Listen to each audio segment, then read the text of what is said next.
OMG such mishavening nature ban wahai semi-related but such peevening should be an emote.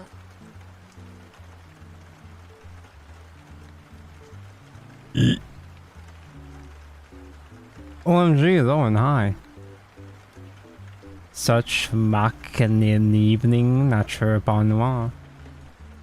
We're not doing nature bonnois today, but probably tomorrow.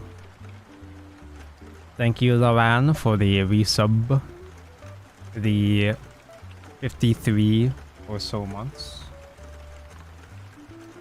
And hello, Calby. Good such pit evening. The biannual Gunpla stream. That is it. That is what this is.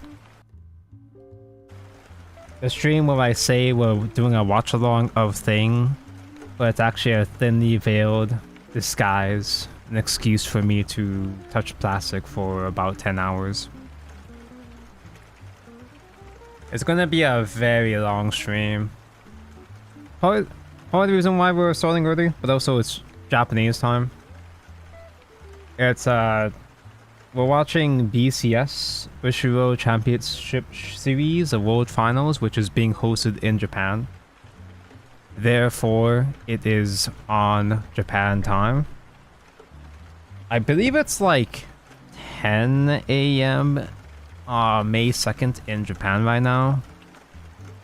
So I had to actually wake up, get this whole thing set up early. I thought it'd be the next day. I thought it was gonna be Saturday for Japan, Friday for me, but here we are. The thing is gonna start in like 5 minutes. We're gonna be watching the Shadowverse Evolve tournament. Now, they have 3 different games. All 3 different games are gonna be hosted at the same time. There's 3 different channels for 3 different streams. We're gonna focus on Shadowverse Evolve because it's the good game. As much as I'd love to watch the Vice Championship, nah. As much as I'd hate to watch the Vanguard Championship, nah. Although I don't actually know that much about the meta decks right now. Can I do a quick crash course within the next 5 minutes? Let's look at my favorite website, SVE Master, for some help, or TLDR. Because right now for Shadowverse Evolve, we're in set 9, and set 9 is known to be a 2-deck format somewhat. It's basically a 2-deck format between Earthlight Rune and Bat, Vampy Abysscraft.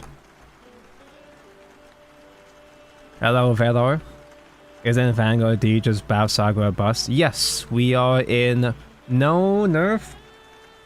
Pre-nerf Bav Saga with unlimited trick. Not Trick Moon. Big Trick Moon. Vidord. We're in unlimited Vidord format, so it's basically a... Like, Shadowverse has a 2-deck format. Vanguard is an actual 2-0 1-deck format right now. Tal, hi. Yeah, we're sticking with just we're sticking with just the Shadowverse one, the Shadowverse stream today. We might swap between different games depending on how, like, if there's breaks in between games, you know. Might check up on the bad game too. Surprise Shuriken, hello. Just can't control yourself from touching plastic. Yep.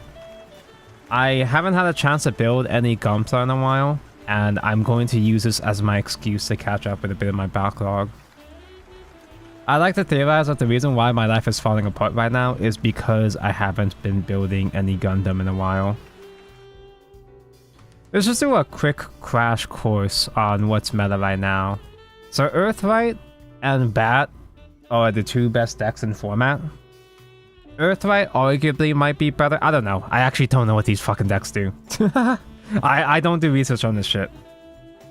I was too broke to buy. I was gonna buy Earthlight and Vampy because I like them as archetypes, but they were too expensive. But... So I have a bad burp. I was holding back there. But I'm convinced. I'm gonna believe that there's gonna be other decks in this tournament because Vampy and Earthlight are really, really good. But Puppet, I might be a bit biased, but Puppet is actually still pretty good. Puppet was best deck in format in set 8, and they're still really, really good. This Shana is not tier 2. As much as I love the Shana is not tier 2. I don't think she's at the same level as Puppet. She's pretty good. Ishana is really quite good, just not... I don't know for sure, but I highly doubt she's at the same level. We got 2 more minutes before the thing starts. I'm not sure if they're gonna go straight into the first round. There might be a bit of a filler before that. Mid-range sword good. I guess no more Nat sword, just mid-range pile. You might have noticed that Earthlight Rune. Hey, wait a minute, that's not an Earthlight character, that's not a Runecraft character. If you know digital Shadowverse. Yeah, they put Caridwen into Rune for some reason. You also have Riley as a Storm, because we don't have Nat Rune. They just threw Riley into Dirt because it's still Amulet Rune. We got Faust. We got Medudu for a whole bunch of removal. But SVE Master says that it's on the tier 2. And when has SVE Master ever been wrong? These deck lists, the deck lists that, oh my god, you can see, they haven't even bothered mentioning Earthlight since set 3, since Midi Parfait. Usually the deck lists for SVE Master are kind of rough. They're not the optimal deck lists, but they would builds that popped up every so often in Japanese format. There's some really fake ass decks that they showcased, but so I don't actually know what makes Caridwen broken. On Evo, Earthlight put an Eternal Potion token into EX area. That was field. The first forbidden token you play each turn costs 2 less. What does that even mean? Amulet Haven is rated too low. No, yeah, I was gonna say that too. Amulet Haven, I think, is a sleeper. Is a sleeper deck. I'm not sure if it's well suited. I can't judge. I mean, we might see today. I can't judge exactly how well suited Amulet Haven is against the 2 best decks. I imagine that it must be pretty good against Vampy because Vampy is an aggro deck. I cannot see on SVE Master what the... I guess I could just look at the card itself. Eternal Potion is a 2-drop spell. Select a rune fall that costs 3 or less in grave and summon it. Give it Rush. And at the start of your end phase, destroy this card. Oh! Okay, so they kind of do just turn Dirt into Abyss. Huh. Yeah, okay. So you can summon out Riley, I guess, because Riley is a 2-drop. And bear in mind that in SVE, fanfares do work when you special summon them. So Riley fanfare does work if you summon it from graveyard. Ancient Alchemist is still here! Golems. I love golems. Part of the reason why I fell off, I wasn't sure if I cared about Dirt anymore, was because they weren't really focused on making... Oh no, production is slacking, oh dear. Also, once the stream actually starts, we're gonna move on to the Gumsa. I'm gonna crack open the Gumsa. The SV Sidekick just told me BCS started. That's actually really good marketing. That's really good advertising, because usually, especially for Vanguard, nobody actually knows. A lot of people aren't even actually aware that this shit is even happening at this moment. Hello, it's Nova. I've rebounded. I am aware. Hello, is this you? Good evening. So, Dirt... Wait, what does Faust do? Switch your deck for up to 2 Sigil Amulets that cost a total of 4 or less. Put them into EX.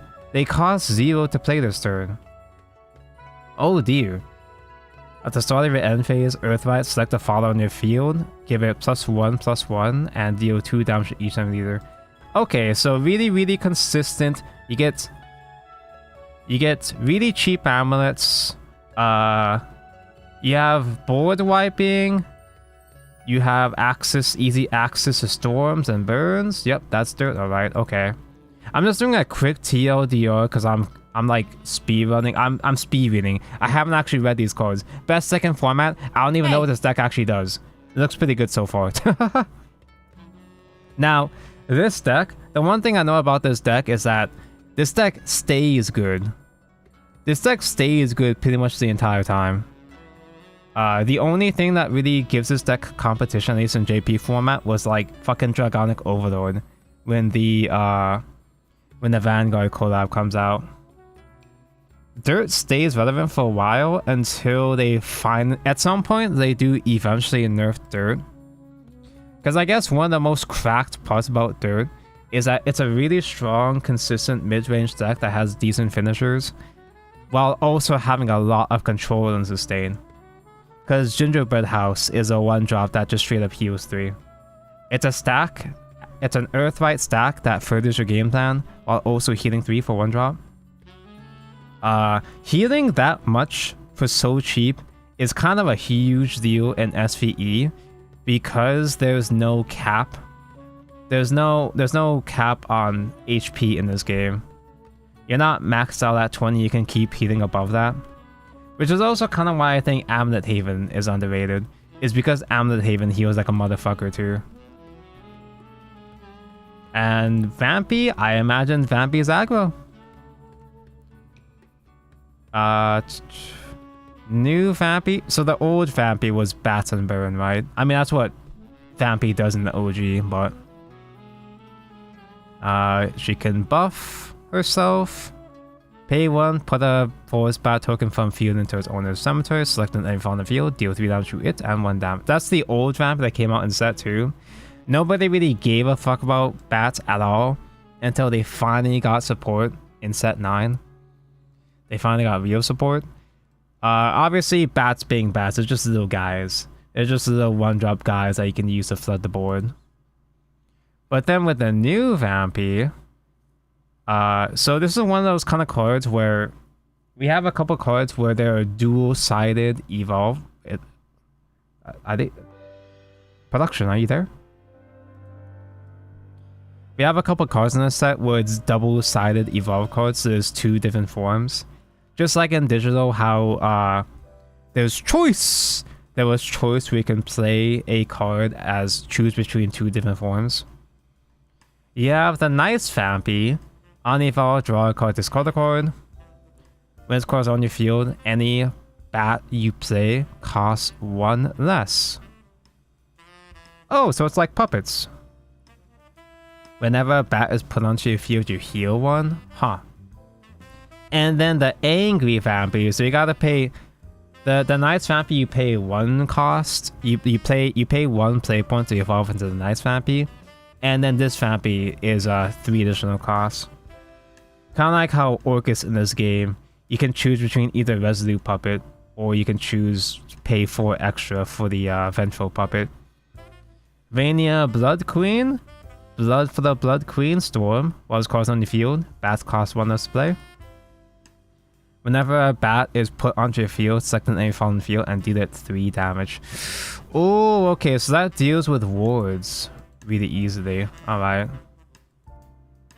I don't remember exactly how many bat cards are putting bats into EX area or directly onto field. So I have the correct question. I just heard about the World Finals. Is there an official account where you can watch? Yeah, so the official broadcast is supposed to be here. Let me...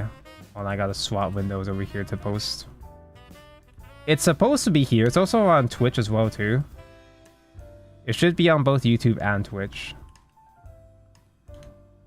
It would be funny if the... It'd be funny if the Twitch stream started, actually. It'd be funny, I should probably check.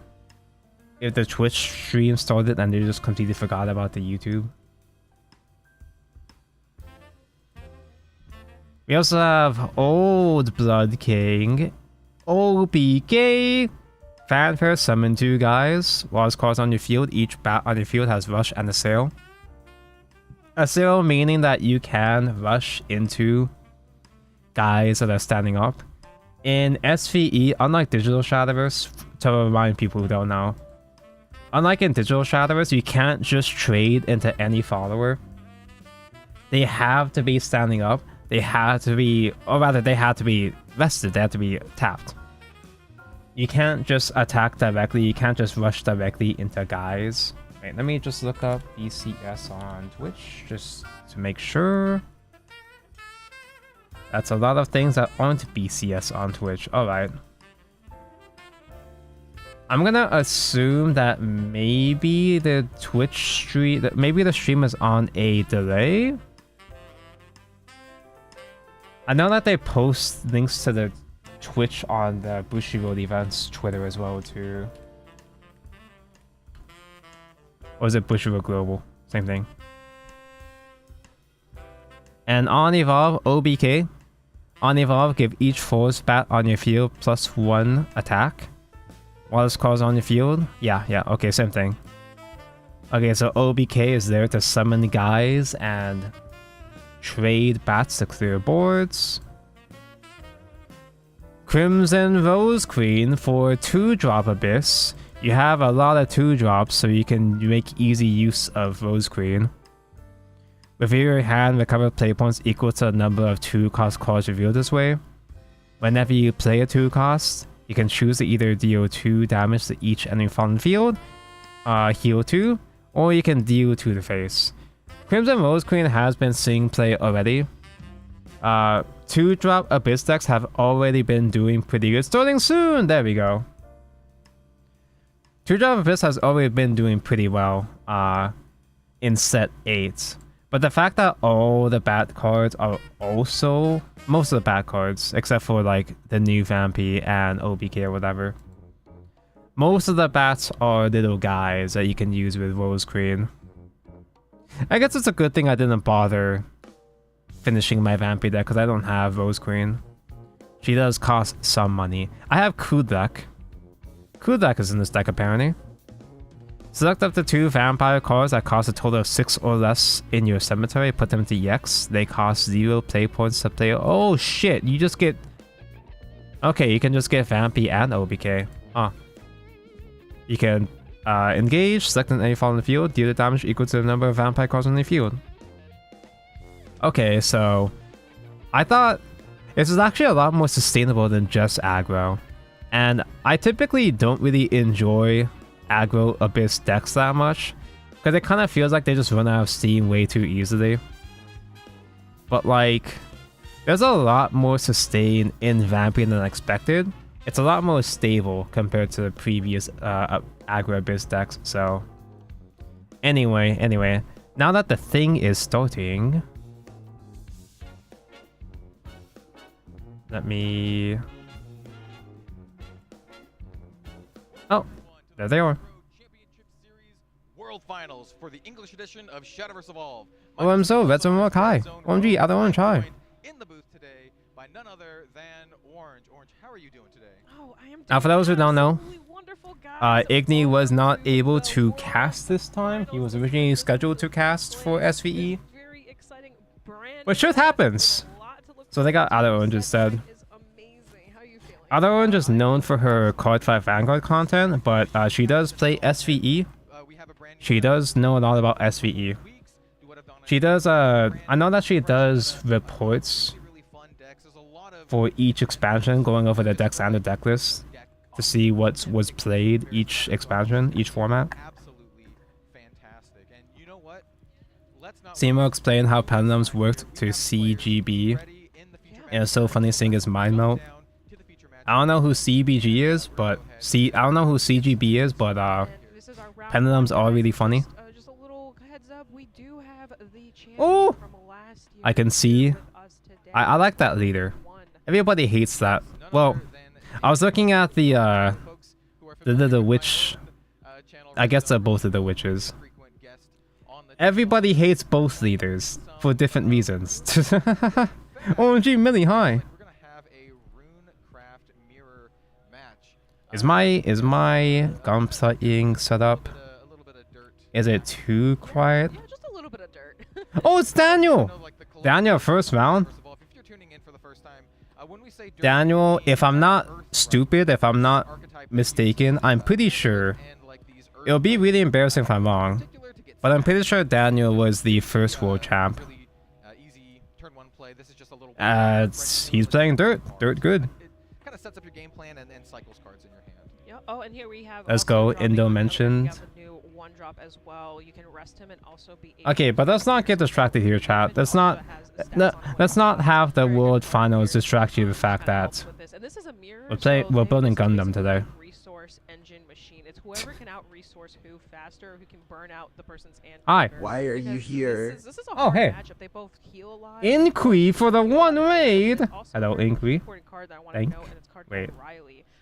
That can really. I have sway to a game. put things Riley back can do up. A lot of burst damage. She's a card that you kind of want to discard, and then you can kind of get her back from the graveyard later. We're She kind of just also- comes and does a lot of damage. We're seeing a lot of early searching. We saw that Faust come into hand. Faust is an Why incredible is the card that window lets you not get showing influence up? out early, and then you can just instantly start setting up, and you can also give power to himself. Oh, that's why. 1/1/1, and we're seeing some early aggression here. Actually, Why are there Not two even jump resting, codes? Swinging for two. It's a 1-drop 2/2. So we see this Witch's Cauldron. Wait, why are there two jump codes? Daniel just Where did this played other one the come from? Cauldron of, or rather, Tyron played the Cauldron of Calamity, which is the same thing as the Witch's Cauldron, just kind of like a different alternate art card. And that's the card that lets you look at the top 4 cards of your deck, and you can reveal an Earthright card from it and put it into your hand. Okay, so anyway, These cards all have Dirt stack, mirror which is match. kind of All the right. main mechanic for the Earthright, and essentially what that means is you have the cards with stack, and then you basically Now I know that Daniel was counters on them. And then you can he was getting really stressed out because he was having a hard time deciding what deck to play. Neither player has played some of Because the he's been decks. trying to It's play a sweaty decks for like two Dirt. plays. Well, So I'm basing this off of what they Igni told me. both just basically start Igni was telling me The that reason why Daniel we're was getting having trouble is picking a because deck. gets 2 golems out, one with the ward, one with that goes into your EX zone. They both get buffed, and it's such a strong early aggressive play. We And I also guess he have- just we stuck might with see a Sweaty? third one come down here soon, Sweaty but good? Actually, it seems like we're playing off curve on both sides, which is not yeah. something you Dirt usually is just a see safe when you deck see to the play. Instantly to the 1-drop, instantly to 2-drop, instantly to a 3-drop, but we're seeing a little bit Not just slower because it's start on best deck in both sides. format. Yeah, I mean, Daniel has a little bit of early. But you also kind of want to have a deck that's not too complicated to pilot because it's going to be a really long day. That, you know, Speaking of long day, going on in and clearing up at least since one we're going to to be here for a while, aggression. You can't just have these 2/2s just beating face the whole time. I have a whole bunch of these seed kits. I have a whole bunch of these movie seed kits that I haven't finished yet, that I haven't touched yet. And also, Here's, Riley yep, coming I out. do have Riley, multiple. and I'm gonna stick Riley with. I'm gonna see if I can build both justices today right now. You get to draw cards, which is an because I don't have any justices. I have several Freedom Gundams. Well, I have one Freedom Gundam built. But also, I can't find my gray marker, so I don't want to paint or deal with too many white pieces without my funny gray marker. Watching that, I do believe that the names are actually flipped here. I do believe that Daniel Yanto is on the right side. Just heads up. It's kind of sad that since Igni couldn't do it, neither the casters are people who actually have SVE as their main game. I wouldn't put it like that, because don't underestimate Red Zone and Outer Orange. They are both very passionate about Shadowverse. It might not be their quote-unquote main game, but actually, I don't know, maybe SVE is Red Zone's main game, because I'm not sure. Like, he still makes content for other games, but I think he's still making the most content on Evolve right now. Because those are the key to So I'm gonna start with the Jobber Immortal, the Immortal Justice. This is the one that's in like the first half of the movie and then gets demolished.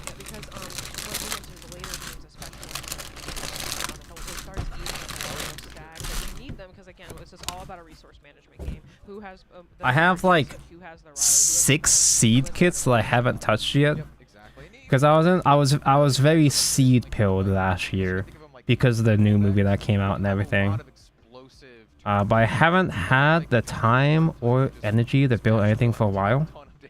Yes, exactly. I'm still shocked that we haven't seen a Lydie single mentioned. golem out. So the other end of this deck is it runs golem. Didn't buy the we have a Zegok. I'm too poor for card that Zegok actually right now. summon golems, and we haven't seen a single one, and we're already on like a turn 4. They have a version of the Like, Zegok secret where board state. Oh, here comes the you can Surge. squeeze in Let's talk about the earlier, other Justice. remove a stack, you get a potion. What's the actual You name? evolve What's the her, you get difference? another potion. Or the Infinite Justice. You can squeeze in the Infinite Justice with inside the Zegok, just like in the funny movie. Good, setup.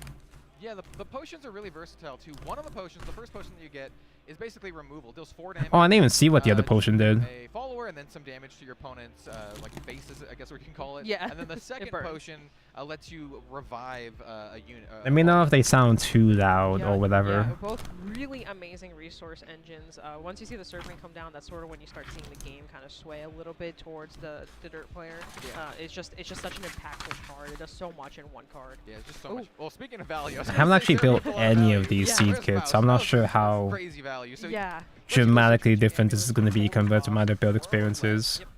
A typical play is you get a 3 and a 1, but you can kind of get any combination. Yeah, you can get a 2/2, and honestly, so lots of people tend to go for Gingerbread, which is like a healing card, and usually they'll pick up a spell that will either kill something or kind of help you get some sort of resources. And we are going Yeah, you can go for heal and remove with Faust. Yeah, price of magic Take them for free.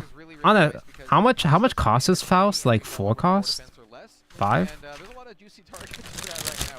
Banishing the Rise is pretty nice because it means you can't come back. Exactly. It stays in cemetery, something up to 2 I don't really know anything about Outer Orange though. You said she's mostly Vanguard. Does she do SV? Yeah, she does. I know that she does, like, obviously decklist and stuff, but I've seen her also do overviews of every expansion, going over all the decklists people play on Dexander. Faust is 5? Oh, just like the original. Okay.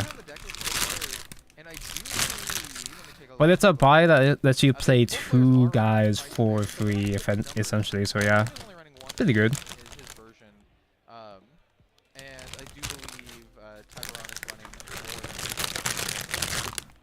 Polybag opening ASMR.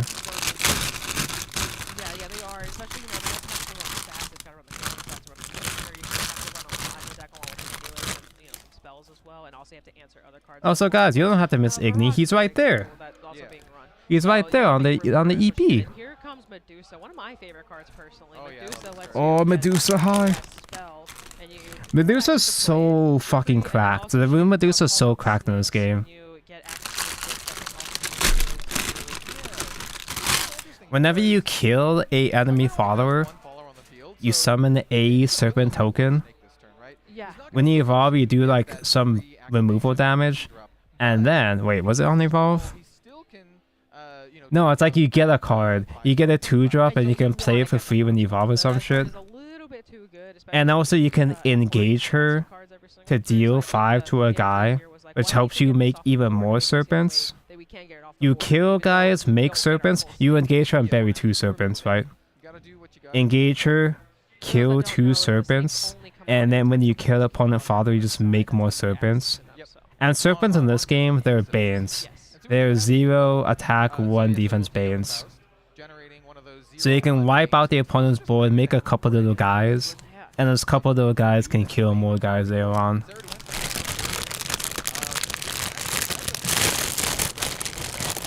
Taco, pink glow with Halo. Is that a blue archive? Something important to note here about this, so there's weaknesses to dirt. Obviously, every deck has some kind of weakness. The weakness to dirt is that they don't answer wide boards very well. So Daniel's setting up for a wider board, even if it's just a snake with a 0/1. It's wide people happy board. It's like a chunky white board. Yeah, it's actually. exactly. It's a lot of health to chew through. So getting through all of this while also setting up for And the fact that Medusa's also engaged, which makes her even harder to kill too. I guess technically you could just do your own Medusa to counter the opponent's Medusa. I think that should be enough. Right now, neither side has access to that, but right now, in terms of board state, Daniel has the upper hand. I mean, I will note that Tyburn has a ton of stack. Yeah, right. So he does. If he does roll into like the alchemist. So I'm looking for D1, A, and E. Yeah, he start burning through. He does have enough Earthright, like enough stack to burn that Earthright. Yeah. But we're only at 6 play points here, and a card like that is very, very resource. He's on 8 stacks. So I'm imagining this turn to be one of 2 things. Either we're gonna try and board clear and try to just go down that path, or we're gonna try and set up for maybe a healing turn just to maybe eat I don't through all think the damage Dirt and then actually has that much AoE. Am I stupid? I know Medusa's the best way to clear boards, but they don't have like too many AoE spells or anything, right? especially since we already saw him burn through one of the priceless magic, so we know he only has one left as one of the more efficient removal cards in his deck. Yes. And we have a Surd win. All right. And that's really useful here because now with the Surd win, we can actually Do you guys pronounce her name Ceridwin or Ceridwin or? We can kind of deal with what. I've kind of just been saying Ceridwin because it sounds fun just to say. Ceridwin clear stuff. I speed read, so I didn't pay enough attention to double check. He has his Ceridwin, right? 4/4 Ceridwin. He has the potion that deals 4 damage. But like they don't line up very well. Yeah, they won't put off. Yeah, you can take care of your opponent's Ceridwin pretty well with just an attack, right? Yeah. But the potion. Yeah, let me do my favorite part of these Gumsa streams, where I just paint shit for like 2 hours. Leave the Medusa standing and maybe kill the snake. So what I'm gonna be doing is panel lining, where I paint inside of these cracks. The cracks that you can barely fucking see. Paint inside of these cracks you can barely fucking see so that they're a little bit more visible. An example of what I'm talking about is I've got this little guy here. This was the Force Impulse I built sometime last year. And I have gray paint in like the white or gray pieces in the cracks to make the cracks like stick out a bit more. Now I'm looking at this, I can kind of see how my paint job has been kind of shoddy in the past. I've gotten better. I've gotten better. It is a bit more clean compared to my previous builds, but yeah. I think we go for there we go. So I was just thinking, I think we start setting up. Yeah, so Ancient Alchemist basically gets us the golems that we haven't seen until just now. And you can bring them out, and as you bring them out, you can directly burn your opponent. And this pen, it's not just like pen, it's got paint at the tip. So you just kind of like dip it in. Just kind of dip it in. It'll spread inside the crack, and then after I'm done, after it dries for like 20 minutes, I can go back and clean it up. Clean up all the excess paint. Oh, he's got a UR variety. Yeah. This board, I think so. Right now, hey, I know that Riley becomes, you know, Riley Storm good and all. I didn't actually see how much damage she is though. Riley came out quite a while ago. She came out in set 7, but she hasn't really seen play up until this point. Which can also burn. Yep, that represents 3 damage, and so you have the 4/4 Ceridwin, you have the Alchemist that can attack, you have the Golem which can attack, which is a 2/3 Golem, and as well as the Golem you can. OMG, Golem mentioned. Notably, Daniel chose not to ward up the Golem. You know, I feel like they should make official acritic counters for keywords like Ward and Bane. To answer 3 bodies on top of the body. Because they have the little icons you can cut out in the trial decks and stuff, but actually for his opponent to be able to clear everything, but it'd be nice to have something a bit more substantial. You have to out this board. Yep, and Daniel was able to do that all off the back of his Evo point actually. Yeah. I was trying to think about Tiberon's turn, and it's kind of tough. He can do something similar, right? Because the Ancient Alchemist to play and Evo is a total of 6 play points. Yes. So we'll have that 1 extra, but that eats up all. I also didn't have time to double check all the people that are participating in Worlds. I don't think they had deck lists posted up before the tournament, right? I was looking for it, but I didn't find anything. Just sitting back there, and then we also have the potion still ready. Like we got the resources. In the new special edition stores in JP, they're gonna have dice for them. I did see that, yeah. Oh, they have the keywords on them too. Notably, like I saw the stat dices, but I didn't see the keywords. That's cool. This is we're seeing like right at this very moment of the state of the game, we're seeing like peak. I don't think we're getting the same special editions in English. So many ways to basically like just finish up the game. Like I know that we are getting Worlds Beyond starter decks, but I'm not sure if it's the same type of product with the supplies in them. Coming in from Tiberon. I mean, he's got the 2d10s usually works. It works, but it's like, eh. You have like all of the resources and like minimal payoffs. Yes, exactly. So we do have a good payoff here with Ceridwin. So I'd rather have something with like a clean icon on it, you know. It's going to be a 4/4, can attack immediately, which is going to be, you know, maybe good into possibly clearing something, maybe not, because we did see the trade or the Riley coming on in. Yeah, Just yeah, like in the exactly. digital game. The digital game has the icons on them. To the alchemist here. Daniel will take also 2 from the Yeah, from the burn, the The certain one poison, burns yeah. when she does the effect here, and we're gonna play the Riley. Okay, I see. So another Riley to finish. off here. Another Riley. Does it have a full place of yours? Because the Riley was in the graveyard, so you're gonna get all the effects. He's so yeah, good. Exactly, Yep. exactly. So here we're clearing out that, which is very important to clear that card because that card basically that card set up lethal. So now we have a little bit of a chance here because now Riley has rush, so she can. Yep, exactly. So she can rush into to clear the board to clear at least that. Now the issue here is we still have the golem that's swinging. Yeah, in, but golem is now, still 2 we're attack. not in a lethal state anymore, at least temporarily. We Yeah. got Everyone's on awesome 9. Okay, he was at 6. right Oh my now, god, we 9 set up already. Back to back, we said, hey, you cleared. One job you heal got 3 is a pretty lethal good. board. I broke through it and I healed up a little bit, so I think we have one. We're not getting the decks, but not the more special guarantee. versions. But yeah, we are getting the decks, but not special versions. Yeah, Doing some damage. kind of Let's see if figured. there's a second potential of that. Like, I would golem consider break. entertaining the idea of importing the special editions just for the supplies. Earth sigils are stacked.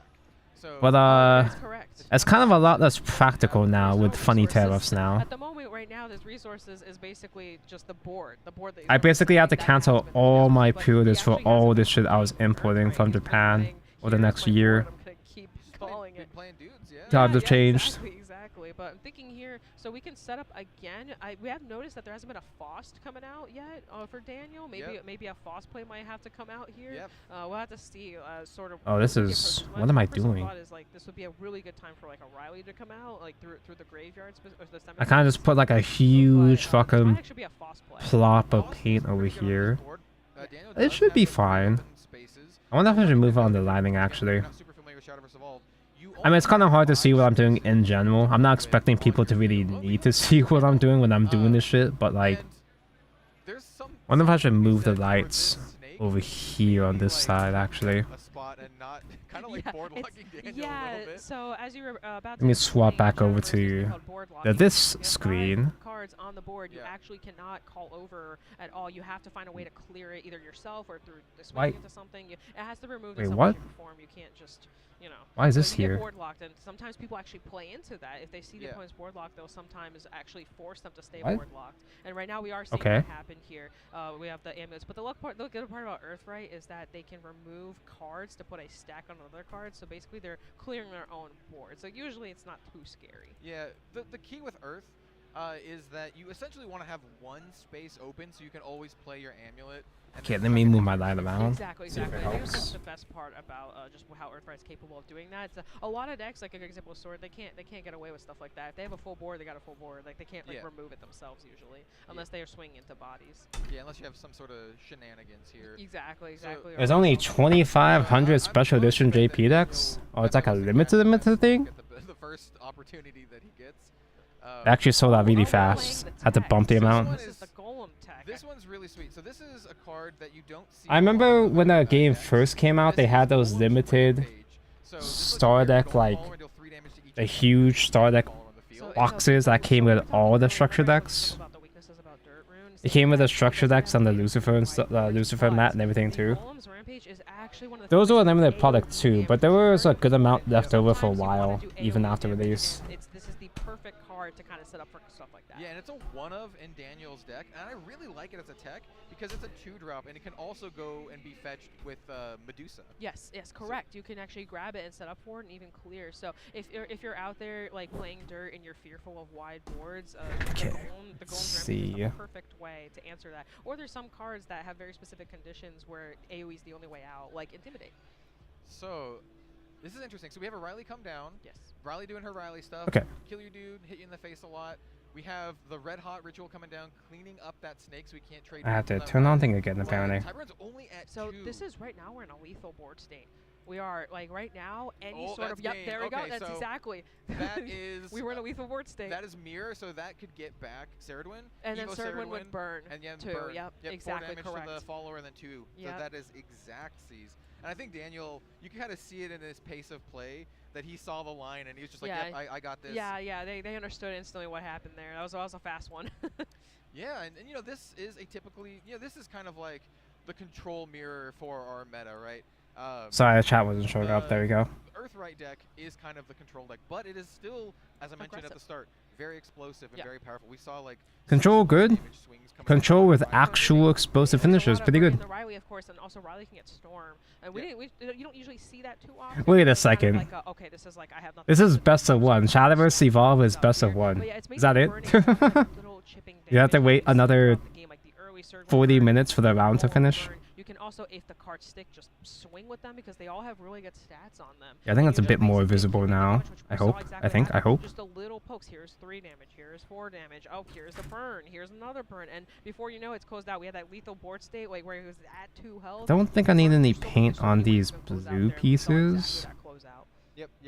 Maybe some black paint. Daniel also was able just to establish like a pretty early board state. Nah. Like some dudes, right? Nah. Yeah. He just like 1 drop 2/2, 1 drop 2/2. I would usually use a gray marker for the white pieces, but I don't know where my gray marker is, so it should be good enough for now. The other opponent just didn't have the resources to get through. He just kept having stacks. So it was interesting. We saw 2 ends of the same deck, basically. Yeah, and it's actually pretty interesting. So we are going to have Daniel Yanto in the booth here. We're going to do like a little player interview. We're going to do this every... Oh, interviews ready for every round? Today. It's nice. To all the players. But I've actually talked to GG, Daniel. a little bit prior to this, and I know that he was on a different... Unsheath my god hand. Coming into this event and coming into the tournament, and I talked to him actually last night, and he said he made some changes and swapped to dirt, and I think at least so far it's kind of paying off for him. No, 100%. So at the end of the day, you know, you pick. Honestly, I thought Daniel was gonna bring this day in. Right? And everyone is it might be. I think we're all I don't know if that's like sensitive information. I don't know if I'm reporting, but it is absolutely an insanely when Daniel's talking to Igni, Igni was like, "Yeah, you might as well just play the Stain," because he wasn't really vibing with. He wasn't really vibing with the more sweaty decks. And Igni was like, "You can just play this Stain, a deck you're really comfortable with." Hello, Saturn. Good evening. Hi. There's a part here I'm not supposed to cut. The very, very first step of this manual is a step I could just like brick my whole account with. We have the third win, which Don't is cut I call thing. her Potion Girl, but essentially she's the Potion Girl. Oh, hey, we have a TLDR of what things do. Shadowverse, but also Foss is an absolutely insane card. Third win excels at board control, where the tokens allow players to reanimate guys. We saw a lot of Riley action. Faust allows players to easily activate Earthlight abilities while also buffing up their followers. And Riley is a reanimate target. It becomes Storm. Oh, you pay 6. Pay 6, summon this card from Cemetery, give it Storm, and that's where it banish. So you don't reanimate and then give it Storm. She has to get Storm from her own effect, reanimating herself. Okay. While you kind of like, you know, build up your stack and do all of your other effects. But the main thing is that you can still do a fanfare though. Very, very powerful deck, and as mentioned, Why can Rune reanimate? Same reason why Portal Craft can reanimate. Alright, so we do have our players. They just can. What are you going to do about it? To talk to him, I think it'd be a good time for you to interview him and be able to have these conversations with him and kind of get a little bit more interest with what the choices were and why he swapped. Yeah, for sure. So yeah, we'll have Daniel here in the booth, and we'll talk to him about his... It would have been interesting if Daniel brought a unexpected deck like this Stain. Yeah, sure. But I don't think the Stain does much in this format anyway. Well, I'll go. Even in the hands of a skilled player, I'm not sure like what the seeding, if it really has much it can do this format. They did get pretty good support in set 8, but BRB, I guess I could turn on my own music while they BRB.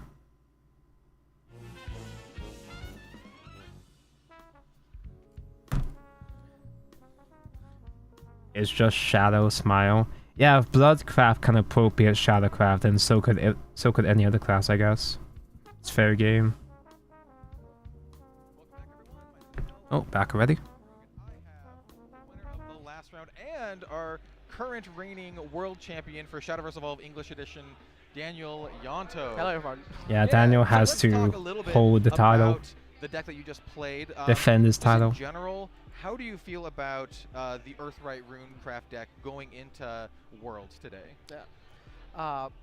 Really, I think the deck is very broken. It's Yeah. very Good. stable, and all you need to do is seeing your opening hand, and you can count 3 turn after that. After that. Oh card god, these pieces you are saw. so small already. I just so- started. As long you can count, you're going to be fine. Okay. Yeah. Yeah. Oh, well, not for me then. Broken. Yeah, and I've I've mentioned never to everyone counted a on chat single already that number in I my knew life. You were kind of maybe a little bit planning a different deck going Yeah. into the event, and you swapped. Can you tell everyone a little bit about Yeah. that? At the first, I want to bring a Distant Dragon.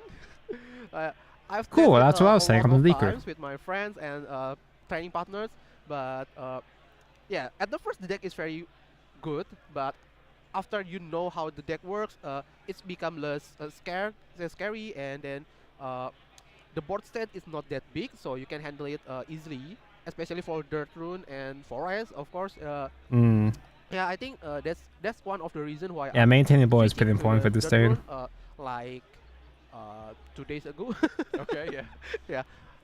I keep training with both Distant and Dirt Rune, and the win rate of the Dirt Rune is crazy, man. It's crazy. It is just very works. powerful. It's I good. mentioned it a little bit, but it's kind of like at full power right now because you have all the gingerbread houses currently. True. I actually have your list here, and you have a couple interesting tech choices. Yeah. I saw you actually came into Yeah. play with the Golem's Rampage, and then I also see here. I know this is a favorite. Oh, I didn't even of see the yours, Rampage actually. Saphira. Yep. Can you I tell wasn't folks looking. a little bit about both the one of Golem's Rampage I'm a bad and the commentator. one of Saphira Okay. as well? I'm a bad Okay, reactor.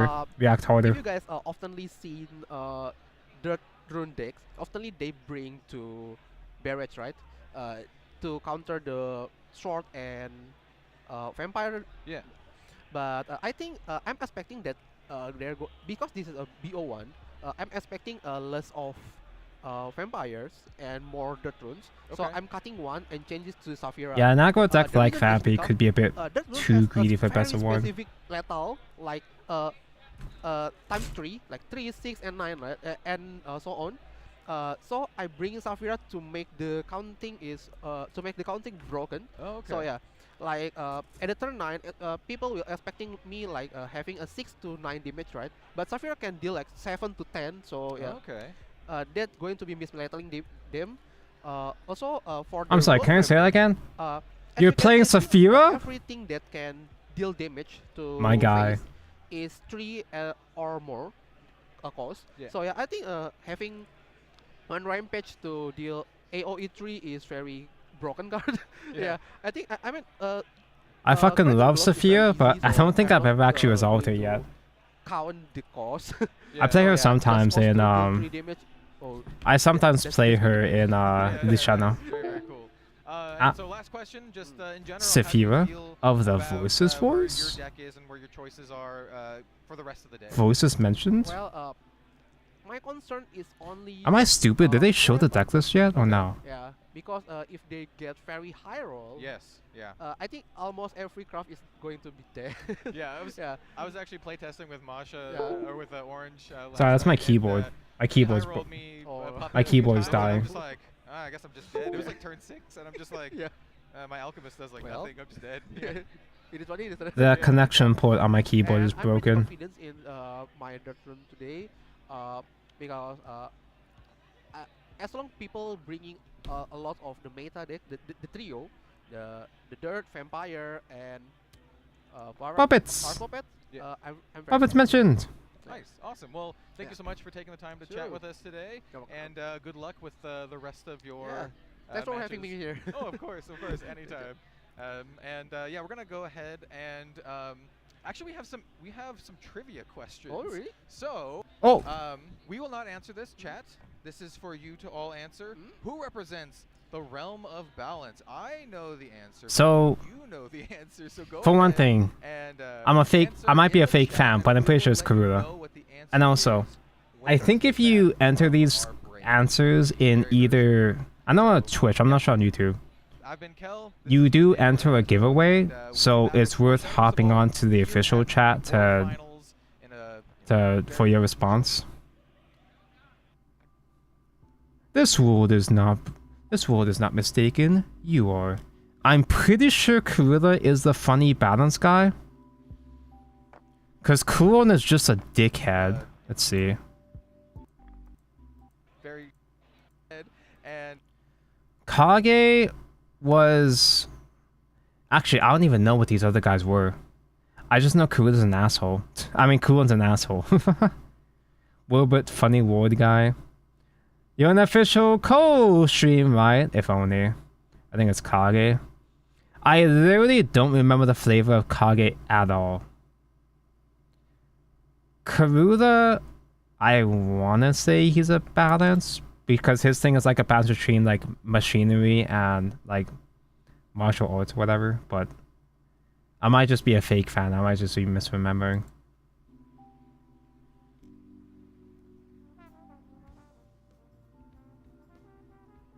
Yeah? Wait. I'm trying to get my own music here. Yeah.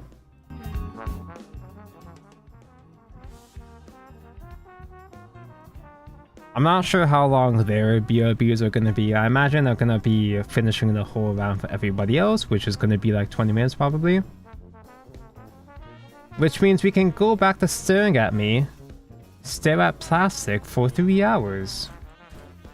I haven't even put stuff together yet. I'm fucking paranoid because already, frame 1, in the very first step, there's a whole bunch of random pieces, bits and pieces sticking out with the plastic. I have to make sure is not a piece that would be unfortunate to cut out. You know, speaking of Kurilla, Kurilla's actually finally starting to pop up in Havenness after all these years. You don't really use Float Haven as a whole ass archetype, but you still just use him as a really, really big guy. I don't remember the exact effect off the top of my head, but he's very similar. Where you float a bunch, he becomes a big follower with big stats and stuff. And floating in SVE is very useful, especially because you can use those play points on the opponent's turn for removal spells. So control decks with Kurilla popping up a bit more. I don't think anyone's gonna play it, but you can go back to playing Control Haven with Aegis again. Marduk into Aegis.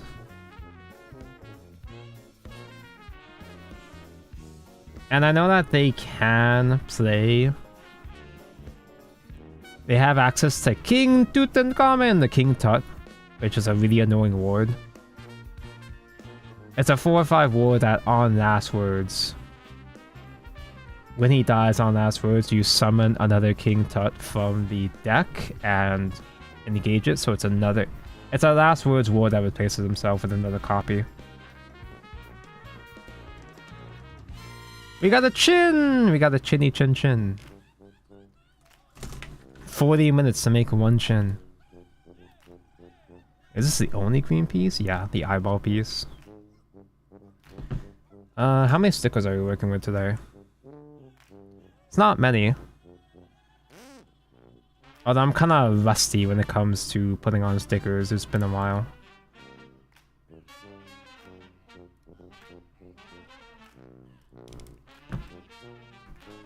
But yeah, it would have been cute to see Daniel bring the Stained Dragon. And the Stained Dragon is pretty good, but I can see I was just not well suited for the current format. Because the Stained Dragon is a lot more tempo based, so if the Stained Dragon can't maintain a board, which is very hard to do against stuff like Medusa or whatever. If the Stained Dragon can't maintain a board, then it loses a lot of pressure.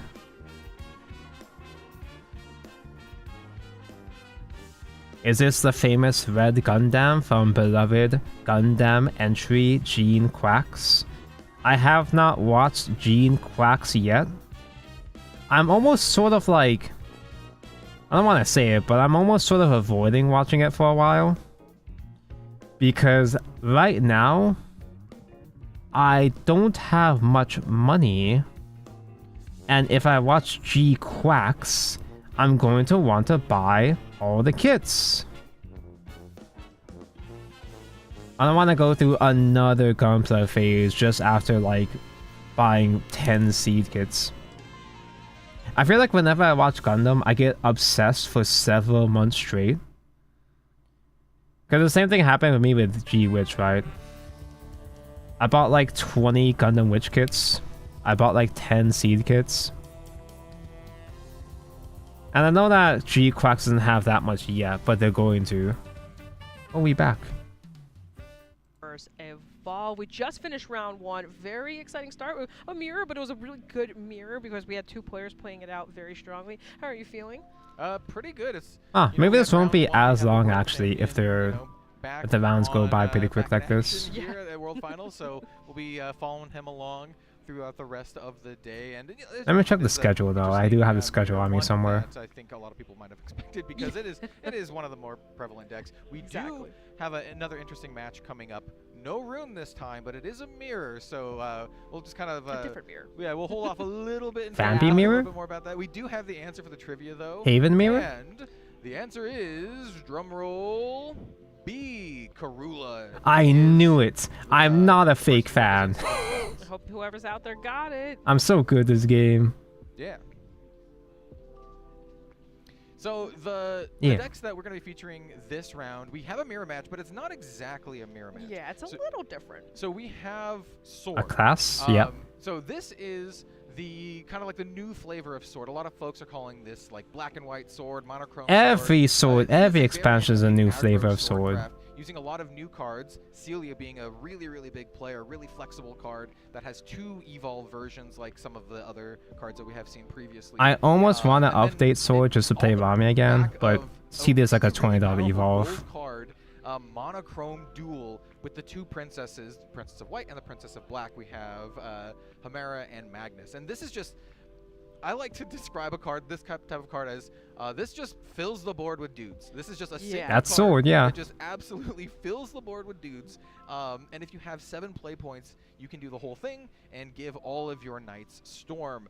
Chimera herself. It gives them Storm. Essentially, kind of like spits Pretty good. out 3 knights. If you can also play the one from your EX area that she generates. Yeah. The thing about sword though is that about to see this exact, we're about to it see feels the like there's a card in action dramatically here. different So we're gonna sword go deck right into the players every going other into expansion. round 2 of this wonderful, Like it's not just necessarily all the mirror archetypes because get we have, upgraded. we have I mean the they black do, and but whites, but we also have a it feels like there's a sword as well, whole which is a entire very separate build Yeah. to make every So expansion. this is a sword mirror, but So it's like we've not swapped like a all the way one-to-one from playing that like, sword to like black and white sword. Thief, in my experience, it can And be playing aggressive, swordcraft it has just very feels explosive annoying. plays, but it really Because doesn't unlike work other in classes where it's like different decks, compared to, like, this black and white, there's gonna be a which better also build gets for very each aggressive class. and excel But very each well deck with does the something way somewhat that different within And each class. moves out. And we Whereas are in doing Sword, it just feels like here for white. it just We have feels like this every new layout, sword we deck have is a just one-drop better out, aggro starting and better board, mid-range. It's a pretty good start. Also, actually, both ends. It seems like Dude, am I stupid? Wait. So the thing about sword, it's very fast. I'm still looking for the schedule. Igni sent me it. You're pumping out more dudes. You're swinging phase. Your opponent is going to try and answer it, and then they're going to pump out more dudes. That's kind of just how sword is. Oh, The okay. real difference Yeah. here is one likes to mill cards and get Never a mind, really this was not what I was looking fast for. thing going against the opponent, and the other one is just. I'm just gonna guess. I'm just gonna take a wild guess. I think there's about 7 rounds of Swiss planned, and then there's gonna be a break where they show the English conference. Thief card from Among Them put into your hand. There's some really good options. I'm just gonna wait for G Cox to finish sharing all the uploads. Yeah, same, most likely. That one drop. But like one of the key ones, like one of the cards that just absolutely. Yay, Shadowverse, hello, Infinite Fiasco. Which can Just kidding, it's actually a Gunpla stream. Storm damage to You face. just slam her down and swing, and your opponent goes, "Oh my gosh, I'm taking so much damage." So we're gonna get the one drop. This is a It's a good decent one drop. card. It's good for setup, right? I It has think it's decent stats, but good. also helps mill your opponent. I think it's bit. really good for this specific. Celia good? It's hard to Celia hiding behind so, ward so good? The way this card works is that every single time a mill happens, or like you basically discard from the top of your. Oh, deck, okay, so that's what they meant. So they're both playing sword. They're both playing doesn't have the best outs in terms of clearing early boards. Like early on, Oh, they yeah. don't have the best answers. sword mentioned, but Here, I think that's why they grabbed the one drop here. Light, I guess, is playing a usurpation variant instead. Maybe they're also And Thief Sword is still good, usurpation but in hand as well to kind of Black and White is just vastly more popular. Yeah, I mean, you kind Although of sword is pretty get flexible, it this, probably is oh, usurpation alongside black and so white actually runs a maybe. decent amount of removal, but it's not wide removal. I finished For Evil P5R Forward, after years of it's ignoring initially Persona as a which franchise, and you I'm know that light obsessing is over it trying to currently. And he's also You're in the running honeymoon like phase. Enjoy it while it Six-Up lasts. Alexander, which can also act as kind of like a board wipe, but you gotta get there, right? You Yes. gotta As check long as you all don't of get these, too, black and white as long as you changes, which is what we see don't here. look We saw too the deeply into the Persona fan base, then yeah, have fun with it. in a previous turn into her kind of like I guess you can call her like her caretaker. This is non. Persona 3 basically changed the trajectory of my life back in high school. But if you have Prim Both Audio, Persona 3 possible and pieces of Persona drop, 4 were kind of a huge deal for me. and on fanfare you get a draw 2 discard too, Yeah, which is just good great way cycling. to. I would actually argue that they basically warped my entire Yeah, that's aesthetic. exactly what you want to do. It's very it's both IRL you and basically set up, and if even I'm in my at like the design in my tonight, you graphic design. buff up your board and you Usually I know, kind of ape off of Persona 3 and Persona 4 vibes. Basically, a battle of board states. 5 is okay. Is kind of like what we're gonna see here. Yeah, exactly. We do see a little bit of overlap between 5 is the games, aight. right? But at the very core, they're very different. We have the monochrome core, and then we also have. I never actually finished Royal though.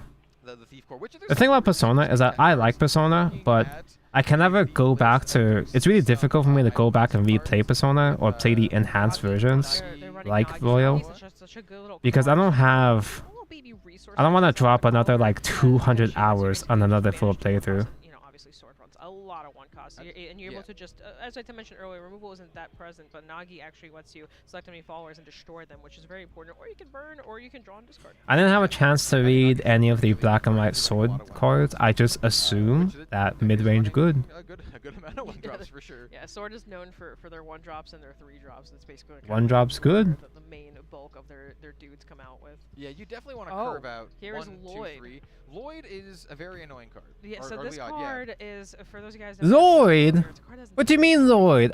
Actually, that's that means Leod. that not only can you not attack into it, you also can't kill it with spells. When you say Lloyd, I'm like, wait, Puppet mentioned? AOE damage it in order to get it off the board. The guy on the right thinks his opponent is on force, very Lloyd is, sneaky. very difficult. He also like does chip damage at the end of turn, so we see Lloyd and we see an immediate Evo on him, which is exactly what you want to do. A3? Yeah. And the Evo And version. you never swing. Yep, it's a 2/4, and Put then on this evolve you can select where? a leader or follower on the field, deal it 2 damage. I love It stickers. still has that ability to have intimidate and aura while it was reserved. So I'm really good at putting on stickers, except And then at the start of your It- phase, you get to pick any enemy fall on the field and deal it 1 damage as well. So he's just kind of like gonna sit around and like. I think it's been long enough that I can start damage and cleaning then up the paint maybe off this shit occasionally though. attack when the coast is clear, but You most kinda of the see time how- it's just a can you lethal see? attack. Yeah. Normally, if Can you you're fucking see sending that? Lethal, so a good way sword players know they're about to die. Is my is frame when, rate like, low sword- on my camera? The minute you see the Lloyd swing, you Or is that know just they have lethal. OBS on usually. my So end? you almost never tap that card otherwise, because the reason being is you don't want to clear it. As you mentioned, it pings off damage really easily. And what's really good is funnily There's a enough, whole bunch this of right here is overpaint right on now. this thing. Bad, I'll make it so less one ugly. drops a lot, and this card, the Lloyd has access to just remove those cards as fast as possible. We can Yeah. see smiley face. I don't trust chat when they Notably use also smiley has full face. health, which is just Hard to clear. it's sometimes. just really annoying to clear with Bodies. your kind of like AOE effects as well. Yeah, um, yeah, exactly. So this is one of my favorite cards coming on in. This is the, This thing is a the Sword Flash Panther, and Panther's I don't great. know what the Panther fuck is you call a this, 3 but flush it's a or safe also lets paint you get remover, I guess you could say. drop Sword follower back from your In bin, pen and, form. Yeah, we can just. It's just So I'll so dab much this value. on So a being able to cloth Go ahead and grab your own Leod. and is wipe going the to, extra paint Yeah, off. It's very impactful. So in case it is cleared, you can always bring it back. Exactly. Hello, This one's Snow gonna get a nice little Golem. buff Good from evening. The Panther effect as well. I guess it's afternoon It's for gonna me. be Good unevolved afternoon. Leod with a buff counter on it. Yeah, that is correct. Now something interesting here that I was noticing. What if I zoom is in? we have an Spiffy. Alexander Shall I zoom in? in our little thief sword list here? Oh, because the, Alexander can kind of close the gap a little bit since he has Russian The Assail, pop-up window is and in the he doesn't way get a lot right of damage now, from but Russian, thank so you, it's Snow fine. Golem, for So it's a gifting very thing good to sword Zasio. here. I would think. Thanks I know to you the know a little bit more Nova. about sword than I do in this situation. Do you think Alexander is a good? I can kind of see that. I think Alexander. You can see all the creases in my fingies and my skin here. In this matchup, I think is going to be pretty good. Not specifically against the Leod, but just in general. I don't But use the enough meta enough overall, I think, is really good. moisturizer on my Just being able fingies. to basically clear like bat boards Yes. or like puppet boards. Being able to attack for 5 is kind of a big deal with a lot of characters having like the 4 health. So here we have a nice play on Evo. This is the Apostle of Usurpation. So it's just gonna give. Oh, maybe Elias this, proving me wrong here. 2 mil. Because I thought like, oh, there's not really that much of a then, point you in can playing go Usurpation now when it's just really nice. slightly worse Yeah, that's mid-range absolutely compared correct. I to wish the back current when one, games but were more popular that no, were yeah, I guess it's still split, fine. as we can see here. Yeah, I mean, like, for Shadowverse Evolve, what a lot of it boils down to is just making really efficient. And of course, plays. since Usurpation is A lot of Omen, value they're gonna out of, get like, more your support 2 over for ones time. and 3 for ones. And what I mean by that, if you don't know a lot of like card gaming like lingo, is you're getting 2 cards or 3 cards worth of value for 1 of your own cards, and that's exactly good. what this card does. Lets you get a draw, lets you kill one of your opponent's things, and you still have your dude Value to good. also attack with. Your favorite card just came down, so this is the dual card. It basically lets you get black and white, and you Yeah. just instantly summon This them. It card's gets so a lot good. of cards on the board. Are you gonna It's, play the it's what I Persona look at gacha? some- Oh some, no. the courtly dance. For one, I already It's have like too a many more gacha of a games. courtly dance where you just And sit for with a bunch of 2, guys and they buff each other up as well. my thing with I think Persona really is that every time I play a new Persona game, and I also you can fucking manage love it. right, to get It's even more so value good. to It's the so new stuff. fucking And good. on top of that, we also get our little dudes. Yep, you get the 2 knights. It because, whoops the trajectory of my Chimera life, yada yada yada, changed uh, my life. sees her. But then they milk the play. fuck out of it. Chimera herself has a sail. She does get the buff from the. With every evil. Persona game, they milk it so this fucking sells much really with nice so to many help, It extra clears the body, spin-offs. yep, which is very Gonna important. take it out. Also trigger the. All these extra projects, anime, whatever. It is gonna trade, but. Still And I don't just get wanna burnt out on overpower it. too much. Yeah, that's important. And Sword, it's a little. I bit love harder Persona to 5 and all, like but I'm so Sword, right? fucking Like, sick of yeah, Persona Sword, 5. you can't really clear as easily. So you don't want to. It's had like 6 spin-off games and now it's got its own gacha. Not even Persona in general, just specifically Persona 5 gacha. You always want to have one space open for that Ramia because that is such a impactful card in Sword nowadays, where she buffs up the board, she evolves for. Like the OG free, games are you still always want perfectly one fine. open And space. like, I'm not even saying the spin-offs are bad. Does a lot of I don't think the damage. spin-offs are that bad, it's just Note exhausting. that Kino could have activated Magnus if he'd wanted to Chose give not to. his other sword followers 2 of other ones +1 attack, but chose not to in this case. I've liked Persona 5 so much that I immediately started the second playthrough. That's Oh very man. smart, instead of it Also, being there's the fact that I something didn't know about the that you things you need to want do get to more access access Rose to. content. I think that's also Wait, important. there are Also, the damage prerequisites to get that you the also instead of the extra activating each content? one instead. And right now we have 5, 6, I think- 7 damage. I guess on the board, technically so, there were- we're gonna have to I'm start assuming there were prerequisites in Oh, Persona we 4 got another- Golden we got as a well call on too. that one.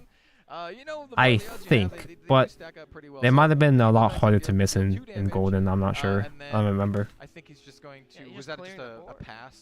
Yeah, Pass turn and ping? I guess part of why I've I think also so, been yeah. not And so actually motivated to also play really Royal was Rockman doesn't because really play there. I wasn't Basically, that cleared the much of a threats, and fan now of the you're just, extra content in there was Golden. some iron left on the board. Yeah. It's not much to work with, but we'll have to see here. We had the duel last turn. Like the This extra turn, scenario that Golden they set up threw for it. I'm in assuming there was a kind of a thought with the to go new for the OC Ramia play, character was and kind of because like, that's probably why he kept the board stood. He That was probably gonna okay. play the Ramia Oh, yeah. and set up for That's lethal. That's a and juicy Ramia play for Ramia sure. mentioned? that would've been Ramia the is opposite of what juicy, went, yes. So now he has to rethink the turn. Like, okay, we lost a Ramia play. How do we reset it back up? And I'm glad that Light was actually able to catch that. I almost feel like that's exactly what he thought was going to happen. That's why he set up the double. Yeah, you have to maintain. I've been in that situation You have to before, have a like, oh, this is, wide like, board for so nice, Ramia to 4 evo followers for on cheap to board, get her Ramia storm. in hand, gonna go into 6 play points. So this Ramia is gonna punch for a lot if they don't, deal with my board. But more often than not. God, I wish I playing could against play someone who Ramia has again, these but I don't 2%, want to play Sword. So now what he's thinking about is, okay, how do I come back from this? Can I risk going Ramia and just kind of like jamming face? It's really hard. It's risky. There's 2. Not Persona, but excited for the Raido remaster. Difficult to What deal with. is a I think it might just Raido? be like a necessary evil that you have There to might- just play through. Yeah. Because yeah. I'm not sure. Persona if there's Gacha is ways that you doomed can after all its collabs with just Persona 5. actually deal with them. Yeah. Well, there's The only so many Persona you can curse do. continues. It's mainly AOE because they can't be targeted. But The only game that so survived the was Persona actually 5 using Ramia collab has been Grand Blue We do know Fantasy. For a fact that if the cards had stuck a turn, it was probably gonna be a Ramia play originally. This Ramia has the potential to be huge. So Ramia has a unique Evo effect where it's Oh, there she boosted is. by the number of other followers you have. So this is gonna That's be a my free toaster. Evo for Ramia, and then when Ramia evolves, Yeah, I gotta put she becomes more a free with sticker. Swarm, but she has another effect. You can pay an additional 3 play points. Oh and she'll get god. +1 plus I gotta for put every other a follower sticker you pay that 3 play points, which is exactly what came in it's here. gonna get It's a that big plus body. 3 Oh plus 3 buff. dear. So I like to call this like the sword version of Forte, right? This is a 7 attack. Alice Devil storm Summoner right games into the that spin-off. face. I'm kind of glad that they don't go And, too hard Yeah, making spin-offs you of can't the really- other SMT you can't games. really, like, play around those Leods all that much. Like so remasters or it's re-releases are just, one like, thing, but face as much as I'm you kind of can. glad that they usually And, just kind of leave it nothing as better is for the most other part. burst and storm damage Aside from like Completely agree. I think SMT4 this was a maybe. really good setup turn. Basically, Kino said here, okay, we have presented a 7/6 body. You have to answer it. Obviously, we can clear the little guys with the layouts themselves, but Now typically I that's use a 7. toothpick You to have help me either put have on a full damage or stickers, something like this. but Like, you gotta clear that pretty I quickly. lost The my battery has to toothpick smash too. A lot of guys into it to clear it, and you have a really bad trade in that situation. And I think this was actually a really smart play overall. Basically, Is this the like, right one? Light 3? took the Yeah. board into his hands. He basically just said, That should like, be "Hey, I fine. have to answer this, or I'm winning in a turn." So, interesting to note, we do have the Alexander in hand. So Alexander is a 6-drop. It does attack for 5. If you aren't familiar with Alexander, Holy because shit, was wait, one we're of, still on Alex. the set 2 People cards, so still play he's kinda right Alexander below current Raleigh. year? Little old man. He's a 5/9 with Rush and Assail, and during your turn, whenever he deals combat God. damage, you refresh it. And combat damage specifically refers to damage dealt between followers. Oh So, God. like, you can't hit your opponent in the face and get the refresh. It has to hit a follower. It's kind But- of funny that he got brought Oh, up. He's God. A little bit of him. Yeah, I think it might be really good in this situation, right? Yes. Because, he's gonna choose not to go for. This We're not going for the is Alexander, Alexander's so we're actually gonna- going for not the an Duet ideal instead. position for so my it's gonna funny still sticker be to nice be on in, control, but right? 'Cause the I might make Apostle's this work. Gonna get the mill. Whereas the But finals happening, he it can is roll back hosted to in deal Japan. damage, and then still potentially clear the. They've wall. flew everyone to Japan. Yeah, and I think this is also good. I think he's holding off on the Alexander for a turn. There's a slight Alexander's irony classic that is World is white being gold, hosted right? in Japan And so we when have the Evo, we have this the World's Duet. BCS Now Worlds does we not have, include any of the Duet, Japanese Duet, participants, Duet, any of the Duet, Japanese like Right. That's what I was thinking too. I was tournament like, circuit winners. You think it's better just It's strictly the international. I'm sorry, use the Leon to swing into that, or Oh my I was God. thinking, like, it's I kind of can't hard do choice this. either. Use a little guy who I've does gotten a too lot of, rusty. like, overall Oh board damage, God. or you know, It's so lose the close up, ball, it's like, so just blurry that you win, can't even but see it. It worked out. He basically we got the whole board off. And, He's it worked. He's playing Leod control here. They This is what this they really is. are. Yeah. That's basically now we're thinking, okay, now what do we do? So we could just honestly set up a board again, because what we're seeing right now, it's not the, so what we're seeing one sword player calling bodies over and over again. They killed Soul Hacker, they somehow made a $60 game a gacha game and not even have gacha, it was just gacha quality. Okay, yes. Xenoblade Chronicles 2 was an actual ass game that had gacha. But that game was actually good. If you have enough sword followers in your cemetery, and Kino is playing like, Thief, so there are enough sword followers. You mill fast enough. Yeah, you need 10. So she's There gonna we go.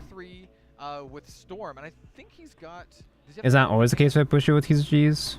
I'm not sure. It is 4 storm damage. I think which would be lethal. So if you I have want to another say. one, so we see the Okay, Evo, okay. No, I was gonna say I think they've hosted it in other places for they Worlds, get it. but They got it. I might just be They had- thinking of yeah, Yu-Gi-Oh or they- something. He had the okay, other one. they had Yep. the second storm card here. Yeah, so. Subaki is such an interesting tech. It's one of my favorite cards that doesn't really see a lot of play, and I think she's just super cool. Yeah. She's just a No, a playground Pokemon. 4-3. Pokemon She's also does their fantastic tournaments because a if different you buy location sword every followers in year. your cemetery, you can just But blow Pokemon up does that the 'cause enemy Pokemon, they can followers, afford to do that. and she has Storm. So like You just noticed a no beta plushie?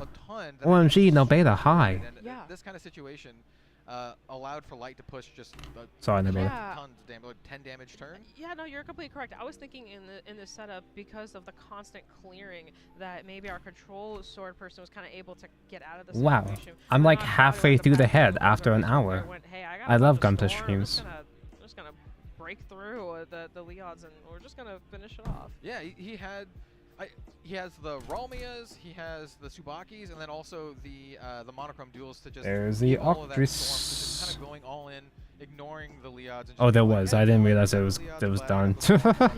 I'm just gonna hit you in the face. a My bunch, weakness and whenever I do forward. these I got Gunpla more streams is storm, that just play- I Yeah, do want to exactly. watch along with the Yeah, thing, I think that was but very I'm well obviously played, because partially it was distracted really- by the yeah, as a sword player, Gundaming, you don't so want your guys getting cleared, and it was one of those situations my where you just commentary is not okay, exactly all he's accurate, doing is but clearing I'm my mostly little just guys. If I just here keep for the on vibes. We're here for the going vibes. here, then I can just break through. there's no war. The never-ending Gumta stream.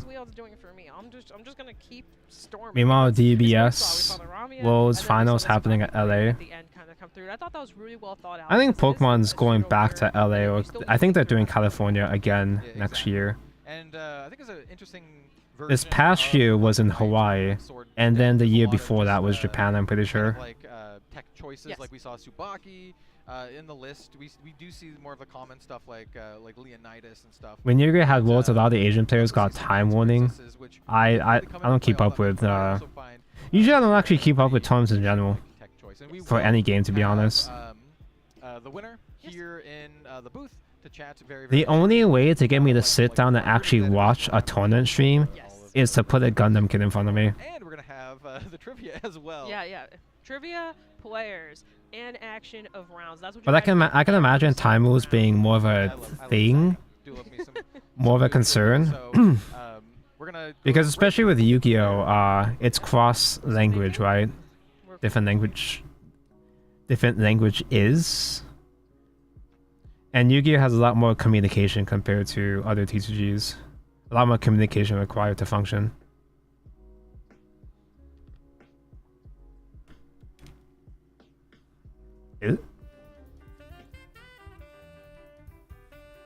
Babs has over 50% rep. Only over 50%? What are people... Oh, I guess... Are people willing to bring Elogama to Worlds? Are they willing to bring Bat to Worlds? Or is it too high roll? Yeah, second most is Bat. Honestly, I thought people would be less inclined to bring Bat because usually... Well, I'm using the same logic that Daniel Yanto did in SVE, where it's safer to pick the more consistent deck for a big tournament like Worlds. Not even a normal sword. You went a little bit off. Like, what made you decide to take Thief specifically? Usually I always play sword. I'm kind of known for sword main. I've played the digital game before, and Okay. yep, sword is kind of like my. A digital veteran. Okay, so as you know, this I love set, sword. the more popular one is black and white, like with the princesses and stuff. Why did you decide not to play the princesses? Oh, actually, I played the. Oh, you black did and play white the one, princesses. yeah. I'm so sorry. I'm so sorry. I'm sorry. I'm a sword main. No, I'm no an abyss main. So okay, so that's awesome. So it's your main. You only wanted to play sword today? You didn't want to take anything else? Trying out to me that Was one there of the any other decks I choices you may have thought? just No, I've kind of full send in always set my Master favorite Duel. sword, but I was not You sure cannot which, play IRL due to version. time rules. I could have played like Netra sword again, which I used to. It's play. tough, especially with Oh, IRL. wow. Okay. In the end, I decided to play the black and white sword. Like, because reading and comprehending situations and confirming stuff for the opponent is more anything inconvenient in IRL. this format that you're like a little bit scared of, or something you feel might be a little bit harder with your deck to fight? Yeah, Earthright is kind of a difficult matchup if they get all the answers. Yeah, Dynamorphia loses the time rules because of buy points, yeah. Yes, but usually. I don't think get Dynamorphia by would be a deck to my go into time as often, so but I have yeah. Okay, awesome. I guess my last question is Like, sometimes how you do actually do have to play for the timer. Like, I've seen decks that will throw in text. Like, say, Sky Striker would still play this shitty-ass Earth Sky Striker Link one, just to gain life points against time. Players I know, friends, and yeah, rivals. I don't know. Rivals. Where'd you Ooh. qualify from? I qualified in the Netherlands. I almost snapped off the Congratulations, VFIN here. awesome. I'm from the States. I'm from America, so it's always nice to see people globally coming around to one location. Yes. It's So very nice to play against players from all over the yeah, world. yeah, exactly. It's, I personally appreciate just seeing all the different culture from Same, everywhere. yeah. So, and that's basically what this is all about. You get to meet players from literally all around the world. Yep, your opponent just All ran right, out well, clock. I'm gonna Yeah, like wish Triff. you the best of luck. You very much. did really well. Like I said, sword isn't my main, but it was really awesome to see how you played it out. That was I didn't get a absolutely chance to read so it, but I saw that there was a congrats. thread someone posted about how Triff's Thank you for being with us. coaching, his coaching guides suck ass apparently.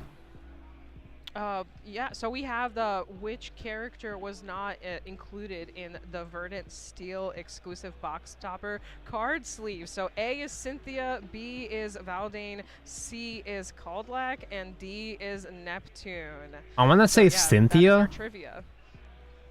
just because I forgot who Cynthia Alright, so even we're was. about to go to our break here. Neptune, So you have the we're other gonna be three. going Just into kidding. round 3, I was so it's either very aiming towards exciting Cynthia stuff. or Thank you so much for Neptune. sticking with us. Don't leave. We got a lot going on. Oh wait, no, Cynthia is the Cynthia is the fairy support. Shadowverse Evolve. We'll see you in a little bit. Thank you. Cynthia's the white woman, right? Yeah, I do have sleeves of her.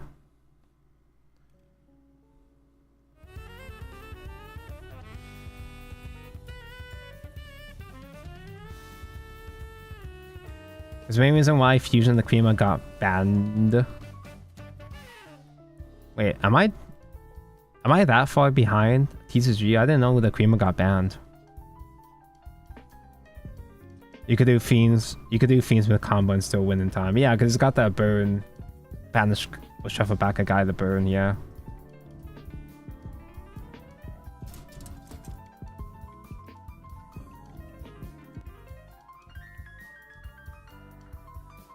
Let's see. D16. I can't imagine trying to enter a current era Yu-Gi-Oh! High stakes tournament. Because I did regionals way back in like 2015, 2016 and whatever. But that was a whole different time.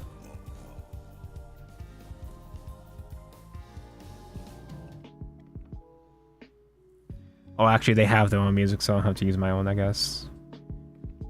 They have chill beats to Shadowverse with. Reminder that if you post your answers in the official channels, they are doing giveaways apparently. You can spam the wrong answer I gave you, Cynthia, to fail the giveaway on the official channels.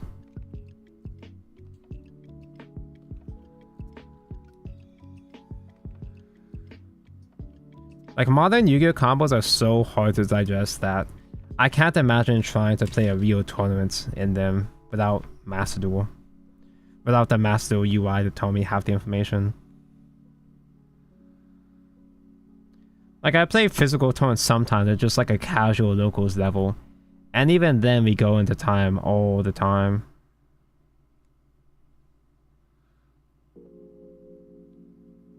Wait, does this guy really have a horn that long? It is a Justice after all, but... Is he built like that?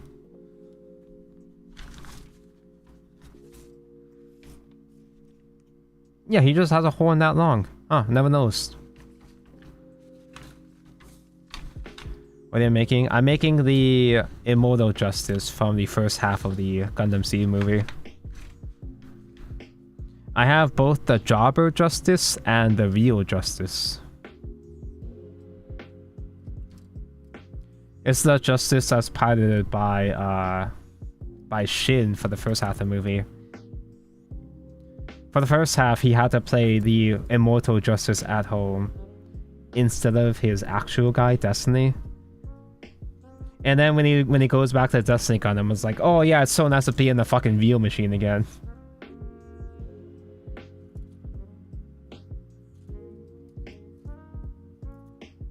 What am I looking for? E1? E?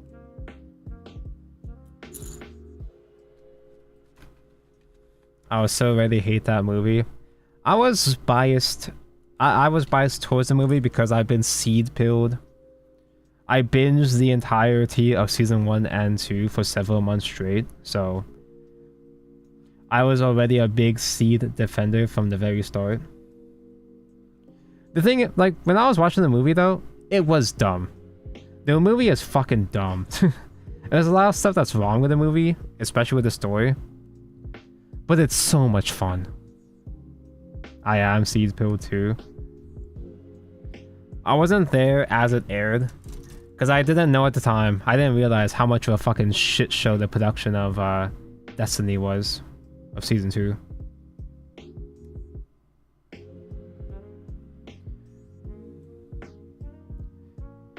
It's so nice to just turn my brain off. How does Arden even handle having 2 to 3 of his mechs be made of Beam Saber?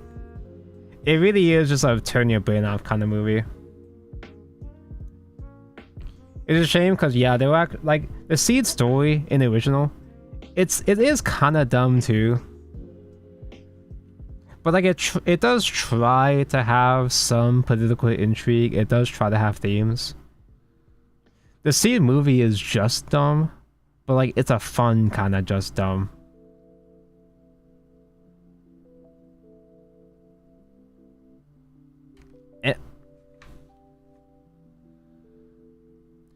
OG Seed is OG Gundam remake. Yeah, it's just OG at home. Although eventually Seed did start to have its own identity. Like it did eventually break away from being a remake of OG Gundam.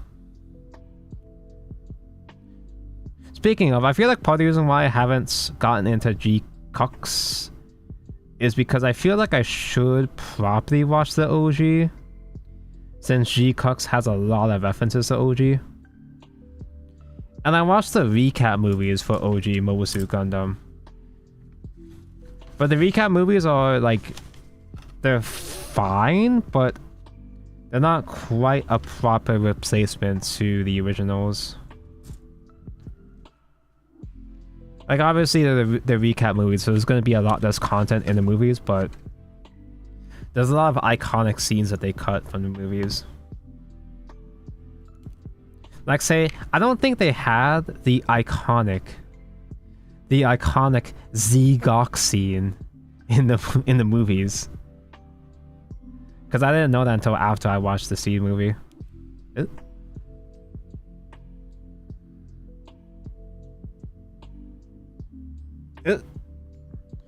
I almost did the thing. I almost dropped the tiny piece, but I did not drop the tiny piece.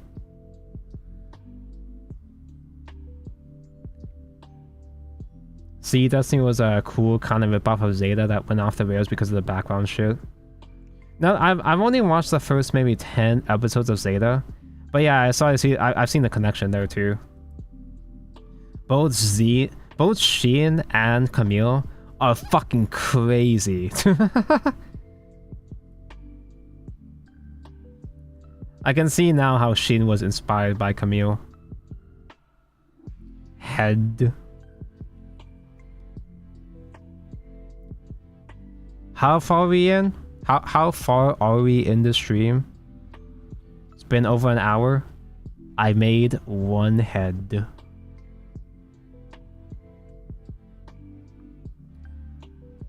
And am I about to get OCD?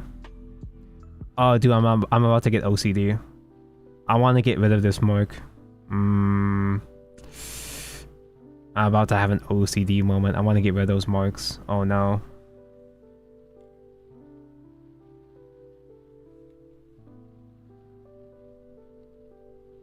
The upside for me, for the C movie is that since Destiny, I went back and read the Astrea manga. I still haven't done that yet. I haven't read any bonus material yet.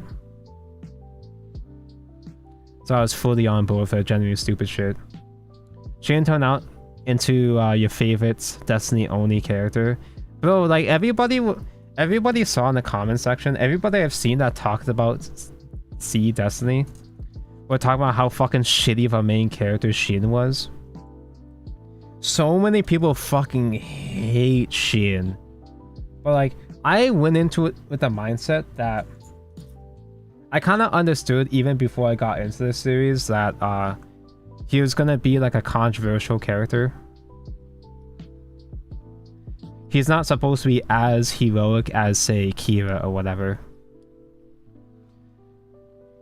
And like, Shin does a lot of dumb shit.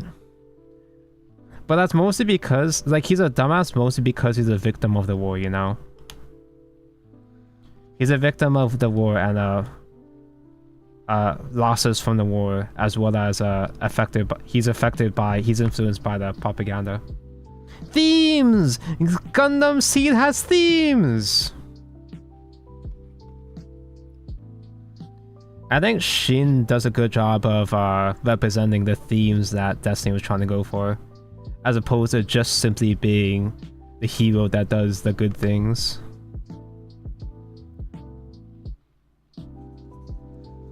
He's a terrible primary character, but I also immediately went, that's Camille.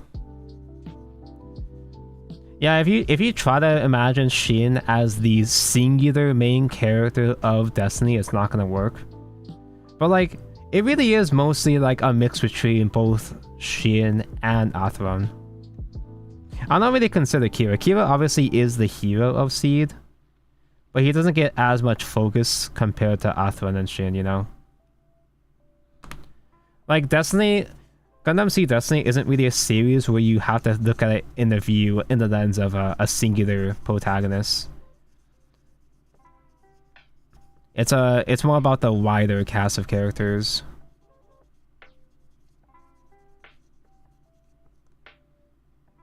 The background, the production bullshit ended with Kira getting pivoted back into main character status. I think Kira making a comeback is fine. It is hype moments and aura. It was fine, but I do think that they should have maintained the focus on Kira, on Shin and Atheron. Like, I do kind of like the direction they went with Kira in the movie, where they kind of made him vulnerable again. The movie made Kira into a vulnerable crybaby again. And he did kind of succumb to the pressure of being the fucking god that can only really get shit done through fighting or whatever, and then having to confront the limitations of that. Realizing that he can't actually do shit without the crust. Okay, so I'm satisfied with the head now, I guess. C15 and C16.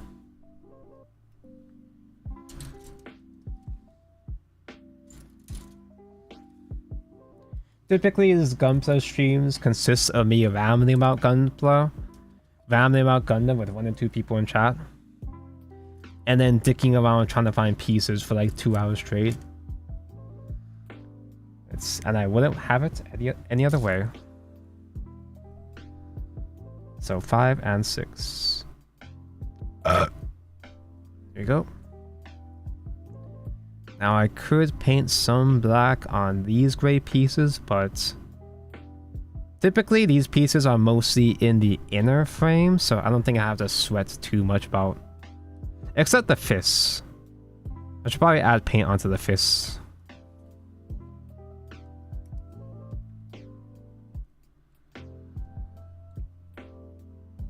His entire shtick is aura farming, but I will admit, I love watching the Freedom get bodied by the Destiny. Yeah, because like it kind of felt like Shin had to earn his ass to be able to keep up with Kira. It's kind of sort of like a Shadowverse Flame situation where they use the main protagonist of the previous season as a maybe not antagonist. That might not be the word, but as an obstacle to the current protagonist. I like when things do that. And dude, one of my favorite scenes of Seed in general was the credits, the fade to credits where after Kira crashes the wedding and they get the whole band back together. They get the whole OG crew back together. With like, I think that was the first time they had that particular OP song, the ED song. I think about that scene a lot. Like, that scene was so hype, only for most of those characters to still not really do a whole lot, but still, it's fine. Building my own dirt rune deck. Gonna put in my Nokos with it on Saturday.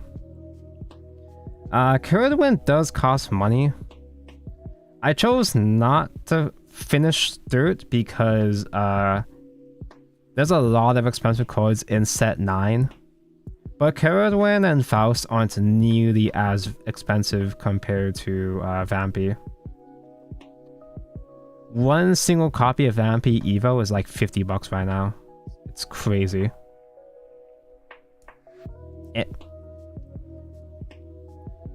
I don't think the Witch kits had this, but they have articulation on the neck here, where it can lean the ball joint of the neck around.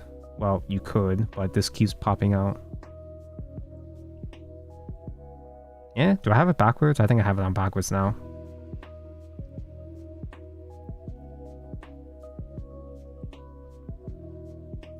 Meanwhile, Shane, of course, I'm gonna fight to get stuff done. It's what I'm good at. Yeah, he's a fucking idiot, right?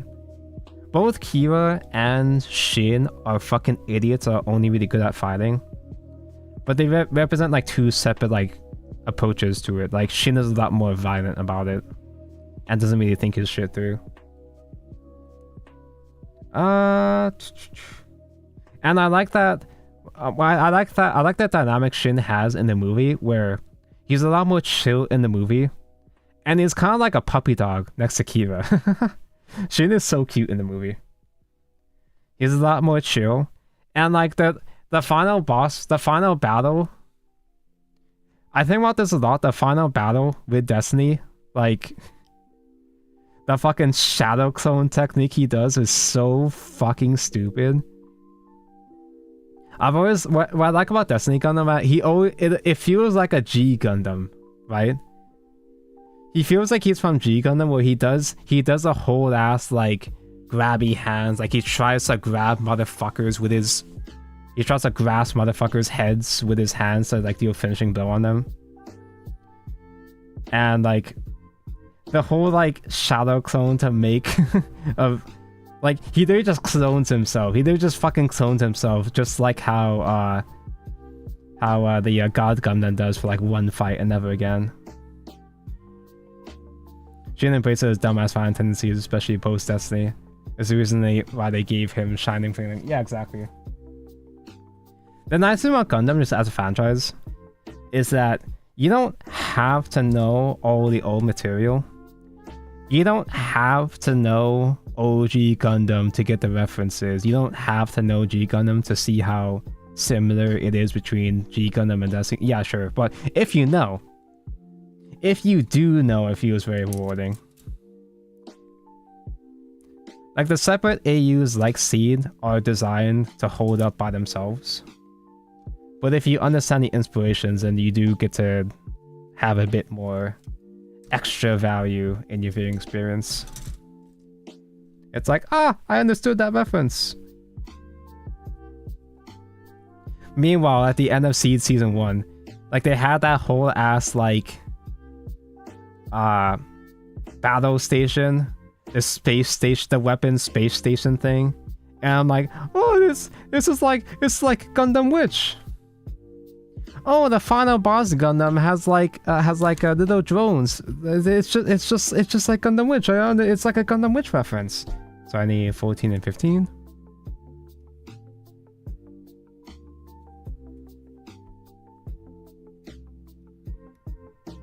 Yeah, proxying. Dude, I'm getting more used to the habit of proxying now. I can't fucking keep up with all this shit anymore. I can't just simply keep burning all my money on all this expensive cardboard, especially if I'm playing multiple games, so. For advice, I actually recently just printed proxy as a whole proxy deck for a Japanese only deck. In the case of that, it's like, oh, they're never gonna release this in English, so I might as well just make my own. It's not really practical to import Japanese cards at this point because funny tariffs, so I just made them myself. They look like ass, dude. My proxies look like ass, dude. Championship Series World Finals for Shadowverse Evolve. My name is Kel, also known as Red Zone Rogue, and I am joined once again in the booth by none other than Orange. Orange, how are you doing after the last round? It was a really good round. I was really excited. Now, Sword is not like the biggest cup of tea, meaning I don't know it as well. I hate Sword. Really cool to see how well people were doing. I know you're a Sword main. I like Sword. So well, Abyss main, but I do very much like Sword. The new Super Robot Wars is gonna have Domon. For sure. Like I haven't touched any of the fucking games. That's a whole nother rabbit hole I'm not ready for yet. Learn about how good you're actually a really good Sword player. I actually genuinely think you're good. Well, thank you. Not to like bury the lead too much, but the deck you played against me the most yesterday is one that we're about to feature on stream, and Orange was quite quite scary with it, and I think the deck is just Eh. quite scary in general. Yeah. It is a very like. I actually don't know what It's maybe one of Orange the plays most herself. I high-rated never decks in Shadowverse checked. Evolve Payoff right is now. insane. Because it's so if good. you hit the right cards, oh, it is so hard to come Yeah. back from. Especially Just hit if the it's right like turn cards, just 5 that or easy. 6. It's just like I don't know how I'm Yeah, gonna come back from it. if you open up Curve, it's a very explosive deck. I recently picked it up because I'm a big fan, so I'm really excited. It's if anyone can guess in the stream, in the chat. Yeah, guess what I was playing yesterday. If you, I mean, if you puppets follow, are you know broken when you get the right exactly what curve. it is, but if you don't, you can take a stab at it. And Bef- see what Before we get to that, let's get to Ah. the answers of Yes. the I trivia, dropped right? thing. So the answer here is D, Neptune, for everyone who opened up a bunch of booster boxes of Verdant Steel like myself. Yeah, who you'll the know fuck that would there want is no Neptune sleeves, which right? I would have loved some Neptune sleeves. It's beautiful. Oh, just kidding. Sorry. But yes, the answer here My is bad. D, Neptune. So, did you all No guess offense, Cal. what deck we're kind of like bare the hatchet a little bit? All right, well, let's just tell everyone. Let's just tell everyone. It's puppets. It's, Yeah. it's puppet form. Yeah. And it's such a I great know what that is. it was I like one- puppets. One good fact is last set was actually really good, but we also got Yeah. a new card called Substitution. which Substitution basically fucking gives you access sucks. to, Just kidding, just it's a little bit okay. More puppets, but you also have a little bit of a clearing. You can bounce a 3-cost to us, which is really good, and also the new Bounce combined with Anastasia, doesn't combined with even Focus, you have banish? this insane early game going into a good mid game. You into Dirt, it's absolutely amazing because you get to set up a. If you've huge seen my board that your games opponent against can't Igni, out, you've so, like, seen how faster fucking than you busted went off of the cards puppet like curve Noah, is. Or you can close out with Orcus, or there's actually a new fairy being one called Paula, who's also really Yeah. good in this new format. And we Paula actually Abdul. might see a little bit of a glimpse of a Paula today. She got a flip evolve as well, so we got some exciting stuff for puppets. I think puppets is was my favorite deck right now in the format, but I think it's one of the strongest actually. It definitely combats Dirt really well, and it also combats the rest of the format. It's got a good match. Puppets aren't as heavily represented compared to Vampy real or soon. Dirt, Yeah, you mentioned. but they're Dirt, fine. They're still which is perfectly a fine as far as I can Runecraft, tell. Archetype. However, we do have a Runecraft matchup today, Yes. or coming up, but it's not Dirt. Yes, In fact, it's not. it is a fan favorite. It is Ishana? Destruction, Shenna Rune. Yeah. Two and protocols when you mentioned? Look at the list. It's a pretty sweet list. In fact, both of the lists are actually very cool. The exact kind of spice that you would hope Yeah. to see at the World Finals, and Yeah, that we are seeing exactly. today. It's very cool. Exactly. I'm actually I personally know a lot of good a lot of good Lashana players. Is it a and, Protocraft I've actually matchup? been talking to some of the folks here, and they're saying how Lashana is actually like a menace right now, or out there. Like, I was saying that Shenna is Well, just because okay. it's just I was not saying that Shenna's all that it good. keeps I'm not a burning, believer. it sets up really well, it clears But I'm your also, different endgame I don't even positions, go here. I don't play this game enough, so Yeah. I'm not really a And, good We're judgment. gonna see it in action. I think we have both players ready to play in the feature. Oh match my areas, god, so we're gonna jump Protocraft on mirror. into it. We have floors on the. I was just Shenna thinking that, Destruction Runecraft like, versus, I don't think the Shenna is on well suited to the current format. Forestcraft, and, Because wanna know if that, you mentioned the don't puppet have deck enough is time your or favorite breathing deck, room to play so, the Shenna on this is gonna curve, be a very fun round to talk about. This is gonna be a if you don't have the chance to drop the Shenna down in the early to mid game, if the opponent applies too much pressure on you and you don't have time to play Shenna, it kind of falls apart pretty hard. When you do get the Shenna out, when you do get both amulets out, with consistent burn and heal too, you know, it's really strong. Like our forest player is holding on for the Anastasia turn instead. So here we have But against puppets though? Oh man, I don't know, man. to get 2 puppets into the EX zone, and then we can actually transform those puppets later on in the turn. And another interesting fact about the 2-drop is it actually also lets you search out puppet. There's cards. the So dad. very good turn 2 play.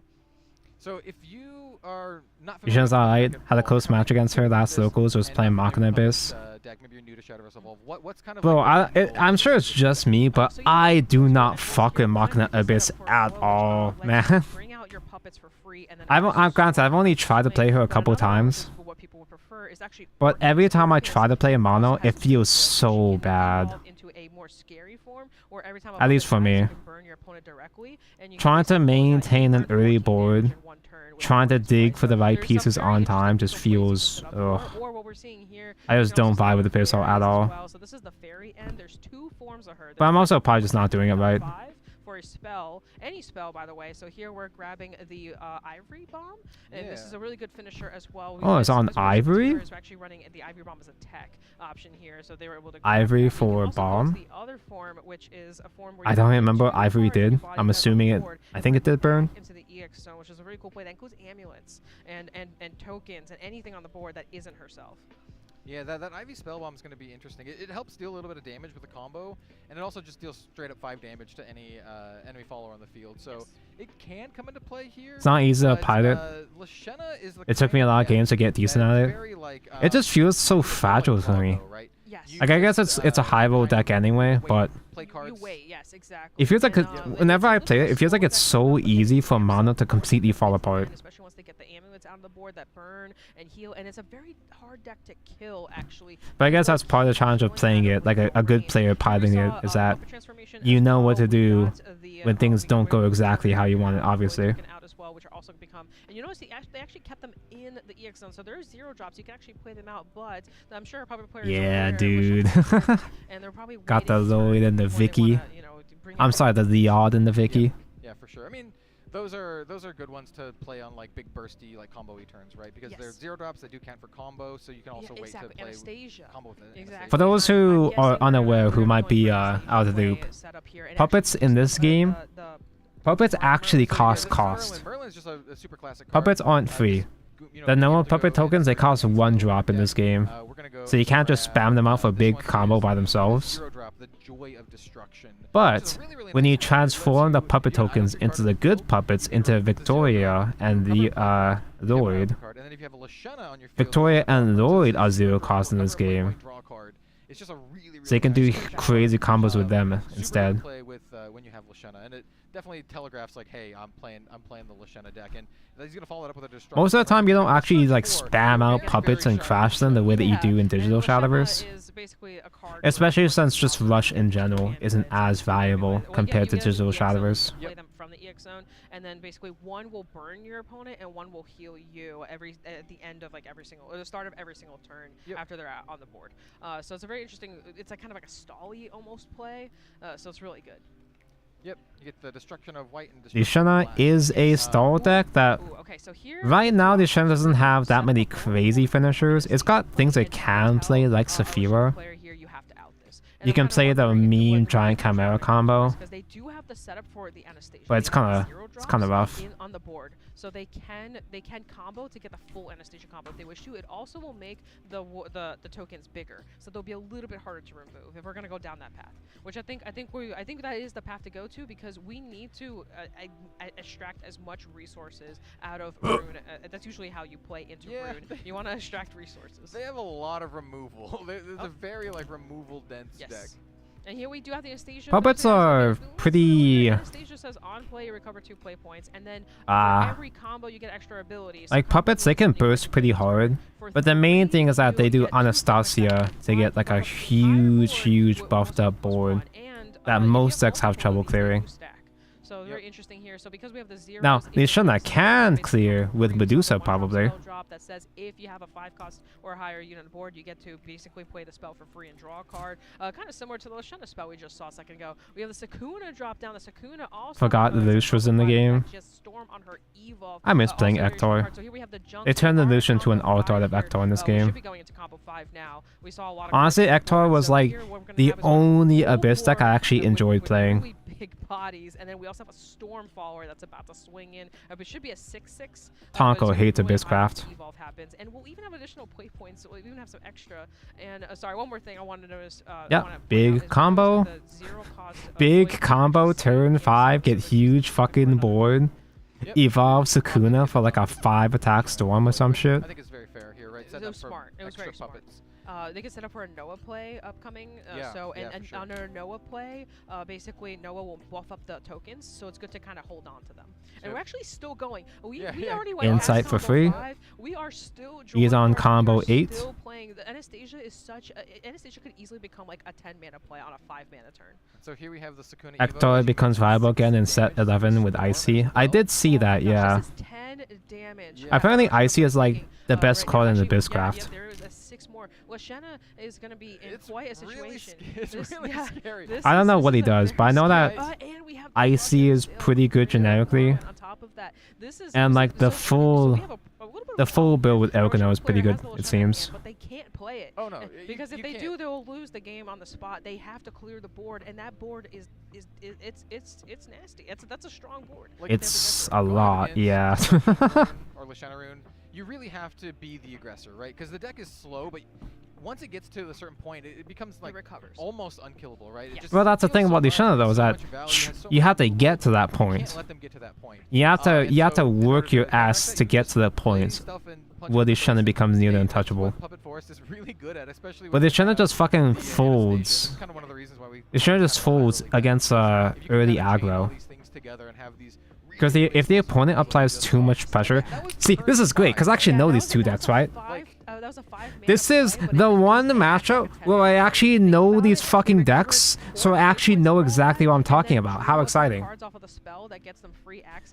Lashana is really, really strong when it does get going, but the weakness with Lashana is that if your opponent applies too much pressure to you, if they put too much pressure on you that you don't have time to play Lashana. You see, he's coping, right? He has a cope with a Murden to remove bodies right now. I guess that's just snipe. I was like, you're on Delta Cannon? No, that's just on Delta Snipe pretty much. To get the extra little bonus, it's just gonna be a quick deal 2 damage to an enemy follower. Because he has to spend time to clear boards because he's going to fucking die. If you're spending too much time just reacting to the opponent, you're not gonna have enough time to play your own Lashana. It's always Anastasia. So if the opponent just doesn't give you any breathing room, you never get Lashana, which means you can never make a comeback. So that It's is gonna be tough. a prime target as well as the Anastasia. Yeah. But you also have the 4/4 on top of that as well. So this is a very scary board. Yeah. Not a lot of play points remaining here. Yeah, here we need to. Yeah. The two main targets is definitely the Anastasia because she's gonna keep popping off, and obviously Sakuna. But I don't even know what to do at this point. Puppet, creator, the junk on the board that's already. You can do like a Witch Bolt or something to play to kill Anastasia, but like Yeah. there's still the Sakuna with 6 attack. I've been in this situation before, and it's real rough. It's really rough. I So guess here we go. Merlin can still Evo Evo Crash ahead into the and Sakuna, like it's fine. Merlin. But he can Which literally shows only that he's kill going to 2 give it bodies as right now. well. Evo does gonna be able to actually jam in and trade into the into the Sakuna. Sakuna, Yes. and they're also gonna get And a like, free 3-drop Mini spell Parfait here from is already at Sakuna. 7 defense, Should so be able to clear at least one body. we haven't lost yet. So we definitely can get 2 bodies off. So- Guaranteed. Oh, okay. So It's kind of ironic. I think, despite them both being Portalcraft, I think Puppet actually is Ishana's worst matchup. So it's gonna do 3 to the junk because you don't have any other like Targets. good trades. It's like, come on guys, you're on the same team. Swing the Merlin into yep. OMG, really high. Yeah. So Unfortunately, I do believe we still have lethal on board. we do have lethal on board. We have exactly Every 7, time he so, engages, he here, makes your if there's opponent any, discard. I'm not gonna What? skip any quick spells that don't That's pretty cost good. anything Here, but So if there they is- Icy. there is Every time a Icy zero engages, he drop, makes your but opponent discard. it That's is not nice. quick. It's That's not quick cool. spell. Exactly. So here we're Yeah. taking. And I assume the he gets 3 even and then more, we're like, taking the 4, engages and with the that is additional effects, like with his right token there. spell. Congratulations to our The token spell is player, not a token. Getting through that. That was that was a really fast. Yeah, it's rough, match. buddy. Puppet is doing Puppet stuff. I'm glad to he see mentioned before that Lashana he played some represented. games, Oh, don't dox yourself. last Don't, evening buddy, don't and, dox ran yourself. into very similar situations. Like you go into turn Yeah. 5 and Yeah, just drop the Anastasia. you look at your hand. You're like, I have 5 play points. I can play like a couple things. I'm glad that Lashana got I mentioned, can't clear your but entire board. yeah, that's the thing exactly why about- Lashana the doesn't thing get about played Puppet that is as often right now. First, if you have the curve of the Anastasia, you only need just a little bit more to be able Ah, to yes, the sword crab problem in digital. But what if they just kill you next turn? Yeah, the big putt. I For call them it at the 1 and 2 up. you wanna Yeah, make exactly.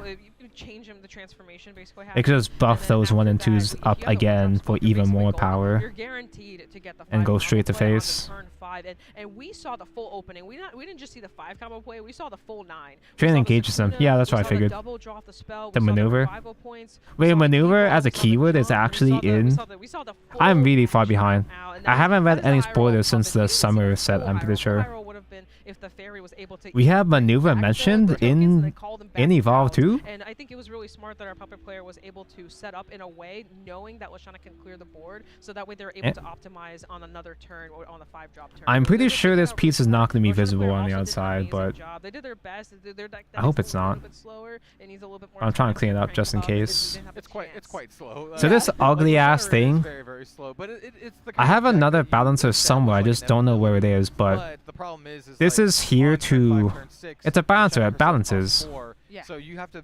basically live off the back of all of your removal, and a lot of your removal is just like. It helps make the damage, damage. consistency When you're sitting down, like, of the 6 plastic health, 5 health, it's just Yeah, it's a really, lot. really consistent difficult to do. again. It's a Themysticry type of thing. You need like a full board clear, like fast. Except Yeah, I or think even I still need just to like, rub a bit more. Rhyme winds and stuff that just kind of like. Oh yeah, yep. Answer it without dealing damage, but unfortunately, like, you gotta have it. And Yep.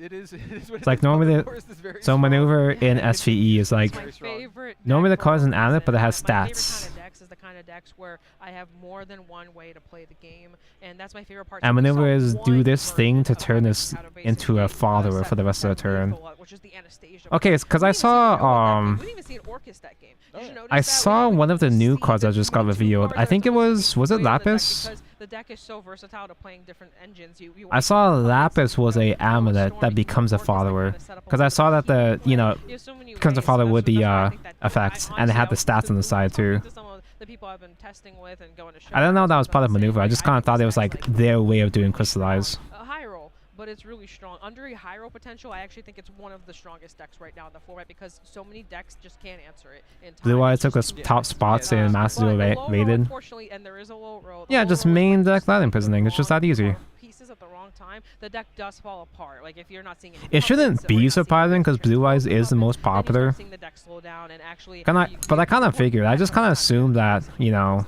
It is Blue very Eyes would much like struggle in rated combo duels deck, both because like actual good terminology players, and in, but actual yeah, card okay. decks. Yes, exactly. Yeah, it is very much a deck there. You want to sequence. To be your- fair, the right Blue cards Eyes together and you in the can hands play of an actual combos good with player. it. Exactly. So, Exactly. yeah, we're gonna.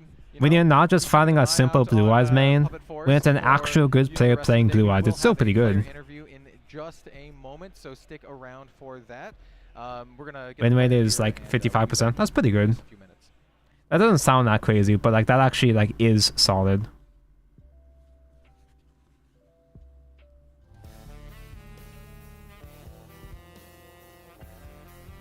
I think we're gonna get the interview, the puppet interview soon.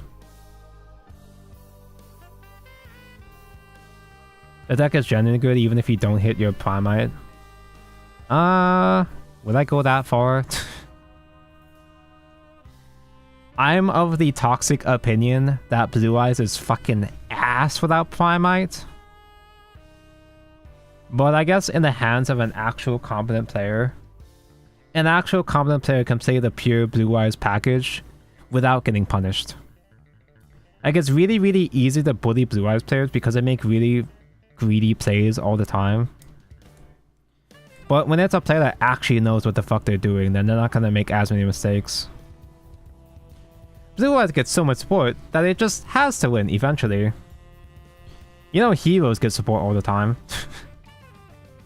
Heroes get support all the time, but pure Heroes has never actually won, or at least it has barely won any meaningful like big tournaments. Now, hero cards win pretty often, like DPE or whatever, but never pure actual heroes.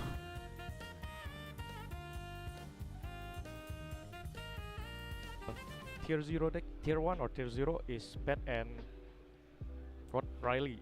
Yes. Yeah, but I think I still think that the puppets still able to fight them at least. Yeah. Yeah, I completely agree. Puppets with are you. fine. So I've recently been I mean, I'm going to biased, but showdowns. I've been taking puppets actually. I'm and biased because I it's- play it's puppets just and I haven't saw played the in real action. top tier Your decks, 5 but mana play was insane. it does So many feel like recoveries, puppets so many food, would have grab enough to your keep draw, up, your tokens ready. from my You were ready experience.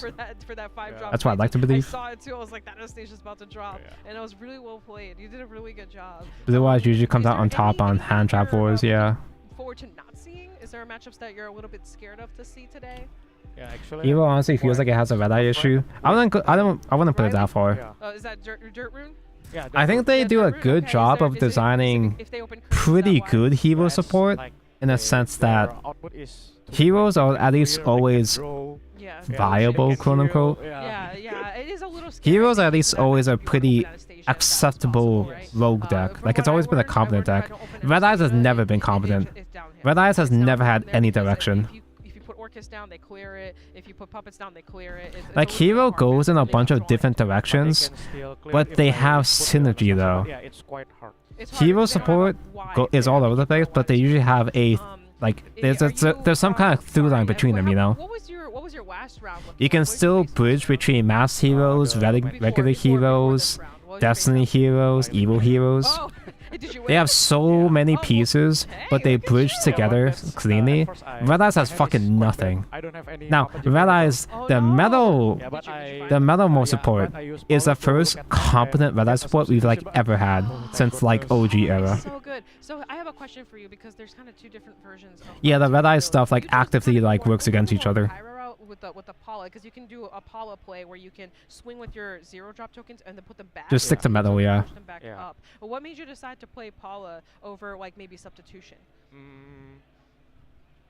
Which one? Substitution is it's the spell that. Oh, Substitution is a bad You do spell. play substitution. Okay. Oh, okay. Okay, cool. okay. So some people run. I mean, you there's play a specific substitution role, just the one because that says puppetry on Evo, trait, when but she like dies, you can grab a puppet card. So, but Oh, you Sub- still play Paula. Sub just feels kind of bad to me I because think like Aurora is good at the, it's a bounce, early game. Yes. not At a the banish. middle It's a of the game, bounce, right? In this like game, Not that good. Not that good. Okay. Because but also it's like you're losing it hits tempo. specific Okay, that makes sense, costs. makes sense. That's what I It was hits wondering, 3 because costs or sometimes lower, change not 3 between defense or different lower. builds, and I really liked your build as well. I thought So there's only really so many smart. I things think- I that think substitution actually does hit, Yeah. So what and was a lot of the those things build just don't design feel that behind it? meaningful to me. Sukuna, or- No. Yeah, that's finding Sukuna and. Sorry, I'm just kinda and clicking finding, buttons right like, now. Aggro deck that has. What do I even have in my Okay, fingies right now? One drop Like plays. bat or sword. Yeah, also, we were actually talking about that in stream, so God, we nailed it. I was basically saying, well, you can find Sukuna, and then Red Zone was bringing up, well, you can also clear a bunch of one-drops Yes. early, especially if you're facing sword, or obviously if they create a bat early, you can just be like, no,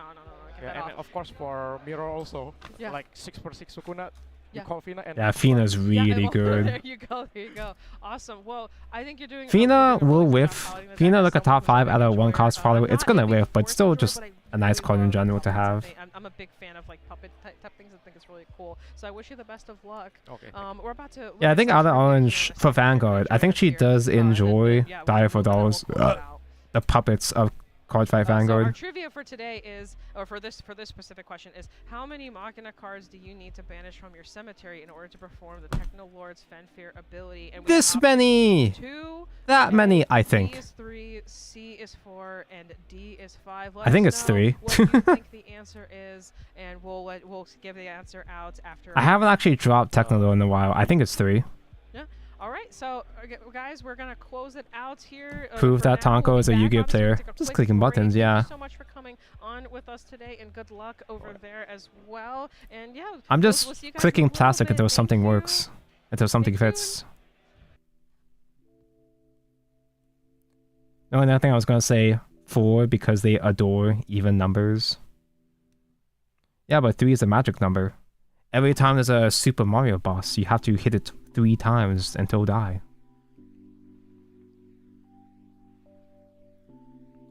Red Eyes is just engine for everyone else to use. Heroes are pretty similar. Heroes have always been mostly about engine cards like Stratos, Malicious, DPE. Whereas Red Eyes though, I think Red Eyes has it a bit more tough because the only relevant Red Eyes cards was Metal. And sometimes a normal summon that will like search for Metal, I think. Darkness, Metal, yeah. The good one.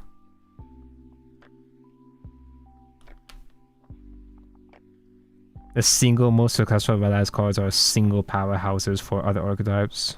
What other ones are there? I can't remember at the top of my head. Darkness Metal carried Dragons on its back in the old days. Darkness Metal still carries to this day. Maybe not quite to this day, but it's still around. Oh yeah, Dragoon, duh. Yeah, I always think of Dragoon as a Dark Magician card in my mind.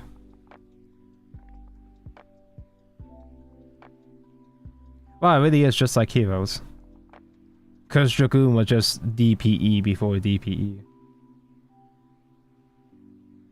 I'm sure that there are decks that still would have played Darkness. I'm sure that there are decks that still would have run the Dragoon package if no, like I was gonna think. I don't think Dragoon package got hit before Verte. Like it really did just die because of Verte, right? Clicking buttons. We got ads. Let's not do ads. Darkness level 1 black metal. Red Eye Fusion because Dragoon was busted. Yeah, in my mind, I always thought that Red Eye's Fusion was somehow Dark Magician instead. I mean, it's both, of course. Was supposed to add this first? No. Yeah? Yeah? I guess this is the back, which means that... Oh no, this is going to be visible. Eh? Oh no, these marks are visible on the outside. What am I gonna do? Just never look at his back.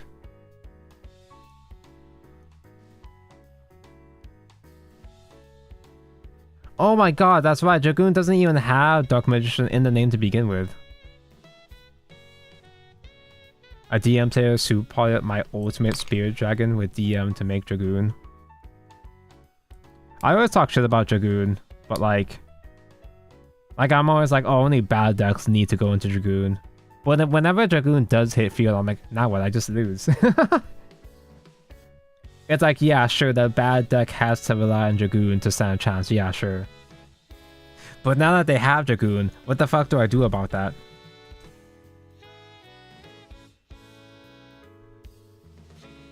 It's always fun in the games until the Yugi Boomer actually does have enough to beat you with his Yugi Boomer cards.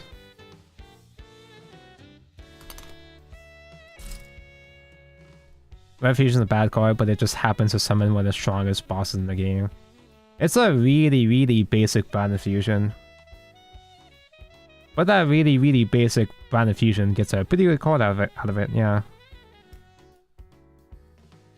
Part of the reason why Phoenix Enforcer package was more popular than Dragoon for a while was because the bricks you get, if you draw into the bricks with DPE, they at least kinda did something. Because you could still use the Dasher / Celestial package for really, really bad generic plays. Like, it didn't feel good to say their actual effects, but it was better than nothing, you know? They weren't total normie monster vanilla bricks, at least. Automatically had to buff Blue Eyes to attack over it. Actual anime moment, wow.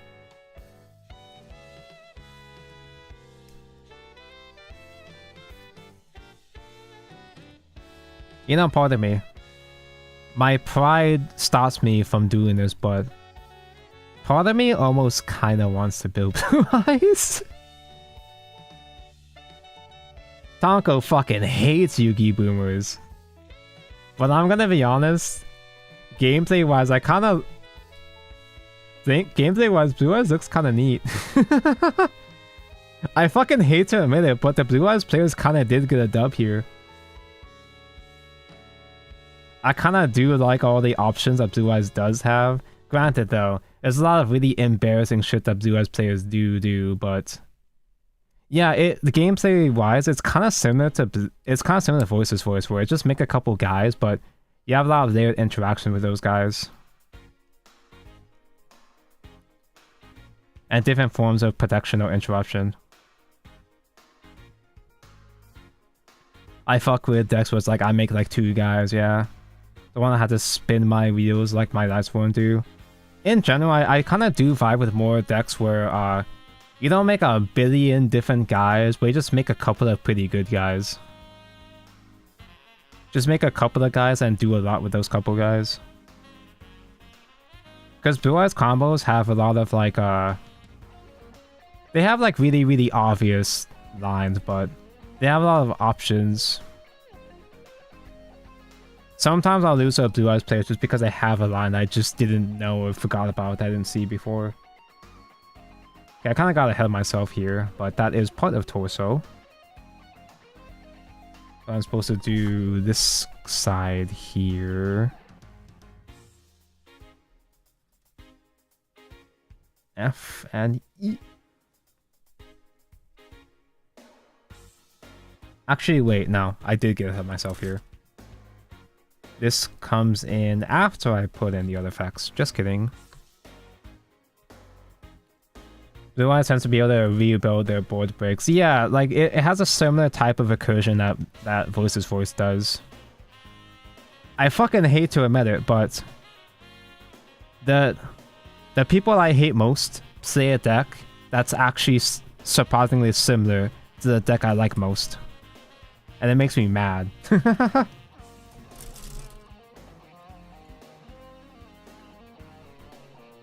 Why the decks just die instantly that their board gets broken? Yeah. What I like about decks like Voice's Voice, like, is this kind of a weakness of the deck, but I like the decks where I have a whole bunch of different types of interaction and recursion that it just kind of wears down the opponent. It doesn't just simply win off of a billion negates or whatever, or floodgates. But it's like a deck where it's really extremely difficult for the opponent to kill you. So you just kind of whittle down the opponent and then just get your own combo off the very next turn again. I mean, Fiendsmith does that same thing too. Every deck has access to that kind of gameplay with Fiendsmith, but yeah. Summon level 1 weak light girl that summons a big guy that protects herself. That's another thing, right? I hate giving props to Blue Eyes, but Maiden kind of a baddie. I can't deny that. I can't lie. I fuck with Maiden. But in terms of economically, Blue Eyes is pretty expensive to build, so I'm not gonna actually bother building it, but I could just pick it up IRL if I really want to. Although I think that one Blue Eyes fusion... I think that one Blue Eyes Ultimate fusion is still money though, because it never got reprinted yet. Oh yeah, Primite too, duh.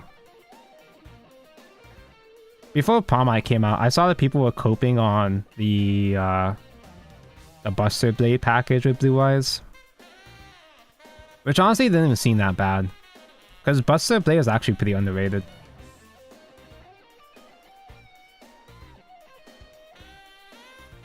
Sky Striker gameplay just grind out, yeah. I like grindy playstyles in Vanguard as well too. That's probably the reason why I fucking hate Vanguard now, is that you don't really do grind games in Vanguard now. Every single deck is so fast and so powerful that you can't really grind shit anymore. There's almost no point in guarding because power levels are so fucking high in Vanguard. There's almost no point in even trying to guard. Everything is too damn high and fast anyway.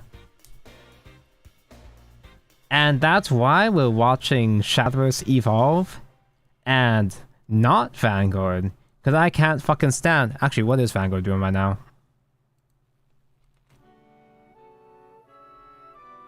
Now I'm curious. Because I did say that we could swap between watching Vanguard and Shadowverse in between rounds. Oh my god.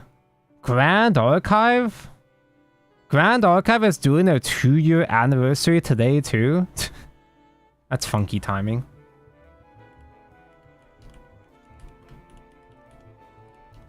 Grand Archive mentioned?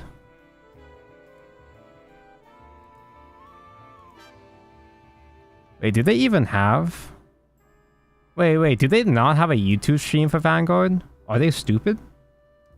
Am I stupid or are they stupid? Making me go through all this trouble just to mention Vanguard.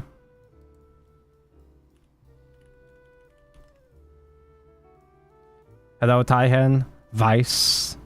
BCS right now. Yeah, like, why am I trying so hard to find Vanguard? I could just watch Vice instead.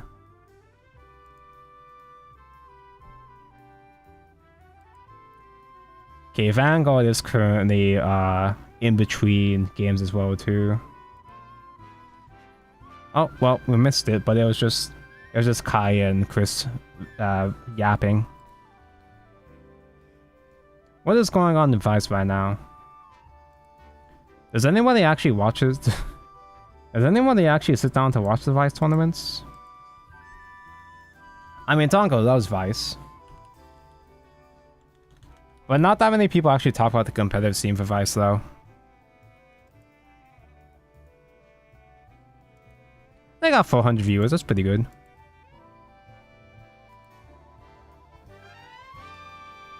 They're also yapping too. Okay, like everybody's in between rounds right now.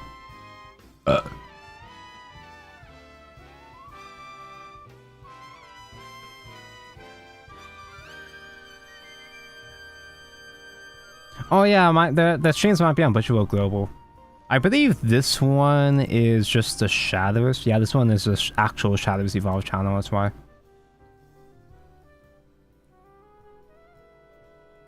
Yeah, we're not doing Hoyo Gacha ranting, it's Vanguard ranting. We're not at the Hoyo segment of the stream yet.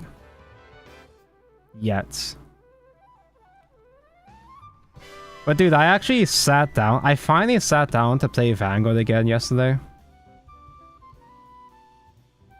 Because I have we were visiting one of our friends that just came back from a trip. Finally got a chance to play Vanguard with him again. And it was fucking miserable. This is not a diss against my friend. But oh my god, sitting down to play Vanguard again was fucking awful. I was bored out of my fucking mind. I spent too much time playing good games. I've been playing so many good card games now that going back to play Vanguard was like even more jarring than usual.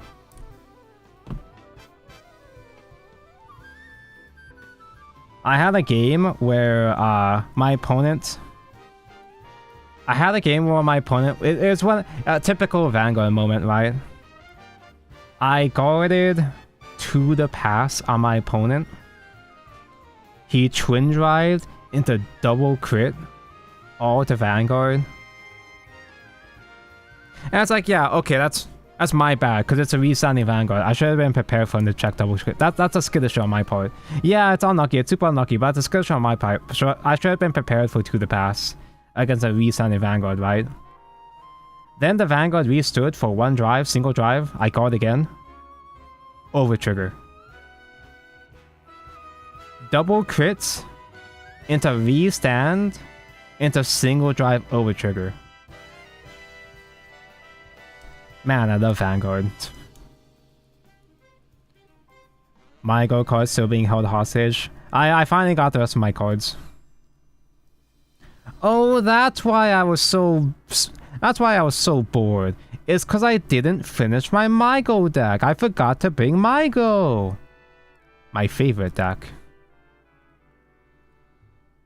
I've been playing Duet too, and I just slammed Daisha into stuff and have fun with that. Daisha is pretty fun. If you have actual things to play against in Duet, then yeah, sure. Duet's meta is still fine. And I did buy Daisha. Despite me hating Vanguard, I'm still buying Vanguard cards anyway. And I picked up Daisha the moment they revealed Daikaiser. I know, I'm pretty certain Daikaiser is going to be a whole separate build compared to Daisha. I like both of them. I rarely played Dimension Police when I was a kid. So picking out Daisha and Daikaiser in current year is kind of cute. The thing about Daisha though is that I can't really like properly finish him because I don't have the energy cycles. Why is this not clicking? Why is this not going in? Orange, and here I have with me Kel. How are you feeling? I'm good. You. Yeah, so the event has been excellent so far. I really love the Oh, dear. absolute like variety of decks that we've seen on display here at the Yeah, World it's not Finals. just It's exactly simply what, TUZ you'd with like to see, Earthright. That's going into nice an event so like far. this. I think going into it, a lot of folks expected like At least from the games that they we got, broadcast.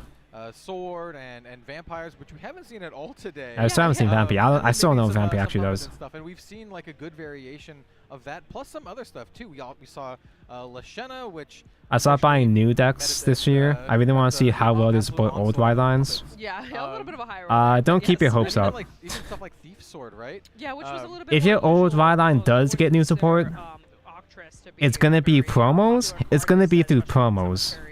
A lot of cemetery skills going off of different decks. So yeah, it was really good to see there too.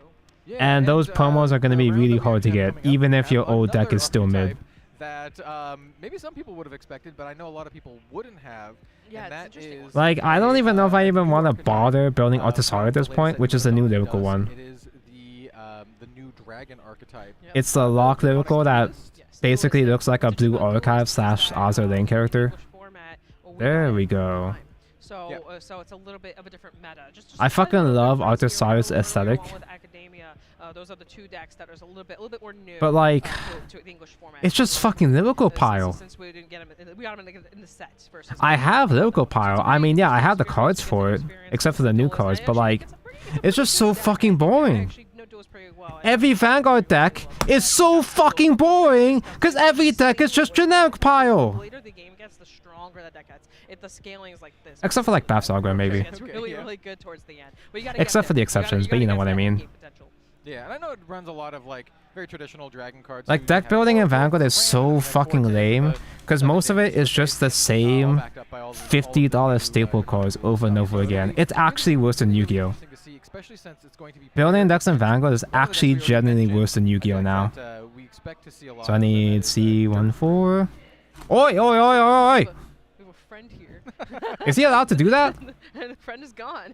Friend, yeah, come I think back! it's gonna be really OMG interesting Igni, hi! match, and also we got some really good players coming up too. So there's gonna be a very intense. I think it's gonna be a very intense match. I get that he's ambassador, man, but like, and then we have I have some friends very. you Gotta get. Draconic Duelist. I get that he's the ambassador guy, but like, is he allowed to do that? Is he allowed to just bomb the live stream like that? Very good, yeah.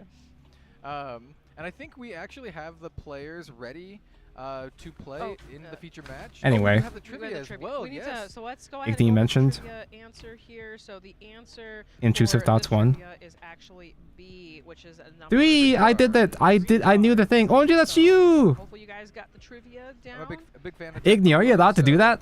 Yeah. I mean, what are they gonna do? Stop you? I will play a good number of these in the future. I hope you're having fun, Igni. So after I the hope trivia, you've been now moving we can start going into a the decent players amount of and your see cards in sort your of how this is collection. gonna play out. I'm actually really looking forward to this match. It's not a matchup that's very popular. This is You know, not a yesterday- popular matchup you would see. Yesterday or the other day, Igni was showing me a bunch of his cards that he was trying to sell or move or whatever. Kriko Some cards that he was Astronaut gonna bring to cards, BCS. simple Mono EPs. Oh yeah. And he's like, "Oh yeah, I have a signed One of my favorite characters. in the Japanese entire- Recross Kriko's really like, Avona. the duelist dragon That's like worth like also, $200. Coming off the back. Why?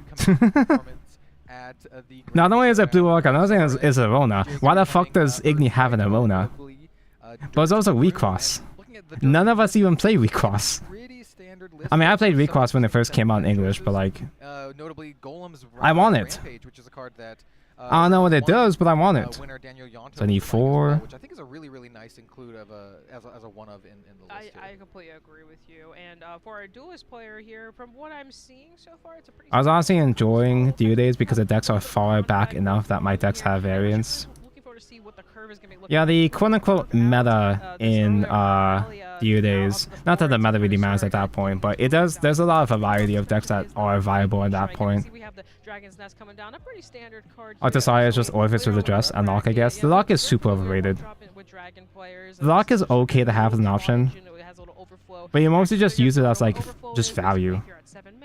You have extra abilities. Artisaya is just good stuff deck. So it's like a late You just play a whole bunch of good stuff to get good aggro and good mid-range. Yeah, so here we're You going can over play Lock for control, but it's mostly there just as a deterrent, just to psych your opponent out. on the two-turn, the curve. So we're gonna have a no discard from the summoning drills too. So If your opponent is a pussy ass bitch, they might play worse just to play around lock as a threat. But like you're not looking to resolve lock to for your game plan, you know. If you have a Riley in your hand, it's a really easy discard. Eureka, Monasterio, yeah. The other cards in your hand, you can opt not to do it, and it looks like DJ chose not. The only thing I'm really missing is just Artisari herself and the new Pride Cyclers. The Pride Cyclers are $20 each though. Artisaria is $13 each, and the Pride Cycles are 20. You do play all 4.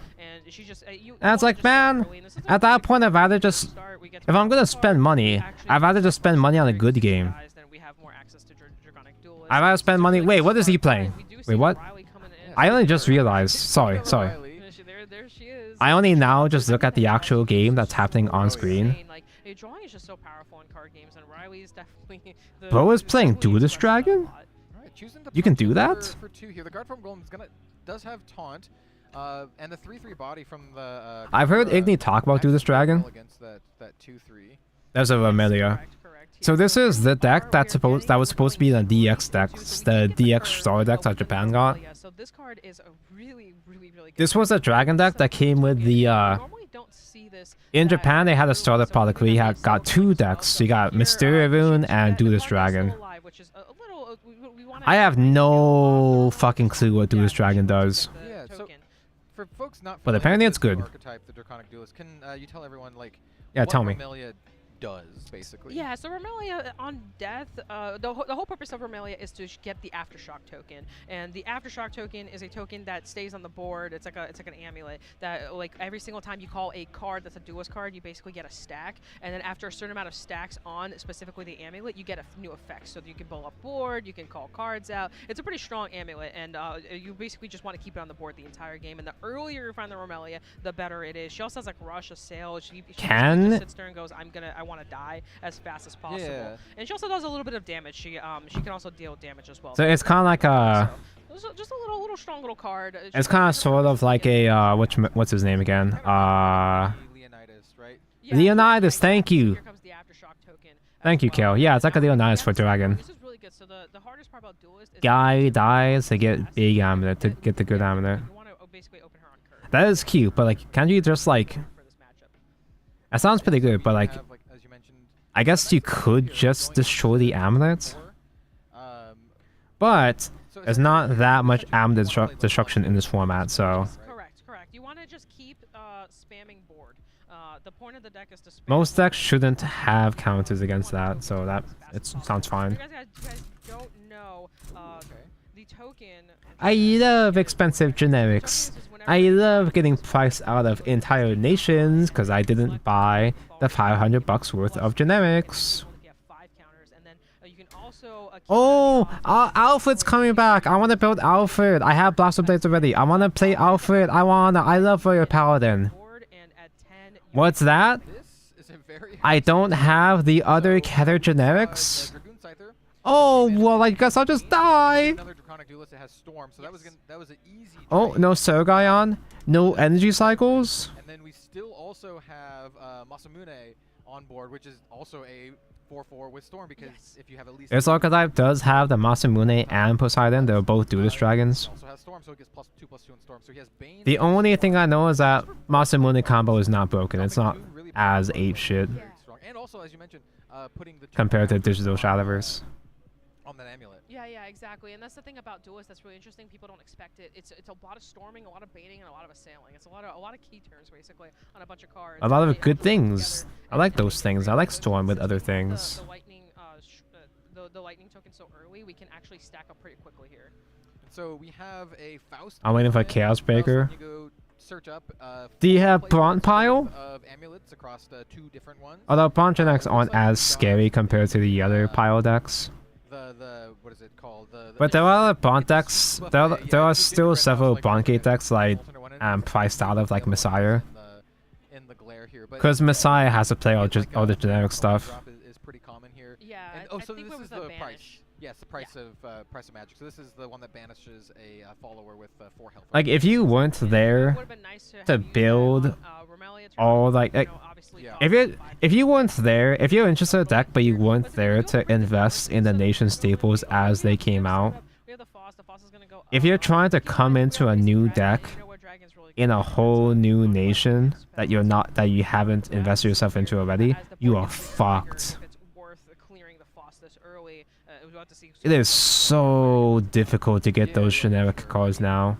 They do have a lot of options. And they're really not making it any easier. Like, yeah, sure, they are reprinting, quote-unquote reprinting the dual nation staples. Wouldn't be able to Evo, But those are still going to be a motherfucker to get. They're still going to be extremely hard to get. Oh, so they do have the Evo points. Yeah, I even mentioned at the start, of course. Yeah. It's going to be like Eureka, where the price is going to go back to the same thing after a couple weeks. Play for 4 and then pay 1 play point and an Evo point to Evo. So you can jam for 7. So I guess you have to buy them as soon as they come out. You have to FOMO yourself. The other option was the pure voiced Dragoon, which is a card that's Bubble Mine is something majority of decks need. Oh my god, is Bubble Mine still money? I still have extras. I have like 9 Bubble Mines. So we have another Remelia coming out, and now the Remelia, since we already have the Aftershock token, we get to do other things. Basically, I really should just move a whole bunch of my Vanguard shit, especially since I barely enjoy playing this game anymore, but I'm too lazy to sell the cards. That's a me issue. Yeah, I mean, is the nipple supposed to be pointing downwards? So now she's gonna get the extra stack off of her ability, so her ability will stack up that now. And now this is very important. We're at 5 for the counter here. This is where basically the counter happens. So what happens here at 5? You can buff up something on your board. So we choose to buff up Dragon. the Dragoon guy here. It's a +2. Yeah. So this. I mean, this is how the Duelist deck works, right? Yes, yes. We've I guess so. Perfect. What I would, I don't play the deck that often, but I play into Nobody does. But this is what I would guess as like a good curve. Because we did open the Remelia, we opened the Dragoon, which is researches. We opened the Katakura early on, which is also a really, really good card. Actually, why hasn't Igni tried this deck against me? We have a really good setup here. Because I'm pretty sure Igni has all the Dragon cards. For our Earthright player. Yeah, so we do see another Riley coming in. Igni, Riley's going to Bill, do this Dragon. You won't. No balls. To clear our Dragoon. And we're swinging in. Of course, naturally, he's been more concerned about Zunicha, of course. He's had bigger priorities. Setup to kind of get there, but we are starting to kind of get into some scary territory since Earthright can burn down the opponent. So we've got to be a little careful. It looks like our hand's a little big. We got to do some discarding. Yeah. Of note on the Earthright subconsciously, I just kind of assumed that Dual Dragon would have good heals. Why are you here? Because that one 4-drop guy that's in drop over there, like that's the guy that like would heal 6 in the digital game. Which is not too hard to do depending on your hand. There's a lot Also, OMG, Nissan Suru, lover, exactly. hi, hello. Saw, like a good number of them flash in the hand. Thank you for the raid. Yes, correct. We do. Hope you had a nice, comfortable stream. So ideally here, As you can see, I'm touching plastic while this thing is happening. Duelist does have access to healing, so we definitely want to try and stay out of this. These BCS tournament streams are just an excuse for me to build Gunpla. Everything like that, so we definitely want to get out of that. So I think that's it for the torso. Set up, get some healing in, and try to get into the Poseidon end game for Duelist. Yeah, so like. Taco, watch out! The instructions didn't say to put on the head yet. Getting have yourself here. But once you get to that turn 7, you get that overflow active. You can still crack the egg. Get a little bit Handsome lad. Yeah. The biggest thing is once we get to Poseidon, that's when all the now, did I need to paint anything? I guess I could paint in the little funnel guns here. Yes, correct. There's another card. They might not be running it, but there's another card that also lets you heal as well. I played S3, so whether I had a comfy stream or not, that's up to the viewers to decide. It is water booted format, so I guess it depends on how you feel about Nom. Yep, absolutely. And like Etra or out of Machina. Here is the Riley. So we do have. Okay. Because most people fucking hated Nom format. Overflow to then activate. I kind of liked water booted those, specifically because I'm a Protocraft guy. It was a really fun format for You said there Portal. was 6 damage, right? Yeah, I'm biased. Yeah, that's a lot of damage to be eating, you know, this early. We definitely want to clear that card. Ideally, like a good, like a Blazing Breath or something like that. Or this card as well, I believe, will do the job. This one's I'm a little bit less familiar with. Yeah, this one Who? is the Dragon-clad Blade Master. Oh, So yes. So you can activate him and deal 3 damage, but you can only do it if you have 3 Draconic Duelist cards on the field. Yes. Which now is a thing. Yes. But the How little contrarian of has you. Bane. Instead, Yes, we Tanko wanted likes to, the format that everybody else hates. on it, so that also is a good way to clear I mean, I liked so there we go. Velsar We format. got through it. We got there. We got there. I liked And then post now mini again, we Velsar. activate the counter to buff up our guy and make him a big boy. Yeah, it's just 5-3. Just you know, make your threats. Yes, and it's free. You just tap it. It's kind of cute that this matchup is like As mentioned before, both of we these decks just happen to a build be backup of the Amulet Bushiroad. decks So that this make is a nice one. This is a stacks, one-drop I that'll guess. Immediately replace itself. One is obviously And, kind somewhat of back and forth. digging higher into ceiling the compared to room. the Has other 16 one. Health, so they have a little bit more health to leeway, but you can't discount Dragon, right? Dragon is notorious for being able to do you know, Casual forte things. huge burst damage out of nowhere. Yeah. Sometimes you really want to be. Ozzy the crazy and Haka. You always gotta be. You always Forte gotta know win. there could be 7 damage coming to your face, and you always Forte gotta know for that the win? range. Yep. Right now we're out of it, which is good, but like 2 fortes can change that really fast. So we gotta. Also, the Duelist Dragon guy hasn't had any ramps. What are you doing? Ramp good. Where's the We ramp? have a Ooh, Mirror of mirror. Truth, so we are able Nice. to revive a card here, So we and we have- get the third one out. I mean, Mirror. Mirrors of reanimates? Right? It is. What? You get your stack, and then also you get to set up for the potion here, which is what we did. I haven't. Here I have you not been keep paying all attention yours. We can't, clearly I don't know if we can get the second to the one. dirt gameplay so far, Oh, but we can. We still have the. Oh, yep, I see there. So we do Yeah, sell yeah. the stack. Okay, good. So we're able to pick that up and get. they have a lot more ways to We're able revive than I clear that expected. little 5 Honestly? box pretty easily here by Oh, just for cracking sure. the Honestly? potion, and we also get the burn. So Dirt kind of has more reanimates than actual Abysscraft Damage does. to follower to That's the embarrassing. leaving a 4/4 Ceridwen on the field, and then we're gonna follow that up with we have another 1-drop. Oh, cool! This is the 2/2 beast, right? yeah, that's the wolf guy. You can tap him. to Mr. basically deal Beast? damage, and then on his death, he lets you get a stack. But we're actually keeping it stood. So over here we have an interesting situation going on. DJ is saying, "Okay, I have a board, and it's gonna get scary. So you're gonna have to." There's a couple This is guys. definitely a board that we have to. Just we have to- Masa Poseidon it. and Oh This wait. is when a conflag turn would be good. Kriko is running conflag as well to kind of clear. Yep. Even though it's only 2 bodies, they are 2 pretty.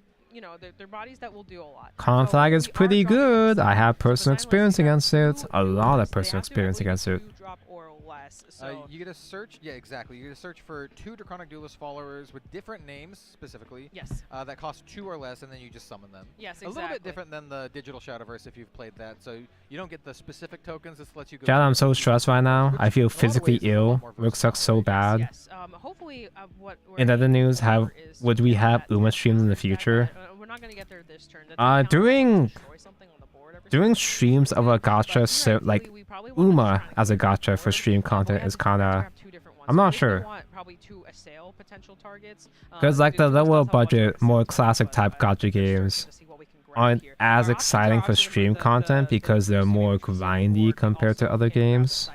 If we have any more copies, as I'm well not as sure what to but you even can't do swing with it a with fucking Uma stream bodies. So we really need something to kind of clear both. besides Yeah. the We wanna go down plots. that path. Say We're actually Uma for the picking up- Oh, I plot. see here. So he is gonna this card is gonna activate. This is the. I highly doubt I'm gonna Dragon get Blade super Blade into Master. Uma. We'll be able to proc since it'll Like, actually I'll see the probably duelist, install it because unless it's Poseidon side is games just and make sure he- I'm a side game shill. Poseidon is He is a duelist. yeah. Okay, awesome. So yeah, so since they're both coming into play at the same I exact doubt time, I will he catch the will see Uma that there's duelist disease, on the but board who and knows. kinda help with a little bit of that clearing. So here we have we're at 10 stacks actually. Yep, so so we're at 10 stacks. So 10 now the stacks second effect mentioned. of lightning can activate here, which is the one that just Wait. destroys anything on the board. This is a nice. I search. was This is like, basically a board clear. Not Yes. looking, but and you Storm- actually. Stormforce I was Face. joking Yeah, about so Masa Poseidon. it's You actually actually really got good Masa setup. I Poseidon. see Kriko had to think through a little bit of which approach to go, but I think this was definitely the best play they could have done here. I didn't know that you could just cheat out guy Definitely used or all- reduce all cost of everything guy. we needed. And we have the Poseidon too, so And now it's a very, very scary board. Poseidon is The like 4/7. million yen Yes. So winner. you have Masa Ward, by the Poseidon way, combo. 4/7 Ward. yeah, So 4/7 Ward. You have a 4/4 Masamune, and then we also have the I think his stats are like 3-2. Yeah, Yeah, it's the a 3-2 on the board, and this is actually we went from like kind of like a empty board to a pretty scary board. Yeah, now. what the hell? Very lethal on board. Yeah, Clear board this also is make a actually- bunch of this is guys. lethal right So now. it's 11 damage. Yeah, it's 11 damage. So we have to Wait, do this dragon kind of we rules? talked about What? this- I mentioned this before with Earthright. Wide Ward? boards are really hard to clear 4/4 especially Storm the bigger Bane? they get. So like they really don't have an The answer. 4/7 is rough. Yeah, the 4/7 yeah. is rough. You need a way to 4/7 Ward Poseidon? We got a big hand. We can work with it. So we got a bit of mana to work with here. But yeah, it's He it's gonna doesn't be- make the tiny We do fuckers that got have ward, the but he revival just gets potion. ward I did himself. He just see has a big ward himself. The red hot removal. Yes. Red hot ritual is what Red it's Hot. actually called. So I mean, there is removal in hand. Red hot could deal with the That's 3/2 hot. just by itself, but Yeah. you know, chain that with something else to potentially clear off the Masamune. Yeah. There's a lot of just like math numbers flying through DJ's head here, trying to determine like what's the appropriate. Okay, yeah. So Barrage. So the barrage is pretty good, taking Masamune down to 3 health. So the red hot ritual can just kind of finish it off. Yeah, I was just about to say that you could actually. Oh, I see. They did it on. They had the 1 drop. They had 1 mana Yeah, open. they were so they tanking were at able end of to. They turn. were thinking if they wanted to barrage there or not, and that's really good. This is when the most fun part about Shadowverse comes out, is when people are trying to do all the math. I love Okay. Shadowverse We got the math. Medusa, and we saw Medusa. Medusa earlier, but high! This time we'll actually be able to see both snakes activate here. Madoodoo. So we'll actually be able to see the full spell interaction This here. is You what get I the- would. Yeah, it's what I would call a very Medusa-able board. Yeah, yeah. So Yeah, it's definitely Medusable. You get your snakes, and what's good is the snakes are actually. Yeah, really another good. So barrage to when you kill get to the little Poseidon, for guy instance, if on the another far Poseidon top were to there. come out, like later on, Right. I don't think those Reduce Poseidons Poseidon down to Oh, 5. no. But if it, but Tap the cool part with the snakes is they Medusa clear big to bodies deal of Poseidon, and 5. It makes the ward feel way less threatening. yeah, because we have 5 damage from Medusa Evo. We have 1 from barrage, and we have 3. Maybe like the from snakes Red Hot. reduce cost of thing, So, right? like, And we also have we can play a free spell as well And- once we clear a little bit here. Yeah. So we'll have basically full range. To Medusa to bear into the rights whole board. 2 and if needed, snakes Medusa can also so that you can attack play a to guy for Poseidon 2 as well less, I for think. 4 points of damage. Yes. So here we have the Evolve, which will deal 5 to something, and then after that, we'll also be able to proc the snakes. So they can split it. I think it might be something. It is a fire like chain, yeah. You Maybe can clearing the 2. 3 to you can Poseidon, spread out 2 to Masamune. you can spread out the damage across multiple bodies. And Correct, correct. And the 3-1. Yeah, I think you're yeah. We did see the Junk Barrage, so yeah, that would be the best situation. Yeah, that feels optimal unless there's another card in hand that I don't see that could lead to a more optimal play here. No, but yeah, I I think agree. that is you the are play. correct. Yeah. Yeah, you got spot on. That is exactly. So here are the Barrage. And the sad thing is that Kriko is And then which that- is perfect. one Poseidon off at the lethal 2, from and then Red Forte. Hot Ritual. We'll clear it off. Yep, can finish it off, and you can activate the. Unless Ozzy gets By just buffed, I don't cashing in the remember snakes, I exactly what believe. Ozzy's wording is. And oh my gosh, those snakes are. It's such an It's- interesting. It's a lot of hoops to jump through, but you did it. You Yeah, cleared, exactly. You cleared the board. I mean, this is how you know. This is the peak. Ironically, levels the of best Earthright, cards in right? Because this is- you Earthright have to think Rune about these kind of plays, are like the these cards that rewards, you wanna aren't do as even often as runecraft. possible, and that's what makes the think- difference between a good so player. Medusa, you know, Curdwin. Yeah, I was thinking so like. jamming Oh, I'm the sorry, Medusa into Savage Poseidon, Win. Leaving Medusa at 1, I think is pretty good here. Yeah, because we m- get the 3rd snake and we can set it up. And again, if we have another Poseidon that comes out, we can have the snake. Yeah, able to answer and you don't it. have to use your red hot. Yes, you and keep your resources. And most of the removal in the Draconic Ginger Duelist deck is kind heal. of like Oh all my or nothing, right? It's goodness. like a lot of bait stuff, so you Oh, don't yeah. care that your dudes Oh at my one. God, Heals? double What? gingerbread. Okay, no wonder that card is limited.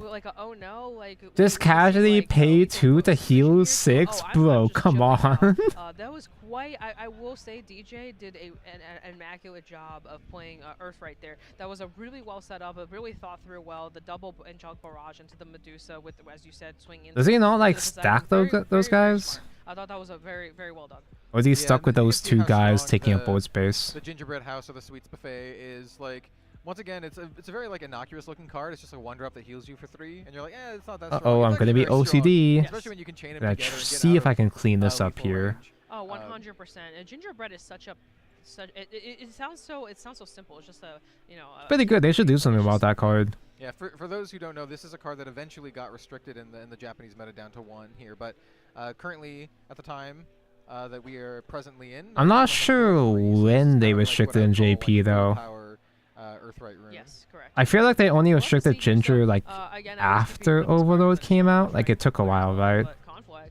Conflag answers. Yeah, he's running 2 conflagration, which it does 5 damage to the enemy board. This is, I mean, like, It's a Now, little bit we sad are getting an because English conference in the middle both of this like, tournament. Frieza and the snake only have like 1 health. Yeah. So it's like it's kind of like a bummer, but if you have In to a do it, couple then you hours, do it. there is going to be a exactly, break in the exactly. I actual think tournaments. the scariest part here And they're is, gonna do so English Duet is news, in a situation which where there you are, could like, be bandless dropping either Fortes news. or They Bushiroads could to announce a kind of ginger keep, nerf, keep the pressure on. Because we have the counter. Everything else is set which up. would be a bit early in Or is that a in relation to like the Dragoon? Japanese Yeah, restriction we kind of schedule. It need- would we be need to kind of upgrade early to resources. kill Earthright, but We they kind of should. upgrading resources, but They let's kind of move should. into a different play. Oh, it is Dragoon. So we have Dragoon again, which again will buff up the counter. At this point, the number on the counter My is less important crusty, because we're past the 10 in ugly control, ass but balancer. the amulet goes, I mean, it's still a card that lets you go search for another card, right? yeah. No, this is Worlds Beyond News Cope stream. There was no Worlds Beyond News in here. Exactly. I think This is a Bushiroad event, so it's only going to be SVE news. I mean, we got Worlds Beyond News recently. This deck is an entire searching. They showed a bunch of Haven and Sword stuff last week, so Another Masamune. Yeah. I mean, like, hey, it's still not that much, but it still is Worlds Beyond News. It's good. Yeah, exactly. So I think here we're just setting up the board one more time. I'm wondering where we're gonna call out another card here. I think we have the 4 mana. We got the 4 mana to work with. Yeah, here. like still a lot of play points here, and like a good chunk of the deck is 4 play points or less. So like, there's a good chance that we see another follow up. Dude, this dragon is kind of fucking fire though. Gargoyles, Yes. or you know, a whole slew of other like lower drops. So here we have. Okay. Oh, this one is the. You need more than just random Duet cards. searcher. I'm not expecting us to get any real news for a Interesting while. here, we have we can just evolve and kind of just find more cards. I have like If you zero wanna find faith. the draw card, there's a 4-drop draw card that would be really ideal here to be able to just. And like, draw. what else 'Cause is I've there noticed that really one to thing talk that about at this see, point? There it is, that card Oh, yeah, exactly. yeah. That is a Maybe draw some too, more so that's the story card we haven't details. actually The been gargoyle. seeing, Yeah. at all, and that's why their hand is a little on the lower end. But Oh, there's that some gargoyle will nubs here I help still gotta kind of cut out. punish that hand a You. little bit. Yeah, Some noobs. Notably, Katakura gave her fanfare bonus Yes. to Masamune, so now it's a 5/5 storm. Yes, correct, exactly. So, we are back into the board being kind of scary, and again, our room player is gonna have to out it. We're basically, you'll notice we're going back and forth between Oh my outing goodness. boards on both sides. So that's just how this matchup goes. And as you can tell, At 11, like maybe now we're gonna see like Again, I don't know where, shit like, about one Earth deck is Room, gonna but I beat don't think the they other, actually but deal they're just 11. going back and forth. It's been a very back and forth game. Yo, those are a lot of counters. Usually in Shadowverse Evolve, Yeah. Just point. there's not that Yeah, much like really high burst damage in Evolve. Yeah, the threshold is 10, so we're past Yeah. the 10 threshold. Now, what's interesting about that little token is I believe it can be nuked by like something like execution, but since this format The is format really has like, gone a it's lot not very faster, much but cheaper. it's not like modern Shadowverse is- deal 20 damage in one You know, turn Duelist kind of has thing. Or Kriko has done a great job with the Duelist deck, just turn after turn, just absolutely filling the board. And I've just in general evaluation of a lot of Shadowverse Evolve decks, the ones that tend to do very, very well are decks that I like to call like you just play a couple cards and just absolutely fill the board with dudes. Mhm. And that's exactly what the Dudes. Duelist deck is doing between like Poseidon and the Dragoon. It's just This like, black hey, I cloth have a I'm card using that is just supposed gets to more polish the dudes, plastic and to make they're it shiny the way that the rest of the piece kind of is. just annoying to deal with. Granted though, Exactly. I mean, that's I the fun didn't of the fix deck, is shit. You keep searching, and you know, a lot about Shadowverse is sometimes you have to top deck into things, but Duelist allows you to just directly search for what you need. And it's kind of like a toolbox engine. You need. There you need a still Storm is body, you that get a Storm body, you need a Bane body, you get a Bane stress body, mark so you there just have you have access to your that build I'm box, not just search sure what you if need through. fighting it down would really Though help we are much getting at this low on point, so I'm just spoilers, like, gonna we've seen- Yeah, we're running out of copies. I'm just gonna Yeah, not be there's a lot of OCD and just leave it yeah. as is, at least I for think we're on our now. last copy of Masamune I at this think point. so, yeah. But how many times can you clear that card? I will say DJ's been doing a good job of clearing. I had no cards, clue who but Cinder yeah, was, so I we looked clear into it, sometimes. and We she had a have collab boss with coming in Nero. Here. I never read her like a Yeah. book. Yeah, that was like a while ago, that Yeah, stream you go apparently. search for, More you know, gingerbreads. Well, Actually, I think we're at it. Like even Nero just But we like still have a lot of There's- the targets. funny I think there's still AI some could of see those through right Cinder. now. Oh, we can get the, Like, the oh, gold do you have gem. friends? Do you really have friends? Double summoning Or are they Rosa. just acquaintances? That is Like, screaming, holy shit. "Hey, I'm gonna set up my golem burn turn." Nero is Like, fucking that's what we're scary, setting man. up for. Yeah. because we're gonna probably stack up our board. AI in general is scary, but And then Nero we're just gonna especially start so. Summoning golems. I'm assuming we have the alchemist in hand, and that's what we're setting up for here is the alchemist for the triple burn. Because the ideal alchemist turn is you wanna play the alchemist and then you go golem. Oh my god, that's right. You actually use That's usually alchemist the burn setup, so I for think lethal. what That's funny. we're going for here. We're gonna set up and then in My turn two, artifact we're gonna golems try are and helping. lethal. Yeah. So here we have Golem Golem, 1. and then we're just cracking them into the Yep. Golem 2. Yep, here's the second one. I think for this one, we're probably going to discard to get the one at EX Zone as well. If I had to take a guess here, it would be really. I good. know They what wanted you to did pop in the here, so Discord you can discard here, we DMs. can get What the did I one do? point. I would probably want to discard here just to get the. I one mean, point. well, So Nero. looking at their hand, they have. Nero knows what Cinder has done, Oh, yes. they went. Not me. No, I didn't do anything in DMs. No, not me. Yeah, I see that. So play red hot, crack it. Play red hot, crack it. Yes, correct. So And that's yeah, gonna clear out the 5/5 monster moon Yeah, at least, exactly. and just leave like a 3/4 dude. wow, I have never seen an Earth. I saw that post that Vedal made. Vedal being So like I did get a glimpse of the their hand. what do you Last call card, I them? believe, The is dad? Sweet Tooth, Yeah. Sweet Tooth Vedal's Monster, dad? which is a great card to have as a last card in your hand because it does The go get, programmer another 2-drop. that made Nero. It's just a nice value The card. babysitter, the And we handler. still have the potion, I saw as a back Vedal's pocket post that we where use. he was having an argument with Nero. It's a little scary. I will say. And he's like, "Oh, what are you gonna do, dox me?" And then Nero just straight up posts in that DM. Vedal was like, "Actual, for real, address." It's like, oh. Here's Forte for lethal. Taco hates DMing, yeah. That's game. Holy shit! Dude, this dragon is crazy, what? That was a good game. That was a really good game. Forte good. Yeah, a lot of back and forth, a lot of setup. You could see like DJ. Igni, you gotta hop on, do this dragon, man. Yes. For like that big golem turn, but at the end of the day, when you're at 7 health, staring down. Dual Dragon is like Yeah, shockingly yeah. tanky. And we talked about this earlier. And it still has the 7 is burst times that magic regular number ass for a dragon Forte does. turn. And and Kriko was holding on to that card too. I'm sure that since the start. I think Kriko was like sitting there like, okay, once the 7 damage comes, once all 3 gingerbreads are gone, it's Forte time, and we definitely saw Forte saw mentioned. So as you saw, I know Duet is a little bit of a newer deck. As you It's can so see, annoying how against Dragon you never feel safe at 10 because you could just get balances itself out. instant Early on it's Forte'd. too much, and then it builds and it builds and it builds, and the Poseidon turn is really Even when it if kinda Forte starts doesn't getting like kill you insane. It's just exactly. you keep clearing a body, or You're always scared that you're always terrified they're just gonna gonna drop another Forte in the following turn. I love fighting Dragoncraft. Dudes getting killed off every turn. So it gets very interesting. I think it's a really What am I looking for? It's super resilient, I think. Yeah. And I think that's like the biggest strength of it. You have like the token that accrues value over time, and then you also just have all these cards that just get you more cards, right? Yes. Cards that just go Not search and, even you know, on get this a lot of one. other cards. And I think decks like that and just in general in Shadowverse are very, very strong. Yeah, And yeah, I a completely lot of agree. folks like I know we're talking about the duelist deck maybe being a little slow, but when it pops off, then it really pops off, and we saw it. Yeah, we saw the full curve. We do saw very the well, basically the full magic. And the only time that I feel Yeah, like bro, the deck just is pop a little off. slower is if you have a way to kill off the Romelia before she has a chance to create the token.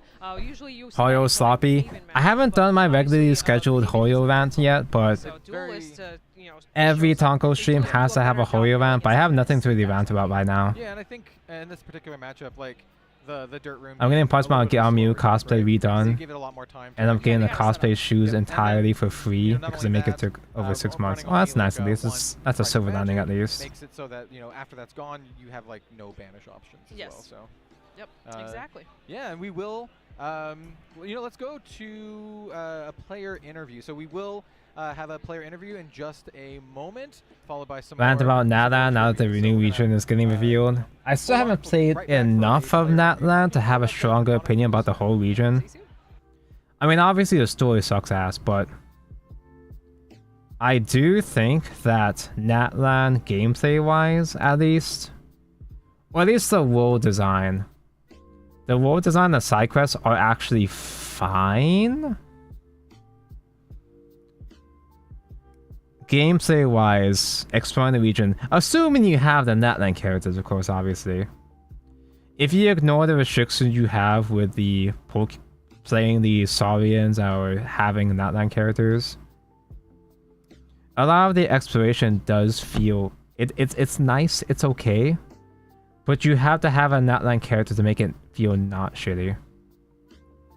The only reason why I started actually exploring Natlan finally after all these years, I only finally started to explore Natlan because I pulled the cow.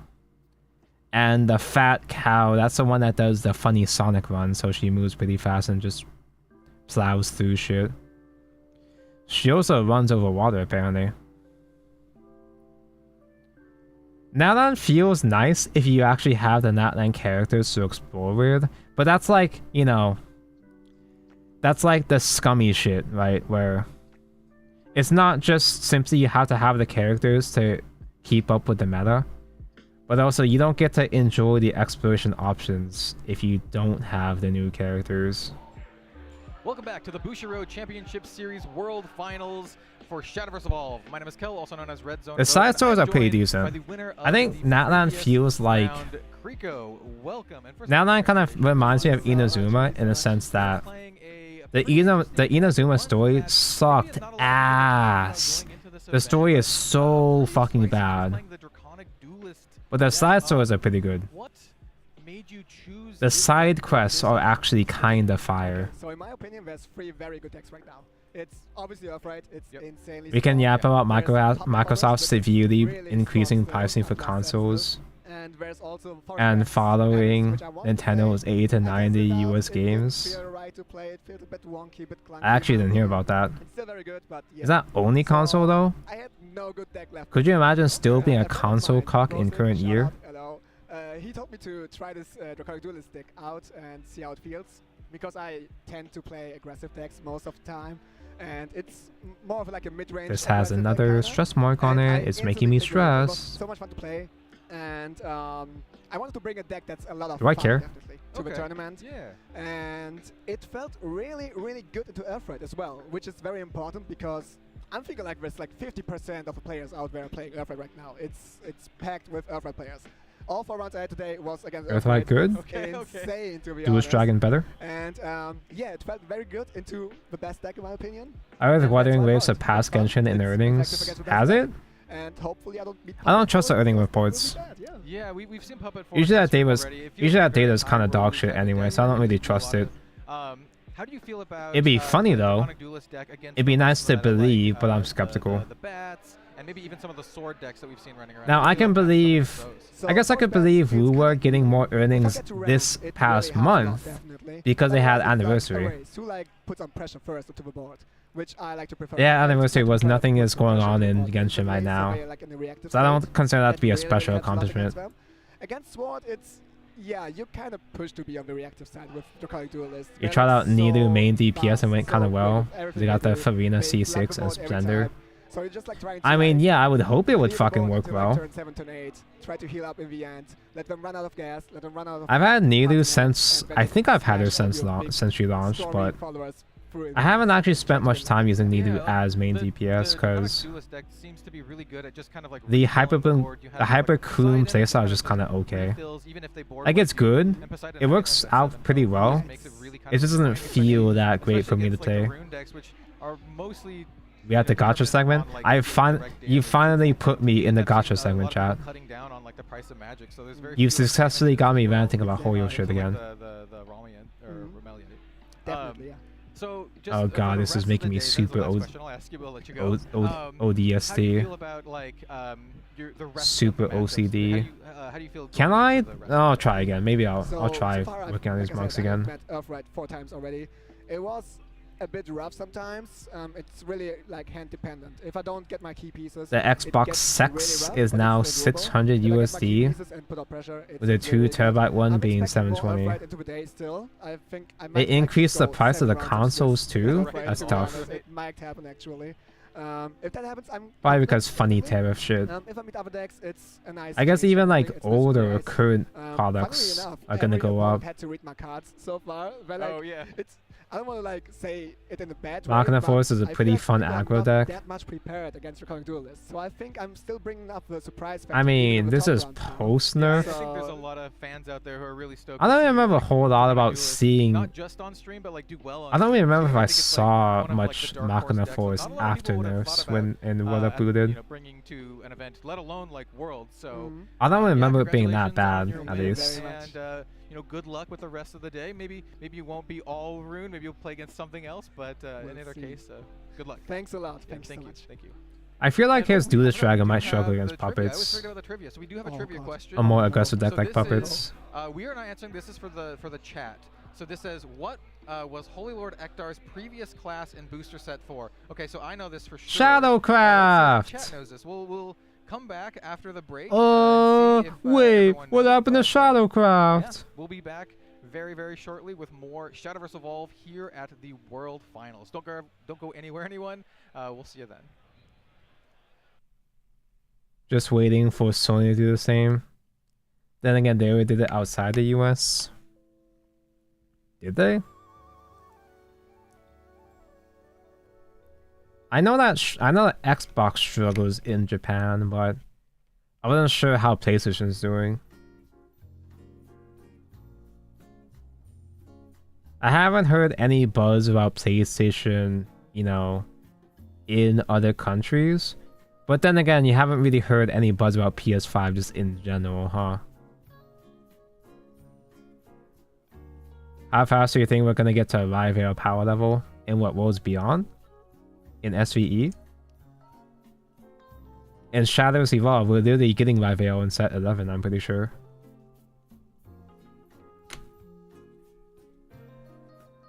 Apparently icy good. In Worlds Beyond. In Worlds Beyond, probably set 2. I'm scared, man. Like, the power level in Worlds Beyond is already pretty high. It's already shockingly high. I don't feel like it's gonna take that long for Worlds Beyond to reach current modern Shadowverse power level. I wouldn't be surprised if it reached Rivale levels within the first 2 years. Oh, jeez. Oh, huh. I mean, I'm gonna, like, fix this, but, like, if I try to rub my fingernail onto the plastic after using the bouncer, it leaves those marks. Huh. I'm gonna, like, polish the rest of it anyway, but weird. Yeah, I don't think I can fix this. I'm not a good enough Gunpla builder to know how to fix this shit, so I guess let's just leave it be.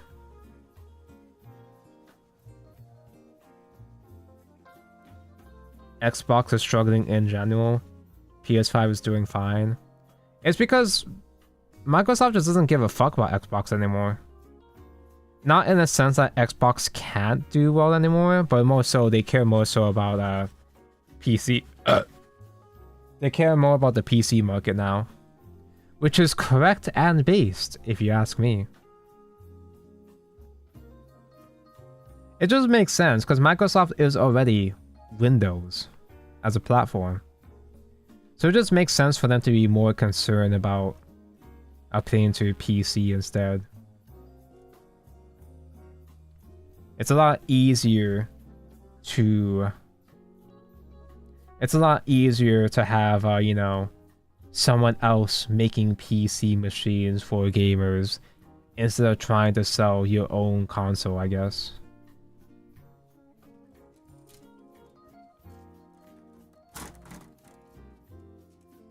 I wouldn't be surprised if within this gen or the next gen they just completely kill off Xbox in general.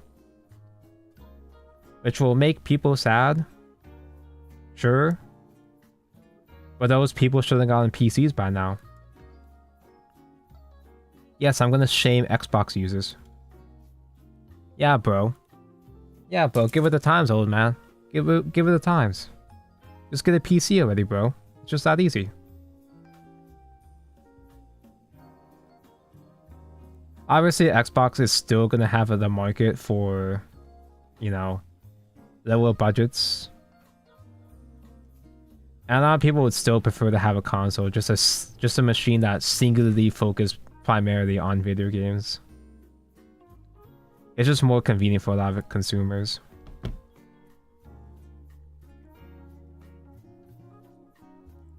But just get a PC already. Who cares? Just get a PC. Just be a good player. I think it's the wrong piece actually. Is this a wrong piece actually? 7? No, it's right. Huh. How do I slide this in?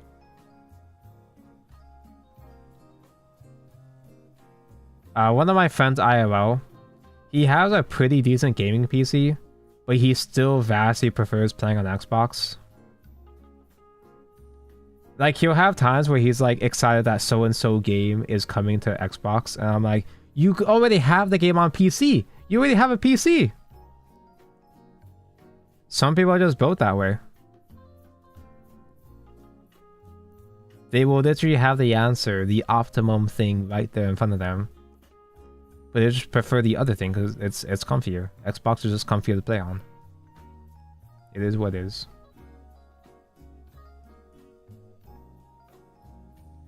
Although I feel like I've been disillusioned because I personally haven't played on the console in a long time. So I feel like I've gotten out of touch. I've forgotten what it used to be like. The only console I've really fucked with is Switch, and well, yeah, obviously, duh. But even then, I barely play on my Switch either. The last game I really completed on my Switch was like when I finally got around to beating Xenoblade Chronicles Remake, like 2 years ago. Yeah, I think it's been 2 years since last time I actually sat down to finish a video game in general. So I need 24. Why finish video games when I could play gacha games? Why play real video games when I could build Gundams? Once again, I am joined by Orange. Hi, welcome back. Welcome back to we're about a little I still find consoles good because they just work. At least for the Swiss rounds, and so far it's been really good. We've been seeing a lot of mixed things. Sometimes they just work. That was also good to see. Duelist, not only Draconic Duelist. No need to troubleshoot shit. Yeah, but the thing about console though is that when things do go wrong, you can't troubleshoot it. Earthright Rune. So like that's you don't even have the option to troubleshoot it. You're just fucked. A lot of the story today, right? We do see a lot of the decks that we planned on seeing, you know, the Earthright and that kind of stuff. But there's where's Vampy? That are making the rounds here at the World Finals. Yeah, exactly. At the end of the day, is anybody playing Vampy? You know, Rune is really good, but there's the thing about Shadowverse is that there is so many other there's so many ways to deck build. So even you can still tech into a lot of matchups or deal with a lot of matchups, and you know it's not end all be all one deck and that's it. So we're seeing that a lot. Like obviously as you mentioned, me and Igni said this before, but you know, the current Evolve format, it's effectively a 2-deck format between Dirt Rune and Vampy Blood, Vampy Abyss. But there's a really wide tier 2. There's a lot of viable decks in tier 2. Yeah, I agree, and it's exactly what you'd like to see, you know, for the World Final. So the only downside PCs is you need the knowledge on how to upgrade them. This trivia. I want to play Oblivion Remake, but my PC is bad and need upgrades, but I don't know how.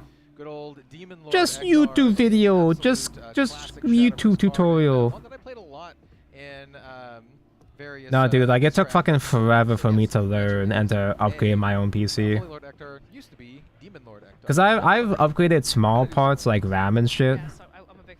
But last year, my old PC, my old desktop just straight up died out of nowhere. And I had to rebuild most of it. I effectively made a new machine. The only thing I really kept from the old machine was the hard drive, some fans, and a power supply, I think, and that's it. Almost OTK with all your Gensatsu Foxes Ektar. It's like slow. It's fun though. But it's fun. If you're like a fan of like Glory Finder like me, it's really. I love Glory Finder. Glory Finder mentioned. Do that kind of shenanigans. So. All right. But without further ado, we're not here for Necro Charge. We are here to see our players and into our next round. yes, Speaking of players are Ektar, ready in the feature match area. we haven't so seen any let's go ahead Haven. And jump on down. We have. It is my a personal matchup that professional is opinion that somewhat Haven is similar underrated to this some that format. we've seen before today. Puppets! So we have Puppet Forest versus Earthright Runecraft. And once again, right off the bat, I do want to. Yeah, I heard that this Earthright deck is pretty good. To OOC, who's running the triple. Did you guys know that mono Earthright Forest is Forest? Did you guys know that Earthright Rune is pretty decent this format? It looks like we have DJ with Earthright going first, and this is a nice first turn play, getting some card selection off the top of the deck. This is the Cauldron of Calamity. Doesn't Red Zone do more Grand Archive?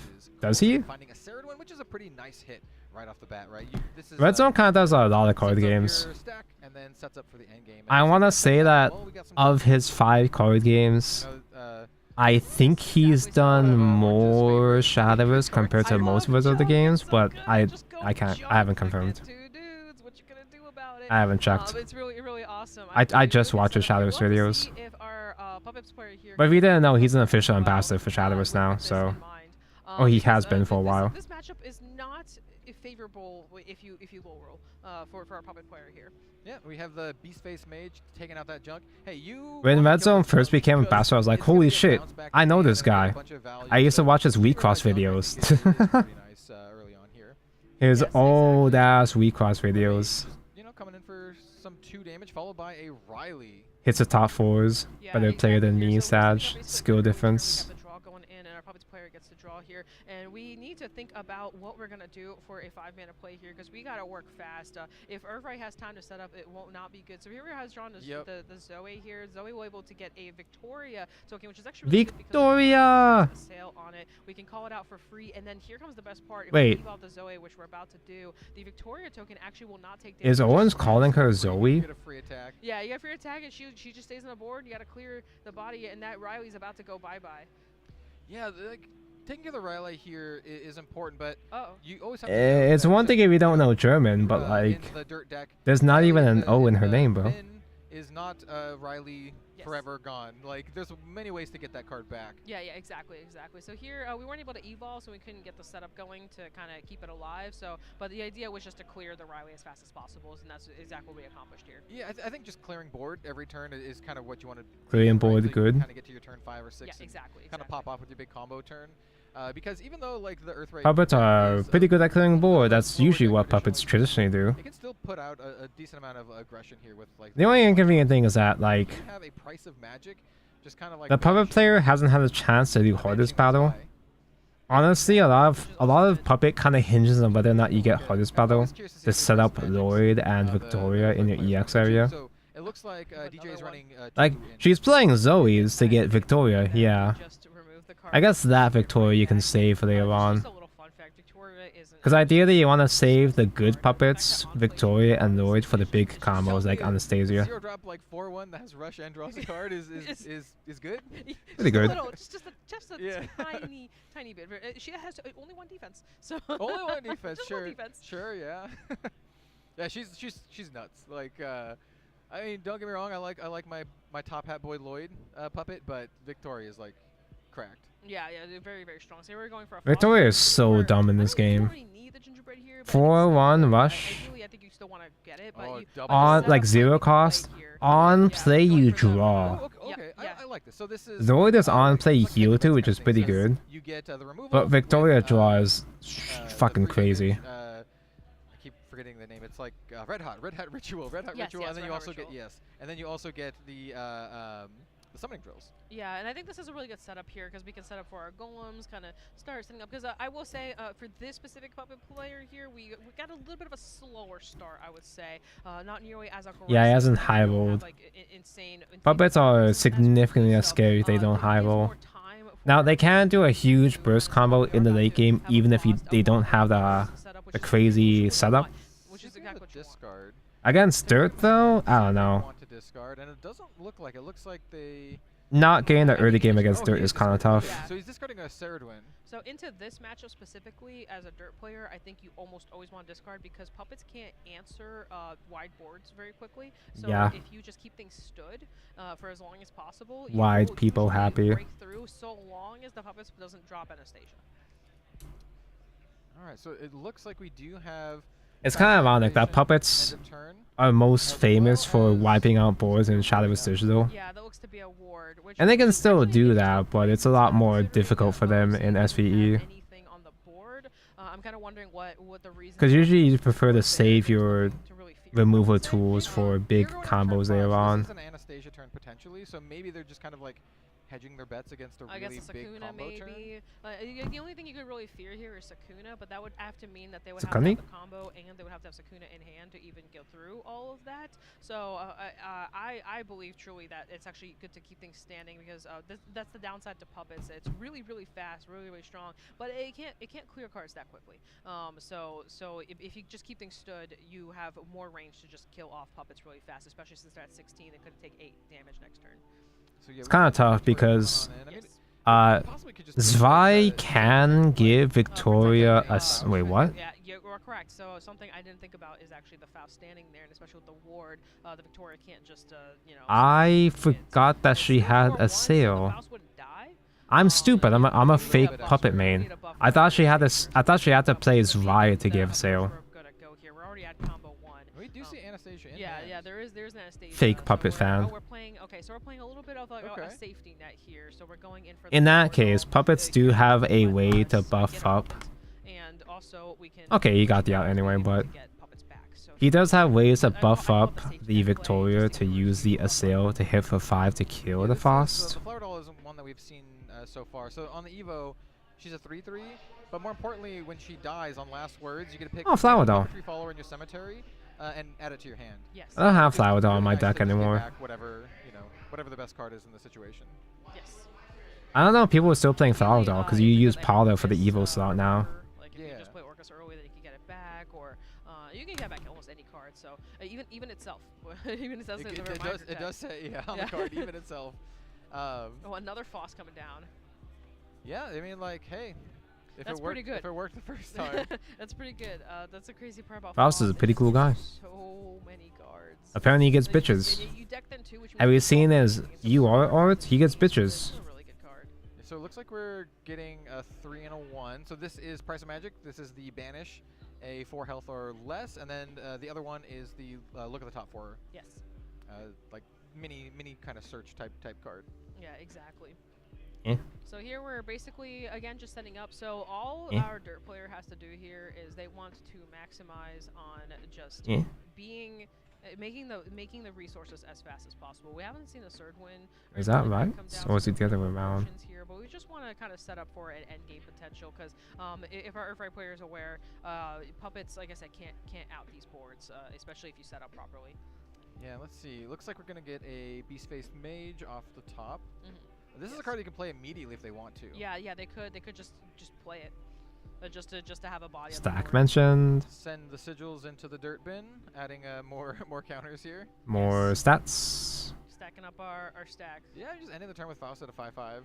This is Yeah, still we have a mid-game, 1-0, too. which could potentially be an Angelic Barrage, which is very important to Because he puppets. can't use Revenge Orcus to Don't push play, your puppets with are the sales very anytime dull. soon. So it means Angelic Barrage can just clear them all. Yeah, I mean, notably. Another standing the- up the buffed up Victoria Faust bit, is but she really is a 4/1. annoying. Yeah, she's a 4. Noah! So we're going for a Noah play here. A little interesting. risky. This is a Interesting. little bit. Now of a that's risky here, so greedy. we can He's use just all going the for the puppets storms to right now. Fuck it, we ball. Especially with the 1 mana up, can just clear all the puppets, which means what will happen here is we're just going to lose all our storming here. Trying to- He is going second, so I guess he could try to go for Vengeful Puppet Orcus next Yeah, turn. I think so. It's a little scary here. They really so ideally what the smart play here is to go 1 by 1. I guess he could do it either Just way kinda because it's see what's gonna happen 3-drop here. base But right cost and now, then we 4 might cost actually to see this evolve. play get punished if we have an Angelic Barrage in hand. This is a really scary board. It's a lot. It's 8 damage. They all have Storm on them. But the thing is, in Junk I Barrage think clears them DJ all. just brought the barrage to the front of his hand. Yeah, exactly here. So we're about to see a full 8 damage wipeout. I'm pretty sure. But we'll see. Oh yeah, they buff up defense, so you can't just barrage. Oh, double barrage? So yeah, a little bit of a risky play there. No, but I never think mind. the It percent does. would've It been- does. so you don't have It to does not buff call up them defense. one Just on one. You kidding. can call them That was one blue on one or dice. three. So you can move up it up swing and see what Oh happens. my Move it god, up, punished. happens. That's usually that's how you gauge the. Holy shit, the fucking greed, man. It's okay. Noah is a little hard to clear, so we can kind of see how it plays out. Seven Wait, like, hold up. notoriously difficult to deal with, especially for. Does he the play, Duet wait, deck. with Noah? Yes, exactly. Noah doesn't summon them all at the same time, You don't wanna summon a right? lot of your 3 damage You could stuff play the at puppets individually. that where you can instead. So he just got super fucking greedy. He could have played one puppet at a time, storm at one at a time, right? 5 to the. Because what Noah does is that Noah turns the all red, then puppets storm damage to face and also draw 2 into cards. puppets. It turns into Followed by zero the Space cost. Mage, which is gonna go ahead, do the He Earth summons Damage. 2, I think. Clear the Noah. No, he So puts we, 2 into EX this is gonna be area. an interesting play here. We're gonna have to kind of crack back. Oh here. my god, bro just And this like is got a punished. hard board to He clear. punished himself for no reason. It's not just For slamming the all the big puppets down before declaring attack. Right, you're in lead Is- Because the way it works is that so many ways to kill with 3 health. in Shadowverse Evolve, you have So we're quick gonna play start with spells, an but quick end play stage. I spells mean, like, only we're gonna activate start either many times. This is a great way. when the opponent declares This is an a great way attack to start your comeback. on the opponent's turn. They can End only stage is activate gonna allow for a if the really opponent declares an explosive turn. attack or during the end He was phase. staring down a 17 health rune player. So he just simply is, played the puppets one at a time. He that's would a- have that's a been tall probably ask here, okay, so- right? Likely, you're basically fishing for enough cards to remove on board. So you're staring at what, 5, 9, 10, 11. Sorry, I've just worth been of, clicking buttons falls. again. You're all, primed and ready Just to get been- jacked if you can muster up enough damage here. Putting Yeah, plastic exactly, together exactly. until I think realized we I are had it kind of on playing into backwards the whole time. turn here coming up, so we can maybe be able to Okay, improvise that is a or forearm. something. That's the thing about puppets. It's kind of where the weakness starts kind of showing. Is we don't have a way to nuke cards. Essentially, you have to use your bodies to kind of swing into stuff right here.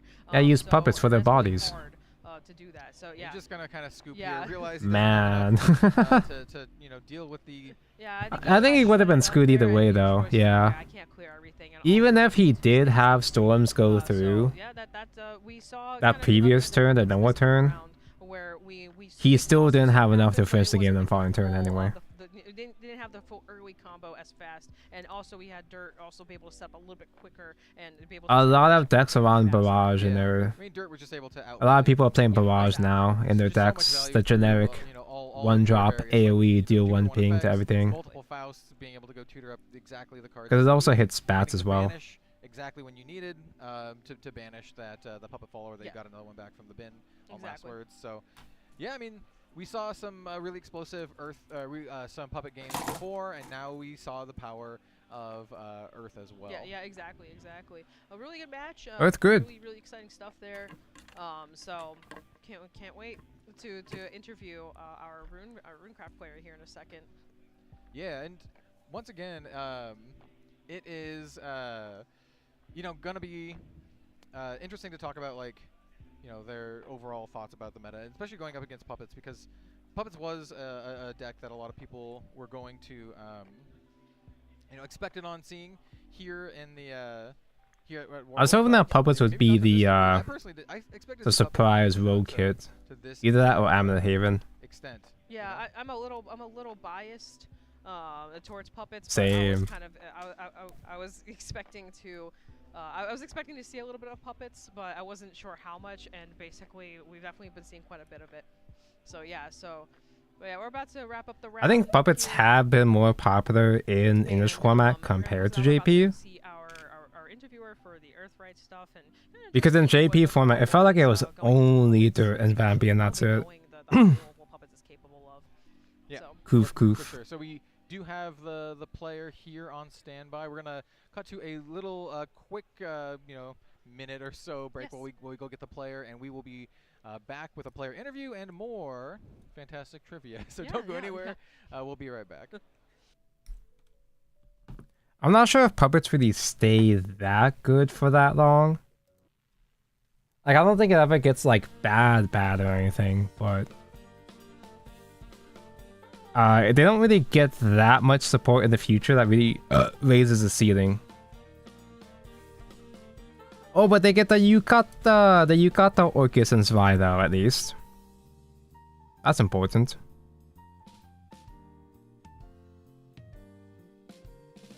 Oh, but dude, though, next set, guys, next set.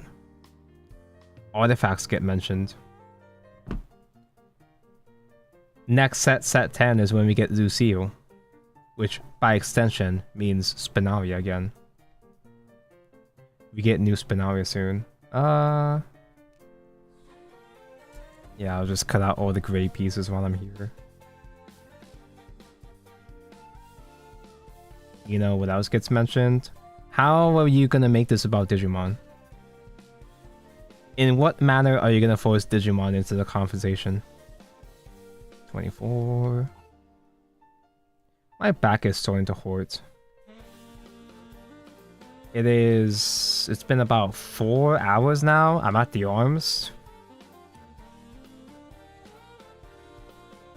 I was being a bit optimistic, thinking like, oh, maybe I could build 2 kits today. But this is just a basic high grade, but I'm always really fucking slow whenever I build these on stream. I was in Worlds last year as well, but I think I like this year better. You like it this year better? Yeah. Do you like this? Do you also like the format better that we're in now? Or is this a set 9 right now? Yeah, to be honest, no. No. The last set was also last format was also not that great, I guess. But I mean, it's more complex now. Yeah, I think so. Yeah. I recently started kind of relearning the format. Yeah, this a little bit format's because I went from set 7 to ass. set 9 kind of. And I Earthlight, actually like this boo. format. I like how Puppets is doing. I like how Dirt Rune's pretty strong, Yeah. obviously. But there's a couple other contenders as well. What made you decide? So we all know Dirt is like obviously really Yeah. strong. I know that's kind of obvious, but what made you to stick to Dirt, knowing that you have like basically a target on your back? So basically, I'm a rune main. I qualified last year. I qualified with D-Shift for the world. Ah, he's Oh, a wow, D-Gen. congrats. And Dirt is the best deck, so why not play the best rune deck that exists? Oh, I mean that's valid. Did you test every single rune deck out there? Because there's obviously Dirt Rune, Kuon. Yeah, did you and test out Ginger? that came out. Yeah. And did you feel that Dirt was the best of all of them? If you're a rune main, you tried out Ginger, right? Playing Kuon at Worlds, but I didn't get to test enough. You Oh, love okay. Ginger, right? So You thought it'd be easier on Dirt? yes, Okay, correct. that's so surprising. I feel the opposite. I picked up Dirt and I was like, no. But it's just it's hard to play. I just the plus point it? of Dirt I mean, I is haven't played it yet, so I wouldn't know. Like you have 12 searchers or something. Yeah, So that's true. That's true. so you can just add any card you need at the moment. Yeah, you know, you're right. Searcher's You good. have Faust, obviously, who lets Yeah. you find your amulets, and then you have the. What's the top state of four Vanguard with the D-Wards? I don't know. mouse I haven't checked and over there. everything, and then you have I haven't checked the other cards, side yet. and you're digging through everything. Because why So should I? honestly, it is But very consistent. chat said Is there that any matchups apparently it's like you're a bit afraid of over on Dirt? Is there 50% anything Bav that Sagra, might be a little hard for you? which honestly I thought it'd be I was way having more. friends at home, and I I thought it'd be like 90% Bav. You didn't like the bat Yeah. matchup, really? But it's mostly But Bav you, Sagra and so you also saw it in action as well. Bats. You run a Angelic at the Barrage. Gamma. Obviously, it's not as searchable unless you play Medusa. But do you feel with the Angelic Barrage it's enough to get through? So the thing is, you have to see it at the perfect moment, and Yeah, just draw into it, sometimes just that you easy. don't, then Draw the out. you get steamrolls. Ah, okay, I see. I actually haven't seen that many bat players yet. It's been a lot of everything else. Except Oh, okay. Yeah, at least from what we've seen, we haven't seen a lot. It's 'cause of bat Vampy is because too our damn PvP expensive. is actually Oh, good. It's yeah. like the second most. I've seen a most lot of picked bats deck. actually. Yeah. That's why I'm wondering. have you bumped into bats yet? Have you seen it in your rounds? Let me think. I think it was round 1 actually. I played against bats, but I won that round because he You won that round 'cause you're playing good. Big Vania, Mm-hmm. but he didn't swing with it, so I Ah. was still Mm. healthy at late game. Oh, okay. So you just cleared it, and then you just went for Yeah. Okay, makes sense. I think bats can be a little fragile sometimes in some parts. Like some parts are strong, and then sometimes it falls off a little bit. Yep, that's aggro. So, but it has a really good like power output, so it's still scary. Yep. All right. Well, have you been enjoying the event? Yeah. You said you like this one better, so it sounds Yes. like you're enjoying it more. So that's always good. Yes. Well, okay. We're gonna pass it over to the trivia here a little bit, and thank you so much. The day for before being this with for us, the and deck we'll go back here. So registration, for the trivia, we have what is the they name had of the finger first foods. ever They provided finger foods. promotional special rarity card? Is it A, Mysteria Magic Flounder? Is Flounder? it B, Mysterian Magic Founder? Is it C, Mysteria Magic Founder? Or is it D, Mysteria Magical Founder? Let us know and see what the answer is later. So other than that, guys, we're gonna close out. They here could have for thrown right in now. like We're gonna go actual into the next round curveball real quick. answers, So like stay say tuned. We're gonna go into the next round very shortly. like the mini So parfait, we'll for see you example, guys because that's an exclusive alt art, which could have thrown people off. But no, it's just a spelling bee question. All right. So it's A. I think it's A. Oh, speaking of Mysteria, some of my Mysteria cards have come in. So I'm gonna be building the lesbian deck soon. Oh wait, what am I doing? I still need red pieces here. No, Tonko, don't flounder. Turn the world on its head, Edge. child, and embrace a new reality. Mysteria is kinda, as far as I'm aware, I don't know I haven't actually read all the cards yet, but I'm pretty sure they're not that amazing. They're just kinda alright. They're not at the level of Earthlight, obviously. But they work. I think, as far as I can tell. I'm gonna clean up all my microplastics here.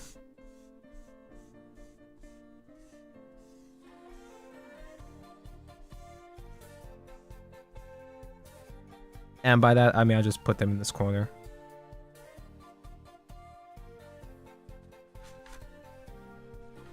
I haven't played it. Igni says that it's one of those kind of decks where if you don't draw into the flounder on curve, you're fucked. You have to draw into flounder to get the deck going because it reduces cost of you guys.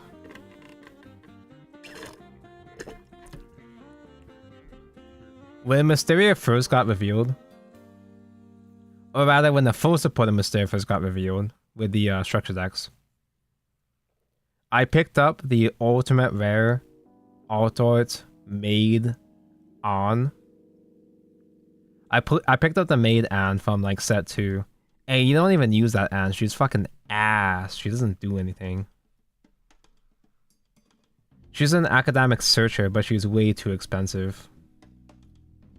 But she's cute!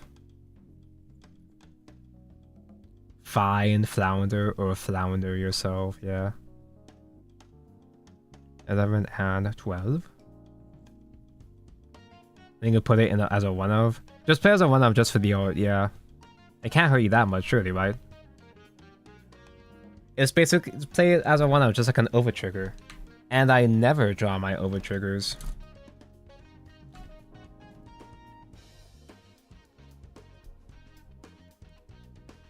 Just to use your, yeah, just use her for her body, yeah. I kind of wish I could max out my Mysteria, but that is not to be. I would like to get a UR of the new one because she's got feet on there. That's why. Yes, that's why. But she's like what, 300 bucks? Eh. If you wanted max rarity, if you actually wanted max rarity Mysteria, you'd have to get the SP. The special rarity flounders as well too. I have a couple SLs. I got SL of Evo Grava. Yeah, I got SLs of Evo Greya. In fact, I actually have them right over here.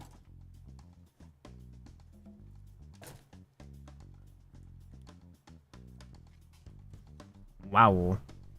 These just arrived in the mail. Verdict Ritual just because it's generic. I picked up some tartar sauces just because you you can eventually play Tartarus in Ilgano, in Train Man Ilgano. The third Sekhmets. Here we go. And there's the freak. And also, Vaish was jump scared. Got the rest of my folio Shirokos to complete the playset. The True Who trial deck fodder because I play Standby and Azur sometimes. These missiles were annoying. These missiles actually costed money. These were like a whole ass $1 each. And I don't know why. Because like you do need a bunch of missiles, but like these are tokens for like this deck isn't even good. Why does a token actually cost money? And these are thin tokens too. They don't make the fat ass cardboard ass tokens anymore, sadly. I miss the thick boys. And here we go. There's SL. SL the Great Ah. I was thinking about SLing the rest of the ANs as well too. But one, I'm poor, so I shouldn't be buying these anyway. But also two, I usually pick up SLs if they're like easy to get. I like buying SLs if they're only like a couple of dollars, like $1 or $2 more than the regular one. Because I got the Greya SL, it was because the regular at the time was maybe like $8 and the SL was $10, I think. So I was like, fuck it, sure, why not? But the AN goes from like $6 Space Rare to like 13 for SL, so eh. You got a Flounder SL. I do have a couple Flounder SLs. I think I have one of each. Because I pulled those at the time.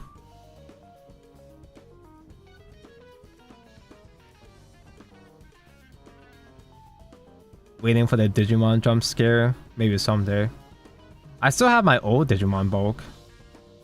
I have most of the yellow bulk from the first couple expansions.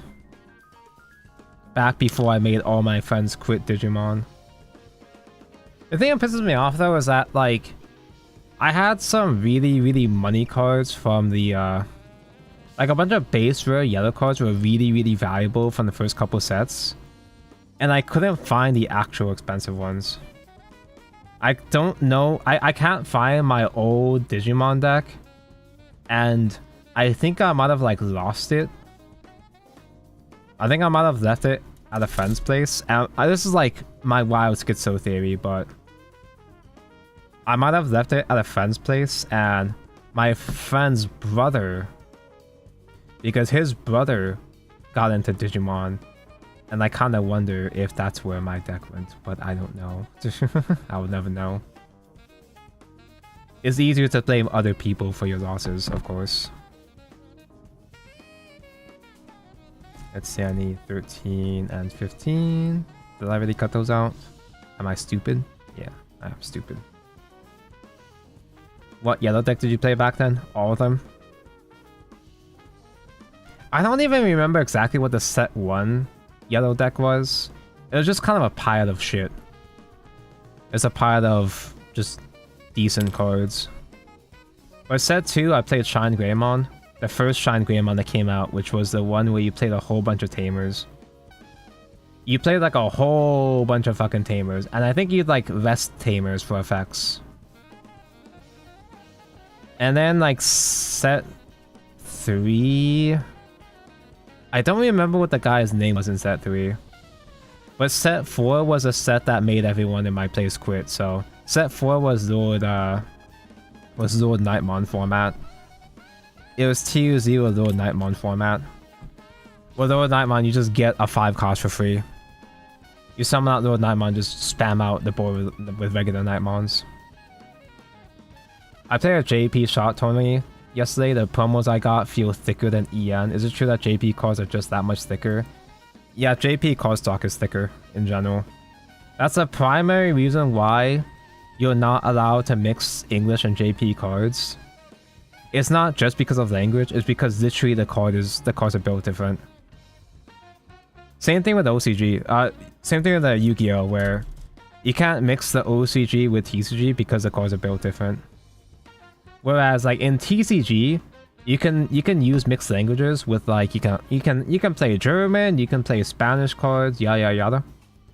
Because the card stock is still consistently the same. You have to have a translation ready if you're gonna play foreign cards, but you can't do the same with Japanese and Korean cards because they just have a different type of cardboard that they use. It's made a bunch of support for Shine Greymon and they support. Aren't there like 15 Shine Greymons now? That guy's pretty cool, but he's like almost Charizard tier. But the actual Charizard is actual Greymon.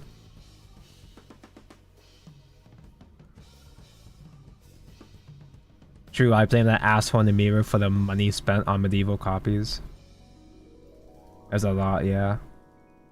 I don't know where to begin with Digimon. Digimon the actual game is pretty cool, it's pretty neat. I imagine it doesn't have the tier 0 power creep shit that the early Digimon TCG had. Because playing early Digimon kind of sucked ass, because like it felt like every single expansion was a huge power creep where it just completely made your old deck of the previous format completely irrelevant. Playing Digimon TCG in the first couple expansions felt like playing Tower Fantasy, where every new deck was just a complete and total replacement of the previous one. But like, I haven't felt incentivized to get back into Digimon. Even if they did solve the power creep issue.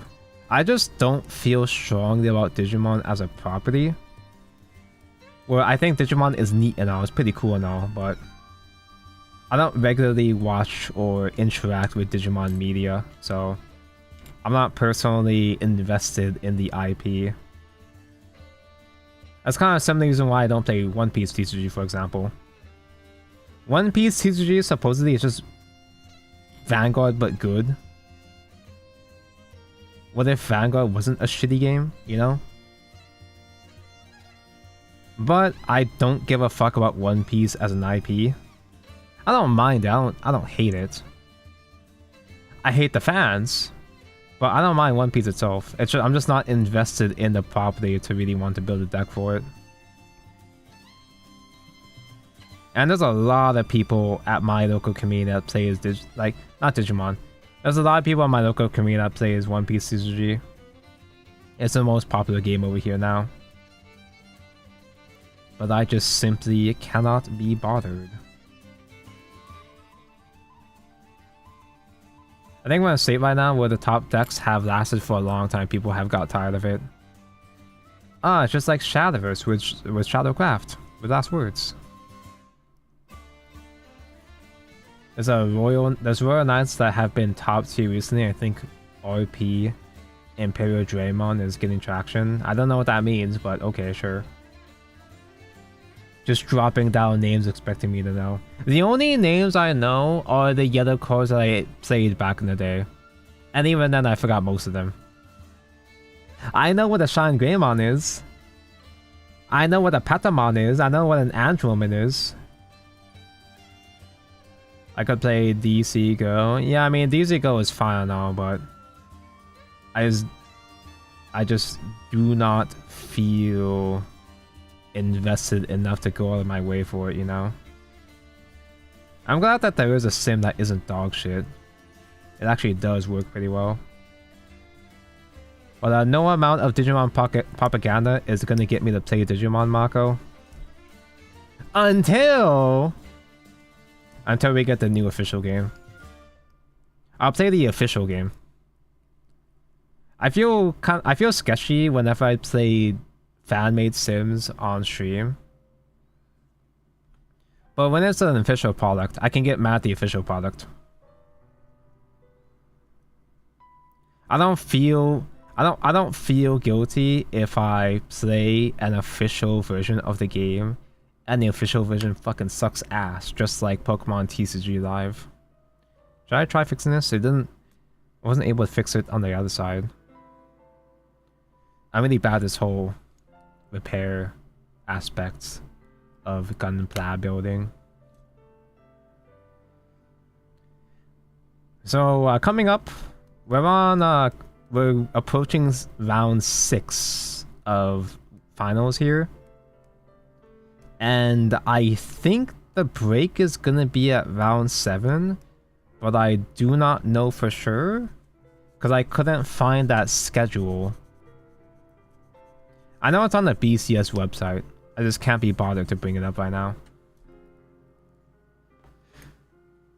I built Medusa Man. I got my ass handed to me at locals with it, but I can't stop winning with it in the sim. Nice. They are a good deck in your heart.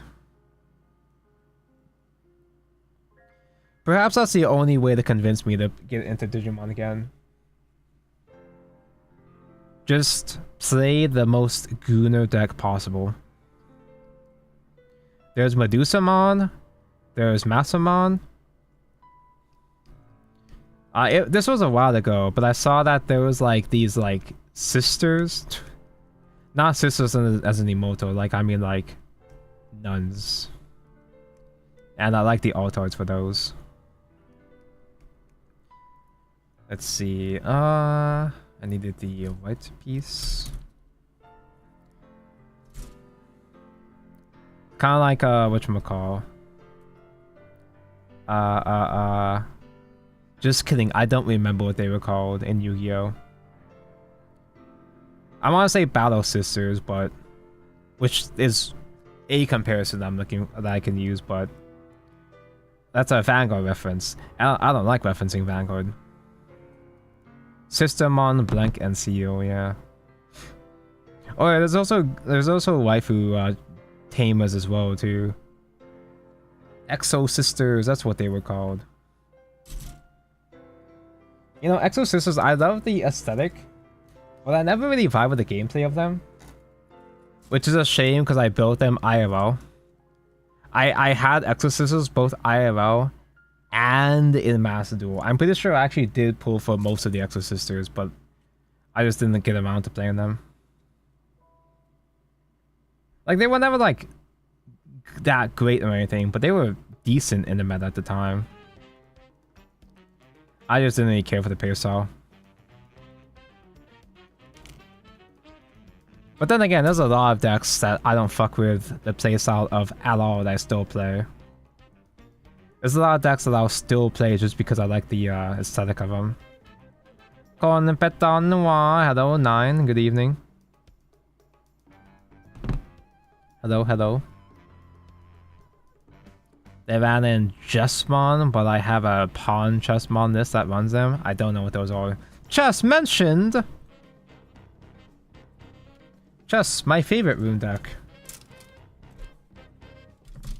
Oh yeah, we're getting chess support in set 10 of Evolve. But like, it's chess spells, and those chess spells just get played in spell boost instead. So I need 14. My Digimon chess deck is just Rookie Rush aggro pile. I know what Rookie Rush means. Wait, people still play Rookie Rush as a strategy? Some things never change. Just play a bunch of little guys. Just play a bunch of babies and make them smash.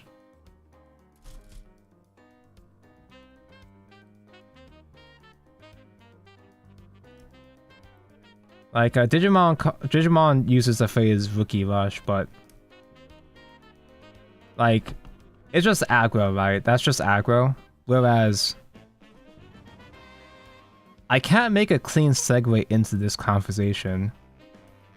This is just something I've always disliked about Vanguard and this community. And I can't make a clean segue into this topic, so I'm just gonna say it.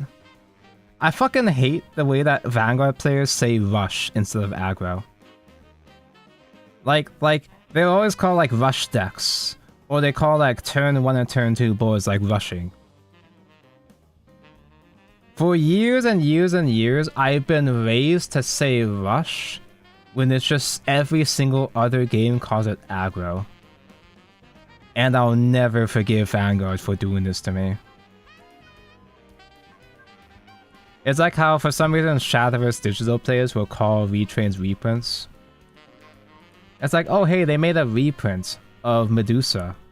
They made a reprint of Cerberus or whatever. No, that's not what what that is. A reprint is like a exact reprinting of the exact card, like how say Fate's Hand got reprinted. It's different. Just like how, but like with aggro, the rush is just aggro. Just say aggro. Oh, people like to say rush because it's one less syllable. I still call him aggro, don't really get the rush part. There's like a lot of phrases that Vanguard players used that just stuck. There's a lot of phrases that Vanguard players use that they coined like 10, 15 years ago that they just never stopped saying. And I don't know why. And it really shouldn't bother me that much, but it just does. It just makes me irrationally mad for no particular reason. And that's why I can't stand watching the Vanguard games, because I don't want to dare hear a caster say rush in front of my face. Rewind! Yeah, dude, I remember that people from the Vanguard wiki tried to coin the term rewinding. For like Gear Chronicles effects to like put units in the bomb deck. Over magic tucking for bot decking. I also don't like magic terms as well too, because I hate magic in general. But like, we call that like spinning in other games, I'm pretty sure. Although maybe spin is uniquely like top deck, because I know people say like for Yu-Gi-Oh! Wind Blast is like a spin, but that's top deck, so maybe that is different. We am back. Definitely has a very large impact on the competitive meta. Yu-Gi-Oh! Spin to win! We didn't anticipate. Yeah. Obviously, a lot of folks expected vampires. We expected Earthright, and maybe even a little. It's like, oh, they call it rewind because Gear Chronicle. It's time shit. That's cute, right? It's kind of cute, but I don't like it when you're having fun. Looking at some of the stats, there's not a lot of Draconic Duelist players here. But it feels like the ones that did show up are doing. There's multiple? Well. Yeah. Especially like we saw Kriko on stream a couple rounds ago do very well. So it's like from. It's not just Kriko? I think Duet of Dawn and Dusk is a really sweet set that made the overall. Like, there's two Duelist Dragon players, but Nose and each of players Igni. Kind of like break it down by like class representation, like. Almost everything except for, I'm sorry, Haven. What? Haven diehards. No. It's like everything except for Haven. I thought Haven was sleeper. World, which is great. I thought Amna Haven was cool. What? But it is you got to answer the meta, and the meta calls for it. It's pretty aggressive. Haven has always been a little bit of a slower type of deck. But so you have removal. You got 3 aggressive decks in the format, and one you have so much removal in amulets. Yeah. And then the mid game to late game, you just throw down Themesis. It's good. It's good. Overall, I do agree. I think it's a pretty well spread out. I do think Haven has some sauce, but it might just be me being a little biased. Oh, Andrew, I thought your modern was your reflection. What if it is? Since the very first day. I love Haven. I like Ward Haven, but what if I'm actually Red Zone's twin? Yeah, I don't know if I liked Ward Haven for this event. That's fair. There is, I think. Yeah, no, Ward Haven is not it. I think there's one. I played one game of Ward Haven. It's okay. This format, it's whatever. I like it, but. I played one Wood Haven and was not satisfied, therefore the deck is bad. Yeah, so before we jump into our feature match, we do have the trivia here. And I personally thought this was funny. So much to the chagrin of everyone out there, the answer is not Mysteria Magic Flounder. No! The answer is, let's see, drum roll. I lost. I think it's C, right? I believe it's Magic Founder. I believe it's Mysteria. It is C, Founder, yes. Not the Magic Flounder. Much to everyone's dismay. I know a lot of y'all out there were like, can you errata it? It has to be the Flounder. Lock in A. Get an auto founder? No. So, yeah, we are currently setting up our feature match. We have a pretty interesting matchup. It's one that I feel like is more of an expected matchup going into the event, right? Yeah. You would expect to see both of these decks. If Earth Mirror? you're playing or setting up or getting ready, these would be the decks. Are we finally gonna see Vampy? I think we're gonna actually see a pretty good, like I would say, like a definition of like meta. Yeah. To some degree, I feel like if you're out there competing, Fish like, area. enjoying set 9 or whatever you're doing, Playing you're at gonna see locals. these 2 decks. I think this is a I get it, cause it's a Yuri yeah, deck, you'll so it see both smells of like these decks fish. pretty frequently, I would say. So we got Sword on the left with Jason Z, and we got Earth right back. Still no again, Vampy? What? 7 on the right side. I mean, like, yeah, Aggro Sword is very fine, interesting but matchup like, because we have what? super aggressive into Is Vampy control. fake? And as we saw a little bit earlier, a couple rounds back, Dirt can't really answer early aggro super quickly. They do need a little bit of time to set up here. Speaking of which, early aggro, we have a Yep, turn 1 we have the Celia. Yeah, Celia coming in. And then using Wait, Celia is a 1-drop? Exactly. Yeah, because you can do that. That's the. So this is what I was talking about. Sometimes Okay, I have not been paying attention. Celia has 2 bodies on turn 1? What? Yeah, and looks like 427 is gonna see that and be like, well, I'm gonna make some. I'm gonna make some golems. Some golems here. And this is perfect. Again, I always talk about the Golems. curve. I think the turn 2 play curve of golem into golem is just so good because they both get the buff and like it's just sitting there waiting to be moved up and it just deal 4 damage. And That's alright. It's 1 body compared to 2. It's gonna trade really well. Exactly. But yeah, he does. And then also The something Aggro about Sword does get trigger inconvenienced by ward. really hurt. That's typically what happens they like, can for be a Aggro little- Sword. And it can be a little rough, especially if they get big. So, and I think they're gonna be able. Maybe I'm kind of curious if they want to ward up or not because they are about to eat 3 damage. But no, they are not. For real? Up. They're keeping it stood, passing it back over to our Okay. sword player here. I'm which, not by the pro way, player very, here, very so good yeah, for sure. the startup turn. So I'll just trust the already have pros. 3 damage on the board. So Trust the 3 damage. process.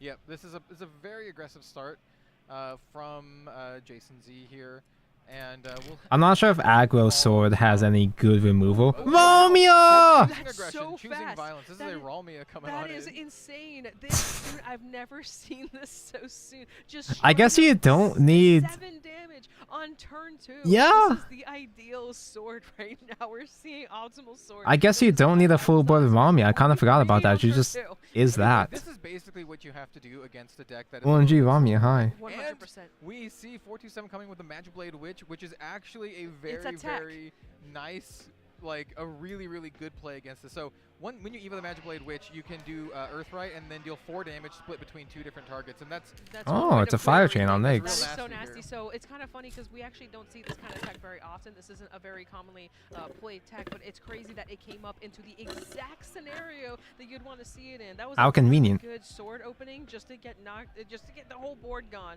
off of just one little tech.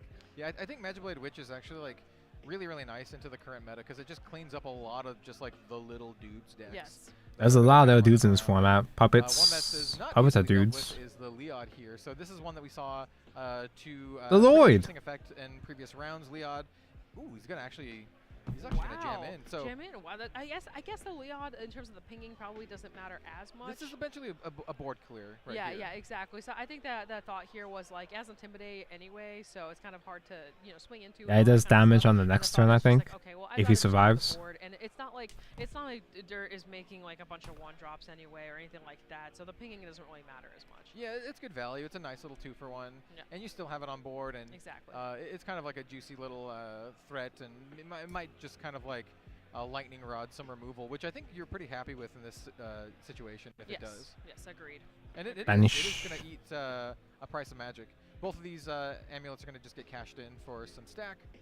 Just building the stack and keeping the golem in the back pocket. The Rune Player's hand is getting kind of So low. we're going into a turn 4. Yeah, There's sure. No cards on the board on either side here. aside from Wait, stacks here. he's using. So we're gonna have to think through. We don't have any cards on the board to. He's kinda using Marine dominate Sleeves. He can do that.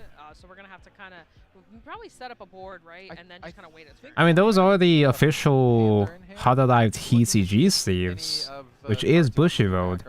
Therefore, you are allowed to bring those sleeves into an official tournament. You can get Ralmia Ah. back. You can get Celia back with the Panther, but they would just be like play 'em and pass. So there might be a more optimal strategy here to either Now, set up spoiler a better alert, turn or to 427 has Medusa in hand. Thinking through like what would be the better situation here. So whatever build the Aggro Sword player has, Medusa just wipes out. Which is fine because Rune still has to, they can't. What the thing about Sword is you can't leave bodies on the board for too long. You have to respond to them. Yep. Even if they're vanillas right now, even if they're not doing much, they're gonna get value out of them eventually. Yeah, and Magnus is pretty Tempo sweet. good. Magnus is, you can use your effect to pump up to, I believe they have to be sword followers by +1 attack. And so leaving her on the board is kind of dangerous because she can just pump up the team. And, Exactly. you know, in Shadowverse Evolve, it's not a temporary pump, it's just like a permanent pump. Yeah. So she can just give you, like, nice value over time Yeah, if she's just not good dealt with. stats. So here we have the Faust, Faust coming in. So we're probably gonna go for a clear. Probably gonna, and maybe even a healing, a little bit of healing here, so we don't die. But it looks like we actually are going for the summoning drills. So I think we're going for the clear something and get the golem. So out. interesting to note, looking at 427's list, is only running a single Red Hot Ritual and a single Price of Magic. So for the amulet side of things, the amulet-based removal is pretty limited for this particular list. Yes, correct. Instead, teching some other interesting stuff that might come into play a little bit later. Yeah, exactly here. So we did. It's got the Altar Faust. Yeah, gotta kill her. That's the one that's got bitches. It's kind of hard to see, but Faust has a wife apparently. Here we go. And now we're thinking on a discard. Faust is flexing his wife. So ideally, we want to get the golem and then think on a discard. I saw a Runic Guardian in hand, and it looked like pull it to the front and might discard the Runic Guardian. Yeah. Looks like we're not discarding. No discard, yeah. Thinking on warding here, which is just valid. Again, it's a sword. You always want to think about if you want to ward or not. Yeah, and then we're getting our stack ready. Yeah, protects your Faust here. My favorite part about the Gunpla build is just repeating the limbs over and over again. Without additional like support, it's just kind of like annoying. So now right arm specifically. The pump from Faust. My right or his right? That's actually, so I've seen dirt players do this before. I think it's pretty smart. Sometimes instead of picking the Faust, you actually pick the golem. B1 this is pretty smart because again, it's harder to clear, and that was a very good decision there. So the longer the Faust lives, the better, right? So this is a very interesting play. Yeah, absolutely. Faust can just keep plusing in the following turn. I did see a Sword Flash Panther in Jason's hand. There's a little bit more of maybe some juicy targets, but it's still kind of annoying because even if he plays it and then gets back I want to call him Magnus. Even if he gets her back, he's just gonna straight up do the chromatic. Yeah, we're going for the chromatic duel. We are gonna get the Magnus, but through a different means. So we're just gonna do the full chromatic duel. And that's pretty good setup here. So we're again gonna get the board buff. We're gonna get our tokens. We saw this a little bit earlier. It's a very good board setup. We saw it do a really good job last time. Board good. Here we're gonna see it again. So we have our super. I like when Swordcraft make board. And we're probably gonna have to answer that. I don't like it when Swordcraft board get wiped. Really yeah. We have a little bit of a board clutter here actually, but it's okay. We have rested guys, so we can. Me make guys. Me win with guys. It's a nice setup, right? So we're gonna activate. We're gonna activate her and give the knight and the Perseus the permanent. I do have nostalgia for chromatic duel though. Jam on in for 3. Yes. And because aggro sword with chromatic duel thrown in was one of my first Shadowverse decks. Because you can immediately just fill your board up with a single card, and this is kind of like. In spite of how much I fucking love shitting on Swordcraft, I was a sword main once. Play here, so we want to basically grab a spell. Just because obviously Swordcraft is easy for new players to get into. Board of bodies, we'll be able to get our snakes out pretty easily here, and just be able to. I think we can. OMG Medusa, hi. Board and maybe have like one guy left. I think that's the strat. Yeah, this is an easy. You can easily triple clear with just Medusa by herself. Right? Yes. Yeah, Medusa does clear most of this. Problem is though, is that I think he's running Earthlight is already in Vengeance. They're already at 10. So they're at that stage where just leaving up a couple bodies could be catastrophic for him if he can't full clear. Yeah, a billion snakes is accurate. Approximately a billion. No more, no less. Indiana Jones's nightmare version of yeah, we are getting the barrage. Snakes. So we did catch it pretty well there. I think that's the best clear here because it gets 4 bodies with 1 shot, and then Medusa will clear the last one. I think this is basically what I barrage call good. Yeah, this is like why you put the one of Barrage in the deck too, right? You can go searchable. You go search for it. I had to dig to find where all my extra copies of Barrage went. You can do that. Even though Barrage is a meta call, and I pretty much only exclusively play against Igni, and Igni only plays Dragon. He doesn't play any of the decks that Barrage works against. Sack the snakes, and then we get to play our Junk Barrage for free, which Barrage. will also get us more snakes. But the thing is like like I guess it was like kind of like a tit for tat, like a 1-for-1, because we had the chromatic fill up the board, Tits for tats? and then the Now it's Medusa the other way around. clear the board. Yes, exactly. Which is pretty standard procedures for both. Again, we're facing with an aggressive matchup into a control matchup. Basically, so you know the whole point of sword is to aggro you down, and then the whole point of dirt is to stop that kind of aggression. So I'm we are having seeing an the decks OCD do exactly moment. which is good. And Faust just kind of like punching in for more damage, right? Yeah, exactly. It's 4 damage. There's and a now bit we of a can mic turn sticking and, out we from can outside the crack here. Yeah, we have I believe so. Should be a little above. I saw them Ooh. pass there, so I wasn't sure if they I'll let missed it pass, that or though. not. I'm not gonna get hung up about it right now. What they want to buff. I think maybe just talking about. Oh, I completely see. forgot I was supposed to Have a paint little the bit more. fists. Should I do that? Get the golem out here, which is good. We got the golem out, which so that's actually really scary. Because I could put what black happened here paints is we got the on the snakes, fists stacked to snakes, played separate the barrage, and then fingies. Barrage generated a lot more snakes. Yes. And then I'm getting kind of stacked lazy snakes already. Again to get the golem for free. Yes. Yep. Exactly. Correct. And now we buffed up the Medusa. Now she's a Yep, 5/6. 5/6, which is pretty Yeah. annoying to deal with. I'm just gonna Yeah, be so, lazy. Currently, we're staring at a lethal board state here. It's also so, slightly harder so to we're clean gonna up the have paint to off of the I think the Medusa the is hard to fingies clear. We could probably get through the Faust and the golem. compared to It's cleaning up off of like really regular hard, but it will smoother definitely be pieces. a hard board to get through. Yeah, it's a lot. It's what 13 health. Yeah. Worth? Yeah. It's a lot of Oh damage. man, It's a lot of damage. swordcraft moment. This sword deck Where does have board ways to go? do it. Jason is running. True Aw, Subaki, chromatic. and so You don't Subaki get- can just blow stuff You up. don't It's get like, ability Medusa's a effects, really, really ability nice board. production. He has Ooh. 5 sword followers in a cemetery, which They should have he at least probably 5. does. They He's probably got- have 5. got a big bin there. Yeah, I don't think we're at 10, but we should have hit the 5 interval by now. We had a lot of dudes come out in between turn 1 and 6. Yeah, so like depending on what he has in hand, there's a lot of options. One thing to note is that even if he has something like an Aether cannot search up Tsubaki because Tsubaki is an assassin ninja and it is not a commander or Yes, officer. correct. So even if he has Aether, he can't like. Aether searches Aether commanders? Tsubaki. Yeah. I think the best play here, it's a little. It's not just little nat tough. support? We can Leonidas without 15. Mana. It wouldn't be too ideal, would it? yeah. Oh, we would need to evolve. We can evolve. We do have the. Okay, so we're going for the Lloyd. So no Okay. Leonidas, which is fine. Swordcraft they're is setting still up on Medusa, Leonidas? Lamia, okay. Oh, we're just swinging in. Okay. Okay. Understood. Which will. Although Leonidas is now we're one talking of to like now. eventually This is what buff I up your figured storms was is gonna happen. fine I still. thought my idea in I the can beginning still was just we win clear everything games. but the Medusa, because the Medusa is the hardest to clear, which is kind of unfortunate because she's a little big, but it's not lethal range yet, at least. Yeah, it looks like they're. Don't kill the Medusa, discussing, she's cute. Like damage between Yes. Ralmia and Leod. Yeah. So we know for a fact that the rune player shouldn't be able to kill here, but it'll be really close. So here's the runic coming out. This is another tech card. It's Runic Guardian is just like a big dude. yeah, it's a He's a hard really body big mirror. My ward. guess is it might be for the mirror, to be honest. I think that's the initial mean, like, goal. He doesn't even do anything Ward, special. like- Yeah, He's that's just an the thing, annoying Only a ward. 4/6 ward is just kind of annoying to deal with in the Yeah. current. 4/6 Not a lot of ward hard on a removal, 3 A lot drop. of it is just like damage based or like cares about your like the life total of the. Yeah, of yeah, the unit.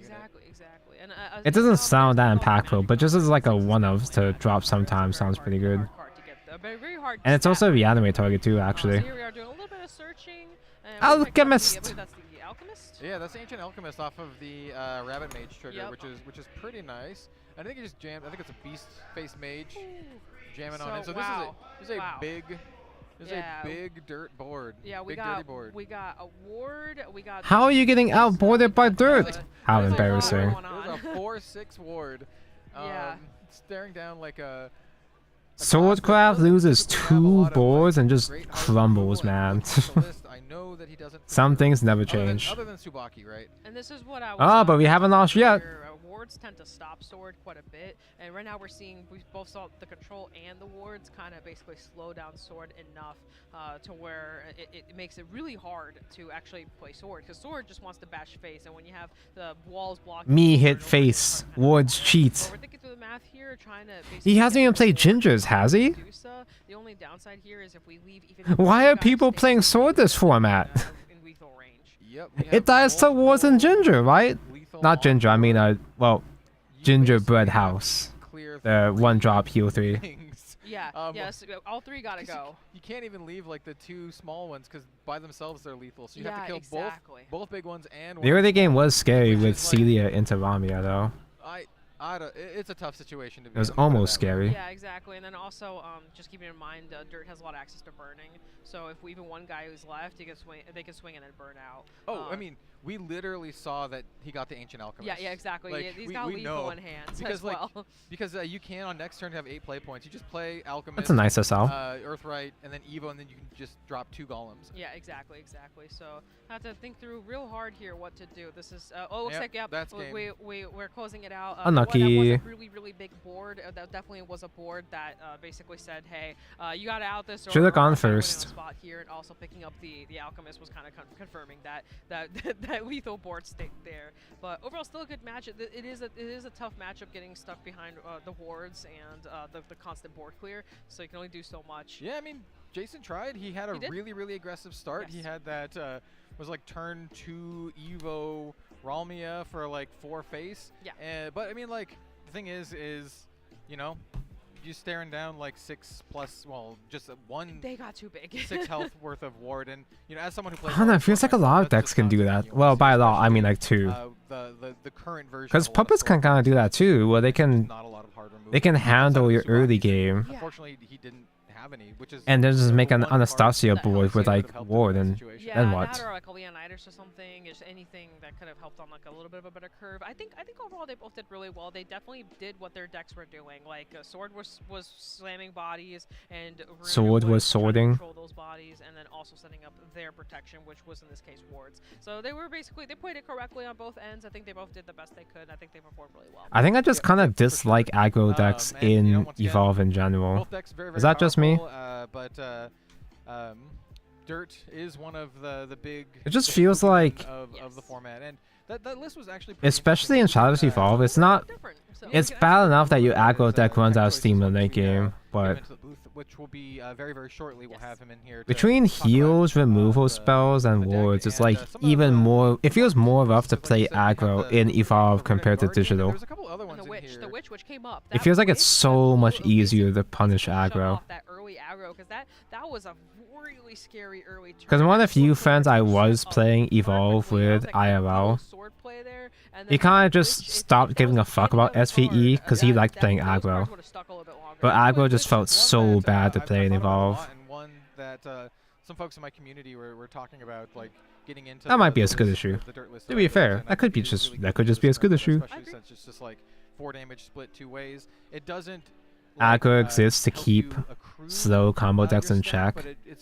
I feel like the mid-range decks are doing just a fine job of doing that as is. Essential like board control type card. I love it. There's a card not the same but similar. I'm gonna bring up. Because like aggro can keep the Shana in check, for example. But even just a normal deck that's getting normal tempo, it doesn't even have to be like aggro. Just a decent tempo deck is enough to keep decks in check, it feels like, to weaken certain strategies. If Sword presents a board like that, you can just go boop boop and then clear it. So I mean, digitally have so much ability to go wide early. Really good. So we are gonna get the. And it's also just like less opportunities to heal usually in digital. In just a moment. What the fuck is this for? Gonna round them up, so we will be back in just. I cut this piece out, but this is even what I'm looking for. Don't go anywhere. Yep, stay tuned. 8. Oh, this is the B one. Just kidding. I'm stupid and stinky. Misplay. Let me get my own thingy up. No, yeah, I think I accidentally made my friend fucking quit Shadowverse Evolve because He kept trying to play aggro decks, but none of the aggro decks worked because he just fumbled against a couple of basic spells. So I don't know, man. Like, aggro decks by nature are designed to be more greedy, obviously. Aggro decks by nature are designed to be greedy and, like, get punished to balance them out. It just feels way easier to punish aggro in SVE.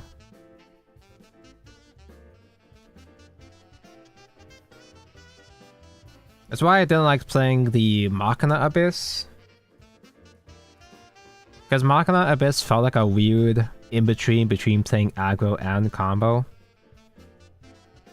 You play a whole bunch of bodies in the early game. Sometimes you just don't attack with them, keep them all standing up so the opponent has a harder time clearing them. To help you set up for the mana OTK. But then they just gotta play like 2 spells, and then what? What the fuck do you do then? They play like 2 spells, kill a couple guys, and then what? Shadowverse Evolve. My name is Kel, also known as Red Zone Rogue, and I am joined in the booth by our previous round's winner. What was it, 427? 427, yeah. Yes, I have to get the That's his favorite numbers. In my head. But first of all, congratulations on that round win. Yeah. Let's talk about The numbers, Mason, what do they mean? I really like your Earthright list. It has some really interesting tech calls. Some that we saw on camera. So we did see the Runic Guardians, for example. Oh, I love Runic Guardian. Against aggro decks like Sword and Bat, it is really hard for them to out of 4/6 on 3. Yep, that makes sense. And going into against Swordcraft, just playing Monochrome Duel on 5, or on 7, they need to do something extra in order to out of 4/6 ward. So I do think it's very strong, especially. Yeah, it looked almost insurmountable in. And the you can last reanimate round. it. We were kind of like scouring the deck list, and I was just like, he's got to have Tsubaki. Like, just coming up with 4 damage, like 4 or 6 damage on the ward is like very, very difficult for You can Sword. also get it back with Magic Mirror. Oh yeah. Magic Mirror, grab it back, Earthright, 4/6 just from bin. So it's also not a bad ditch off of summoning drills. Yeah. There's a couple other tech choices in here. One that did not come up on stream, but I was very excited to see actually. It's actually really useless in the Sword matchup. Yeah, I can imagine her being quite slow, right? It's very it's not for the it's for the Dirt Rune Mirror. Okay, so it's Sylvia, by the way, is the card we're talking about. Yeah. So Sylvia I will only ever use against bats if they play a Kudlak or a Crimson. I cut out the Warrior wrong hand, I think. And against in the Dirt Mirror, it's pay 2 kill Faust. Okay. And pay 2 kill Faust is very important for the matchup. So or not? If your opponent plays Faust, one of the big things about the mirror is that Faust cannot answer Faust. So in order to answer Faust, you do a 2-drop Sylvia effect, kill it, and then play any of your numerous amounts of 3 drops and then a 1-drop. I mean, this looks wrong. So nice. How did you I technically cut out the correct numbers. Tech choices and all the numbers that you have in your list?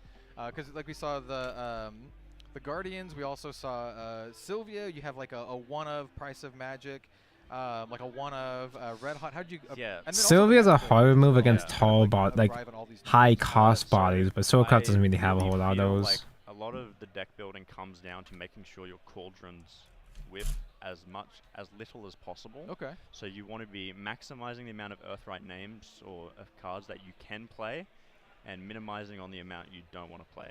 Okay. So that's why Rabbits are 1, that's why Magic Blades at 2, that's why Red Hot and Price of Magic are at 1, is because they are searchable by Faust and they will come up, and they're on demand when you need them, but you still want to minimize on them because they are whiffs off Cauldron, because whiffing a Cauldron or a Magic Hair Evo is pretty devastating for the deck sometimes.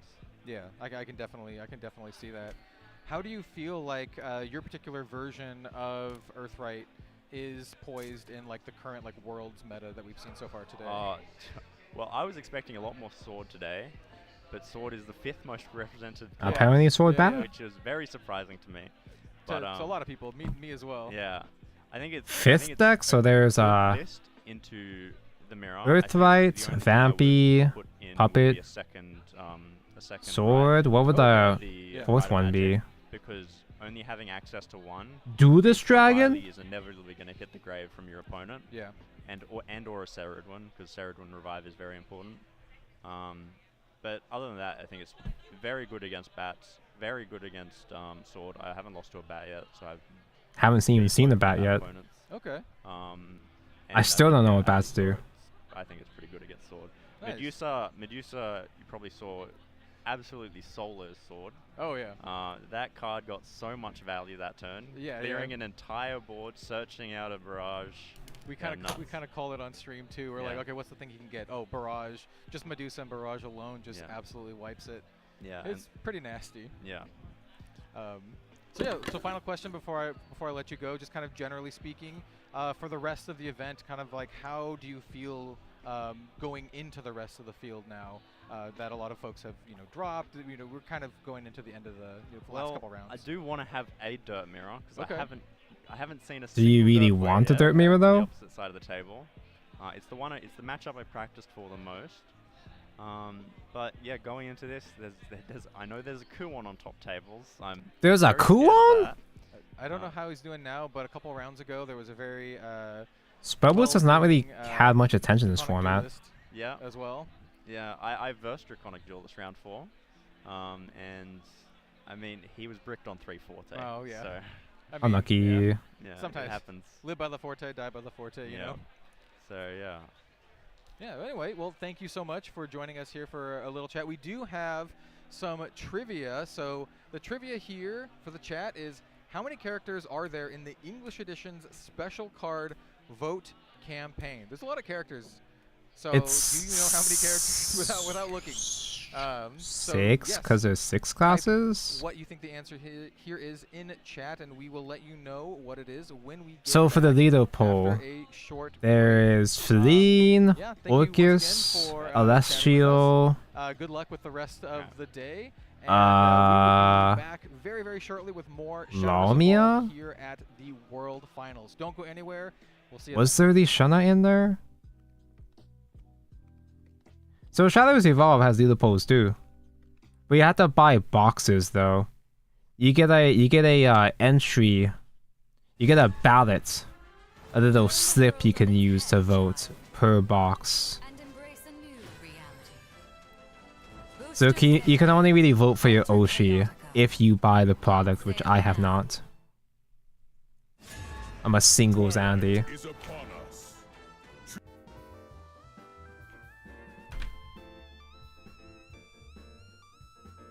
Me being a Protocraft main, I don't actually want Ramia or Orcus or whatever to win. Because I don't want even more high rarity Protocraft to collect. Protocraft already gets all the good shit. And not in a good way. There's already way too many autos I gotta collect, and there's a lot more event autos now too that are coming up. We got these Shana autos coming up. We have auto puppets that have Orcus on them too. It's tough being a Polo main. It's tough not having a Rio class because I gotta play all the classes.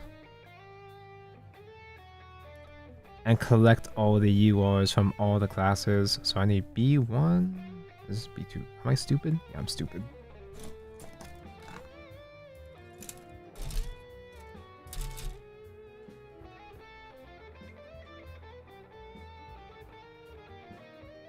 Getting a little hungry. I do have some leftover fries I got from... I ordered Jack in the Box earlier. I don't even like Jack in the Box that much. But I ordered Jack in the Box because they have those dumbass, like, Red Bull infusion sodas. I ordered Jack in the Box just so I could get a Red Bull. Because I knew it was going to be a long stream tonight. I still have some fries, but I have microplastics on my fingers, so I probably shouldn't be using my fingers right now. B1. I don't know if it's just like my location, But Jack in the Box is incredibly mid. It's okay. But it's just kind of okay. It's also gotten really expensive now. At least on DoorDash it's really expensive. Most things on DoorDash are expensive. Mukbang time.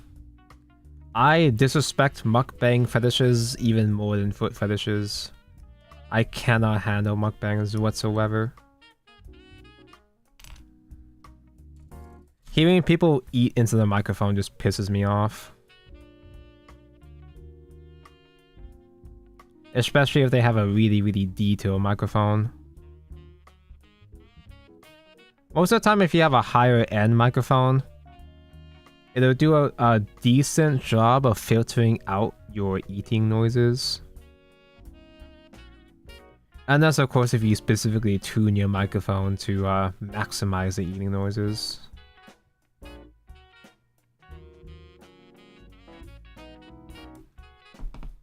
Eating with your mouth full and everything.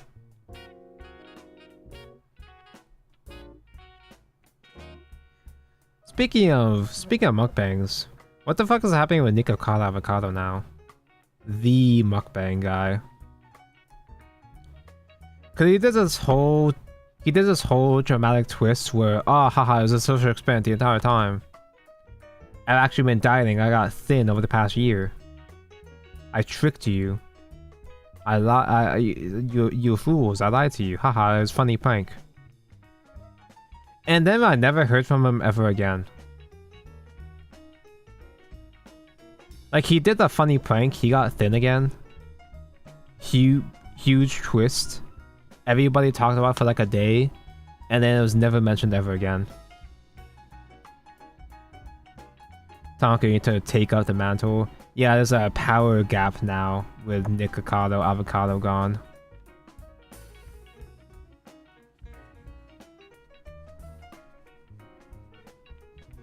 Like, the idea of the huge twist, because people have been talking shit about Nick Avocado for years. I've watched so many... Oh wait, I just realized the stream is paused. Yeah, okay, I figured it wasn't starting yet, but still. There we go. Coming up next, Adam and Godan.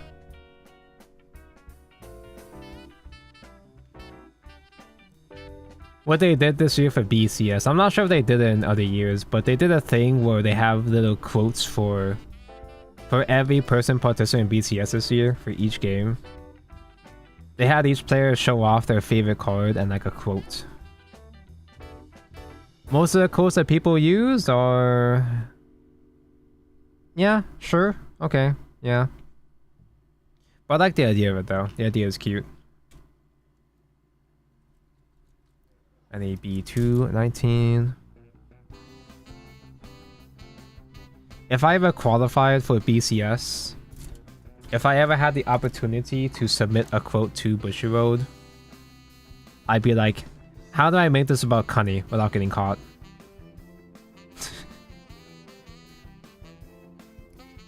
How do I make this into a D-Gen joke without them catching on? That's just me on a daily basis, though. Yeah, I'm almost done with the funny arms, which means then I have to do the funny legs. Actually, no, I do the waist first.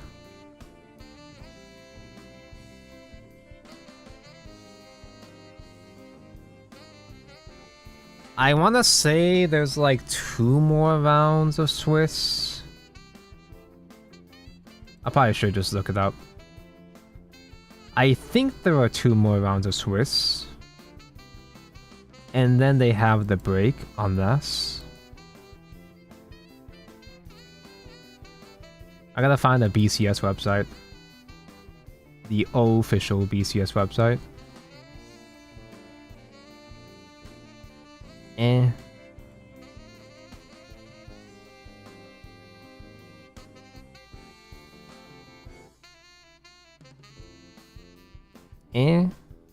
There we go.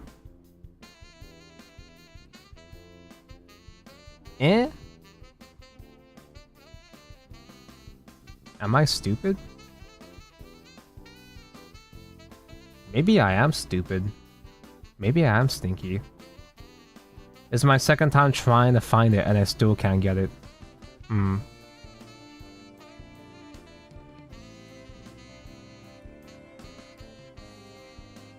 I have 3 more minutes to find it.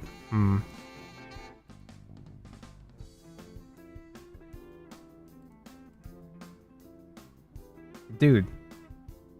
What?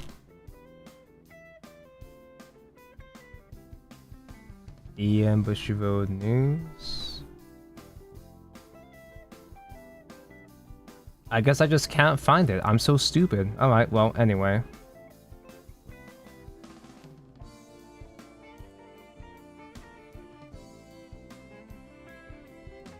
I'm impressed I still haven't had the need. I have not been required to do a pee break yet.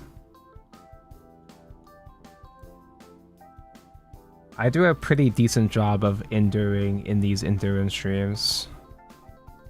But we'll see how long that lasts.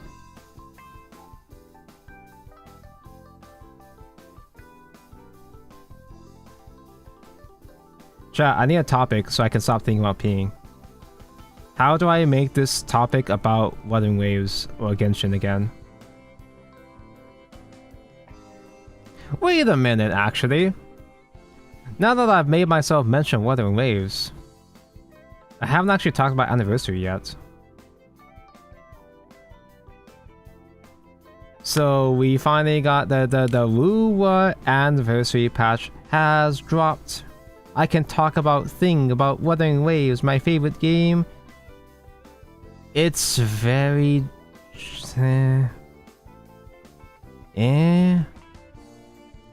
Like, I was on the side of people were complaining too much about the Anniversary Awards, that people were just being babies about it. But now that we have Anniversary, I kind of am just like, wait, that's it?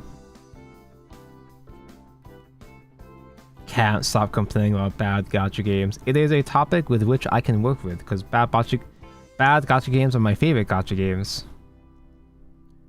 I played Tower Fantasy for a while. So we have the new banner with Zani and like 5 rerun banners because they're basically rerunning almost every character. They're rerunning almost every limited character over the past year or so across the 2 halves of the patch. But like I wasn't expecting, I didn't need a 5-star, a free 5-star, whatever. But the roles that you get for Anniversary are kind of mid as well too. Because what's really annoying, shut up, Red Zone. I'm ranting about Wuthering Waves here. What's really fucking annoying is that they did a Genshin where they have 10 free roles that you can redeem after the first banner. They have a whole ass page on the events pages, on the event section, where they say that, oh yeah, you can redeem 10 free roles in 20 days. So it's just like Mavrika. It's just like Genshin with Mavrika, where they lock the extra roles in the patch after the first banners. So it's like, what's even the point of you making this? What's even the point of you of teasing the players with this every time they log in? Are they trying to make people mad? I'm gonna say 8. And I'm mad because I haven't pulled shit yet. Okay, B for orange, C for me. Let's see what it is. Yes! Oh no! It's the only one I knew! Yeah, what's the 7th one then? Because there's 6 class in SVE. The only one that you knew, the answer is 7. Look, I didn't know any of them.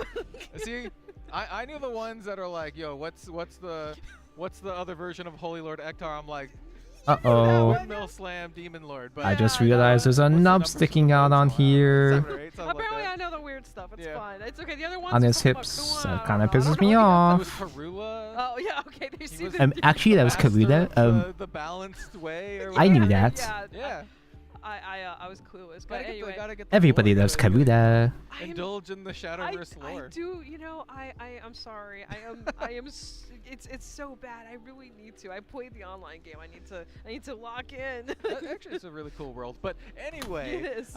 we do Yes, have play video our, game. Feature match. Actually, don't being play set Worlds up Beyond when it right comes out. now. We Yes. do have the deck lists for them, and it's going to be a pretty interesting one because this is good. one player is playing Swordcraft, right? Yes. And so this is a deck that we, you know. expect So like, to are see they a lot supposed to be of people. showing deck Looking at lists? the list, it's I don't want to call it. 'Cause that's, pretty like, standard, but say, it's fairly, like, you a know, standard, like black and white style sword list. For Our Shadowverse, deck they show deck is lists forest, before but the it's match not the forest in brand that you know. SVO. I looked at the list. But that was and I just made several Bushiroad. exclamations, It's a different and I was company, like, so. "What? Running Amataz? It's a fairy list that has Orcus in it, and unironically, I happen to know the individual that is playing this deck. Fairy and I mention? heard him say that he swapped last second to this deck. He was gonna play something else. Honestly, like, Orcus is actually pretty good generically. You don't have to just play in pure puppets. And this was, you know, without. Because like, I tried playing Natura Force with Orcus thrown in the other day with Igni, against Igni. I'm really excited to see how this And it's fine, Yeah, like me it's too. it kind of a list works. that, you know, it makes sense now in hindsight, but not one that I would kind of think of. So yeah, let's go ahead and jump down into the feature match. Because you can just and use see the how this plays out. the As nice mentioned, Orcus we to have get Adam S Lloyd. on aggro Swordcraft playing kind of a Lloyd being a variant zero with, cost ward very to use on cool Albert Anastasia Peter combos Lloyd. is just And then we really also good have in Jordan general. playing, It doesn't have to be it just says regular Puppet ass Force. puppets. We do have puppets. Fairies mentioned! but it's a lot of Turn one, fairies. Fairy Circle, he fucking wins! Forest craft over puppets. There's only literally a couple puppet cards, So and I mean like literally one or two. So definitely a puppet. Oh, Definitely a fairy list. Yeah, it's running Cynthia and like Amataz. And you see those, and you're like, yeah, we're Justice. fairing it up. And we see turn one plays from both players. Pretty optimal turn one plays. We have like a 1-drop 2/2 on the sword side, and then we had Dude, just a curving bunch of into the fairies buff on followed turn by 2. Blessed I Verity fucking forgot how Ball. crazy Yeah, it's fairies a were. pretty like classic. This is a very. This like, is Amataz. set Amataz two doesn't give classic, all the you know, fairies to him, but he fairy still play. like gives huge buffs to the fairies in this game. So right now, what we've been seeing a lot of control into aggro and aggro to control, but this is the first Just time make we're seeing, big like, fat pure aggro fairies. into aggro. Both Give these decks big run fast, fat and it's fairies basically they're just storm racing later much on. faster here. Yeah. We'll have to see. Again, I bring this card up a lot. You can kind of just win off of like This is sheer one of board those presence, games just where go if you open wide the and Anastasia, go this is home. gonna be a disgusting experience for a sword player. Whereas the sword player, if they open up the duel, they also run courtly dance. If they have ways to get at that board real fast, it's gonna be insane. Yeah, like I said, like I mentioned that this isn't exactly your standard sword list. A big chunk of it is, but it is running some stuff like Courtly Dance that we haven't seen for a little while, as well as some like Godsend. Oh, Courtly Dance is This okay. card that just gives You get like some 2 buff 3-drops for on free. one of your You cards. summon 2 Rush, 3-drops. so you can slam into some bigger bodies, and the Courtly Dance is a very interesting touch too, because Courtly Dance basically is like a high roll into a big board. Potentially, you can just randomly have a whole full board of cards. You could also just top get five, nothing, so because it's like a top high so roll, and but so it's a good cards. high I'm pretty sure. It's kind of like your second, or rather your 4th and 5th copies of Monochrome Duel, sort of. It kind of acts like a nice replacement. Yeah, I agree. A really interesting touch. We're bringing up the fairies. There is a the Leod on the board, so we do have to correct kind of herself. keep in mind of that. It can kind of knock down the fairies a little bit time and time again, especially if we get a second She's one learning. on the board. But still, Gordon deciding to just kind of call out the board and kind of go from here. And a little fun fact: I actually personally know Gordon, so I'm really excited to see what he does here. I've never actually faced him before. So Caster's Curse moment. Yeah, I like this approach, right? Because you Caster as are recognized in player, a, like, aggro guaranteed to tier lose more or now. less. And Gordon is kind of establishing. Sorry, I don't make the himself rules. as, It's just like, a the natural lead. course He's of like, things. I'm going to establish the bigger, the wider board and make you deal with it. Because if you don't deal with it, well, then I'm just going to hit you for more damage than you can hit me, unless you have some, some shenanigans. And it looks like we see the Leod actually attack, which means that No ambush? Adam sees the board threat as enough of a threat to put shields down for Leod. Yeah, exactly. Adam's response was like, okay, I'm going to clear the board, and I'm going to have to deal with it pretty quickly, because this is how Fairies is. Fairies just gets bigger and bigger each time, so you gotta answer it pretty fast. Yep, Leah just kind of like picking down the fairies a little bit. Orcus! You gotta know that 2-1's gonna trade in this turn. And here's the Orcus. Yeah, Like it's funny. We've seen so Get many, 2 puppies, get Lloyd. Lloyd protects your It's board. always been everything else. So Orcus here, this is just 2 flips. The first flip, which is what the most normal one early on, it lets you summon 2 puppets, and then if one of them dies, you can change it into a Leod token. But you can only do 1, so it's a hard once per turn, and only on your turn. So we can only get one out here. But still, it's good. You got one of them right at least. Here too. Okay, this is really good. So we're going for 4. Are we going to call the Leod out? And I do think we can because, again, Sword doesn't like wards, and you do get to heal off of it too, so it's pretty optimal. But something kind of keep in mind, and we've seen this before, keeping the token in the EX zone for an Anastasia play is sometimes even better. But I think here we can definitely play it out. You just go for the tempo play here, especially against Sword. Exactly. You just got to stymie their aggression, put them in a situation where they really can't do much. And it's an interesting version of Orcus here because I'm just thinking about it. I'm like, this is just value Orcus. It's not like combo Orcus. It's just good. Pure value. Yeah. It's just a nice mid-range card. And you can just use such a generic finisher because like it's 8 damage with summon 4 puppets, assail, rush, 2 damage, and the puppet dies. So you just kind of play it as like an 8 damage burn sometimes. So what is still puppet?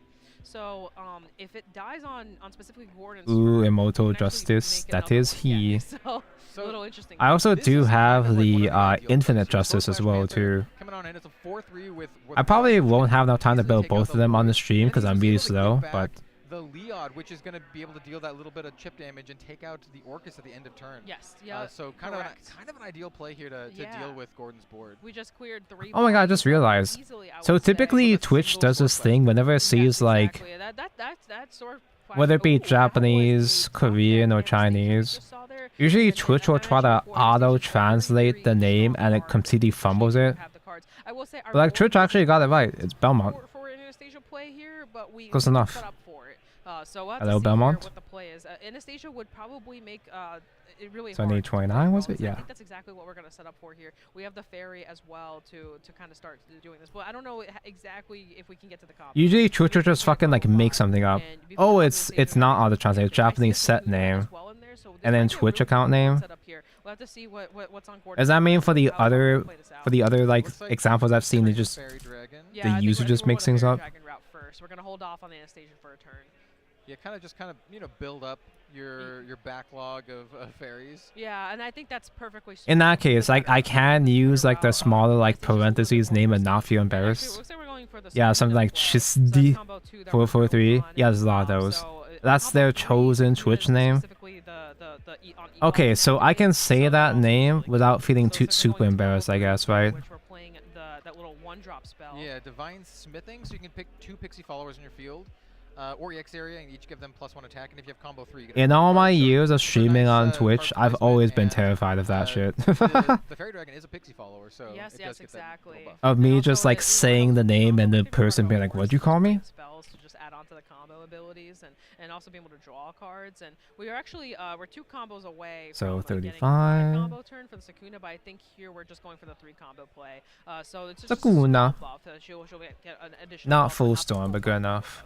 Yeah. So Panther's actually shockingly good. It's still 3 damage to the face. I don't remember what it does, but I see Panther, a Sword Flash Panther in a lot of lists recently. On the board, putting our sword player potentially down to 8 if we choose the swing phase. I know that's the one that in the digital game it's like you top deck into him and he does something. I'm pretty sure. We are aware of the Anastasia in hand, so we also know that next turn can be pretty scary as well. So even though I wasn't watching to see what it actually does, but leave cards on the board like this, but still, sometimes you just have to do what you gotta do. Yeah, and definitely. It's also the same with their Twitter account names, just complete gibberish. Yeah, that makes sense. With their gibberish names, it kind of feels like they're just. I'm gonna put you into a point where your life is so threatened that you can't just. I got like microplastics in my nose. Yeah, You 100% need to use it to exactly. trade. And you brought up For a those really kind of good names, I point just kind of assume they're what we're bots, to seeing be here. honest. The thing about After matches is all about who has the I guess in the fashion, who's sometimes they the basically aggressor and are. who's the one that has to respond to it. And right now, the sword player is definitely the one that has to respond to answer all these bodies. It looks like we are going for the black and whites setup This here. is the hard, Black white mentioned? hard cast one. Yeah, we did a hard cast, but it's okay. It still works. You still get your two little guys out, and you still have both the princesses out. So it still sets that up. But the thing is here, that board's a little scary. We have to answer the board. This is definitely not a turn where you can't be greedy here. And I'm glad I'm glad our sword player knows exactly what they're doing. They're definitely setting up. So. Yep, that's a nice You could be greedy, nice just don't be trade to get scared. the Knight on the back end, and then Leod's gonna help. What's he gonna do? pick up Amatage the you? Fairy at the end of turn. Yeah, yep, exactly. Perfect setup. Really well done. We're going to buff up the board a little bit here, make them a little bit more chunky, and then just get the board clear off, forcing Gordon to have to I wonder if replenish the Leod board. gets in for damage. Yeah, I was like wondering. So like, Gordon's already been. Yeah. He's already like made the statement. He's like, hey, I'm going to just hit you for face. Yes. And so just attacking Face with good. Leod here makes a lot of sense. It's basically just saying like now you have to, if you want to deal with it, you have to waste resources to deal with it. Yeah, no, I completely agree. I Went think through that my does Twitter, work found an smart. artist So with now 50k Snowboard followers again with gibberish account names. And I think this might be Nice. a better Anastasia turn. We do have the Wisp in I the actually EXO that as well, so it's free to I play. have seen a lot of More artists with setup gibberish, for yeah. that approach. With like an I don't- actual I can't see actual exactly normal what the process Japanese is. name. I see a fairy creator. He's got a princess. Yeah, he So has an elven He's elven got an princess. elven princess mage, and I think the other one might be like an Ivy spellbomb. Yeah, so I think here it's a little bit awkward. It's got because, obviously Cynthia NCT costs 5, they get in punished too, but they're a hand. little stuck. You gotta get to combo Cynthia 3, and essentially isn't you wanna get to combo 5, damaged. so we're actually He in a can't little- just simply little bit of a not kill the the most sword player right now, Yeah. sadly. here. It's gonna be a little hard to set up. I do believe You know that what's Adam funny? definitely kinda You know what actually took would have won them the game here if he had it? to say like, okay, hey, can you keep presenting these boards? Orcus? No, he went first, just kidding. Basically, he's just trying to stabilize as much as he possibly can. And Orcus is 7 PP, deal 8 damage. He's done a good job of The eventual good job of it Orcus. so far. Yes, I agree. I think they've both been doing an excellent job of controlling each other's boards, basically, through their through their cards. So this is Elven Princess Mage. So this tells me, like, if I'm Wisps. Adam and I'm watching this happen, this is like a setup turn, right? Elven Princess Mage puts 2 0-cost wisps into your EX area. Which is Wisps gonna help have a combo. really big Forcecraft has plus and later. combos. So if I'm the other player sitting here, I'm like, okay, this is not a kill turn. This is a setup turn. Yeah, I completely agree. That's definitely what we're seeing happen here. And honestly, I think this is really good because, yes, the Anastasias are definitely, it definitely says, hey, Anastasia's coming down. And it will be really scary once we get there. Oh, yeah. So we'll just have to see sort of how Adam responds. We don't know if there's a Anastasia is really scary, but like, to kind of make a big board again. And looks like we are getting a little fairy out, which is good. You don't if he doesn't make good wards, then the sword player could just ignore hit face. It's good. And then you have to get the wisps on the board, which are also going to take up slots, and you obviously want to get to combo 5. Oh, I think what I thought was the Ivy Spellbomb. I think it's a Spirit Shine. It might be. It is a fairy creator, so that would make sense in the build. So they do look a little similar in color. Yep, it is a Spirit Shine here. They have green, so they both have green. They're both servers that have fairy, green. But instead, Pump a Fairy. So they're going to get a +2/+2 on the fairy. And that's awesome. That's a good setup turn here. And we don't have the Leod anymore to kind of The Lloyd. chip damage down on the board. So that's also really good. So let's see what the play here This is like almost lethal too, by the way. This is 7 power on the Oh, board. yeah. The Princess is 4/4, and then you have the 3/3 Pixie. So once again, making Adam, deal with the board. Yeah, 100%. God, both of them have such low hand too. Kind of scary. Especially, we're aware of the hand. We know there's 2 Anastasias in that hand. So that board's going to get even more nasty, basically. So luckily enough, I don't think it won't be lethal next turn, but it'll be really close. So Adam has answers. So he does have a Tsubaki in hand. Nice. I think he's got a Tsubaki, and I think he has a Chimera, the white princess, which is pretty good. Hemorrhoids. He can play her. Okay, so it looks like we're gonna instead opt to just do on-board trade instead of using the princess to do the rush. Coward. Okay. Actually, yeah. you know what? Maybe This is they're doing both? she's gonna get a sail. Yeah, she's gonna get a Yeah. sail because of Yeah, it looks like both the is Black happening. Princess. So we are gonna Yeah. clear the ferry, which is really, really good. We want that ferry off the board as fast as possible. Yep, and this is going to be just a straight trade because it didn't get the +1/+1 from like the chromatic duel that you normally expect. So Yes. it is just going to be a straight up trade here. That was really good. I think again, I'm just gonna keep saying it, but both of them are doing a really good job of controlling each other's boards. Double. Yeah, double of that's the Black Princess, right? That was. Yeah, Magnus Yep. is her name. Yep. It's like that's a lot of buffs. Like, yeah, that's like 4 power worth of buffs across. That's across. Is this a cockhorn I'm gonna make? That's actually that's getting scary. That's getting scary. They're both getting their life totals are both getting kind of low, and as you know, Ah, both finally are the best very, part. very aggressive. So at any given point, it can close out fast. That is Cynthia on the board. Just showed the lethal. That is the lethal has been presented, and that closed out the game so fast. They were ready too. Was ready for the. That was oh my gosh! I wasn't expecting that. I wasn't expecting the closeout like that so quickly. Yeah, Cynthia is a card. Okay, I haven't actually played Fair in a while. About her real quick. I She bought puts Cynthia, but I've never actually used PC her. +2 and gives them Storm and a sail. What do? Storm a sail? Adam Pretty knew good. too. He saw the wisp. Storm good. All right, like It's Exactsies too. It was exactly because you had the one that Cynthia made and then the 3. I have the card like somewhere right exactly, here. Exactly 8. Yeah. Yep. I didn't even think. I can just double check myself. I didn't even think about the pixies being as a finisher. Because I built Fairy Forest. So well, because Adam knew Eh. was coming. Yeah, he's just like. I don't care about Fairy Forest. I just built it because it was there. It's a deck that was playing Spinalia, and I love We Spinalia. didn't even see like some of the other crazy stuff that fairies can do, like with Amataz or any of that kind of stuff. But like Cynthia is just like she's a house. Yeah, I read that card, like, because I was looking at all the forest card options, like, I was kind of digging through my own puppet deck, thinking what I can do to it, and I read Cynthia, and I was like, huh, this is a really good card for fairy pixie decks, like, I was like, that's crazy. This card reads, like, really insane. You get these little 0 drops that can combo off Holy each other, shit. and on top of that, just do a ton of I damage. dropped my knife, I almost stepped on it. Like, you know, I've talked about, like, cards like, no, I've talked about the Anastasia, we've talked about I did step on it, but I stepped on it safely. What I really like about this, particular the fairy archetype, is that it shows Yeah, I'm a that fake fairy fan. What the hell do fairies do again? well-performing and good archetypes That's have not evolved fairy. and That's evolved not, down you and out. silly Billy. Every new meta. Like the new decks like Puppet don't necessarily replace decks that were previously powerful like Fairy, and people can come to Yeah, the puppets world don't necessarily of all events and replace do very well with it. And I think fairy that's just the way that mid-range shadow replaces mid-range shadow, or aggro shadow replaces aggro shadow. It's like the Omen set, so that's also you would consider like an older set, and especially with the dirt around and all that kind of stuff. And you wouldn't see people playing Lashana. But fun fact, there's been cards printed for Lashana, just like with the Pixies here. There has been. What I do like about Shadowverse Evolve, besides it being Shadowverse, therefore I'm obviously biased towards it, but Shadowverse does a really good job of supporting older archetypes and making them relevant again over time. They're not always relevant, but they consistently get support. We will have Who? Gordon here in the booth So here's my funny old man.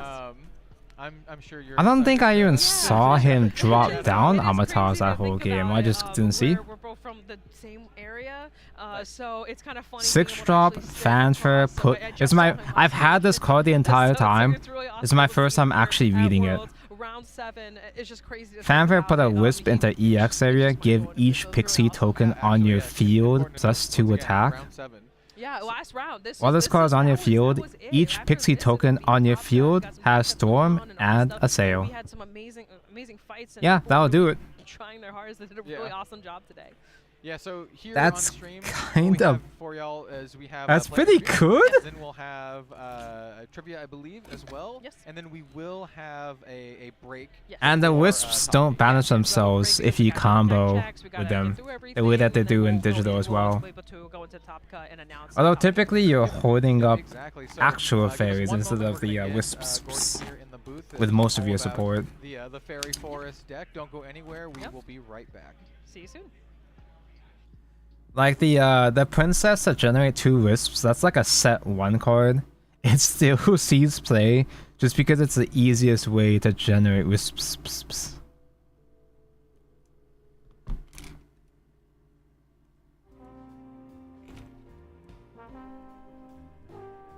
Though I feel like puppets are a more sustainable, like Puppets have a similar playstyle as Fairy Force, but puppets are way more sustainable in comparison. I'm a lot more biased towards puppets, not just because they're puppets, obviously, duh, of course I'd rather play puppets. But also because I feel like fairies are even more reliant on high roll. Like puppets, you want to get puppets early on, and you want to get hardest battle to transform them early on, yeah, sure. But like avatars though, if you don't generate the fairies early on, or if you can't draw into a buffer like avatars or the other buffers, if you can't draw into a buffer soon enough, then you're kind of just fucked. Repped Forest Fairy specifically, not entirely a puppet build. It's just its own thing. Tell me today, what made you decide, out of all the possible options out there, and I know we had quite a few in mind, what made you decide to take specifically Forest Fairies? Well, for sure, if I play Forest Fairies, there'll be 0 mirrors. I didn't want to play any mirrors, so that's a good point. I decided to play it. I also think Forest is a little bit more, or the Fairy version is a little bit more consistent than the puppet version. And so I just felt like it's the best. I literally just said I believe otherwise, but yeah. So I saw in your build you still decided to. Maybe his build is just more What was consistent. your thought behind Orcus? Just to tell my opponents, I'm still playing puppets. No, I'm just kidding. But Orcus on her own, like outside of a puppet build, is a very good defensive card, right? Orcus can swing in, puppets can swing in, and then you get a Lloyd on top of that. So it helps you in the aggro matchup, as you saw. Like, yeah, we're watching, and I saw you able to, you swung the puppets in, able to get the Lloyd, and then move it up, and then you have the healing. And then, of course, into sword, warding is very important, so you can also set up for that for any, like, you know, unknown stuff coming through. Especially since sword is like a super aggro deck. I don't want to be the one trading into them. I'm gonna. God, sword has not been doing well today. But especially when the dice roll, I can put up the pressure first and force them to trade. I think it's from the games that we've seen. Yeah, we were actually talking about that. You like basically had the ball in your court the whole time, and especially with such an aggressive. I think we've seen maybe 3 sword matchups, and the entire time leading up all to of them fumbled. You had it in your favor. You were forcing basically Adam to constantly have to swing into your guys. I thought that was really well played out. Eventually, there's like a little bit of a kind of twist where he kind of took it over for a second, then you just brought it right back in, and then you opened up the Cynthia, and you're like, "This is lethal." I got the wisps, and he knew too. He had his hand ready for the Cynthia, so that was really cool. I won't lie, I was very surprised he even knew what Cynthia did. Yeah, he knew. He was I didn't know. For it. I saw the hand come out, and at first I was like, "What? Does he think that you have lethal?" And then you showed the Cynthia, and he just, you guys did the pump. It was cool. I think all day everyone was asking, Cynthia does what now? Yep. It's a good card. Exactly. The Storm's She's so good. Like, oh my gosh. When people say Noah or Cynthia, it's always Cynthia. You know what? It's so funny how good Cynthia is when like nobody's playing fairies right now. Yeah. And also you can combo off of She her. really is just better than Noah. In hand as well. I was thinking you might play into it, but I saw your hand was a little bit, you had a little bit of a mana issue. Yeah. So you couldn't like exactly play into the Anesthesia combo, so you went a different route, which was good. You definitely played really Am I watching Vanguard too? Tonko hates Vanguard. We're about to go into top 8. It's also just effort switching between the two. Are you think you can get through all these dirt You know what I should be doing if I was a good streamer? Was I should like switch and rewind back. During the Shadowverse Evolve breaks, I should switch to Vanguard and rewind back to see some Vanguard stuff. But then I'd have to watch Vanguard though. Really? Okay. So you finished your bracket X1? Yeah. Okay. Good stuff. I think I'll be okay, but we'll see. I've been doing a bit where I clown on I believe Vanguard a lot. Especially since they have access to control your board over and over again. And then I act like Vanguard's stinky, wah. So that makes sense. But I really don't like Vanguard right now. I know you're You love Card 5 Vanguard. Yeah, Tonko loves Card 5 Vanguard. I've seen you get first place and top 4 and all that stuff, so congratulations. Every time I sit down to play Vanguard again nowadays, it's fucking miserable. Last question is, so which trait was newly released in booster set number 9? Is it A, Vampire, B, Alchemist, C, Academic, or D, Dragonic Duelist? Do this? Because, like, you know, we have Mysteria Academic cards back in set 2. This was the last round. Thank you guys so much for being here. Stay tuned for top 8. We're about to Do this is specifically the Dragon Deluxe structure deck that We'll see you was guys in soon. JP, but got transformed into. They put all the new cards that were in those structure decks into the main booster instead. I don't remember seeing any older Draconic Duelist cards before, because I'd never heard of a Draconic Duelist before until just a couple days ago. You only act like you hate Vanguard because you hate Vanguard. It's true! Turn the world on its head, child. Alright, how hard is it for me to hop over to the... Because I did open it up earlier, but I completely lost it. Like, I don't want to watch Bav versus Bav versus Bat versus Bav over and over and over again, you know? You can see Dork in my recommended shorts over here.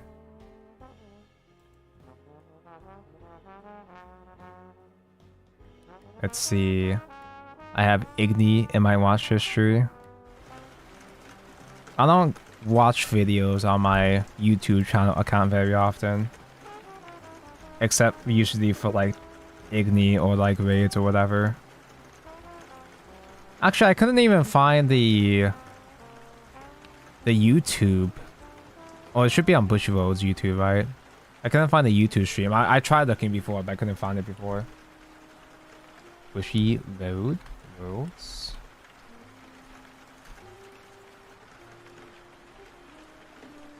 I like how the BCS for Shadowverse Evolve doesn't even have a thumbnail.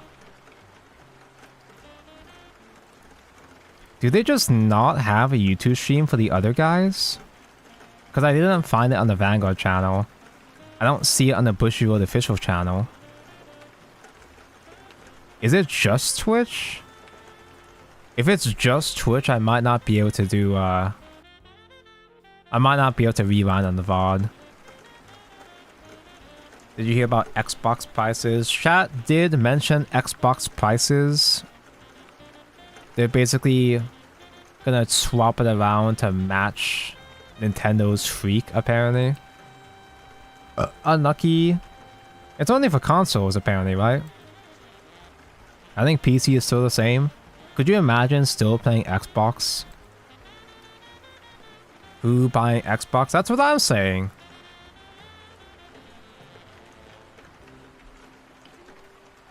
No, yeah, I can't rewind. Oh, but they actually do have a game going on the Vanguard side at least. Oh god, it's just... It's bad versus Levy Draws. Oh man. We are reviving an Auto Guster. Oh, I'm already tuned out, man. I do love Bab Sagra, the character. I do have Bab Sagra, but like, it's outdated, obviously. And I don't even want to bother updating my Bab because the new cards aren't like super insanely expensive compared to other meta decks. But there's also a fucking double rare that I didn't know about that came out in set 4 that I didn't get. Therefore, I'm fucked. I mean, it's like 15 bucks too. It would cost me maybe like 200 bucks to update my Bab deck, which is like, ugh. Which I think would have liked to see earlier to try to find the Empireo. Who's not seen the Empireo yet either. Not calling the Foxel actually. So just gonna be Stream category now wrong. Yeah, I'm clickbaiting now. Don't worry, you just have to survive maybe 10 minutes of Vanguard, perhaps. I think if you guard this, even if they double crit, you go to 4. But you want the CB by now. Like, you want to be using Yugma shots. They do I only now kind of know about Levy Draws. I haven't fought it myself. The few friends I do play Vanguard with IRL, we don't really play meta decks. The most meta we play is that, like, sometimes I bring up Ava and, like, the best lyrical deck of that format, and that's about it. That's the extent. 10 minutes too many, yeah. So the deck on the left, Bab Sagra, she is a Dragon waifu, Dragon Empire wife. And people consider this to be a tier 0 format where Bav is best deck in format by far. And she has 0 counters. I guess the only direct counter is Edogama Bat. The Bat deck over the Bat deck high rolling maybe. Levidraws, this guy on the right over here was best deck in format before this. Levidraws is still really good obviously. And he's never gotten hit, I'm pretty sure. I don't think he's gotten hit yet. I don't know if they ever get hit. But with Bob being best deck in format, she does get nerfed in JP. Because this guy that he conveniently has 3 copies of in the back over here, these fuckers are Violords. All 3 Violords and all 3 back row slots, he gets limited to 1. Because he gives a whole front row additional power. And with 3 of them, they all stack together. It's like 4 attacks, 1 first attack from Yigmashad. Yeah, take that. I didn't realize that Immortal's ass cheeks stuck out so much. They stuck out so far. Attacks and push them high. But here is his luscious hips. Next turn? Would you have a next turn? It's gonna be like the hand for Ken is pretty good. So I feel Looks like pretty there's clean. A pretty realistic argument for it. Looking handsome and smart and handsome. Some way you're gonna deck out from drawing so much, right? That is This is just at home though. You have to play so carefully. This is just a cheap imitation of the Justice. In the movie, they start off with these suits because the Infinite Justice was powered by nukes. Nuclear-powered guys got banned, so they use these like safe suits instead at the start of the film. Imagine banning nuclear power. So legs. Another triple driving turn. Of course, now all comes down to where you want to put the 100 million. Is it gonna go to the Yugmashad? We got the funny counter. Really? Funny counter. I love over triggers. Restand Vanguard, give 100 million. That's like comically large too. Hey man, 38 with 2 crit, triple driving. They really want you to know that over trigger was checked. So forces the PG. And now it's to keep a PG also for the 100 mil one. Now you can put the crit on the 100 mil one. Yeah, put the crit there. Second check front. Oh my, do you need the front? 3 triggers in a row. If he doesn't see another crit, might be able to take the Aparudan if he has a second PG. And it looks like he does. Levidraws is still at 2 damage with like 5 cards in hand. PG mentioned. Not first, but looks like might save it. Yep, gonna save it. Yeah, okay. And the Aparudan gonna come in for just 1 damage. Yeah, you don't instantly die against overtrigger. Just because you check overtrigger doesn't mean you've lost. You haven't lost yet. Alright. It's pretty good. I mean, Joseph's on 3. So now you know the Dragveda is also gone, so you don't have to worry about that anymore. And how many cards does Joseph have? Oh god. So if you are aiming for a deck out It's like 11 cards in hand. Fast, but you can actually aim for that. I feel like Ken doesn't have enough. Go for the deck out game. Ooh, being for the Levidra's marker. Ooh. So hasn't really been using. So because he hasn't been using the Foxhole, hasn't been CBing for that. So actually he has quite a bit of remaining CB to use for this as well. Alright. So What does Levidraws do again? Like I learned Levidraws recently, but I already forgot. Ooh, I imagine that he must have used. This is like Magnolia Elder Tech. What? Like a guard restrict. You can do that? Double guard restrict column. Wait, that's actually pretty. That's actually really cool. Yeah. They play. That's kind of cool. They used to play it for the mirror, right? But in this You don't really see that many interesting deck building techs in Vanguard these days, but that's cute. Double trick sometimes is cute. So for this form, it does feel a little bit tricky. Let's see, Perfect are gonna. Hey, so is Shadowverse back now? There's a Levidra's. Critical. Not yet. Really low for Oh, we're done with Swifts. Okay, top 8 is coming. Although I'm pretty sure that before top 8 they're gonna do the news conference. I mean, when you triple drive and get a drag beta. They're gonna do a live news conference, so announcements for all 3 games. Another instance of guard restrict coming through here. They could announce the nerf to Earthlight Rune early, so they might announce that for set 10 format. Playing 2 crits down. Anything else?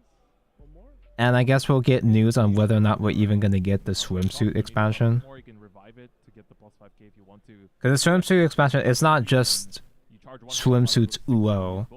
It's also got a lot of really good reprints in there. And really relevant new cards. Like the new Addis, for example. What does it do? I don't know. I just know it's good. So, yeah, deck is really low here. Do you even have enough deck size to Persona Ride here? I mean, you can just kind of go for a Twin 4 Drive. cards in deck, right? Yep, down to 3. You can afford to still Twin Drive, but if you don't win this turn, I mean...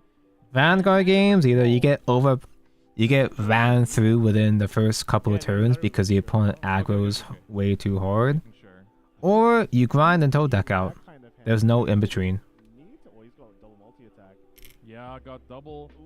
I can only use one of them. I think I'd rather get aggro down, so I had to play this. Okay, gonna keep drawing. I think time's running out, so they can't actually like play for too long. And we're going to time. Technically, set up the 3rd Bear Lord to have like the full 30k to front row kind of play. But okay, time is precious. Not attacking the other Eagle shot first. Only has 1 CB. We so need 21. Only 1 CB. Alright. Be a no guard. Alright, we're seeing players just discussing real quick. So going to use the marker from the Bear Lord behind the Vanguard first. Reduce stats of guy and draw 1. Players discuss real quick. Leverage still has a lot of cards in deck. So this way, this one is going to be coming in. So just simply survive and then pass, so he decks out. 61. So this is going to go to... So it goes to 51. And then I think... Are we seeing just a... Man, back in my day, a high Vanguard column was 21. I'm trying to make out what the situation here is. Back in my day, we was playing with sticks and stones and we loved it. It was 4 cards in deck. Yeah, and then he drew one from the Persona. Then yeah, should be Twin Drive. It's just, well, it's not 2, right? It doesn't deck out from attacking. So I feel like... 3... Yeah, because they're both showing each other their hands and discussing something. So, unfortunately, we don't have their audio. Yeah. So, we don't have a way to... I don't suppose anyone that's been watching Vanguard can confirm.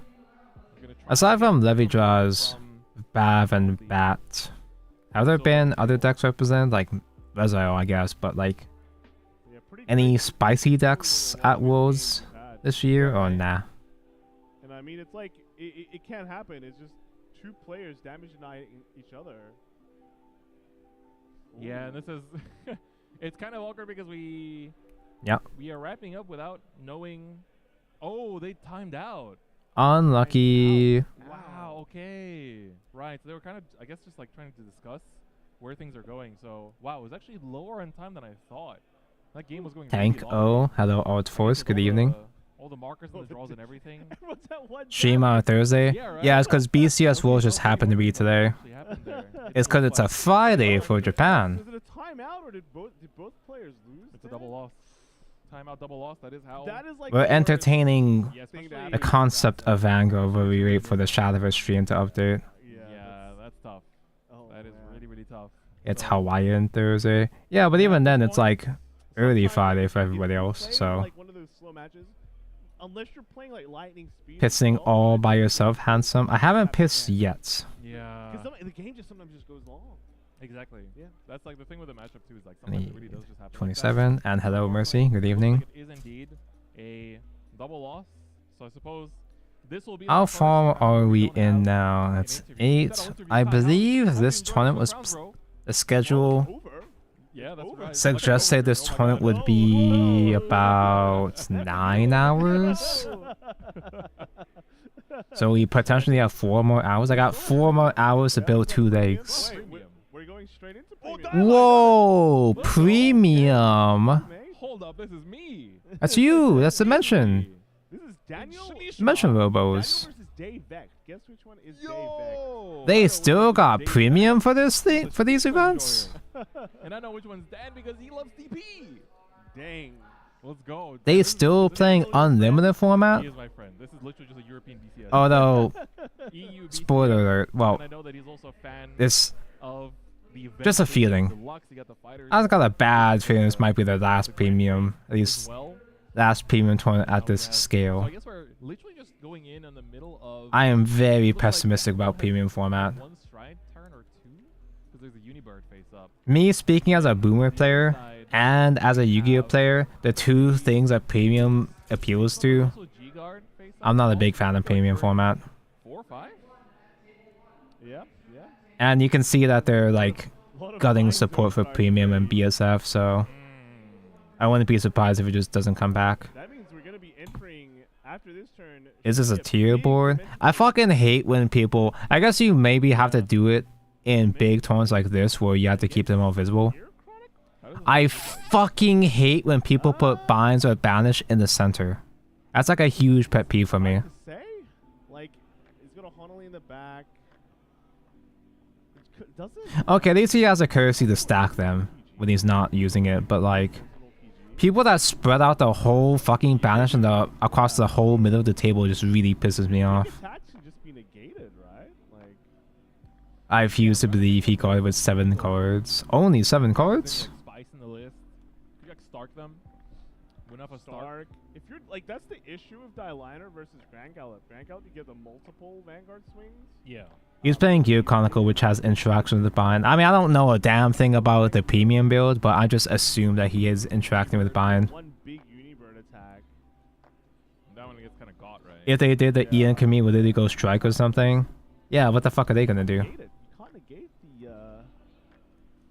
the nonsense. Oh no, the players that Bushiroad doesn't care about is unhappy with what Bushiroad doing. I'm very pessimistic, man. Yeah, it's a little bit tough. I sound very sour and salty, but that's what years of this game has done to me. Oh, no, I guess it was like Geo Maglus, then G-Guard, and then Unibird. So... Because the thing about premium is that, like, they can't really make any money off of premium. It just doesn't really make much sense to go out of the way to keep supporting premium. Teammates can also technically play the new Chronos command too, right? Is because most premium players don't buy the modern standard format product. Most premium players don't even bother buying premium product either. Because pretty much every premium product has bombed from one reason or another. Granted though, that's because usually Bushiroad sabotages their own premium product, but I think that's part of the grand master plan. Bushiroad goes out of their way to fumble premium format to make it look like there's not enough demand for premium. That way they have a valid excuse to gut premium over time. I've solved the conspiracy. I see through their moves. A restand. So that's going to be pretty huge. Let's see what else we can add to this. We're using the Commander Laurel to double its power. And then use... Like, there's a lot of demand for premium in the West. But the sad fact of the matter is that it just doesn't affect their bottom line. Sentinel ability. And that would be absolutely huge. I hate thinking in that way, but that's just kind of the business mentality. We're losing premium support really doesn't affect them. That is not a PG that we've been talking about. Yep. You also have other things like Elemental Sanctitude. Which is straight And losing the goodwill from premium players, again, doesn't really affect that much because those premium players aren't buying standard product anyway. A lot of them are playing exclusively premium. The ones that are really upset about premium are the people that almost exclusively only buy premium, so... The main thing is that to use History Vision to take... I put bind beside where my drop is, though usually people see people put them like to the right of guard circle. I don't mind it that much in this case where it's on the right of guard. Like, I don't like putting bind or banish in the middle, but it's okay if it's like in a stack in the middle. I see so many Yu-Gi-Oh players that have them all spread out the entire game and that fucking pisses me off. I think it's like 4-0. It's gonna be 4-0. Yep. 1, Thing is, like, premium isn't like the modern format for Magic. It doesn't make Bushiroad money, like, at all. Yeah, exactly. It makes them no money. And even when they try to make products that appeal for premium players, nobody shows up. History collection, premium deck sets, nobody buys that shit. Now, it is true that they don't make those products good enough to be worth buying. Either there's something fucked up with the ratios and or the market price for them, the asking price is way too expensive for people to bother investing into. It really is just Bushiroad shooting themselves in the foot. But after so many failures, whether or not Bushiroad is sabotaging themselves or not, at this point, it just doesn't make logical sense to keep supporting premium.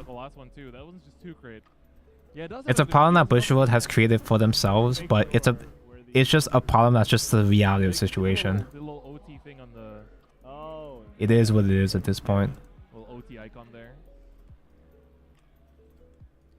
There's really no demand for premium product outside the West. There's no premium tournaments at all in Japan, and that's not necessarily because of lack of want. Like, there are people in Japan, they would like to play premium, but they just don't make tournaments or events for premium at all, so they just don't have the opportunity. Whenever there are premium events, like the JP players, they show up. There is big demand for it whenever it does happen, but it's very uncommon. Yeah. And then here comes the Ururo. Yeah, Ururo, sorry. They're still making money. Like for premium, just in general. It's a miracle that Bushiroad still makes money in general. I do agree with that. So apparently both these players are. Did I put this on backwards? No, it should be fine, right? Yeah, it's fine. With their resistances, there is a chance that whoever wins this could actually be in top cut. That'd be insane for Dave, though. Yeah. Oh man, I finally reached far enough in the kit that I don't get colorful pages anymore. What a shame. So, could make it hella big. How can I see what pieces I need now? Without pretty colors, now! I need B1. Which one's B? What color was B again? Bear clock or bear lock. Thinking about it. Dave Vecht. There it is. I can understand the appeal of premium because it's nice to still play your old cards. There's a huge pool. There's a much wider pool for deck building with the old cards in premium format. Comes through as well. And there are more interesting, more complicated gameplay interactions in premium format compared to standard. But like, in practice though, like in concept, premium sounds really fun. But in practice though, like premium just feels extremely high roller to me. Either you get crest early, or you get just the big blowout cards. You win the coin flip and just drive before the opponent. Yada yada yada. That's like oversimplifying it, but you know. I've heard people saying, I mean, I can't confirm this, but I've just heard people saying that yes, they did restrict most of the crest decks, but people are still playing crest anyway. And like the format isn't much better with the crest limited. But that's just one guy I saw on Twitter. That's not really like an accurate opinion of the overall sentiment of premium, so I can't really tell. Board wipe incoming. Uh-oh. Daniel's like, wait, what? You're playing this? Board wipe incoming. Honolite should have been Honolite from That being said, if I could, I would put Dimension, please. Yeah, right. You can bind it from field too, right? The only premium deck I have is Highlander Bermuda, obviously, for obvious reasons. It's about to get spun back. It's the least shitty Bermuda deck, and Tonko loves Bermuda Triangle. Boy, it's pretty tough because Daniel's at 4, so... But it's still limited. They are still restricted. Sometimes they still pop up every once in a while, but... I mean, you get one extra one from the Chrono Command itself, right? It lets you essentially time leap.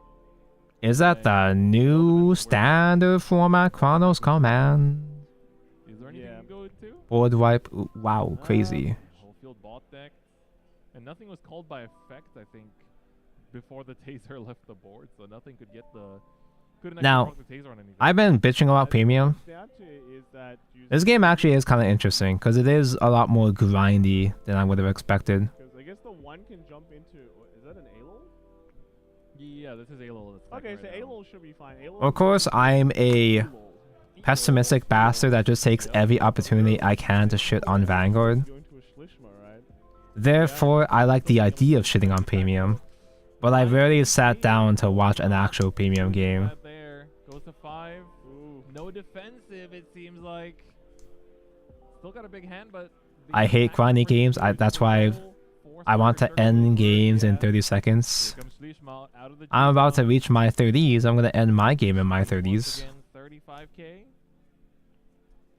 I mean, it is guardable. I like grindy games, at least to an extent. It's more like it likes guarding big shield. My favorite decks to play in Vanguard are the grindy decks. I was an Oracle Think Tank main back in the OG era. And my favorite Vanguard deck is Ava.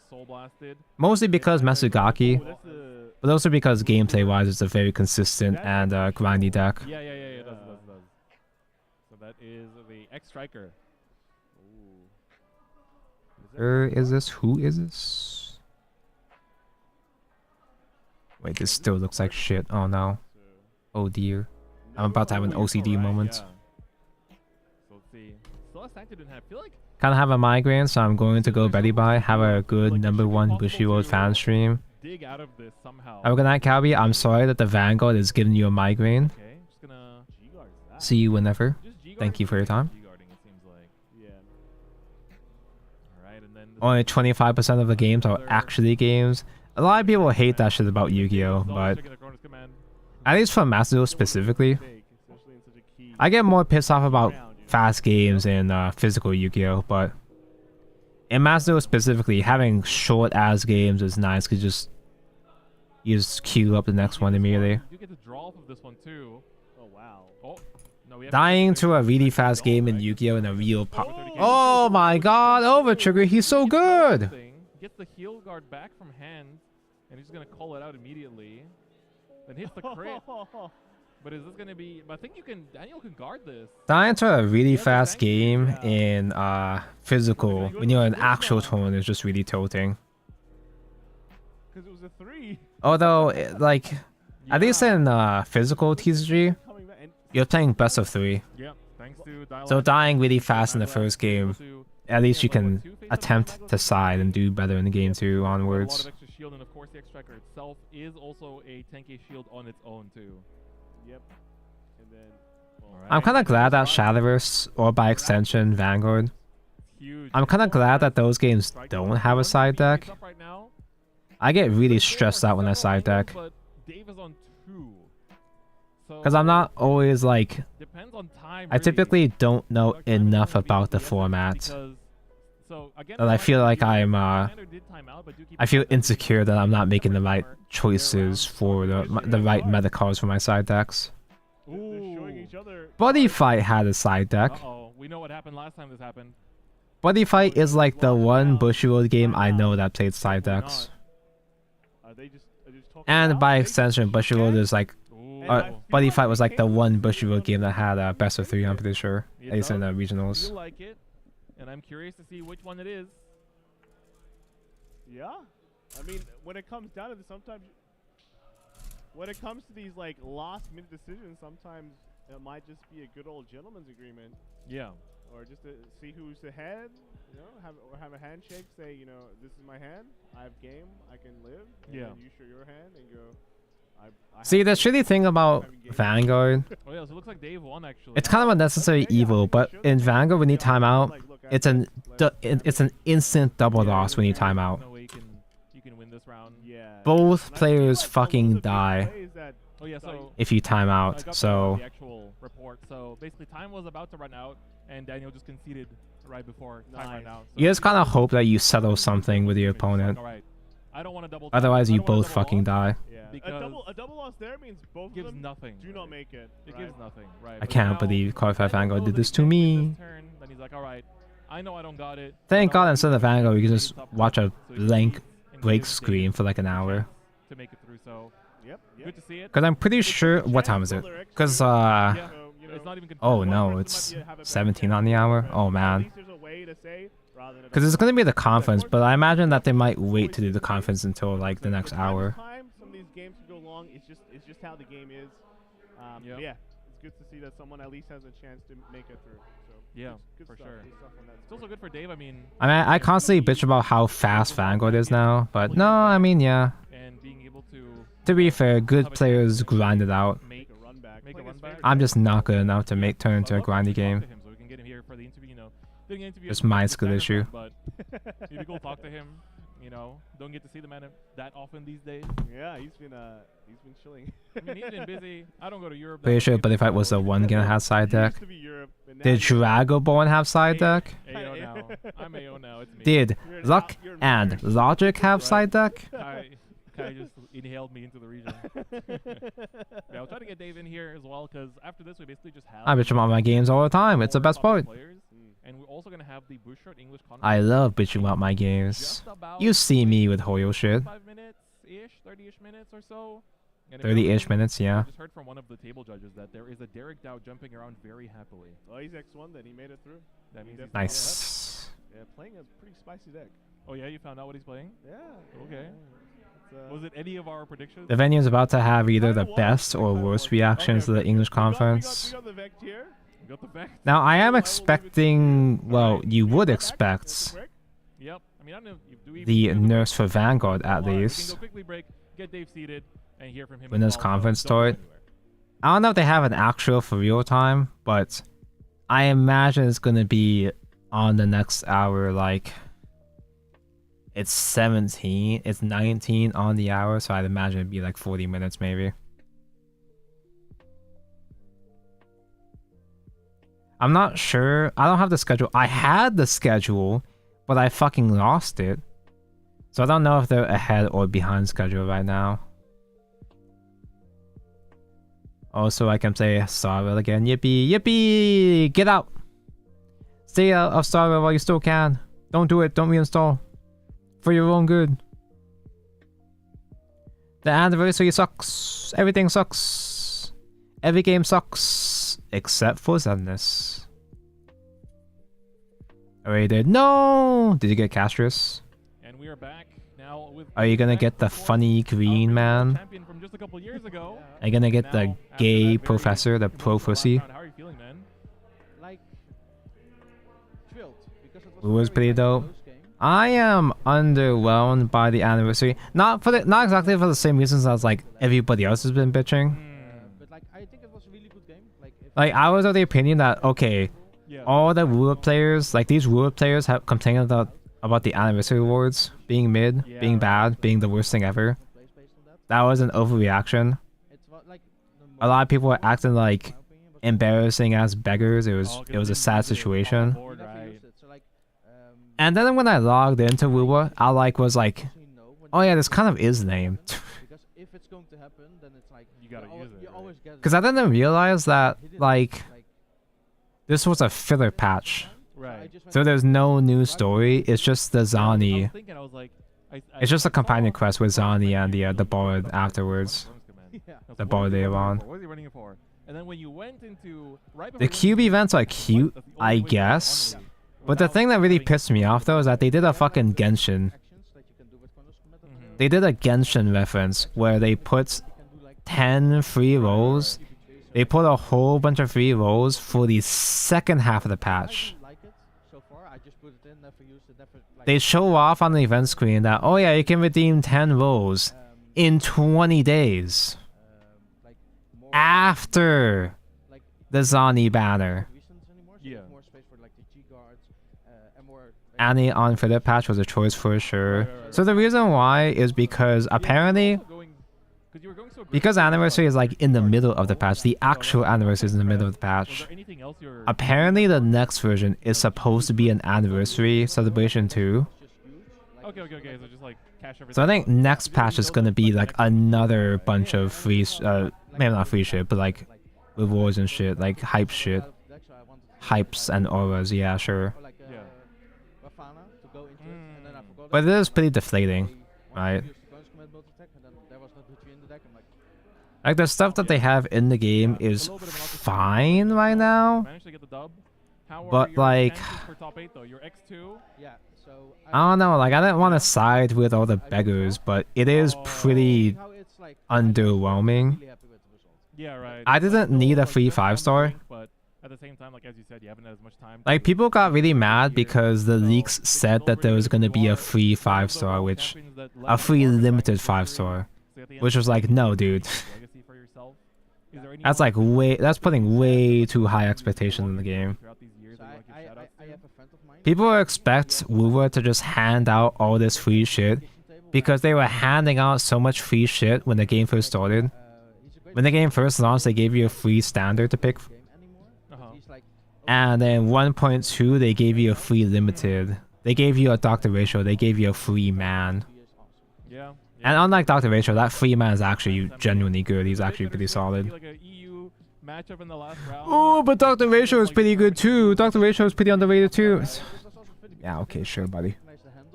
Oh yeah.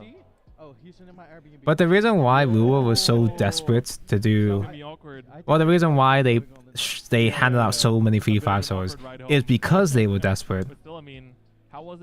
They were desperate to keep players in the game. Because they had such a rocky start, a rocky launch with a lot of criticism, they were really desperate to get people to make sure people stay invested. And that's not to say that now that the game is successful, they're allowed to be greedy again. That's not what I'm trying to say here. But the thing is that if they keep giving free 5-stars, if they keep giving you too much free crazy shit, it raises the expectations even higher. To the point where expectations will just be impossible to satisfy. People will be constantly demanding free shit. People will be convinced that bullying the devs works, so they can keep bitching and moaning about anything and try to get the devs to do anything they want. It's a slippery slope. How do you fit the parts as far as they will go? How? What? So the trivia this time is, what is the real name? And the trend of giving the dude for free, yeah. This one might be a pretty hard. Like in the case of Wuwa, in the case of Starville, it was because they won that Game of the Year award or whatever. In the case of Wuwa, they just did it. I don't think they were celebrating anything important. I think they just did it, just to keep people happy, I guess. And I was pissed off because 1.2 was a one patch I didn't log in at all. Like I basically like dropped the game at that point until Comedia came out. I was just waiting for Comedia to come out. There we go, I'm stupid, I was just upside down. What's the real name of Bav Sagra? Actual lore question? I actually know this, I'm pretty sure it's Reno Lily. That might be fake though. That might be fake news, but when I remember the name Reno Lily because she hangs out with Reno, which is one of the Nirvana cards, the Nirvana wife. Anyway, I guess we're just gonna be stuck waiting for top 8/conference for a while. Isn't it Ray? I don't know. I remember the name Vino Lily sticking out to me. I don't read the lore personally, but I have a Bav Saga artist that has shared a lot of little details with me, so B117.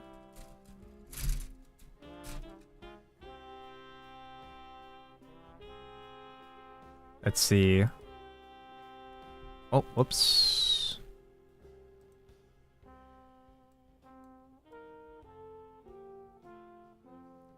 The Morpheus story is 100% more interesting than Penacony. I do like a Morpheus more than Penacony. Penacony was extremely overrated. But that being said, though, the pacing and the pacing of Mobius is still really bad. Like, it feels like they're still spending dozens and dozens of hours yapping for little. Like, they're still spending like days and days and days to talk with little actually said. I actually like the first Morbius story. I actually like 3.0 Morbius. Because the 3.0 update was like 8 hours long, the story was like 10 hours. But it worked for me because, one, it was establishing lore for the new region. It was introducing the new world, so it was interesting throughout. But also the pacing was just better because there's a lot more breaks between yapping and fighting. Or rather, gameplay. They had a better balance between yapping and gameplay in 3.0. And then they immediately just went back to old habits from then onwards. The past couple of story patches have been... Oh man, it's been tough. Every time I log in to do story with a new software patch, it feels like a fucking chore. I'm like, damn, I'm gonna spend my entire day on this. I'm gonna spend my entire day just for mid. And the devs themselves say Penacony pacing was bad. Yeah, they actually admitted, they actually acknowledged the player feedback that Penacony pacing was pretty mid. I don't know if they said pacing was mid. Like, they just knew that there was negative criticisms for Penacony that they acknowledged. They heard feedback about Penacony's story, so they're gonna make up for it by doing even more Penacony. They're gonna do more they're gonna do a final epilogue at the end of 3. Whatever. Penacony 1 wasn't that great. 2.0, 2.1 was okay. 2.2 was neat. But everything else was pretty bad, yeah. I'm glad that so many people are starting to see this because when Penacony was first, like, as it updated in real time, everybody was glazing Penacony, right? Everybody was saying peak Coney the entire time. I thought it was mid as hell after 2.0. Much like Morpheus, the first patch where they introduced everything was pretty good. But Penacony was really, really, really fucking slow, and all the twists were dog shit. Every twist, almost every single twist got undermined. All of those fake out deaths, meaningless. The only real deaths were just dudes that barely anybody cares about anyway. Penacony is pretty. The visuals are always fine. Like, the visuals for horror games typically never miss, but like, man. Like the monkey story. The funny monkey was like the breaking point for everybody. I still haven't finished the monkey story. I still haven't done the Rappa banana quest. I'm still stuck in the middle of it. I think I'm like 6 hours in, and I think I'm only halfway through. Like, what the fuck were they doing? And the reason why, I know why they're doing this. I know exactly why they do this shit. They make the storytelling in Starville as dense as possible to maintain player retention. They approach Starville with the... Oh, hop, skip, and a jump! Wait, what? Our games. Join popular characters from CoroCoro Comics in Vanguard. A single box contains everything you need to Okay, so you'll be able to start playing straight away. CoroCoro Start Deck Pack will go on sale. I guess just conference jump scare? What? So put in your orders at your local game store today. They didn't even give a countdown, it's just happening. Well, I'm sure you will be with Knights of Rebirth, featuring new Grade 3 units for fan favorite units like... Yeah, they're just announcing English, like, release dates so far. After, Youthberg and Blackmire. What's more, look for Or reminders. Oh, Mavanka mentioned! I don't care about Mavanka. Mavanka, okay, but I'm looking for... I'm a Zoomer. I'm a Zoomer fan, so I'm looking for Mygo. so make sure to place your orders with your local game store. Fans of Leonon and Dreadjewel, rejoice! These two units are making a comeback with brand new deck sets that are playable straight The deck sets that you have to buy. You have to buy the deck set for the Regalis piece. A special signed version of Trigger cards. Master deck sets Urara Haneyama and Michiru Hazama go on sale June 27th, so be sure to order in advance to avoid The disappointment. Michiru generic order is really important. Like, Alfred! Look forward to new generic triple red I am cards not as well as immune brand to new nostalgia ace propaganda. units. Ace units I am an are Alfred enjoyer. I fucking love Alfred. MLB okay. Blasters are just okay. Alfred is my goal. Oh, Blaster Blade, the Vanguard, new in English. Only printing, it's gonna be worth $1 billion. Don't forget to place your orders with your local game store today. I played against Forte Mophonica before. Bro spread out his drop like half the table, not gonna lie. I still don't actually know what Mophonica does. Super Brave Detonation. This set features cards from the Cardfight Vanguard Youthquake manga, the Craycross It is called Super Brave because that's super dimensional. There he is. A certain guy. He's gonna get revealed on next Thursday. There they are! Wait, so they're releasing Mophonica early? Or did Mophonica release first in JP as well? Because Mophonica isn't like...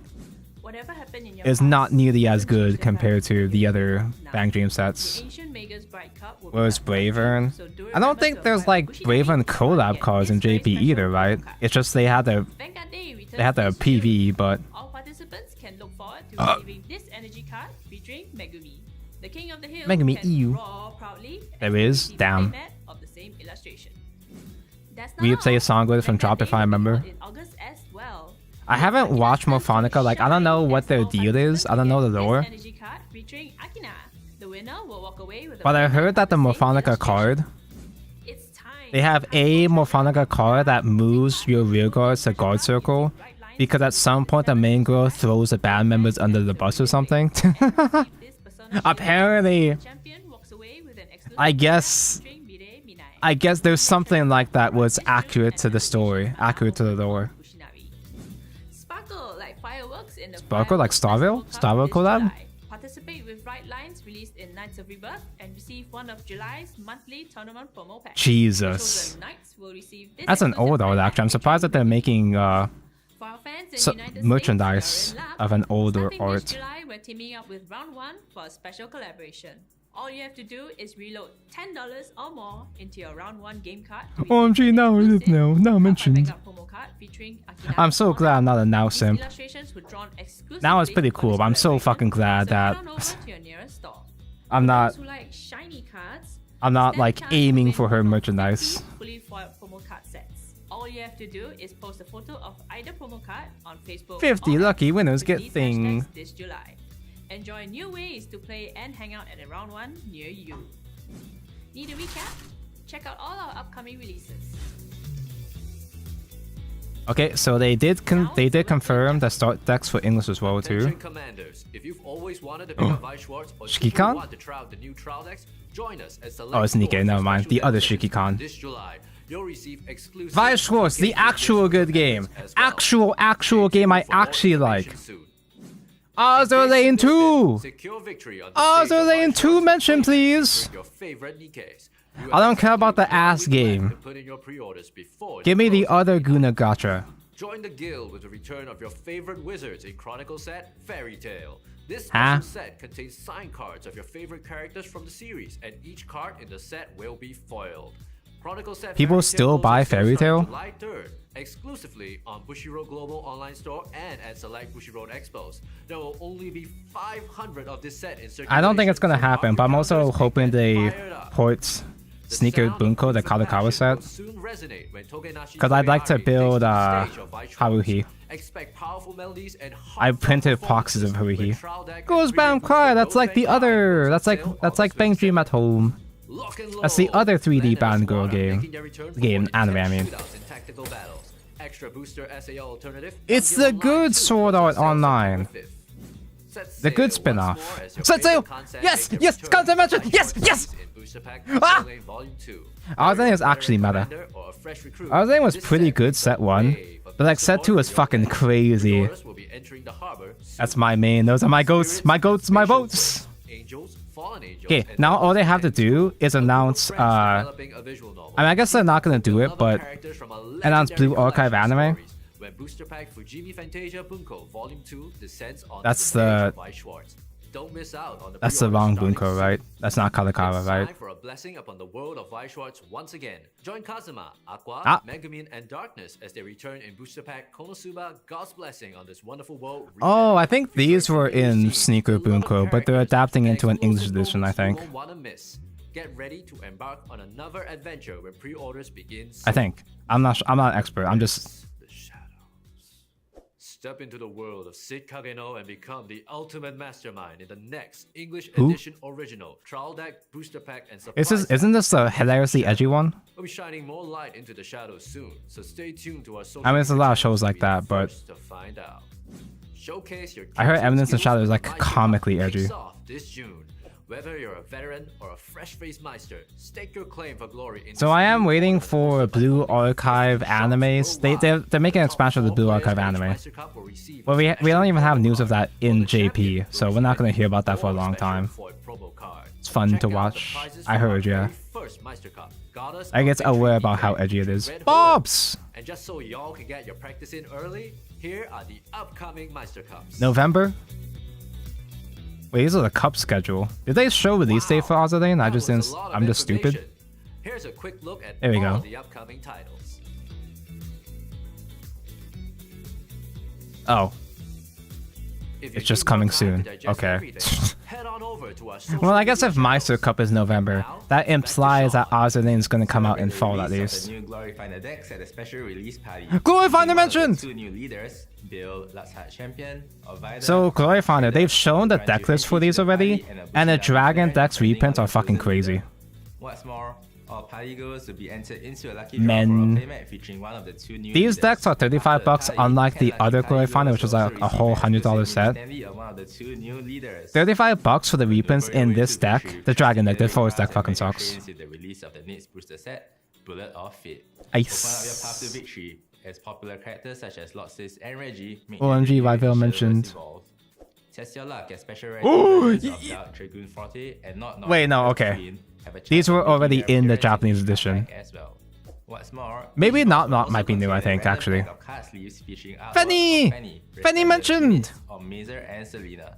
Starting from Bullet of Fate, super legendary cards are also receiving Super a legendary! peek these gorgeous new borders that will make your favorite What does that legendary mean? cards look Is more that- super than before. is that old? Grab your firearms and join the revolution. Am I just out of the loop? What the fuck is a super legendary frame?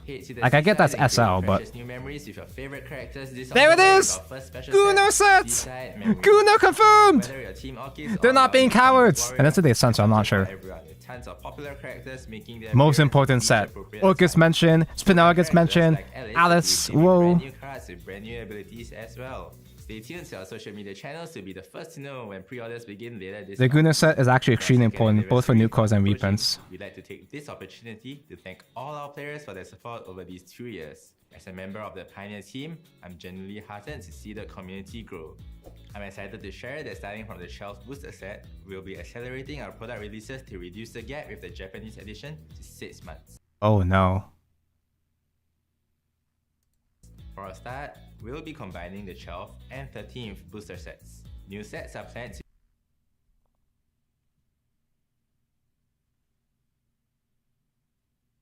Oh no. Are you for real? be released at a much faster cadence as well. We're still in the midst of firming up some details now, so stay tuned to our social media channels for more details next month. Before we talk about events, we have a guest to share an update for Whole Life official card game. Oh, I mentioned! Oh, funny chicken! She said the thing! Your resident manager of KFP, and Eternal Phoenix from Whole Life Production. Whole Life Production is The Eternal Phoenix that will never die! She'll never retire! Have fun karaokes and connect while chit-chatting with everyone around the world almost daily. I hope you're excited today because welcome to the very first conference segment for the Whole Life Shadowverse eventually reaching I'll talk about after. I'll talk about after the chicken. Trading card game, it will combine the collab aspect of being around us. Sadly, I will not be unpoor enough to buy Hololive. Players will play against each other with one of their Oshi Holomem, 20 cheer cards. God, the chicken is so professional. Of 50 cards, like The funny chimkin. support cards, and tools. With this collab and compete concept in mind, I hope that you will produce many unforgettable stages together with The your only Oshi thing I know about Hololive official card game. is that it's just Pokemon TCG. We'll have a few different basic products It's just ready this Pokemon summer. TCG, For but example, good. the start deck, which will have all the essentials you need to get Why does everything have a card game now? It's the trendy thing to do. upgrading your decks, and each card pack may Like it makes sense for Hololive, but like special foiled cards. Then a lot of companies don't realize how competitive the TCG is scene is now. There are way too many games. Kicking off the very first line Armpit. of products of our whole life official card game is Start Deck, Tokinasora, and So this is mostly stuff that like this is mostly just like introducing a card game. Most of this is like basic stuff from the JP side, just with release dates over here. But like, while the funny chimkin is yapping, like Shadowverse Evolve trying to push the release schedule to reach parity with JP, that is fine and all, but combining expansions, I can understand them releasing more expansions at a faster rate, but combining entire expansions sounds like a fucking nightmare if they don't dramatically increase pull rates. Doubling the amount of legendaries and chase cards you gotta pull is gonna be fucking crazy. Unless they like make the actual boxes way bigger with higher pull rates. And I don't trust Bushiroad to be able to make that call. Now, granted, this is admirable because this is Bushiroad's, I think, probably only attempt to push for release schedule and reach parity with any of their games. Which suggests to me that it's more so a side games decision rather than Bushiroad. And if it's side games making that decision, I can at least hope and pray that they don't fuck it up. If they were gonna do it, should have done it from the start. Yeah, but you can tell they were like shaky with whether or not they wanted to commit to Shadowverse Evolve at the start. We didn't even have a proper tournament circuit in Evolve confirmed until way later. Digimon did combined sets to catch up to JP, and they gave an extra slot per box of the alt darts / high rarity. Only one extra slot? So like in the, I don't remember what the equivalent was to, was it SR? The equivalent to legendaries? Did they increase the pull rates of legendaries in Digimon for like each box? Or is it only like high rate that got bumped up? It's time to hit the dojo and prepare for the next Bushiroad Championship Series circuit. Bushiroad Championship Series 25-26 will start with the shop challenges this Bushi September Chan is before locked the in regional now. qualifiers kick off in October. Shop challenges will now I have be no held idea the for mascot has a all name. participants will receive a I like the monthly mascot shop for obvious tournament reasons. pack just for participating. The champion will also walk away with this exclusive Alice! point card featuring Chibi Arisa. No, not Alice. Arisu! Oh no. It's been too long, I forgot the names of the Shadowverse characters. Stay tuned for more information on the regional qualifiers. Arisa! Arisa! Judges are an integral part of our events, and without them, our events just wouldn't be the same. That's why we're adding a brand new reward for our most hardworking judges. Starting from Bushiroad Summerfest 2025, judges who judge at least one event at both Bushiroad Summerfest 2025 and the next Bushiroad Championship Series circuit will be eligible to redeem a new exclusive playmat for 25,000. Okay, will the judges actually do their job this time? Exclusive design, and there will only be 50 of each design available. Damn, miser forehead as a judge mat? Start studying because the next round of judge tests will start tomorrow. Moving right along. We'll be returning to Anime Expo once again for Bushiroad Expo 2025 in Los Angeles. I Look forward to all love the Anime content you come to learn Expo. from Bushiroad Expo, including demo sessions for our latest I love Shadowverse suffocating in the crowds of Anime and Expo. Hololive official card game. We'll see you on July 3rd at the Los Angeles Convention Center. Apa kabar? 5 to Our 6 fans in SR Malaysia and get 2 to 3 updates just for secrets. you. Fans of Nanami and Mortis. They didn't do full set combined. They split half of set 19 and with 18 and 20. That makes sense. I can understand doing that. Mutsumi! Mutis mentioned! And Sunday, as Yuzuki Watase talks about all things Ave Musica. I gotta go to Jakarta, guys. To spend about 250,000 rupiah to join the daily autograph sessions as well. For our Cardfight Vanguard fans, artist Nomisaki will also be joining us for an autograph session on both Unique days. Be sure to bring your Astralias down to get your own world original. I don't remember what else Nomisaki has drawn though. Popular content creators, Different Fight, and Igni, Different Fight mentioned! Bring your best decks and challenge them in Cardfight Vanguard and Shadowverse. God, Indo is stacked. What the hell? The quiz show, I'll be the first in the world to get their brand new. Wait, why does the energy look so low res? Different Fight will also be Why are these all so low res? Featuring himself. Are you excited? I'll see you at Comic Frontier this May. Sampai jumpa lagi. My country, your Indo mentioned. 2-day Bushiroad Expo in Jakarta.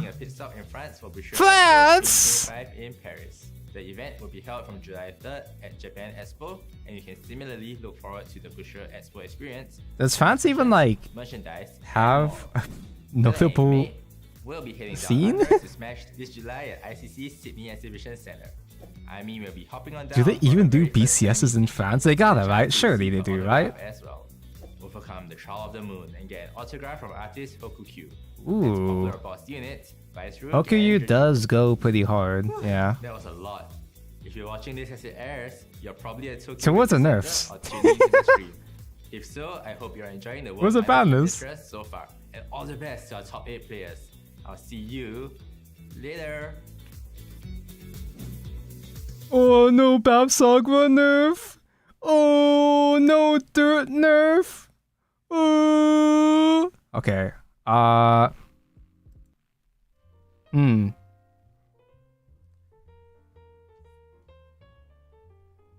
mean, I wasn't expecting much, but a lot of other people were. So unlucky. Yeah, would you release a balance in the middle of Worlds? Yu-Gi-Oh! Does that now. Although Yu-Gi-Oh! Does that at the end, I'm pretty sure. They hype up and really reveal the balance at the end, I'm pretty sure. Okay, so Vice goated. There's not a whole lot to talk about with the Vice stuff. I'm not sure though. I don't really remember if... Like, I get all the Bunkos confused. This is not Kadakawa, right? Because Kadakawa is Sneaker Bunko. Sneaker Bunko is the one I want, but it's not the one that's gonna come out. At least not in full in English. But at least I finally got Ozadane confirmed. If they didn't confirm Ozadane 2, I would have been pissed. I would have been very, very upset. I would have been very crossed. So... Let's see... Fenny mentioned... New super legendary card frame. Did they always do that? Like...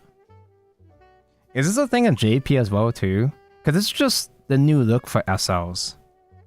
Have they been doing this the whole time? I just never noticed. Alice Uo. Summer in October. I have until October to save up for the Case of the Gunner set. Oh god, they're combining the anniversary sets. They're combining Omens the anniversary set too? New World Genesis is the Worlds Beyond set, right? Hence it being a new world. And it's like, oh my god, it's like back-to-back releases already too. Like they're all back-to-back releases. We're going monthly release schedule now. Even putting aside the combined expansions, it's a monthly release now. So it's just non-stop from here on out. June anniversary set, July Glory Finder, August Vanguard. And these are like the Vanguard structure decks as well too. September is Rivale, October is Gunner. They're combining World of Booty with Valsar. And then they're combining, which one's Banquet of Dreams? I actually don't know. Uma is the filler patch. I'm pretty sure Uma is like a smaller set. It's not a full-scale expansion, right? There's actually no way I can keep up with that. Honestly, it kind of feels like just like take a break from the game for a while kind of thing. Or this is like too overwhelming. It almost feels like some people have to like take a break until they catch up and slow down. Oh yeah, Banquet is MSG, yeah. I don't know anything about MSG format because I haven't been keeping up with any Japanese news or releases or tournaments. So I'm not sure how meta warping most of these sets are. I just know that Vivale is a big deal. I'll just sleep until Omens and pick up the Shana. Yeah, but if they fuck up the release, if they fuck up the pack ratios, it's gonna be even harder to pick up the Shana. Dude, even them combining this basic deluxe decks, combining the deluxe decks with set 9 fucked up a lot of market prices. And that was just a couple of legendaries. Them adding 6 legendaries really like warped the prices on Vampy and whatever, right? They're doubling the legendaries! I don't even remember how much legendaries Shadowverse Evolve usually has anyway, but you think they're gonna do bigger boxes? They fucking better! And this is on top of like the outside like matters of like, oh, America, funny tariffs. Fuck me, dude. If they do bigger prices, then it's gonna like increase the value per box. And it's gonna be a lot harder for people to pick up boxes too, which means that there's gonna be a lot less legendaries in circulation because less people are gonna buy boxes if they're way more like if they make these boxes bigger. If they make the boxes bigger with more packs and make them more expensive, they're also gonna be extra more expensive because funny tariffs as well too. So like I'm just imagining there's going to be barely any copies in circulation in general. And you'd also have to pray.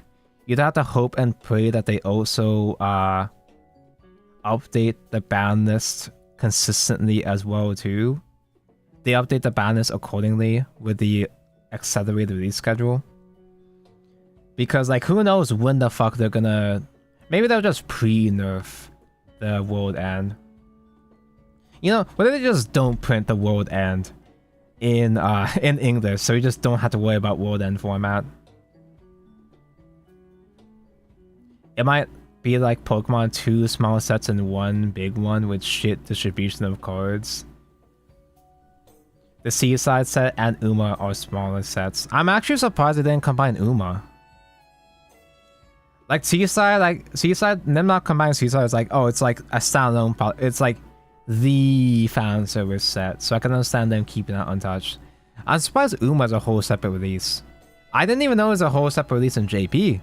I kind of thought it was combined with the main set, to be honest, because there's not that many new Uma cards, right? Because like they could have put Uma into a main booster the way that like Vanguard puts collabs into main boosters. Yeah, Seaside has the reprints as well too.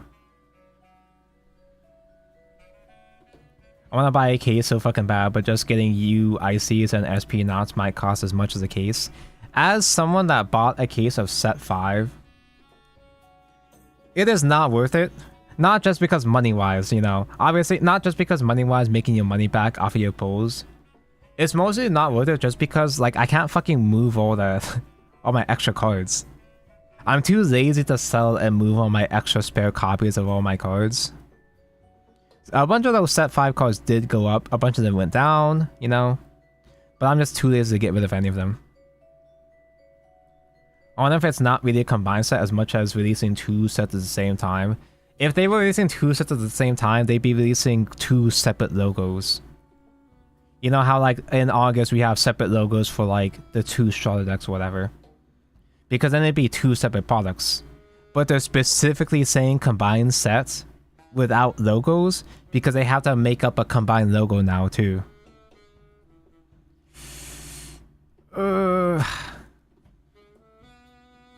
Racing 2 sets at the same time is a bad idea. In general, this is rough. Like, the fact that these are all main boosters going to combine together, it's going to be rough no matter how way you slice it.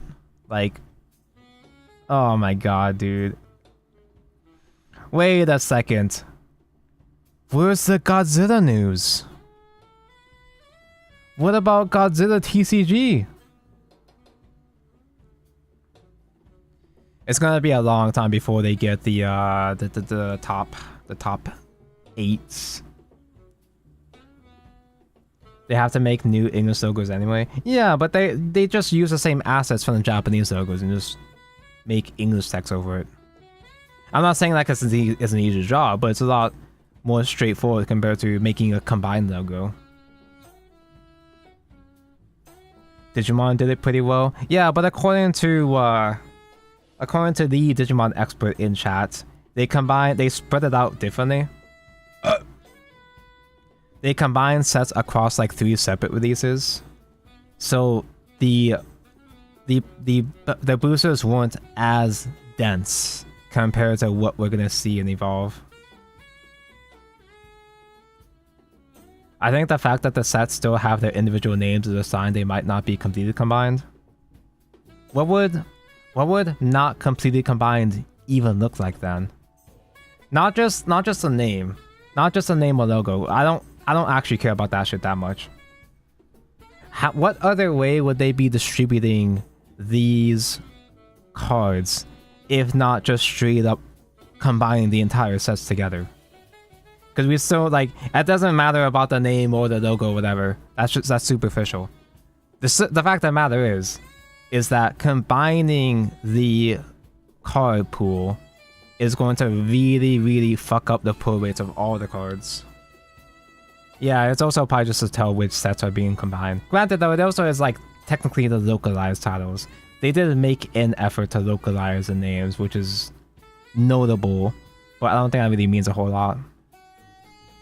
I'm confused of Godzilla TCG, like how many characters are there in the franchise to make cards for the runtime?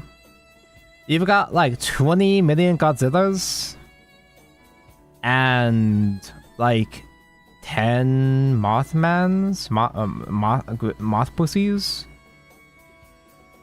Now, I think a Godzilla TCG would work, but they're doing the vice choice route of just taking screen caps. It looks like they're just taking screen caps of the Godzilla movies, which look like ass.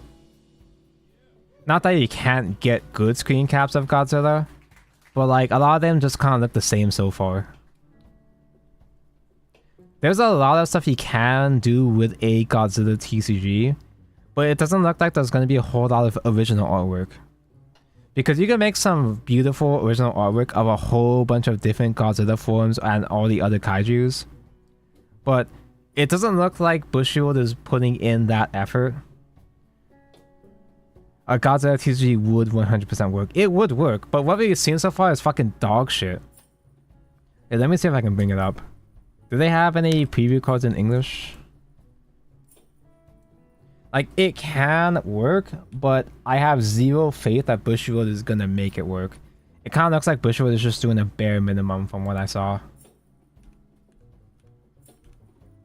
Godzilla is a big enough franchise that, like, it does have the marketability. Now, it might not be a big deal in the West because we're Western and stinky, but like the Godzilla TCG, the Japanese Twitter page has a lot of followers. Like, it is notable, but like it's only got like 2 followers in English.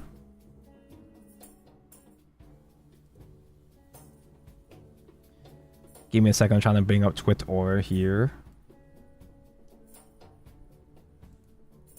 Godzilla TCG in English has 358 followers. But the JP account has like 15,000. So there is demand for a Godzilla TCG. It's dead on arrival in English though.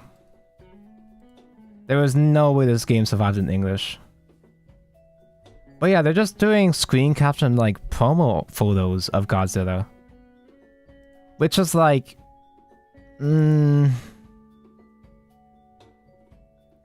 I guess that could work, but they have like a cheap ass arcade look to them though.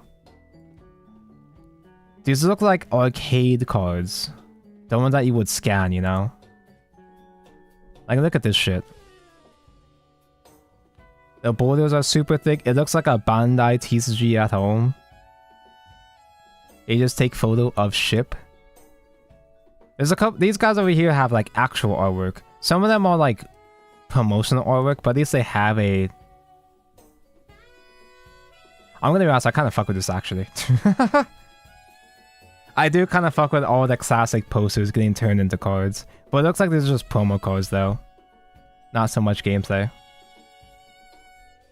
I'm surprised Bandai didn't do this game. Yeah, I'm surprised like a good company didn't do this game. Bandai is not perfect, but I think Bandai could make this work, right? Bandai has had a shaky history with their TCGs, but they have a, let's just say they're a lot less, stupid and stinky compared to Bushiroad. And Bandai actually has the capacity to learn too.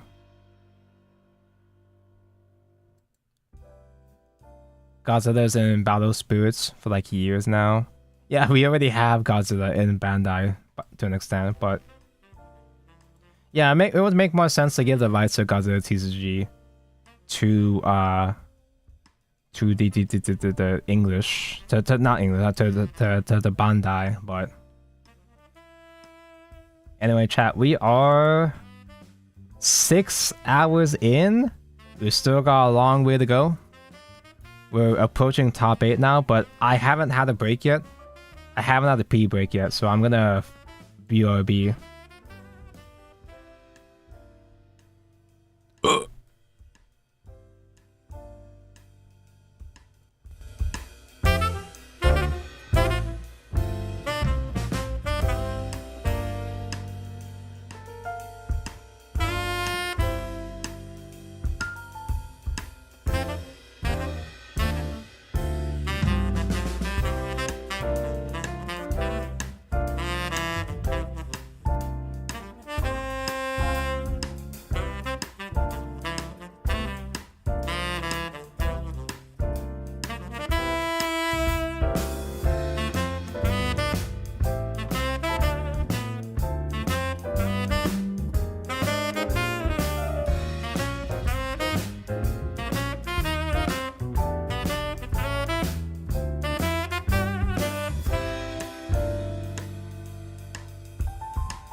are again. It's always such a pleasure. Remember when you tried to kill me twice? Oh, how we laughed and laughed, except I wasn't laughing. Under the circumstances, I've been shockingly nice. You want your freedom taken, that's what I'm counting on. I used to want you dead, but now I only want you gone.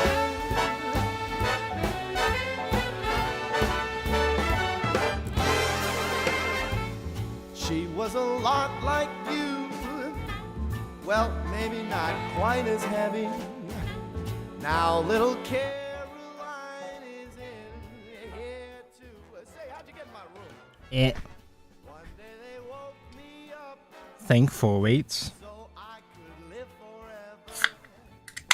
It's such a shame the same will never happen to you.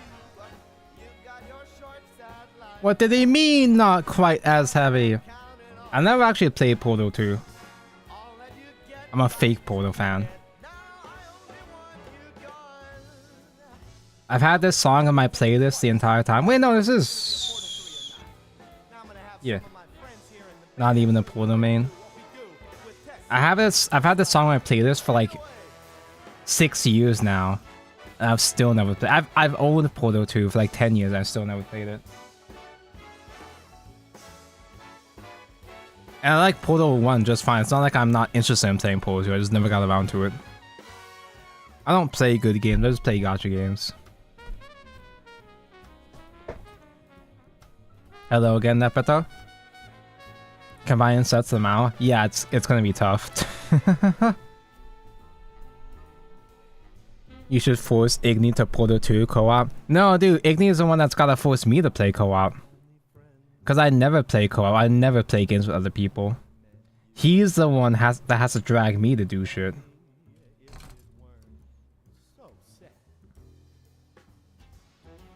Yeah, man, like... I can commend them for attempting to accelerate release schedule to catch up with JP. But accelerating with only 6 months, though?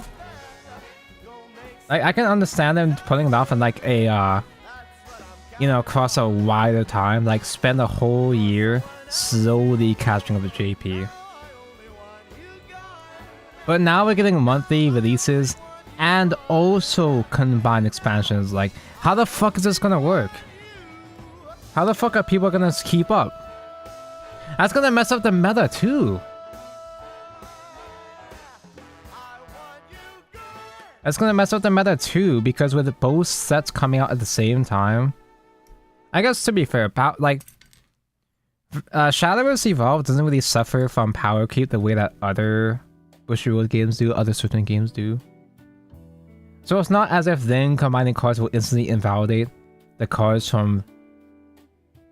Like, releasing both sets at the same time, it won't invalidate that set that was supposed to come out first. Those cards are still gonna be good. But like... I have to collect Machina and Ilgano cards at the same time? What did they call them in... What did they call Rival cards in SVE? The Outlaw cards or whatever? I have to build Machina and Cowboys at the same time? Frontier cards, yeah. I think this kinda works. At least power level wise. This does work out okay. Because I'm pretty sure power level wise, like the World of Buddha cards don't like overtake the Rival cards. Rival, much like digital, Rival is pretty stacked in physical TCG as well too. Oh no, that's right. I lied. Rival is not being combined.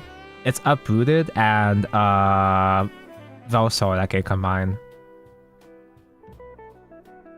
I have no idea what happens in Velsaur.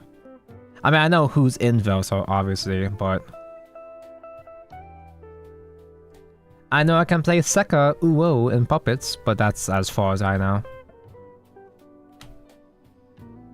Oh yay, that's time I have to wait for Sekka. Bro, I'm barely keeping up with this game as is. I'm like it's like slowly sinking in. I'm like slowly crashing out further and further. I'm already broke with this game as is. I'm already struggling just to keep up with set 9. Set 9 being a combined set. I was pissed off when set 9 combined. Just the starter decks. That alone, like these guys right here on screen right here. This alone stressed me out. And now it's like at a much larger scale than before.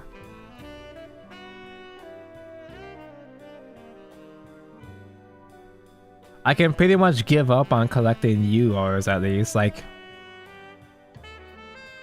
Unless if they do take a page from Digimon and put like an additional slot for high rarity in the boxes, like... But this is Bushiroad though! I don't trust Bushiroad, I hate those guys! I'd like to imagine that this was a side games decision, so they know what they're doing. But this is technically Bushiroad's first attempt at accelerating a release schedule.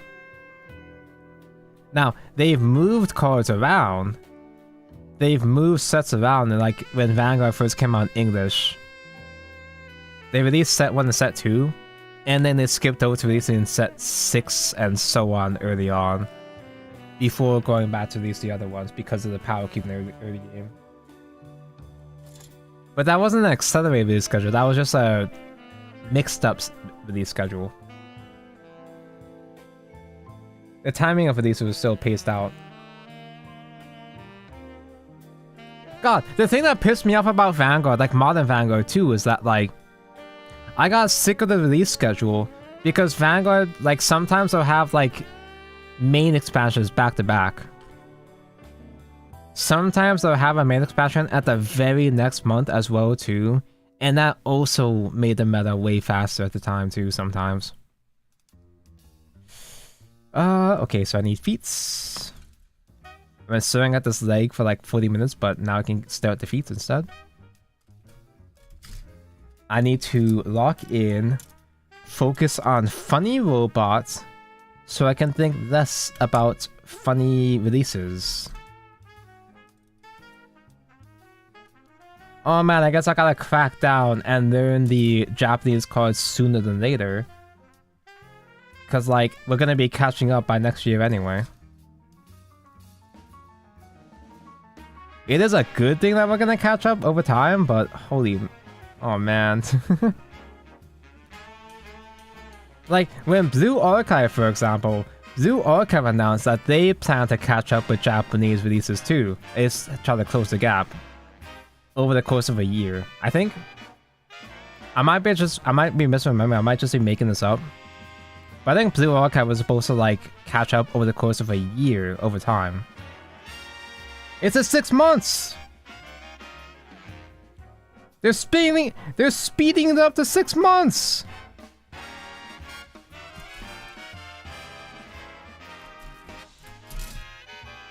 I'm like panicking now, dude.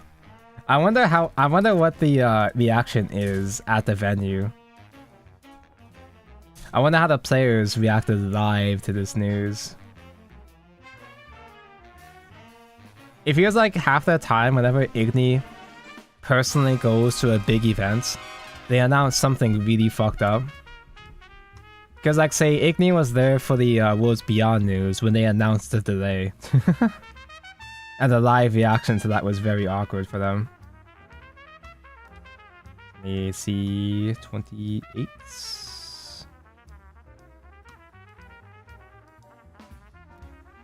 Discord for Evolve is going nuts. Dude, it's it's like a fucking nightmare, man. I'm okay with them releasing the I'm okay with them accelerating the release schedule. Like, that seems like a good idea long term. But combining 2 sets That's gonna be 4 main expansions within a span of 3 months. Because November is set 12 and 13. And then January, I think it was. January is set 14 and 15. How many Portalcraft cards are in there? Like, I almost want to bring out the Google Docs spreadsheet for the translations. But I think looking at it myself right now is going to make me even more mad. Just focus on the plastic. Just focus on Cool Robot. How do I make this conversation about Genshin so I don't have to keep thinking about this right now? Genshin TCG doesn't have a release, excited release schedule. Does anybody have any other examples? Does anyone know other examples of TCGs that were that caught up with JP? Because I think other games like, I don't know, does One Piece have simultaneous release? Is it just Digimon? Does the Digimon like blaze new ground themselves? Nobody has done it right, except maybe Digimon. Why 6 months? Like, even like 9 months would have been reasonable. 9 months to produce a baby would have been reasonable. But it's like in digital, they delayed Worlds Beyond, so to make up for it, they're speeding up the physical game.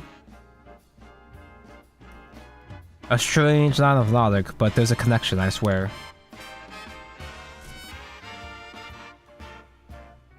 Who are the leader cards? And actually, you know what? I guess the saving grace is that though most of those expansions don't have leaders to collect, I think JP stopped doing leaders for a while, so at least there won't be a whole bunch of different leaders clogging up the high rarity pool, but like, is it English Vanguard like 6 months behind JP? I think they are. But it's pretty much always been that way, I'm pretty sure.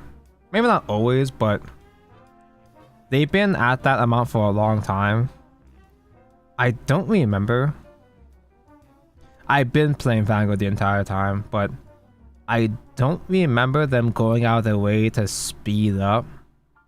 Because I know they've combined sets before.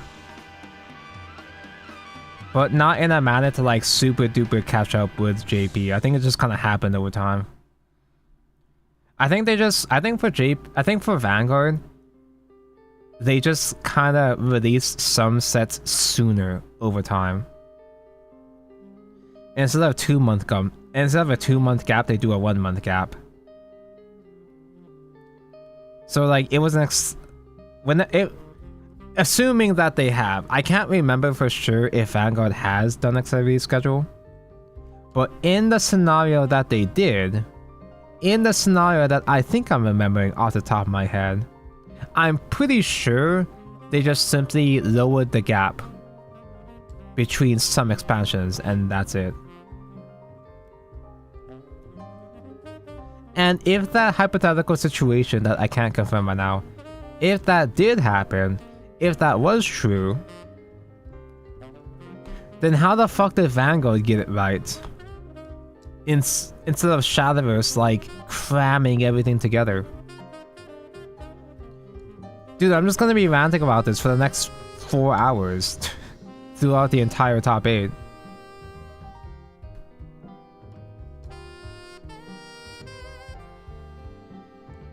Oh my god, wait. Don't let the accelerated release schedule distract you from the fact that Dirt is still full powered. They dropped this fucking bombshell on Shadowverse to distract from the lack of ban list. Quick, someone mentioned Hoyo. I got nothing to rant about Hoyo though. There's been no news. There's been no recent drama. Has there? I don't know what's happening with the next patch. I haven't seen the trailer or news for the next patch, so I have no opinions on it. Tony is still going. Yeah, it's top 8. There's no Worlds Beyond news, it's just Shadowverse Evolve. Because this is a Bushiroad event. Shadowverse Evolve is specifically Bushiroad. So, there's no Worlds Beyond, there's no side games mentioned, there's no Worlds Beyond mentioned. The exception was the Worlds Beyond news last week. Because that was a whole JP thing with KMO himself over there. That was a that was Shadowverse Evolve news talking about the Worlds Beyond expansion.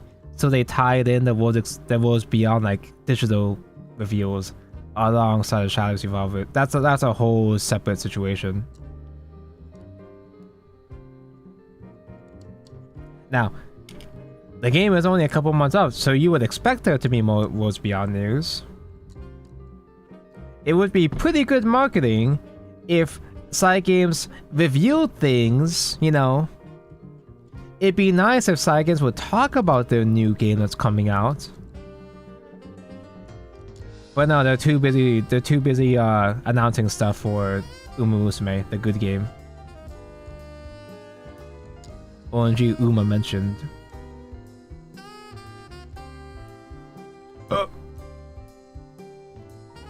Damn, I didn't know Immortal was so cunty.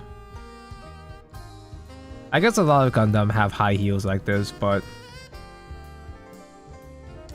why do all the Gundams have high heels? Why are all the Gundams so cunty? I think I gotta shave off a bit of loose plastic here. Do I? Do I? No, it's just supposed to be that way.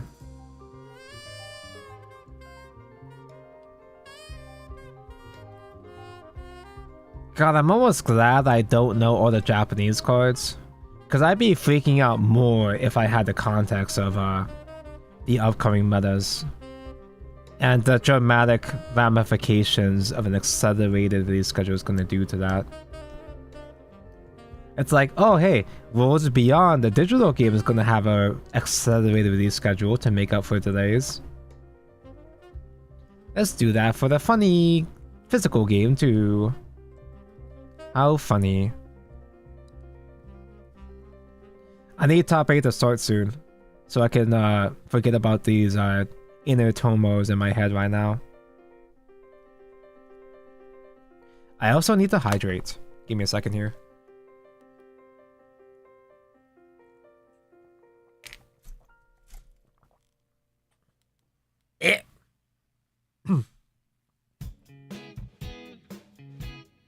E23.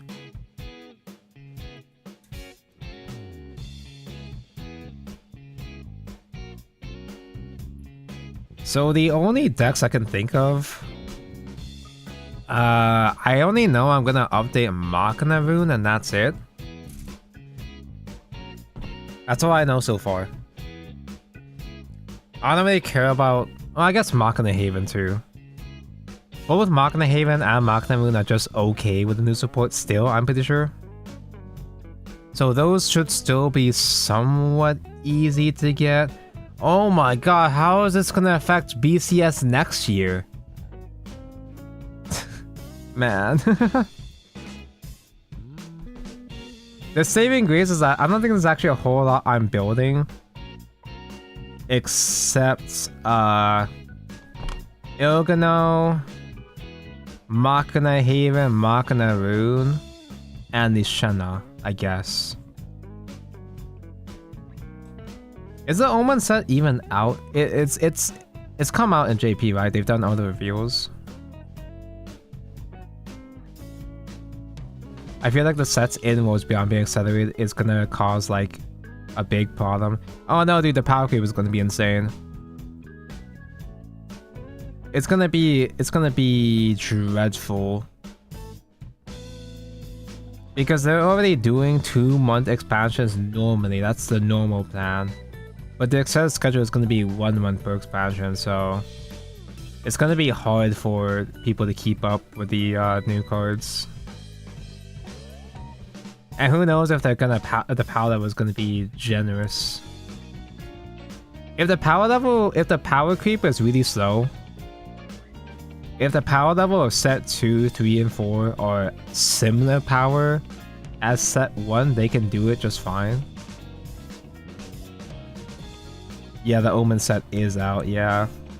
Oh no, yeah, I've seen deck lists of Ramia, what am I talking about? Ignia sent me a deck list with new Ramia, and someone was playing something with Winkle. I saw a deck that played both Jerrys in there. I like Jerry, I like that guy. I haven't had a chance to play Jerry in SVE yet. Because the only deck that really plays Jerry is like, that can play Jerry, is like aggro Sword or aggro Abyss. And Tonko hates those decks. Tonko hates bad aggro. Maybe someday Jerry becomes good aggro. You gonna play Funny Lord Haven? God, there's so many decks that sound interesting that I'm not gonna be able to build because there's gonna be too many decks coming out too fast. No, this is super cunty, right? I feel like these heals are even higher than usual. Am I imagining things? Did I not press this in all the way? Actually, that might be it, actually.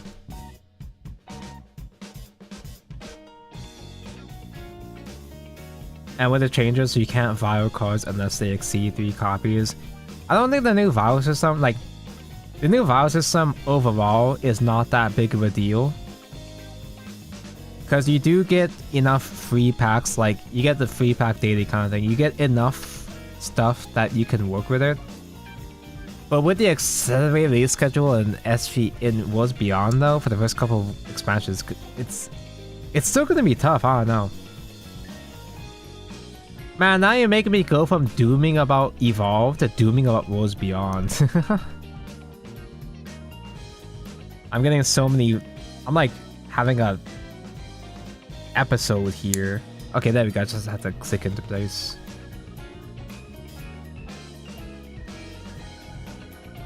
A true way is they're gonna halt power creep. They can just make every expansion mid. They can just make Feline and Nishana, they can just make them mid as hell. So there's not enough power creep to get scared in the first couple expansions. But they won't. I doubt they will.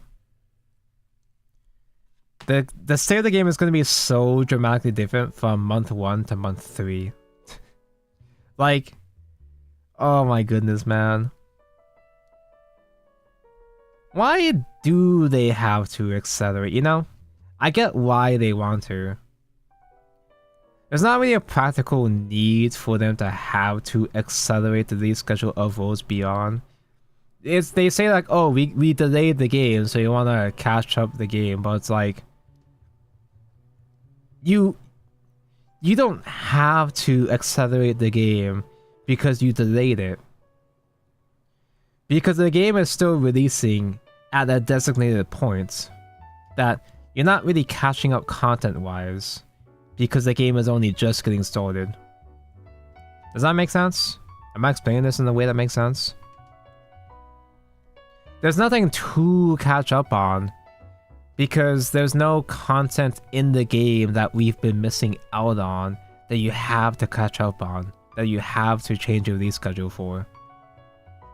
The reason why they're catching up on expansions is because they already have expansions planned out up to a certain point, which by extension means that they have the anniversary expansion planned out. So they have to accelerate the release schedule so that the planned anniversary expansion... No, that doesn't work. Even that logic doesn't work. Because a year from now, a set of expansions a year from now would still line up to June. They could have just released it this month. Yeah, exactly. They could have just released Worlds Beyond sooner. Exactly.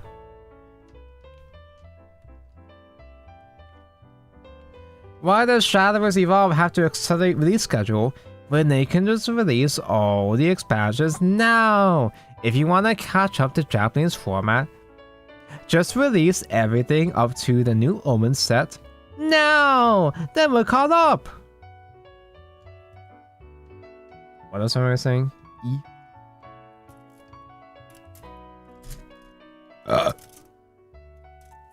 2 hours ranting. It feels like it's been almost 2 hours ranting while I've been touching feet. I've been working on one singular foot.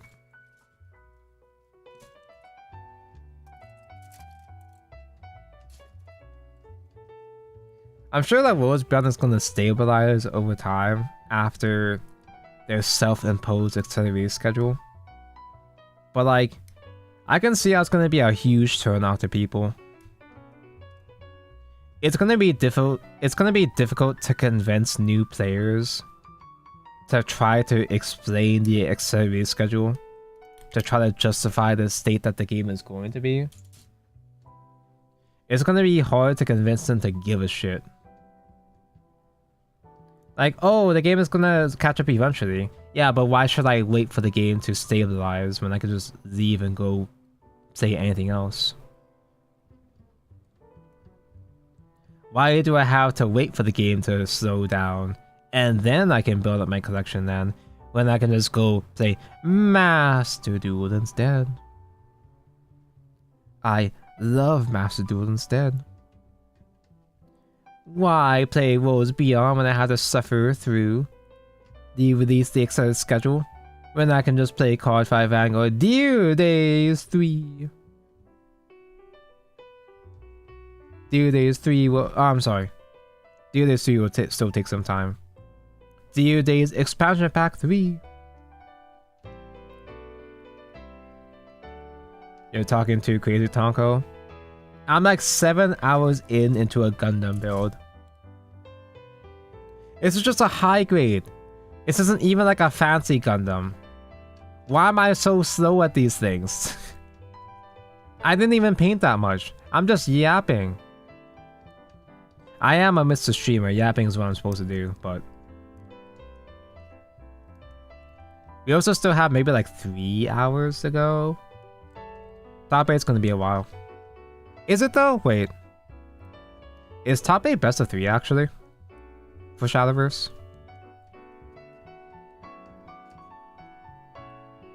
I don't think I tuned in for Worlds last year, so I don't have a comparison. I just need the hip joint to connect leg to hip.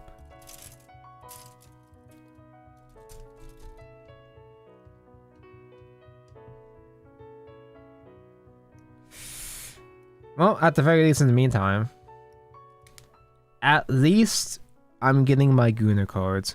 Wait, but like, I'm gonna be broke collecting swimsuit cards. And then it's gonna be back to back to back mid expansions. With Uma as a break. But even I wanna play Uma. I love Uma Musume. I can't skip Uma either. There's also some generic rune cards I need in that set too. I hope they're not big money.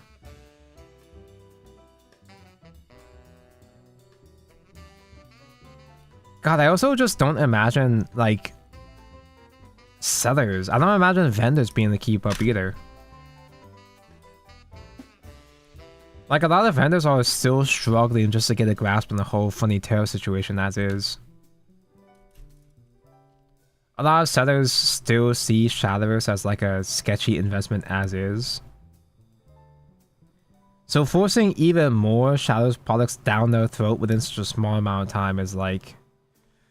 I don't know, man. A lot of stores struggle to stop Shadowverse Evolve as is. And that's with the 3-month gaps between releases.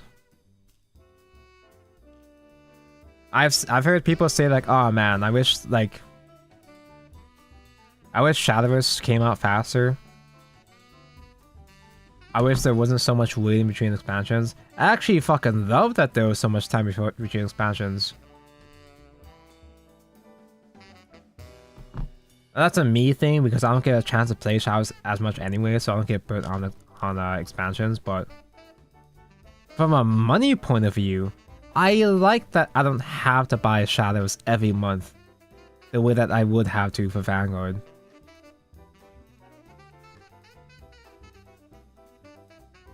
I like it when the game caters to my needs compared to anybody else's.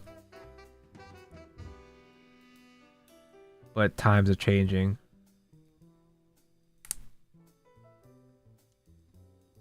Nice snap. There we go. Leg. I mean, hey, typically it takes me like 7 hours just to... Actually, never mind, it's almost been 7 hours.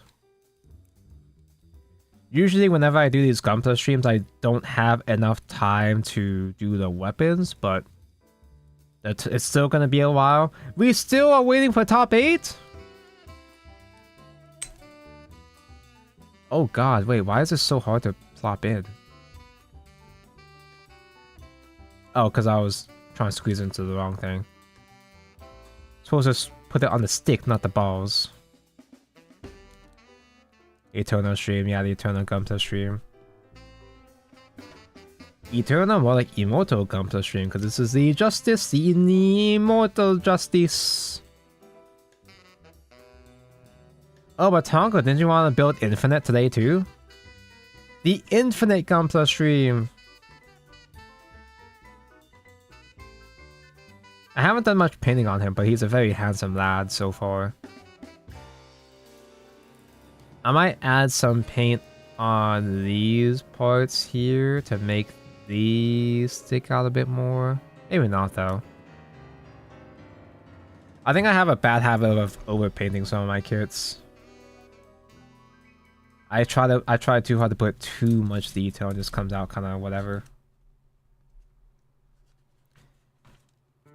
Okay, I have to go back all the way here. How do I make a leg again?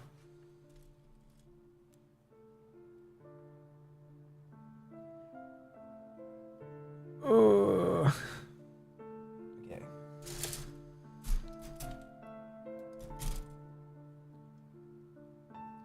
So, for me to keep up with Shadowverse, all I have to do is just not build 10 Shadowverse decks anymore. I want to say that the only new Shadowverse deck I'm really interested in coming up is just Ilgano maybe, and that's it. Oh, but does Ilgano need a bunch of Abyss staples? I don't have that many Abyss cards. Is Ilgano a 2-drop? Do I have to play Rose Queen with Ilgano too? The only thing I know is that I got the Tartarus with Ilgano. It's mostly Frontier stuff. Oh yeah, I also know that it brings back Ektar. The build I saw brings back Ektar. Yeah, Frontier and Departed cards. Ektar is the one and only Abyss deck I actually likes playing. It didn't really last that long because it was just a simple, nice, comfy mid-range deck, but if Ektar gets mentioned again, I'll be satisfied.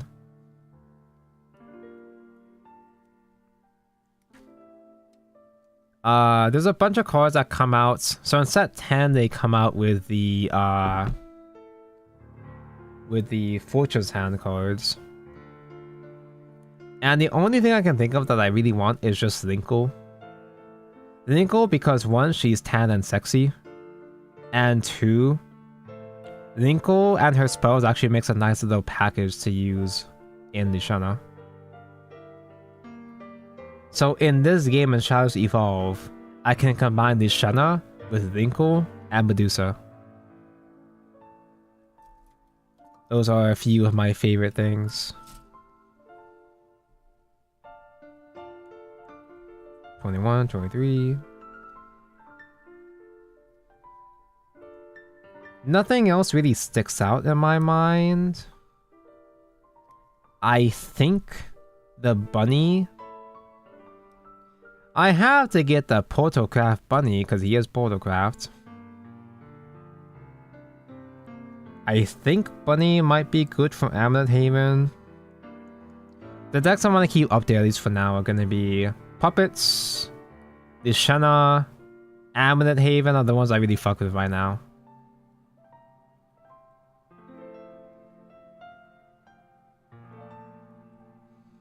But I have to update Uma Musume because I love horses. And then JP, soon they're gonna be releasing the Master 2! New support for Master. And I have all the Master decks. Except for Cute. Because I couldn't get the fucking Akaris, the cute Akaris, before those went up. Or I tried to, but they, either I lost my copies that I ordered, or they got lost in the mail, I just never know. I never got them. And I never got around to reordering them. That's my fault, that was a skittish on my part. C2, 27.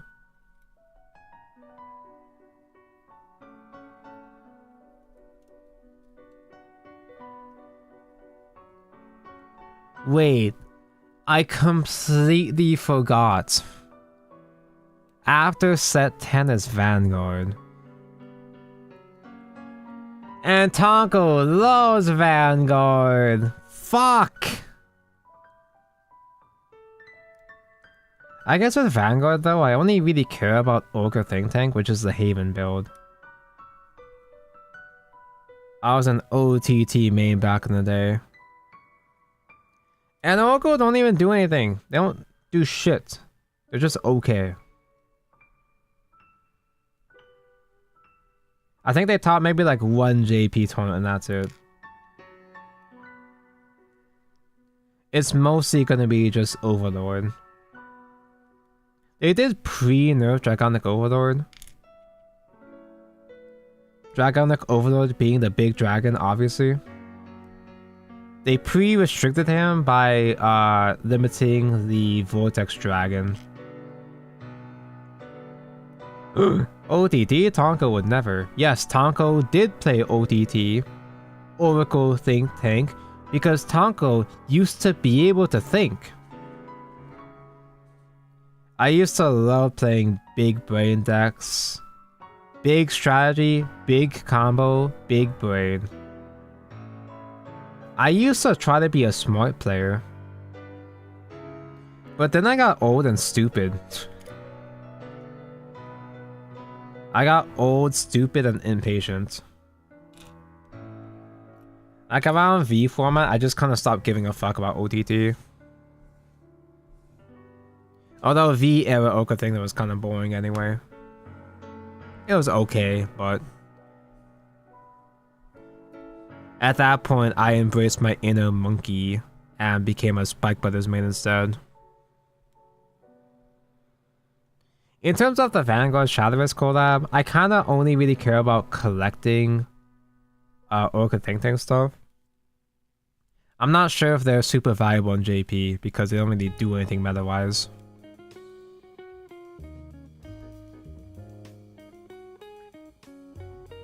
The Misaki leader is going to be a box stopper.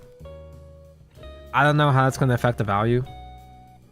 I don't know how hard it is to get the good Misaki leader with the box stopper system. I would like to play Royal Paladins. Royals aren't really like super good either, but they're okay from what I can tell. And most of the Royal Paladin stuff is in the structure deck too. I don't give a fuck about Kagero. I don't give a fuck about Pale Moon. I don't give a fuck about Aquaforce. Although apparently I do need to play the Aquaforce Maelstrom in my OTT deck. Because OTT has no fucking finishers, apparently. I don't even remember if Maelstrom was a finisher, but you just have to play it as a push I can't just play pure. Yeah, like Kagura was the only notably meta Vanguard deck. I imagine that some value for Vanguard is going to be inflated because of nostalgia. I think there is going to be a bit of a collector's aspect to some of the cards.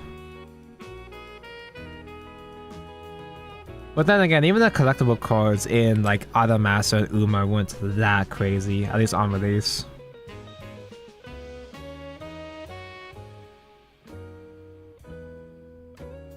And Vanguard is kind of a more niche thing that, at least in terms of collectability. The Vanguard set is going to attract a lot of TCG players from other TCG Vanguard. I know a lot of people that have been waiting to get into Shadowverse Evolve, specifically waiting for the Vanguard collab. There's a lot of players like that actually. But, oh god, how are we gonna convince the Vanguard players to stay when there's gonna be an extended release schedule? Like, Vanguard already, because they're pre-nerfing Overlord, Vanguard was already kind of rough because the only meta deck was Overlord, right? And now we're gonna have a even faster changing meta. So like the Vanguard cards are gonna be pushed even further behind. Well, this sucks. At least they're coming back soon, so at least I'll get distracted from the horrors once I see Kel's face again. Once I see the funny orange.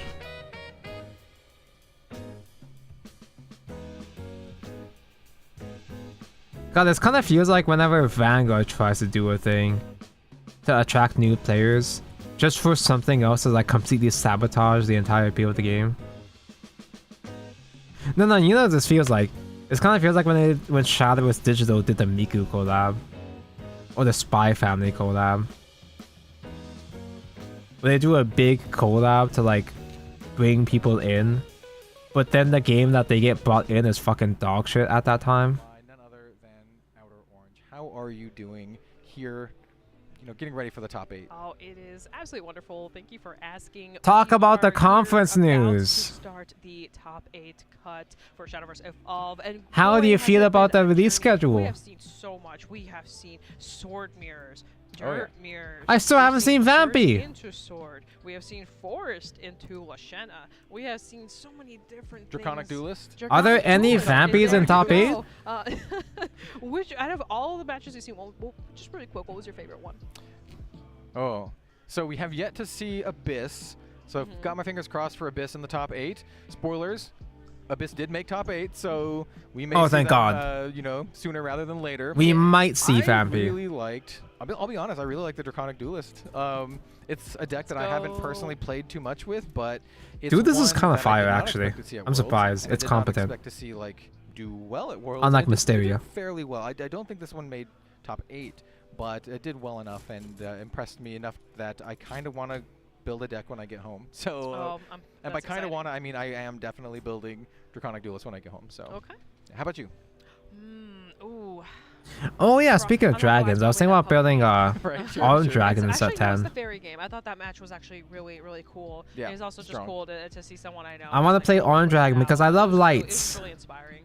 Just watching like really good plays being made between both players. OMG, light high. It was just inspiring to watch. It was truly peak Shadowverse. Like both players making such really optimal, a very, very important decision making that led to the game ending. It was just beautiful. It was beautiful to watch. So yeah. Definitely round 7. It was good stuff there. Yeah. So before we get into our feature match, we have a couple things to talk about and maybe some announcements to make. Yep. First, let's kind of just go over the trivia for the folks who are like, you know, guessing the trivia. Oh, that was a while which ago. Trait was newly released in booster set number 9, and the answer here, of course, is what I just mentioned, Draconic Duelist. Yep. Kind of a really, really cool and interesting archetype for Dragon. A really versatile, you know, archetype that can kind of like come back from board. I still don't know what Draconic Duets is even supposed to be, like theme-wise.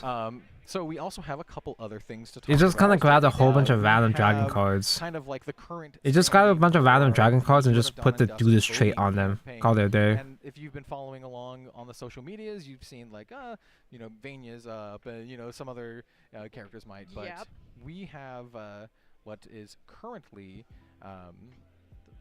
The standings. The standings for the voting. Yeah, we have campaign. the standings for the campaign. It's been going on. Oh, the leader poll. Up here, I gotta think about another week left. So keep voting.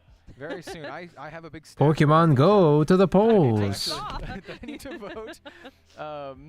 And my girl, unfortunately, Sylvia is not at the top. Carrot went out first. We have Saradwin, Eternity Hunter. Sorry, Saradwin. The first place for the interim results. So we'll have to see if this maintains. But we definitely. She's like the one I'm least interested in. Fan favorite. Next up. This isn't even the hot Saradwin.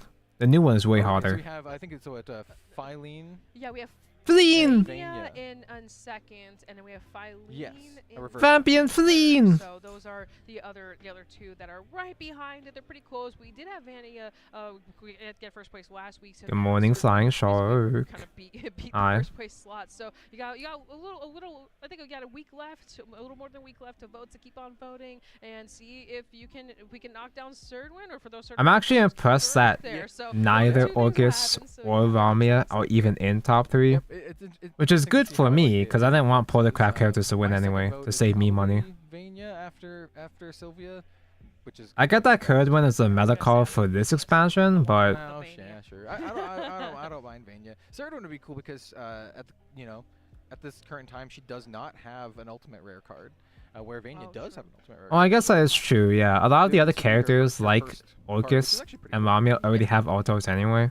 All right, we do have some more news though. Yes. So, would they use brand new artwork, or would they use like for an upcoming product future card artwork? This is going to be for the upcoming Glory Finder product, and I don't know about Glory you, Hole I mentioned. Actually, really love. Oh, actual card reviews. This is just so we want to make it clear. This is exclusive. The gold card showcase for the Glory Finder exclusive cards that will be revealed soon, and this is for the whole Evo neutral package. Heart Legends. Just so you guys know, this is new stuff that's coming around the corner. And I can barely read Myth Cleaver. We got quite a few. We got 6 new cards. We got the Myth Cleaver. So it's 3 Myth. These are all counters on this card. Yeah, the Grimnir. I love Grimnir. Grimnir's on here. OMG Grimnir, hi. Enhanced 9 cost Grimnir. These are cards exclusive to the Glory Finder format. You can kind of see the little like black bar on the bottom. You cannot use these on normal ass decks. They're too powerful for normal ass decks. Normal Shadowverse Evolve games just in Glory Finder, and you can find these in the Glory Finder as Orange said, Luxart Legends. Grimnir does burn damage equal to the amount of face-up Evolve fathers in your Evolve deck. Yes, yeah, these have not been released before or shared before, so this is the first time that everyone is seeing these really sweet. And Sneccaller can search for either Yafnar and Grimnir. With 9 drops. He looks so good. We really ain't gonna get any English Worlds Beyond news. Did you guys expect Worlds Beyond news? Yeah, yep, agreed. And then we also have Jafar. Did anybody actually expect Worlds Beyond news? Because they would have mentioned something at the start about Worlds Beyond. And this is like Bushiroad specifically. It's not a side games thing. They'll appreciate them. That's really awesome. You're just tired and want to complain. That's fair. I've been complaining about SVE for like 40 minutes, so. Taco, did I miss anything? They're combining releases to catch up with JP formats. Within the next 6 months, they're combining set 12 and 13 together, and set 14 and 15 together. Yeah, I think it's exciting. They are doubling the size of the expansions. Set 12 and 13 are out in November, and then 14, 15 are January. So there's only a 1 month gap. You get 1 month gap with Uma as fitter. That's 4 expansions within 3 months. Looks like we are going to be starting the top 8s. Officially, we are going into the top 8 right now. This is the first match. I've been mulling about it for like an hour straight. Wibs, and we do have Earthright. Mysteria mentioned. I mean, it's Earthright, but it's the gays, the gay leaders. Which has been a menace with Fucking finally, we get to see bats. Is that Justice Gundam? Yeah, but it's the immortal Justice from the start of the movie. It's the jobber Justice. Just in general, right? With Earthcraft. I optimistically felt like, oh hey, what if I was able to build 2 kits? It's like it's gonna be a 10-hour stream. What if I built 2 kits today? No, I'm stupid and slow. I haven't even been pound line this time. I'm just slow and stupid. Like not too bad for and stinky and poopy.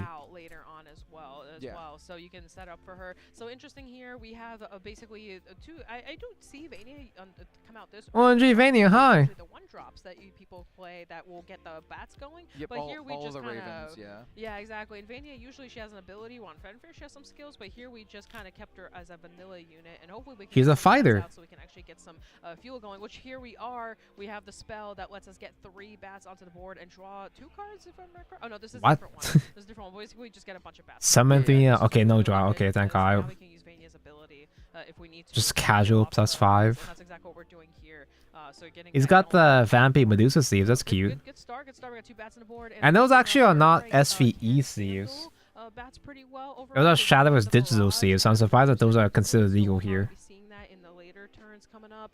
That's usually kind of how Rune wants to deal with it. I mean, it's Shadowverse as in the IP, but. So again, usually you'll notice. I still haven't finished the Nor. I haven't touched the Nor in like ever. It's just a lot more painful trying to build a Boomer Master Grade kit. It's a significantly more effort for me. So it's really good to clear those as fast as possible, and they're 1/1s that are very clearable. Yeah, so we have Vania coming on in, just chipping in for a little bit of damage. I like this as kind of like a litmus test. He's like, hey, I'm going to attack with this, see if you have any effects before I play anything else out. Yeah, and here is Vampiric Fortress as well, which also lets us Vampy more Fort. vampire cards. And we actually, so the thing about bats is they actually have so many good cards. They have I believe it's called the Blood Vampire. That's like a 4-drop that's really good. They have a later card they can that's like a higher cost. Oh, they the can bring old out. Blood King. Yeah, the old Blood King is really good. OBK. We also have the bigger, the 7-drop as well that can revive vampire cards as well. Cudlack, yeah. Yeah, exactly. So we got a lot of good. We also, some people, it's not a vampire card. Some people also run Rose Queen as like a little 2-cost package. Since you do run some. Taco felt bored building the Nor because the MGEX was just too good. The campaign as well. So the MGEX actually is my magnum opus. Coming up. Yep, for sure. And this is the. I haven't felt the need to build Compton in a while, just because nothing will ever make me come the way that MGEX did. I'll never meet another kit that'll. I mean, there were other like big size kits, but yeah. Especially if it's left unchecked. Yeah, exactly. Because there's basically 3 different ones. There's one that heals, one that burns, and one that can clear a card on the board. And they're all, I think one's a 2-drop and the other ones are 1-drops, and they all just give so much utility for the deck. Vampy board. Vampy make a good board. It's just dirt though. Dirt has plenty of ways to clear. One of the key maybe not yet actually. Cards for the Earth deck. This is Ceridwen. Ceridwen, not Caradwen. Yeah, she's got potions, she's got poisons, she's got it all. Yeah, so here we are going into a pretty good, I would say, a good curve for our Earthright player here. So getting the Evolve going, we're gonna use our stack here to get the other potion onto the board, and now we can play one for free. So we're probably gonna want to answer one of probably the 1-drop or the bat. It's always kind of hard which one you want to clear, but here we're going for the 1-drop, keeping the bat. Clear off the Raven. Yeah, and then we can now swing into the Vania and then kind of clear out. So makes a lot of sense here. Really good setup. Vania. I think for late game purposes, I do think that since Earthright is a little slow, it gives actually bats a lot of time for setup and kind of preparation for some of the more later, more explosive turns. So, and I think as more angelic barrages get thrown down, it's gonna be harder and harder. OBK. To catch up. And here's Bloodkin coming down. Blood King, sorry. Really, also who spawns bats, by the way. So Summons 2 guys on Fanfare, gives them stats. Yeah, it gives like a pumps those bats. It's just such a versatile card. He gives them both rush and assail, but on evolve he also pumps them all by 1 attack. Yes, correct. Which is pretty nice, especially when you already have a bat on board. So this bat. He does not have ambush though. Ambush is not in this game. Here. Old Blood King is also just on Evo a 3/5, which is just kind of annoying to deal with. We do have like Earth. 5 defense good. With it, from Medusa to Riley, but still, it's just kind of like a big body. Yeah, no, I completely agree. It's a body that stands there, and you have to answer it because it's gonna keep making the bat stronger and stronger as the game goes. So here we probably are gonna be going into a Medusa play potentially. So we're gonna have to do something to deal with the bats. The Medusi. Yeah, Medusa here isn't. It's an interesting call, right? You can just throw all the damage directly at the Old Blood King, or you could split it up and pick off the bats, depending on the 2-drop or less that he is going to, that Rhinox is going to go grab. We have, so we do have a removal. This is basically a full clear. Red Hot Ritual. So this is kill the little baby bats. Earth Sigil. Bear right 2 baby little pythons to kill the OBK. Using the Medusa, the snakes, and so let's see. Oh yeah, you. Unless if OBK had like say aura, which would be like ambush at home. The Medusa damage across like 2 followers. Can still do some work. Yeah, the Old Blood King will probably stick around, but depending on how they choose to use the spell. You can go 2 into the Old Blood King, and then here we go. You just do. I think that's how you do it. And then you get the. You just snake. do. You attack in, get the second snake, cash in both snakes, and then Red Hot Ritual to finish off. I love the sword cards and Worlds Beyond. The super evil wasn't anything too crazy, which I guess is fine. And the thing about bats is they really. It's alright. Keep the board alive as much as possible. Oh, for so sure. If you keep clearing it, they. What did they do to Seraph though? What happened to my auto win? Where's Exodia? We know that Whips is also running Rose Queen, which is a really nice spicy. They just turned Lapis into Storm. Storm good, but it's not the same. So you can work with your 2-drops, and gives you a little bit of love. And also Rose Queen herself also can clear the board as well with her 2 damage AOE. Actually, now that I think about it, she does a lot of face damage. I don't remember. Have they shown countdown amulets yet? Stuff like Gift for Bloodkin, which originally cost 2 play points, but it has that cost reduction effect. So on certain turns, you can just like. What if they just don't make countdown anymore and just stick with engaging amulets instead? This is the one that also summons bats, but you get to draw 2 cards on top of that, and you get to play it for cheaper if you potentially have a bat. Oh, okay. Haven has a 1 PP bonds. So countdown. A vampire card, it costs 1 less. There you go. And so he's got the fortress. We got the amulet. Yep. So here we are. It has engage reduce countdown. The 2-drop. You gotta pay 1 to engage it though, right? Draw a card and deal some it's damage, which is coming back to me. really strong. I think I remember seeing something like that. Both damage and card draw. It's a quite a. I'm conveniently remembering now. Eventide Vampire is one of the more powerful cards in the deck. Now that I've received interaction from chat, now I'm conveniently remembering. Her second effect lets you deal damage to the leader, and if you do choose to do that, you also heal as well. So it's like. I mean, for me, Sword being a fine deck, not broken is already great for me. I think Albert is gonna be cracked enough that Sword not having a crazy super evil yet might be fine. It's not as good as having these Ravens and the Bat Summonings and the Vania package. You kind of have like 3 different resource engines kind of working together, and it's a really makes a really good deck. Yeah, and on Rhinox's side, there's a lot of incentive to actually kill off all these bats. There's so many ways to just, what I'm going to call pump the squad. There's so many ways to just pump all of the bats up by 1 or, multiple instances of 1 and 1. So, like, you want to get rid of these bats. They don't look super strong. Oh, hey, here's a good way to do that. This is the Magic Blade Witch. Yeah, and we saw this tech earlier on. That's the card that crushed Swordcraft earlier. So this is also really good because this does that dividing damage to clear. I love crushing Swordcraft. You can swing her into the last one to get that out, and we'll just leave 1 bat, which isn't too bad, but maybe we have something else. Oh, we're just leaving it with 3 play points, I think. Yep, 3 play points open. Successfully more or less clearing the board. That Vampiric Fortress is just kind of sitting there. It is a vampire card. you can cash it in for an extra bat if you need to. Yes. But I would wager there might be more explosive plays that Wibbs can do. I did see in his hand, he did have the, I'm just going to call her New Vania. Yeah. So we do have New Vania in hand. New Vania can push a lot of damage. Yes. If you do her second Evo, She can also heal. Evolved forms. She Yeah, she got the flip. She does get Storm and can do a lot of just burst damage out of nowhere. Yeah, I agree. I was 100% gonna be just big damage to face even after Super Evo. Now, question is, will you be able to afford to save Super Evo for Albert for even more face stats? That might be a bit challenging. Card selection that can be cashed in for some. I think it's gonna be very challenging for people to get used to Little Vania. Little Vania is really good. Timing out the Super Evos, trying to make sure that they don't overextend too early. Every other bat that you have. What am I looking for? It'd be like a 2-drop, like 5/5 or. Ooh, so, speaking of Big Vania, we do have Big Vania or New Vania. Yeah, and looks like we are going into the new form, which is this. The one that has Storm on it. Storm and, good. Your bats cost 1 less on the field, and also if you when a bat's put on field, you can select a follower on the field and deal 3 damage. So basically, you can clear pretty wide boards with this as well. Yep, just a lot of damage. Just a really powerful and efficient card.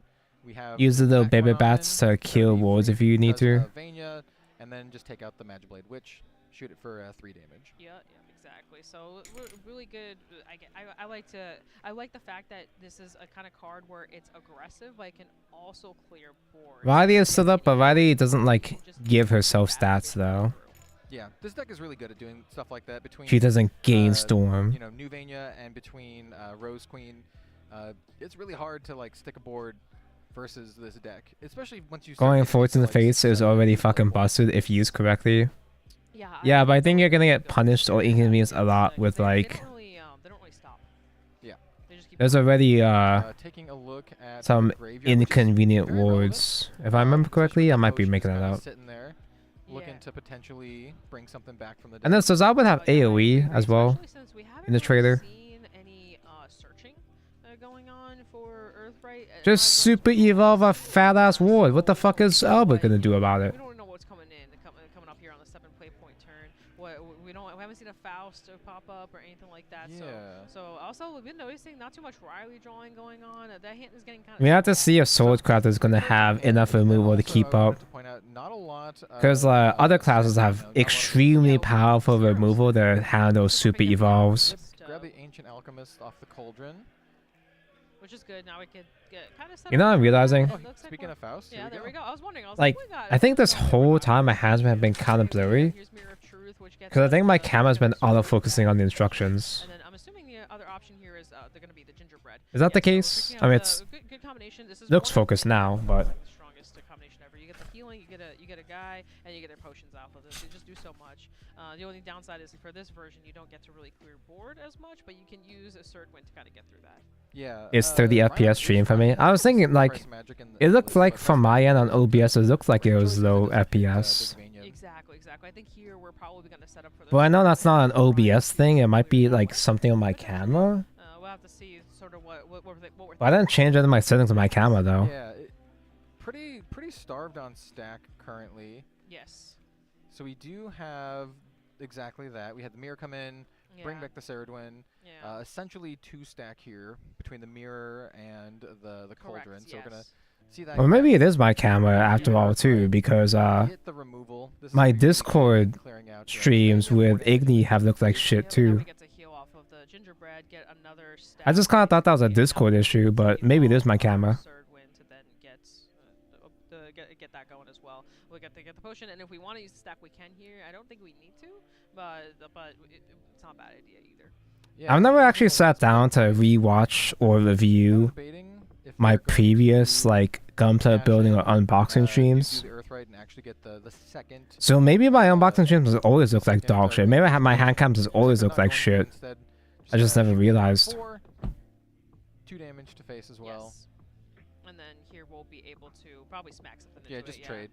Yeah, that way we can clear her because that girl's very big. We gotta deal with her. And then Classic Tonko lacking technical information moment. Could chat do better? Would chat be able to be my IT guys? It is just this stream. So now going back to I haven't done a hand cam stream in a long time since the Blue Archive unboxing. Oh yeah. So I don't know what dramatically changed since then. Coming on in. So the big question here is how many 2-drops does Whibs have in hand? I can give you a Twinkie. You still make those? You remember when Twinkies died and then they didn't die? The biggest American comeback in American history. That's a lot of bats. That's a lot of 2-drops. Recover 5. And we got the little the thorn burst as well, which also can burn down the leader. So this is looking really good. Strawberry ones are the best. They make other flavors? I guess that makes sense. I've only ever had the default Andy ones, and the default ones are kind of whatever. Gift for Bloodkin. And Gift for Bloodkin, like I said, is a 2-drop, but it costs 0 if you have at least 5 Vampire cards in your cemetery, and then you also get a draw card if you have a Vania in your cemetery, which he definitely does. And what's crazy about Rose Queen is every single time you play a 2-cost, you basically get to choose to either clear board or directly burn the opponent. Doritos have a whole ass cheeseburger flavor. Now that's the most American thing I've ever heard. I have tried cheeseburger flavored.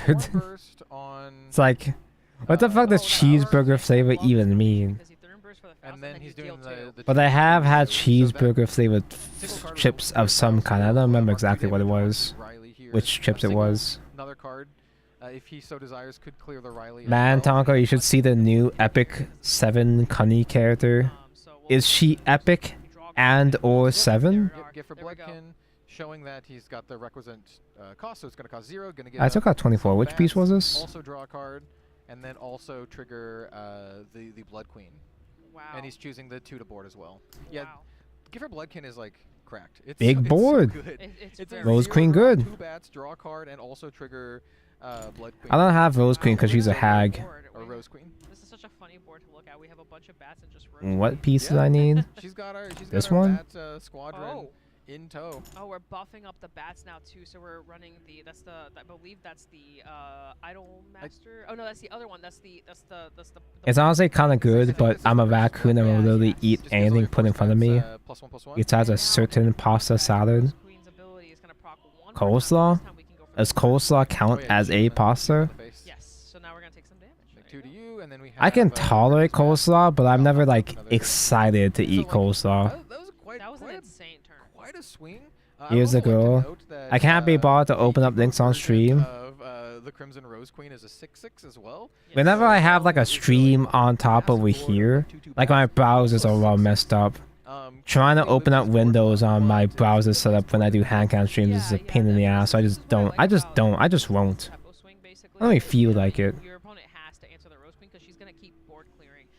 I'll just take your word for it that she is in fact 7. In Rhinox's situation here, we got a lot to deal with. We gotta get the bats off. We gotta get the Roast Queen. No, but I also won't eat that. The biggest thing is definitely the Roast Queen. So hopefully, I haven't had pasta of any sort for quite a while. I should just like Riley reanimated, cook. Which means she's gonna. I could just do that myself. Yeah, she gets everything here, so we get to draw 2. We get to.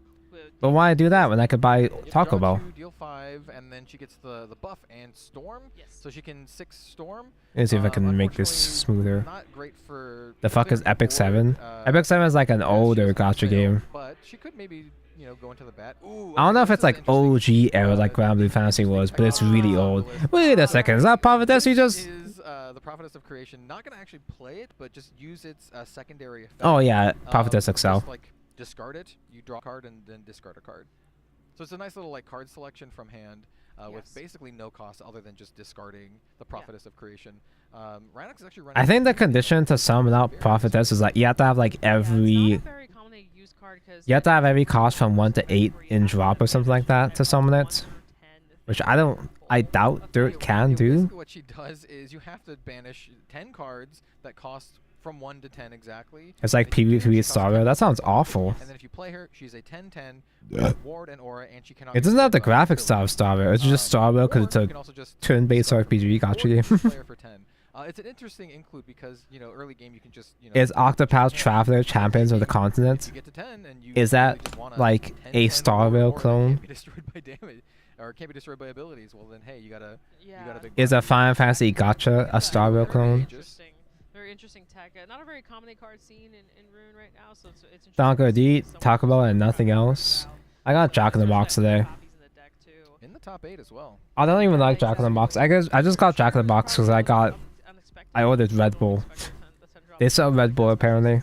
The first ability is currently not very used, right? So you're just waiting for the second ability. Oh yeah, he definitely cannot do the first ability. Yeah, you can. I have a bunch of friends that did play Epic 7, but like nobody talks about Epic 7. Just back for more.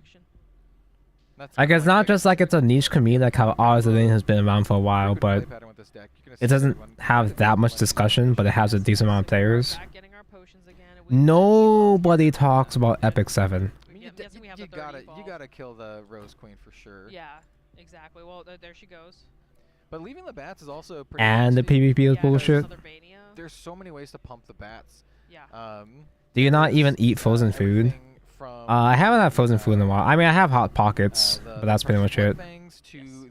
I should get more frozen food. I just like eating dog shit.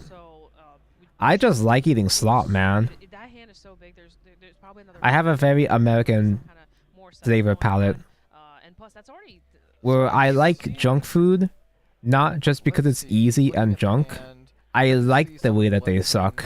Okay, just another Rose Queen. Another Thorn Burst. Oh my. Another Rose Queen. Immediately Evo. And then we still have some 2-drops from last one, time. 2, oh wow. 3, 4. Okay. So we're recovering 4 play points. Going back this up to time. 5 play points. So which is good. Basically the same situation as last time. We're back at 5. So we got. We're so back at 5. First again. So yep, Thornburst face, and then. Clear the third win. And then Rose Queen, face. Okay. Oh, I think we're just going. This is a tell. This is a big tell. It's like I have. Oh, I think we're going for game. I have the damage here. I think we're actually just gonna. Close Game it good. Because we got 6 damage. Yeah, we have 6 damage on board. We just need to play 2.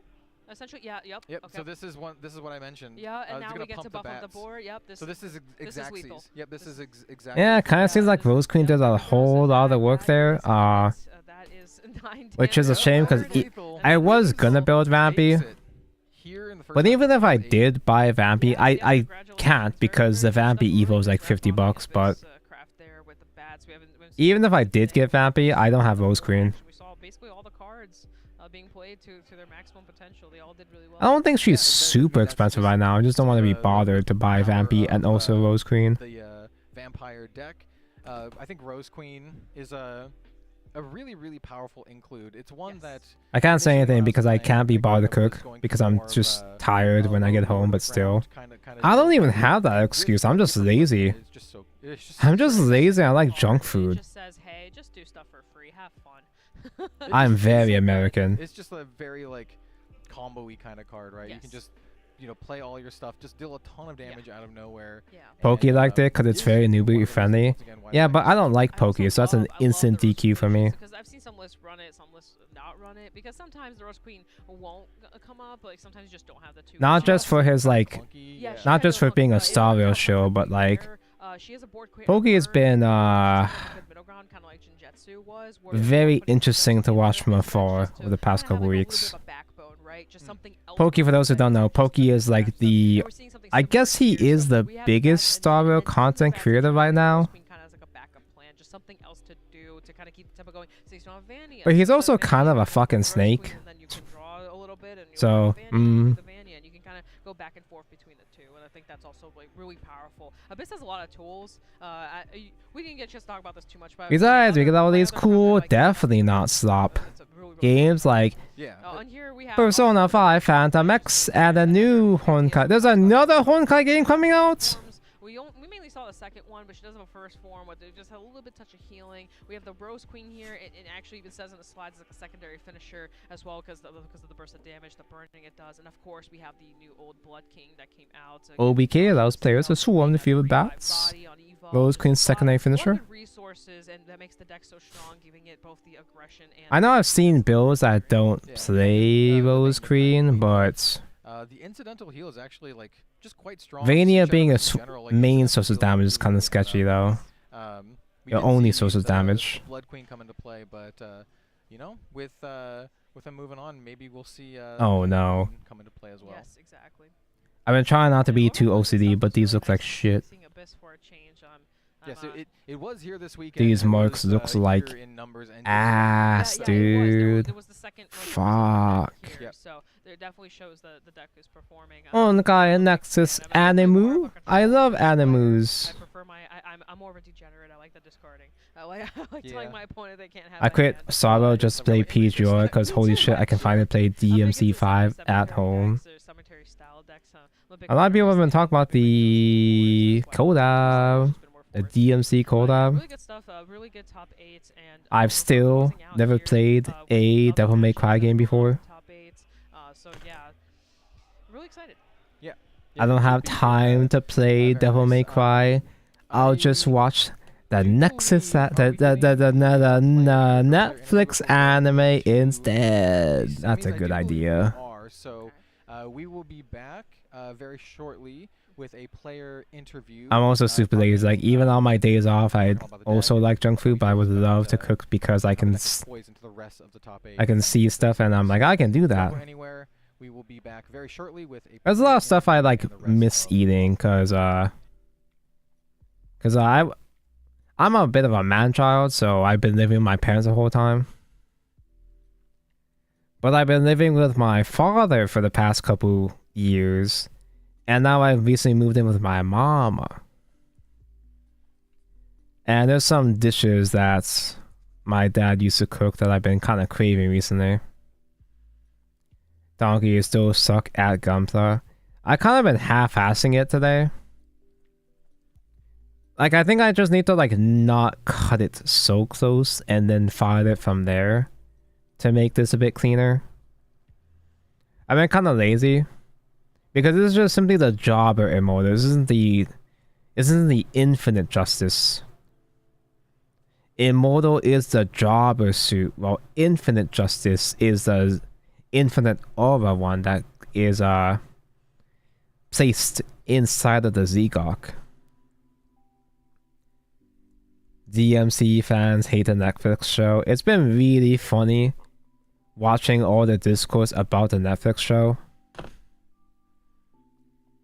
Everybody hates the Netflix show director guy now.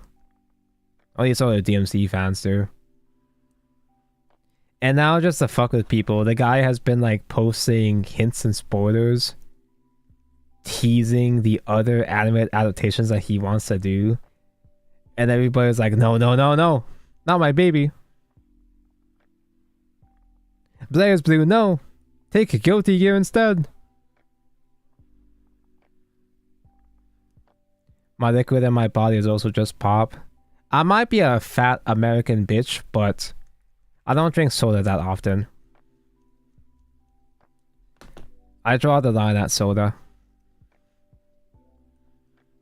It's way, way easier to get even more fat and depressed by drinking a lot of soda. Even more so than actual fast food. I know several people that drink exclusively soda. They don't even drink water much. They drink exclusively soda. And then they wonder why they're fat and sad. Oh, but water's so boring though. Water tastes so boring. Not everything has to taste like sugar. You're a grown-ass adult. Drink Diet. Diet's the healthy one. They call it Diet because it's the healthy one, right? Plop this back in. Ad break time, so let me swap this around.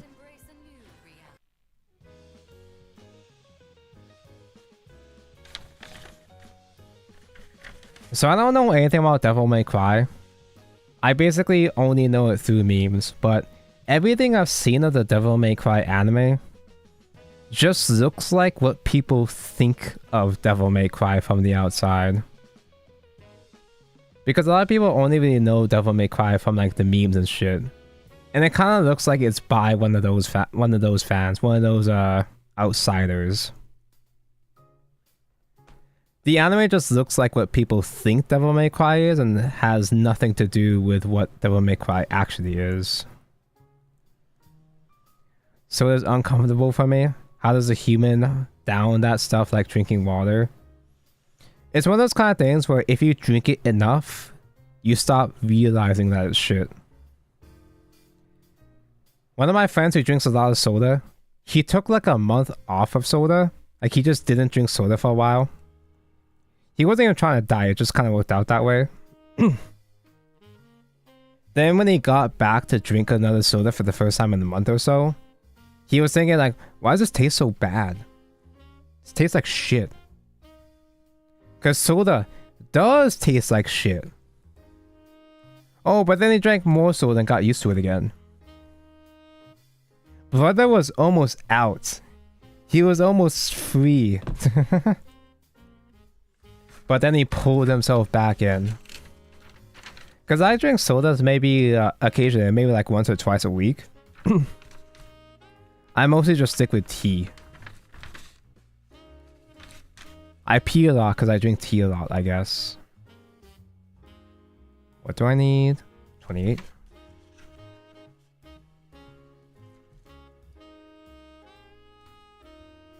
I used to just drink soda, but now I drink like some water before it pops. You should drink mostly water, bro. Tonka for your sanity, Kamen 01 has the worst jokes and humor I've ever seen. But isn't that part of the charm? Isn't that part of the point? Take note if you actually watch. I feel like I might watch eventually. I'll probably watch eventually, but I'm not sure if I want to do a watch party stream. Like, I don't think I'm ever gonna have a series I can provide the sort of commentary I did the way that I did for Shadowverse Flame. Cause I think I like constantly had comments and jokes when I was watching Shadowverse Flame because I knew the property so much. But I think if I'm watching something blind, it's just not as interesting. Like when I was watching the Blue Archive anime, when I was doing the watch party for the Blue Archive anime, I had stuff to say because I had been getting into the story at that point, but like, it wasn't like, I personally don't think it was super great as content compared to the Shadowverse Flame. Nothing will ever beat the Shadowverse Flame watch parties. I don't think I'm ever going to reach that high ever again. Not that I have to, because it's not like I plan on publicizing these watch parties anytime soon, if ever, but eh. What's a good tea?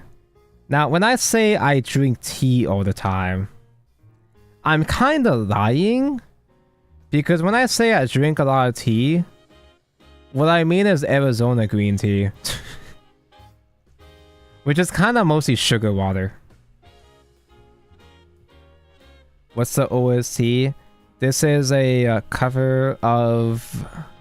It's Insane in the Rain, yeah. I forgot what the song, what this specific Undertale song is.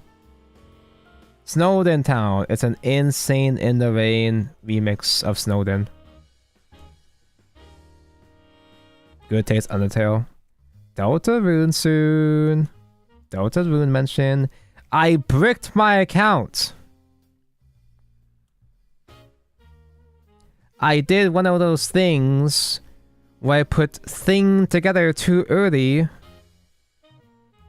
I was supposed to put thing inside thing before putting on thing, but now I have to tear apart thing to put in thing, and the thing I'm trying to tear apart is not coming out very easily.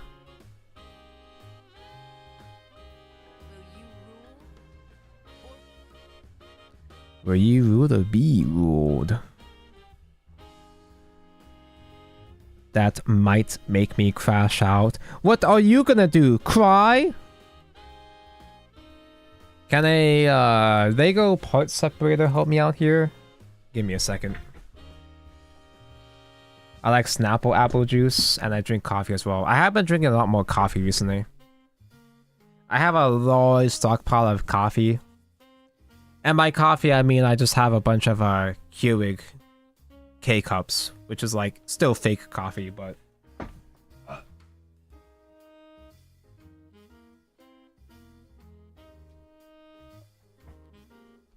Does this work?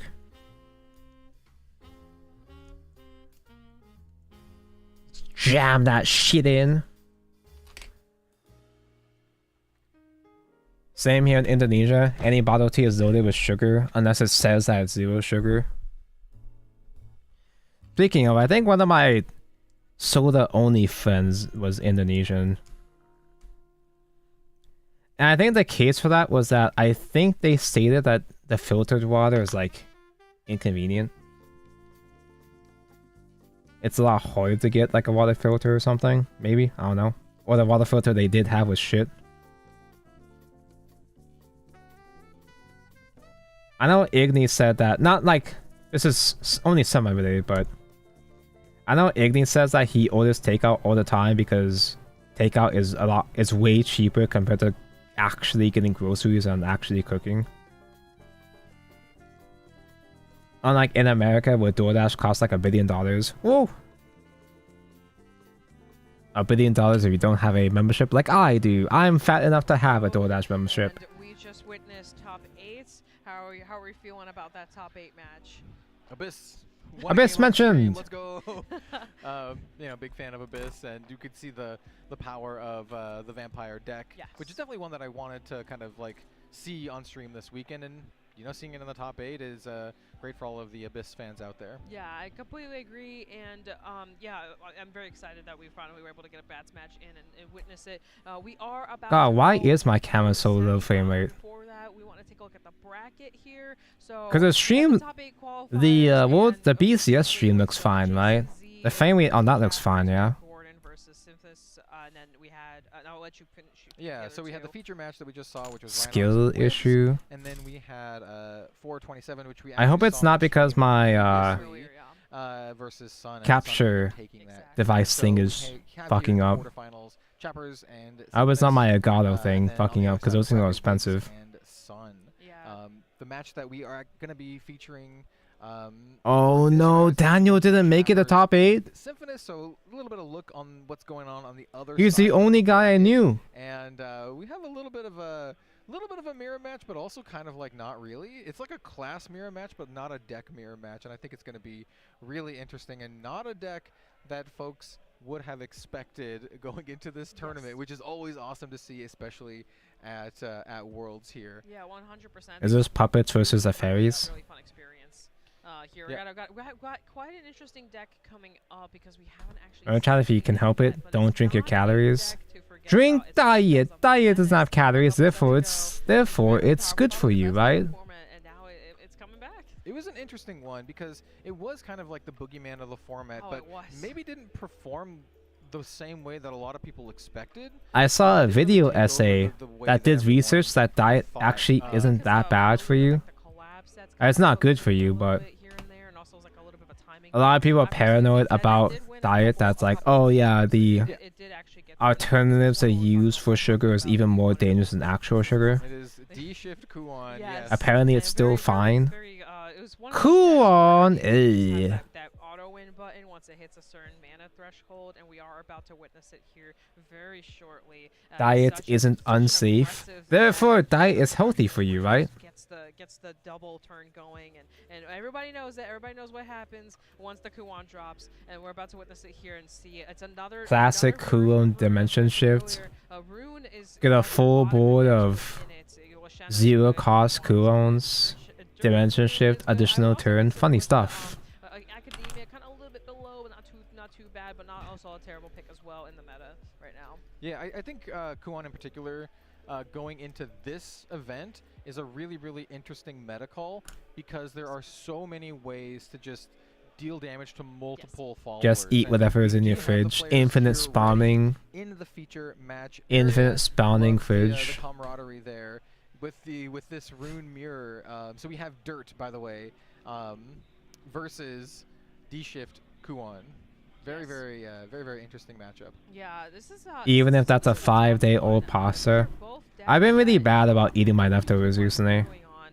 Basically, Dirt Rune will set up its golems and Kuon. Not that I have much leftovers, but even the leftovers I do have, I always forget about until it's way too late. They're very, like, I don't want to say the early game is that insane, but basically it's going to be a resource management game. Who can out-resource who faster, who can get to, we want to get that Kuon as fast as possible, we want to get the Tempo Alchemist. going, and then for a Dirt player, It can evolve for 2 PP next turn to do. Oh no, just kidding, dead.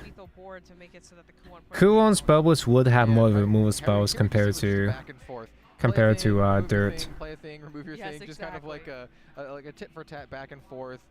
Tits Not and like try to tats? draw, go, but it's just each player kind of like, you know, going back and forth between the two. Wait, this is semi-final. We're almost done, actually. Riley coming on down, using the Earthright and drawing 2 cards, maintaining some card advantage there, which is definitely something you want to have. I just realized this is a semi-final. They're not showing every match of the top 8, meaning we're almost done, meaning I won't even be able to finish this thing on time until the end. This is just a regular high grade. It's just a regular high grade kit. Why is it taking me so long? Why am I so smelly and stinky and poopy? Are we supposed to put something on the back here? Feels kind of naked back here, right? And D-Shift as well. We did see that one of Rhyme Wind coming on in, bouncing the follower back to the hand, which is a nice little tech. No, I guess it's just how it is. There's a lot of just kind of like one-off like toolbox cards that can be like tutored for. It just is sticking out that way. Kind of like situational. Yeah, and I agree. I think Kuon. I think I will go back and paint black on these. Is there oh no, is there stickers? I haven't done stickers in like ever. And I actually really like that about the deck. I like the fact that you can kind of tutor out certain specific cards into specific. But that like it took me 3 days to build a perfect grade. Did you have a chat to yap to in those 3 days? Attempts to be an aggressor here with a couple of little allies. Hopefully, You know, I didn't actually put in the eyeball stickers actually. Maybe we'll see a life total change sometime soon. Oh yeah, it does look kind of naked without the eyeball stickers. Am I still able to put those on? Probably not. I think I have to deconstruct the head to put on the eyeball stickers. So we have Merlin coming on down and going searching for 2 of in the deck. This is a Veridic Discovery. This is just what we would call like a loot type card. It's just a 2-drop, draw 2 cards and discard a card. And 1 week to finish all the decals and not sticker decals, water decals. We got a tough guy over here. Followers in particular, so you can make use of Kuon and. I don't trust myself doing decals. I can handle stickers, but I feel more paranoid with water decals, even though I know that they look better. I get it. I get it. I just don't care. Don't care, didn't ask.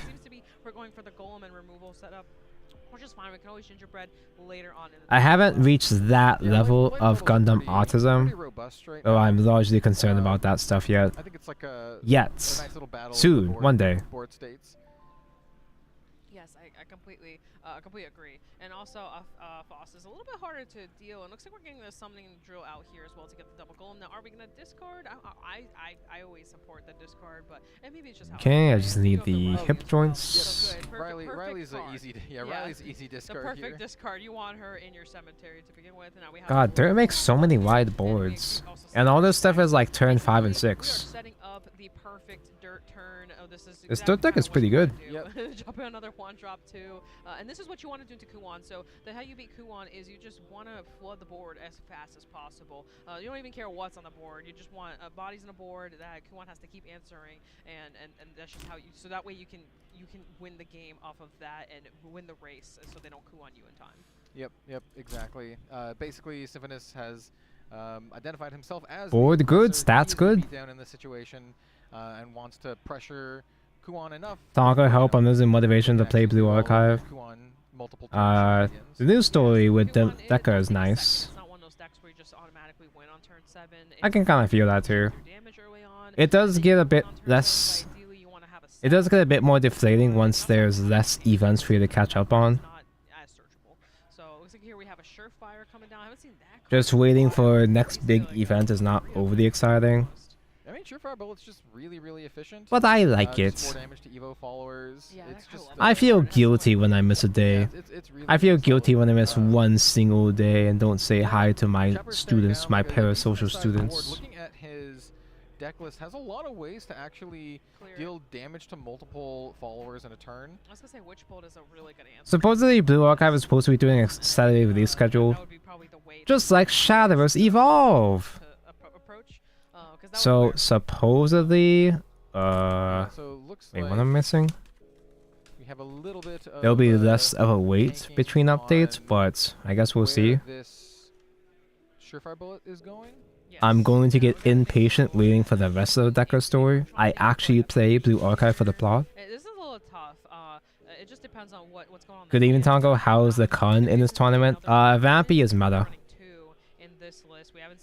Vampy is one of the best decks in format, alongside Dirt Rune, but there hasn't really been much Vampy in this stream. They've only shown one Vampy on stream so far, and it's the semifinals. Yep, it's just very, very spell heavy. It helps that it synergizes very well with Right now we have Dirt Right versus Stinky Kuon. Here we are playing a different card. That looked to be Delta Cannon? I think that was a Delta. You know, I'm the type of guy to feel it's so Joe's Sword is tier 0. And holy shit, Sword is tier 2 its peak.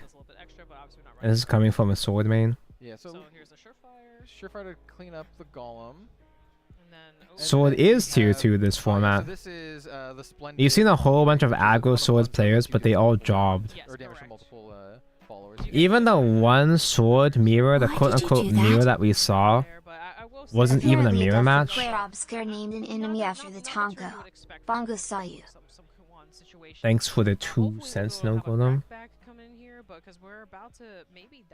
Name the enemy after Lee Tonko. That's me, Tonko? Yep, that is 6. That's 6 damage. I do want to play it Claire. I think we actually might be closing it out. It looks like an actually good turn-based RPG. Current life total is at 6. Okay, so it's at 6 after. I need to remember what an actually good RPG was after playing Starter for so long. P-Tank, that's me! Don Konbanwa Yuki. I'm surprised there's so many views for SVE. Are there? I don't check my view count whenever I stream. 21? At least doesn't have any. They're not here for SVE though, they're here for the Gundam, obviously. The Cauldron of Calamity here. We do know The gunpla building is very important. in hand. We have Riley's in the graveyard. Yes, yeah, we're all set up. I will not lie. Synthesis opened up a really, really strong dirt. Riley gets mentioned next turn. Riley has a pace. Oh no, it's got mentioned now. It's right there. What am I talking about? They're doing really well here. This is pretty spooky. Yeah, I mean like. One more Riley next turn is GG. Does have the ability to just kind of like play some bodies on the, bodies on the field and just. Although dirt does make wards though. And it's one of the things that the D-Shift Kuon deck does. It's not quite finished. I gotta do the little hip dress thingies on the weapons and backpack and stuff, but super threatening, like your penguin. It's mostly him. So here we are playing the. Should I do the thing though? Should I cut these nubs? These safety nubs at the tips of the V-fan? Because those are designed to be cut, but will I fuck it up? I could fuck it up. It'd be kind of funny. To wipe out multiple things, which is exactly what. I'm here for your cute, soft hands. Did you see that zoom in? It's kind of like what I mentioned. My hands are not soft anymore, bro. Look how crusty those are. Between the splendid conjuries, also running. You know, part of the reason why I use these jackets with the I use this jacket with the thumb holes is to hide the rest of my hand. Because I got a bunch of like small scabs on my hand right now. Just from like rashes I got at work. Is like, being at 6 health against a deck that can bring Riley out and punch you. The Forgotten Justice? Yeah, this is the Jobber Justice. Not even nuclear powered. The Justice at home. I have to moisturize more often. We do have there's a little bit of fear here, as you mentioned, with the Riley and stuff like that. I believe there was a second one in green. Can you like right? stand by yourself? Okay, this also we're is just a going way. golems. Yeah, so this is a way you can close out the game without having without giving your opponent a window to react. Exactly. So this here, basically, what's going to happen here is the Alchemist is going to call out the golems, and the golems. Yeah, why storm and let them quick effect when you can just burn? It's just that easy. Yep. Back to 0. Yep. So, yeah, this is the optimal play because this one does not give your opponent a window to interact. Yes. Just playing the. I want to grab Master Duel since I like the BP stuff, but I don't know what deck to really play. I do have White Forest, White Woman in Forest, but that's so boring. Yeah, I don't really fuck with the White Forest playstyle. Play Blue Eyes! A favorite Pokemon, Blue Eyes! Try using Lotion regularly. I think I gotta get more like aggressive Lotion. Yep. I mean, the more like as mentioned, Dirt. You know, what do you call it? Like kind of a more medical deck, but lotions to help out with rashes. And at the end of the day, it just does also play a lot of bodies. Yes, correct. Yeah. Does a good job of mimicking So I need E. Yeah, it kind of reminds me of what Kuan and used to do. Kuan used to be more like a body deck with the supplement of spells. Oh yeah, with all the Shikigamis and such. Exactly, and that's kind of what Dirt pretty good. Also bodies, but Cool fraud. Your side package and golems. Like, Even in the format where Coolon was supposed to be best deck in format. Set 6 format. Coolon was kind of a fake deck back then too. Ah, muted. Production, no. I'm looking for 9, or did I take this out already? My hands are covered in scars, and I've had multiple girls compliment them. Always fuck with me. They like that battle damage. They're like Gundam fans. They like battle damage skin. Yeah, I'm getting all these scabs because it's been too long since I built a Gundam. Classic Bushiroad production. It happens with SVO too. It is what it is. I've been in exactly one official event in my life. I've been in one single official event that was associated with SVO, that was part of SVO. And production is kind of intense in the background. It's tough.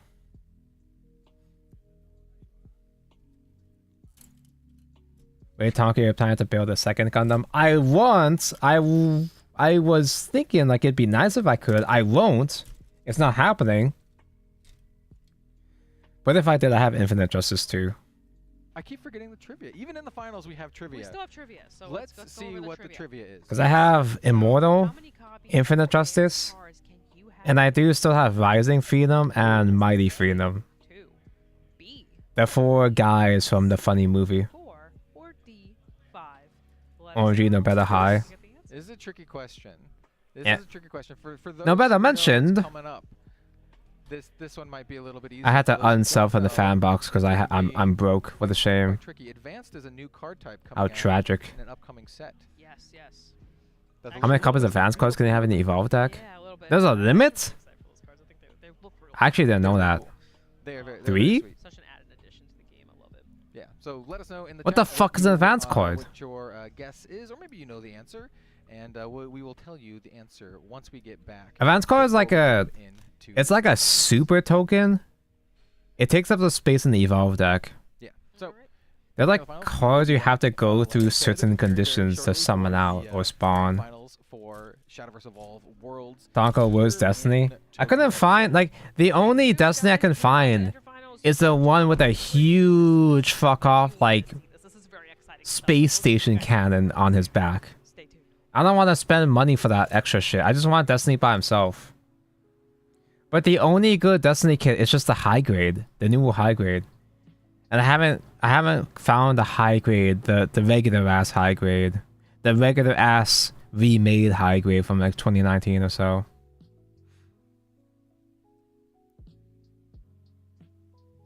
I need E1. Here they are.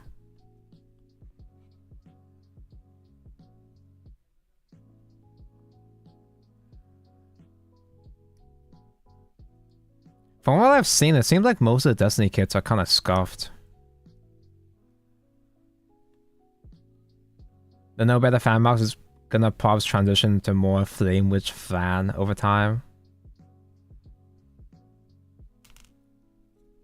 What if they make a separate...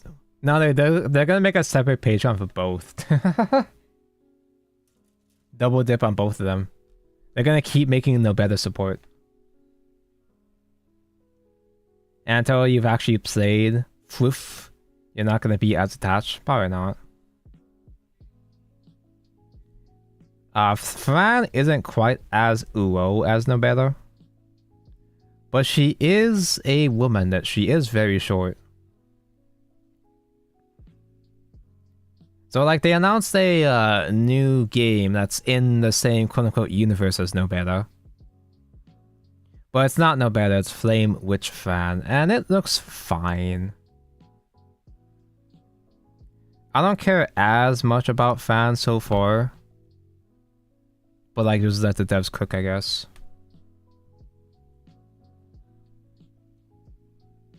Say Skull Servant so you can punch for pace for 9,000. Yeah, go second.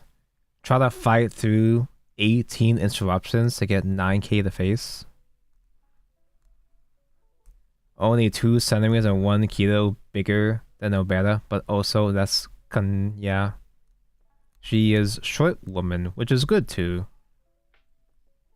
It scratches a bit of a different itch though.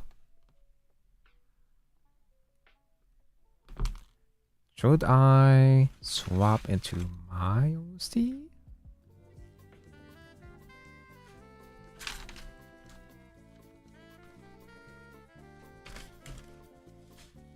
So far, top 8, top 8's been mostly Rune, as you can, no surprise there.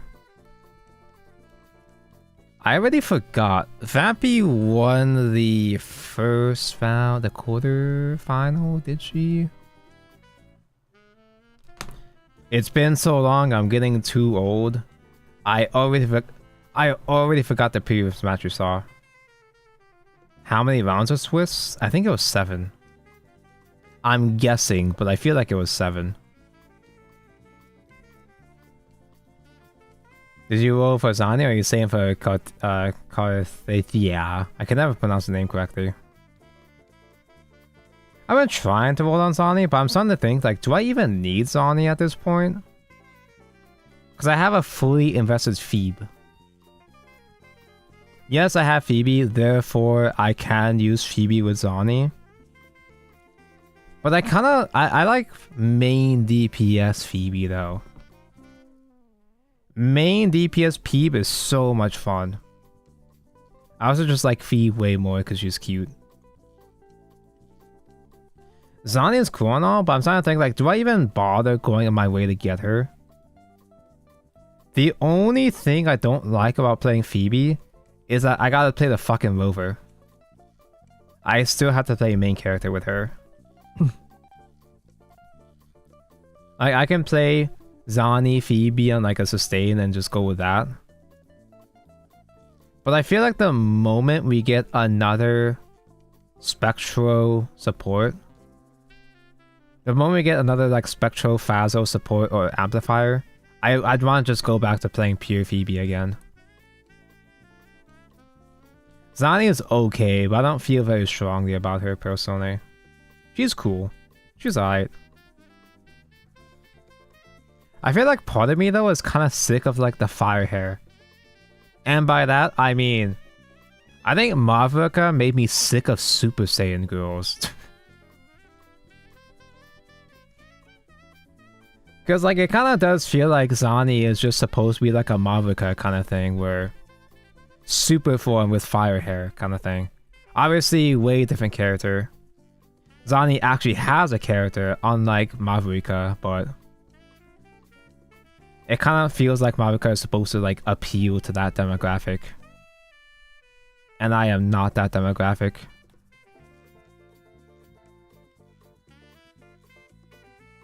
And am I supposed to slide this in? Am I stupid? Am I stinky? Am I having a stupid sneaky moment here again? I am having a stupid sneaky moment.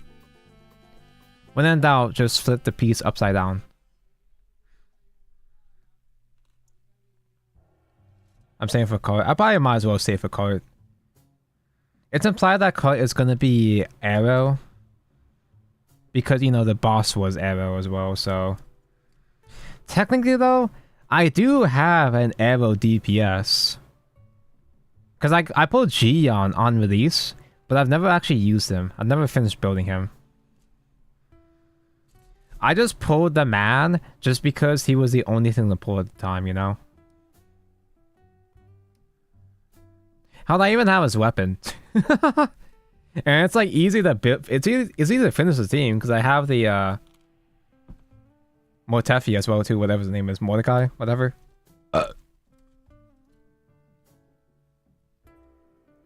I heckin' love Zani, but I have Jinshi, so I don't need her. I almost pulled for Jinshi in her first rerun banner because I like Jinshi's design. Yeah, sure. But I was already committed to. I already had Phoebe. I was already committed to Phoebe, so there wasn't really a point in me pulling Jinshi at that point. Spectral is way too stacked compared to every other class. It kind of feels like when Starter first came out, they just kept making Quantums over and over and over again. An AB19? Was it on the blue piece again? B as in blue? That's E as in U. Zani made me pregnant in game. Zani is very hot. Gia is very cool and hot.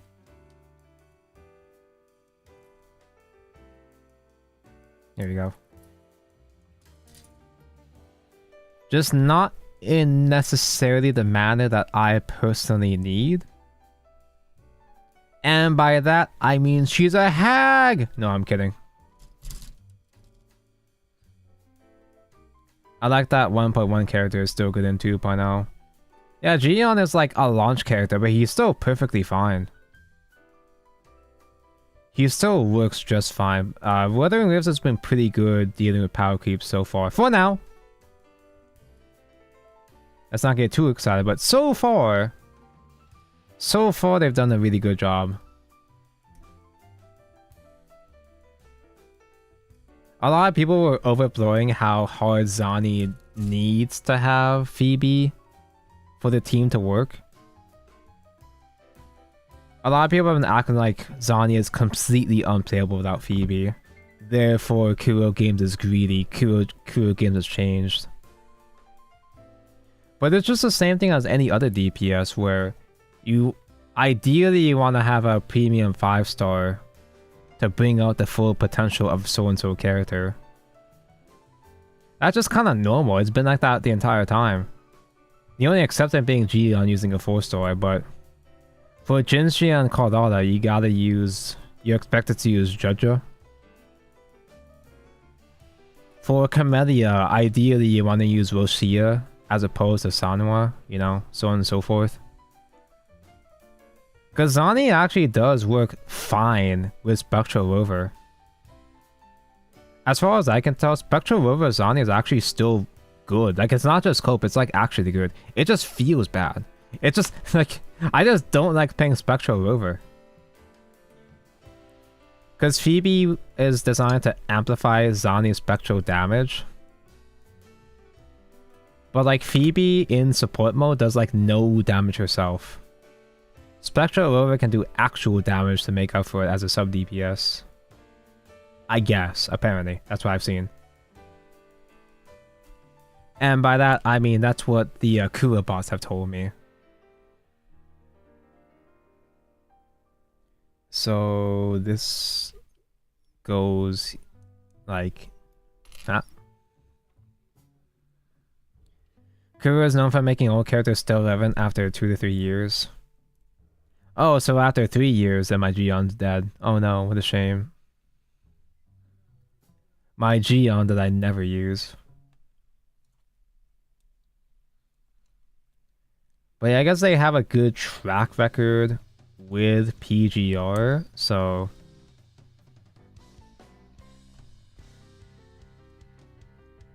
There's no need to be too concerned about Wuwa and Kuro. But then again, Starware was a good game for its first year. Then everything changed over time, but who knows. Can I finish one more hip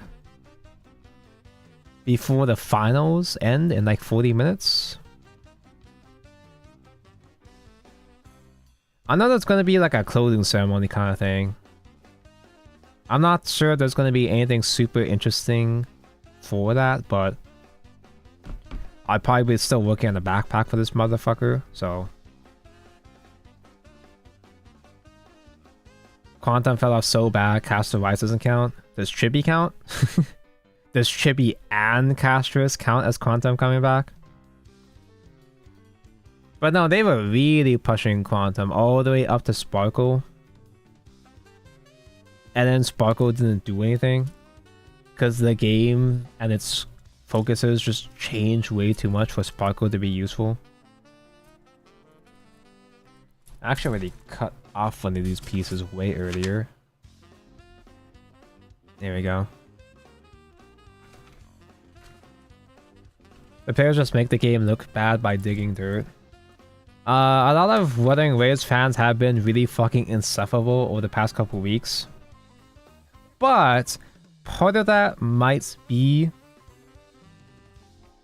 there is suspicion that a lot of people that are being really annoying about Wuwa are actually Hoyo shills in disguise. Some people will act really some people of a fan base will go to another game's fan base and be as annoying as fucking possible to make that game look worse. That sounds like conspiracy theory shit, which it kind of is, but it does happen a lot. It's called astroturfing. It happens between competing games all the time. That also sounds like what a Hoyo shield would do. Yeah, specifically a Hoyo shield. Hoyo shields will do anything to make competition look bad. Dude, I had fun with Wuwa Anniversary. I was saying earlier that like I thought that the negative reaction to the anniversary was a bit overblown. Way too overblown, actually. There's an extent where you want to give critical feedback. It's important to be heard. If the devs do something wrong, you need to let them know. Make a fuss and let them know. But people were just being fucking babies about the anniversary. It kind of reached a point where people got so mad, too mad, expecting a free 5-star just because they read leaks suggesting so. Unconfirmed leaks that came out of nowhere. Teki versus Tuhu. Teki versus Toho? I've seen Teki versing a lot of things recently. I'm gonna be honest, chat, like I fucking hated Tecton. Oh wait, no, Tuhu is a content creator. Tuhu? Literally who? I'm the first to make that joke. I've always disliked Tecton ever since like his OG Genshin days. But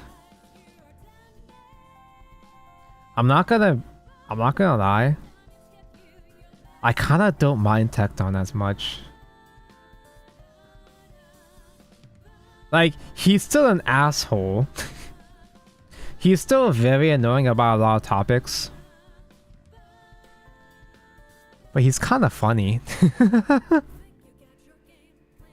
He kinda is still pretty entertaining.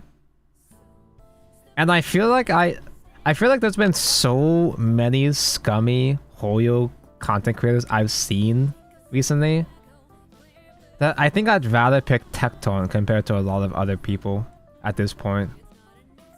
Like, Tecton's an asshole, but he's kind of he's honest about being an asshole. I know Tecton from that freaking Hood Azalane ad. Tecton did an Ozzy Lane ad? I'm an Ozzy Lane fan, and I've never heard of this, and I think I'd rather keep it that way. Yeah, like Tecton, he's an asshole, but he's a self-aware asshole, so it becomes funny. He doesn't hide how much of an asshole he is compared to other content creators. And I think recently I've kind of just started valuing that kind of honesty more often. It's not like Cinder where like VTubers of that category pretend to be my best friend and my girlfriend and my wife and so on. Tecton just is a dick. And everybody knows he's a dick, even himself. And that's fine. Don't like his political opinions? Yeah, I don't take any content creators' political opinions seriously. Yeah, he's also known for like causing shit for Arknights. Maybe that's why I like Tecton now. It's cause Arknights hates Tecton. Oh, so Tonko play Arknights. I can't. Tecton can't play it. Tonko loves Arknights. Tonko loves Tecton more. Damn, I really have changed. Years ago, I couldn't stand that guy. The PP altar is out, Tonko. You have to pull her. The PP make my PP lap. Who? Yeah, there's been a lot of drama from like not just like among like Hoyo players, among VTuber fans. Like there's been a lot of drama over the past month. She's a crazy lesbian. You realize how little that narrows it down?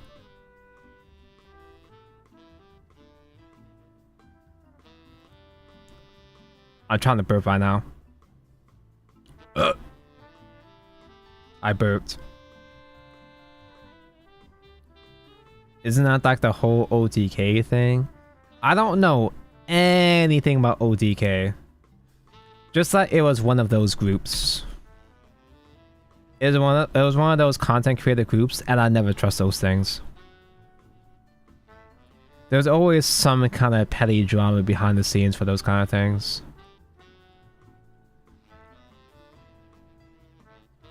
I found out Dream is a VTuber. That's the worst. That is the worst VTuber news that has come out over the past month. Dream became a VTuber. I haven't seen his model. I haven't seen anyone post clips of Dream, and I'd rather keep it that way. There he is. He's functional. He is mostly functional. He's just missing his backpack. His very, very large backpack wings. It's just his profile picture, but it moves. That sounds scary. I've seen several cases where a Western content creator will attempt to make a VTuber model of so-and-so character. There's like nub sticking on his cock dress over here. Let me fix that. It's always the Western ones that make the most jarring models, yeah. There's a lot of cases where they just take currently existing artwork they already had and then morph it into a VTuber model. But like they don't have the type of like structure that a VTuber model rig needs. So you just kind of make shit up and it just looks real bad. The last time Major had a bad VTuber was like Rushia. That's the only like public one. There's a lot of shady shit that happens behind the scenes. Like, don't put Japanese or Asian VTubers on a pedestal. They are human. They can have as many flaws as Western ones. It's just Western ones are unprofessional and can't hide that shit. It's the Western VTubers that like make it very obvious. Tonka had to buy a Chainsaw Man Kamen Rider belt, but it costs 150. I'm so glad I don't have the Kamen Rider gene yet. I'm so glad that I'm not at that phase of my life where I gotta get Kamen Rider belts. I do think they look cool, but I'm not at that phase where I have to buy them myself. That's the buy them cheap for a belt though? What? That's cheap? I assume that the belts are like the premium products because it's the most iconic part. You could buy like 2 Vanguard cores for the price of 1 belt. Nah, that's exaggerating. You could buy 3 Vanguard cores for the price of 1 belt. Not even a full playset.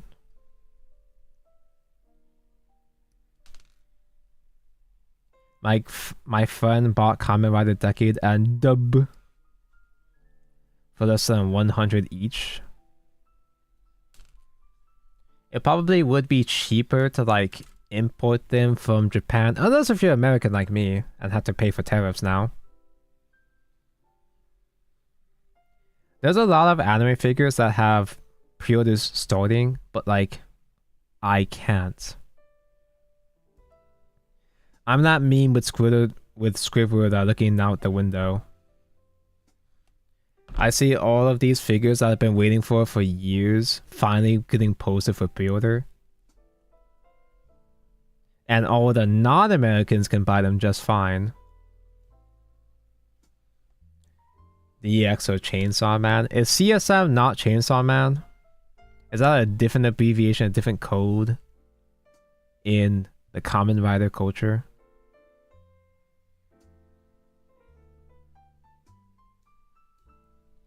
So far, I'm autistic about many cultures and like franchises or whatever. But I'm currently lacking the Kamen Rider autism.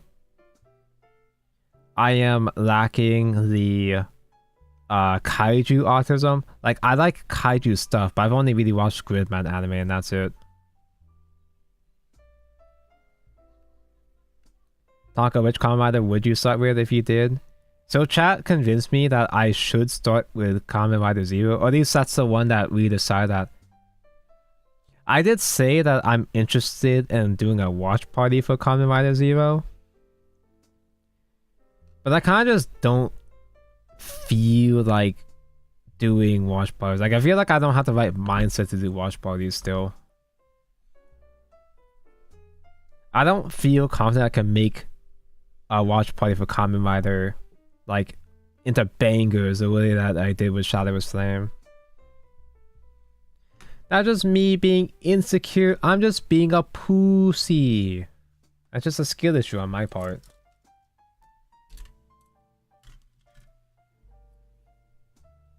Instead of figure autism, I got weightlifting autism. You got a productive autism.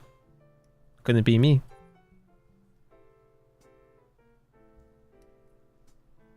CSM stands for Complete Selection Modifications. Ha! Like a Kamen Rider belt with the actor's voice lines. That's cute. Do the speakers on those sound like shit? Because like there's a lot of American toys that would have like actors speaking, but with like 120p ass sound. I thought it was Chainsaw Man, same.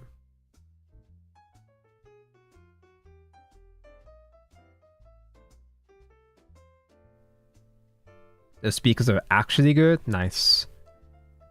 I would hope so. If it's costing 150 plus, I would hope so.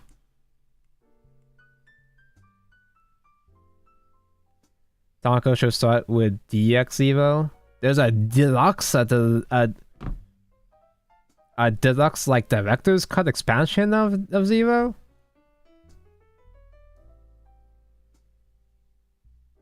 Does it matter which way it goes on? I don't think it matters. Does it? I don't think it matters. Does it matter? I mean, this looks correct at least.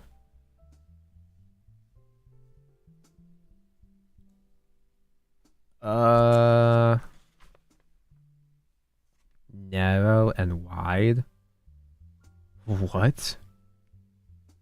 I mean, it connected correctly, so I just assume that it's on correctly. Oh, you mean belts? Like, would I want to buy a DX? Ah, fuck it, I guess. I mean, I can't buy dumb shit right now. I can't buy as much dumb shit. I'm still buying dumb shit. I can't buy as much dumb shit anymore, though, with the changing times. I'm too weak to keep up with all these hobbies anymore. Dude, it was so fucking sad. The single most depressing moment of my entire life. The most depressing moment I'll ever have in my entire life. I had to cancel all of my pre-orders on Ami Ami. I had to take all my anime figure pre-orders, take them out back. And the most painful one I had to cancel was my Azur wife. They finally made a figure. They're making a figure of my actual wife. The only Azur boat I've ever ringed up. The only one that I've actually for real married. Helena. They have a swimsuit Helena figure coming out in August, but I just can't, man. I'm still gonna be in my tax debt era by then. I'm pretty sure. My brokey arc.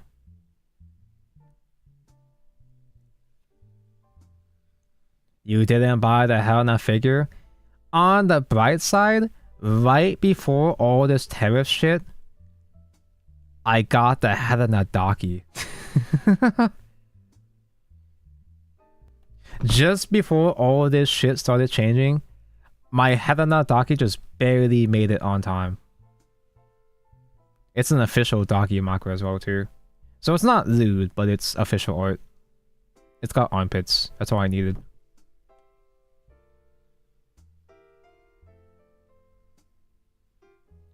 DX belts are like belts with not modification no voice signs. It's only high grade price. I don't know what kind of high grades you're talking, because you said... Oh wait, no. Well, the CSM was like 100. The DX ones are for the poor people like me. The Terra suck balls even in my place. Like I'm like terrified, right? Because like I have a I haven't ordered anything. I haven't imported anything since Funny Tariff Arc Happens has started, but my friend is shipping stuff to me. My friend from Canada is shipping stuff to me. And I don't even know what that's gonna look like. Like it's not like it's not inputting a product, but I'm pretty sure I'm still supposed to pay tariffs on that though. And I'm not sure what that's gonna mean. Is there something else I need here? I've had a suspicious lack of stickers. Have I been ignoring stickers the entire time? Same on the opposite side. For explanatory purposes, some images may have been omitted. Why is the finals taking so long? Because I get it's semifinals, therefore there was like another round that they had to finish, another game that they had to finish in semi-rounds, but like it's taking out quite a while.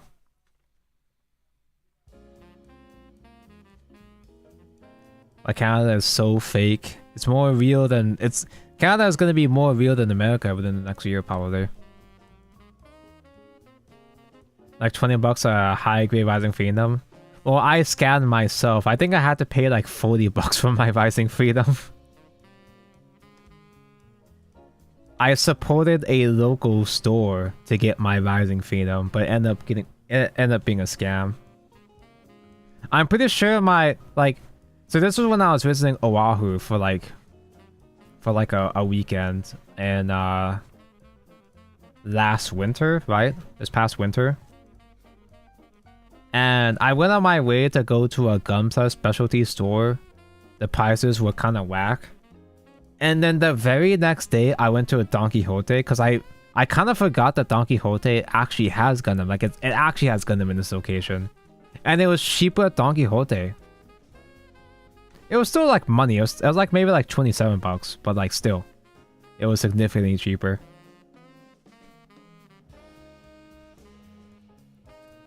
C2. And like the Gunpla store I went to was so sketchy.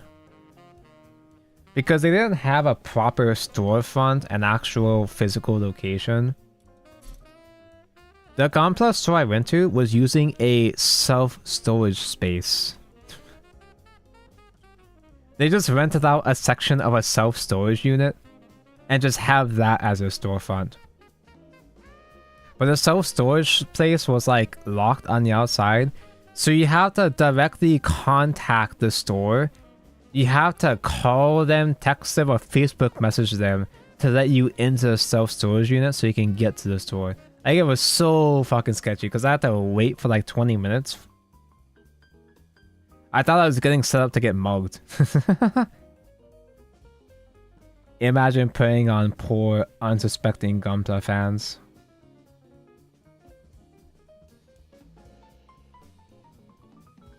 Did you have to recite the exact model you needed to? No, I just they just let me in, and like it's not like a new Gundam situation. The selection was kind of just okay too. They had a couple of perfect grade seed kits, but like obviously even more expensive. I went there like hoping and praying they had an MGEX, but alas, I just ended up like ordering the MGEX online like a couple days after that. My local store is very price friendly, maybe because I'm in Vietnam. That's absolutely it. American stores are always way more expensive. Even more so because it's Hawaii. Everything is even more expensive in Hawaii, just in general.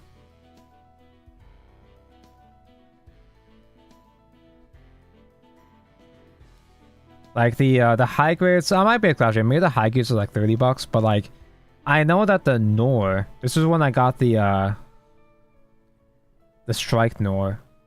I thought at first I got a good deal on the Strike Nor. I thought that one was only 40 bucks, but I looked at the receipt again and it was like 60, I think. 60 or 70. So yeah, I'm not going back there again. When I went back to Oahu for the convention a couple months ago, this was like 2 months ago, they always have booths. This particular Gundam place has booths at the convention like every year. And I was kind of glad they didn't have anything I wanted. It was really crowded in that booth, so I wasn't really able to look in that booth very much. But like, it would have been way too expensive anyway, so I'm kind of glad I dodged a bullet there. I didn't have the temptation.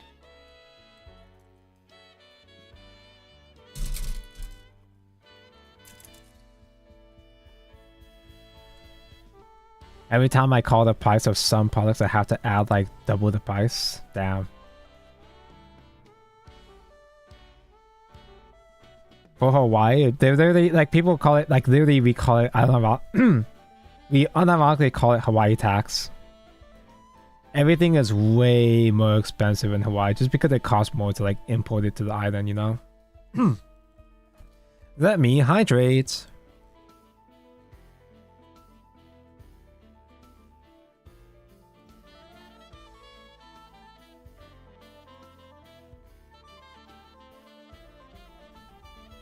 I kinda almost gotta do a pee Tonko break too. But I feel like if I go a pee break, the last round's gonna start.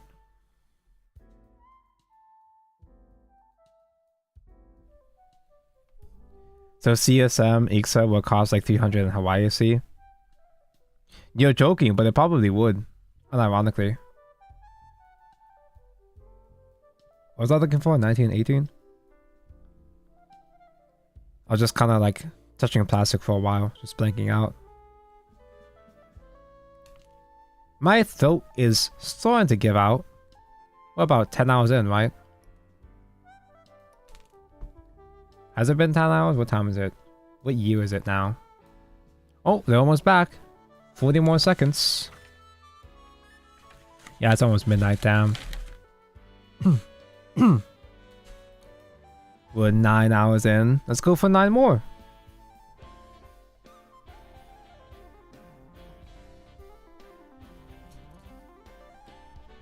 Empty the P tank and the intermission will end. I called it. I knew that it was going to come back soon, so I could not afford to do a P break.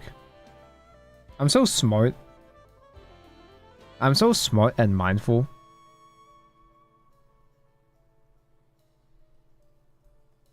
They back.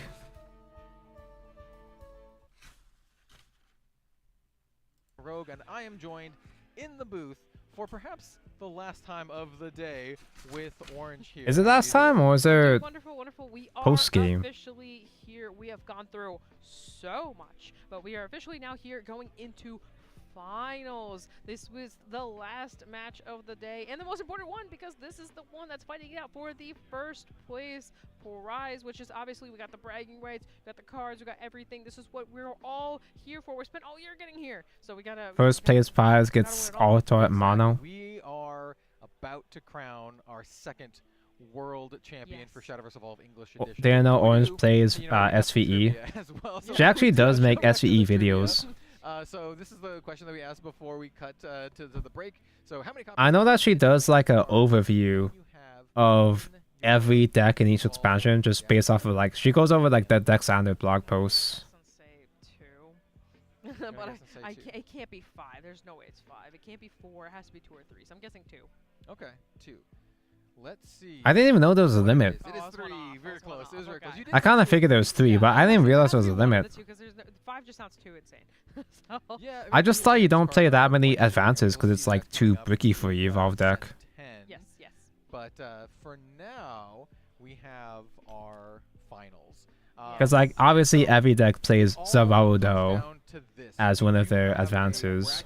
Let's check out the bracket. As we saw Chappers and Symphonius, with Symphonius taking it in Playing for third as well between Chappers and Sun.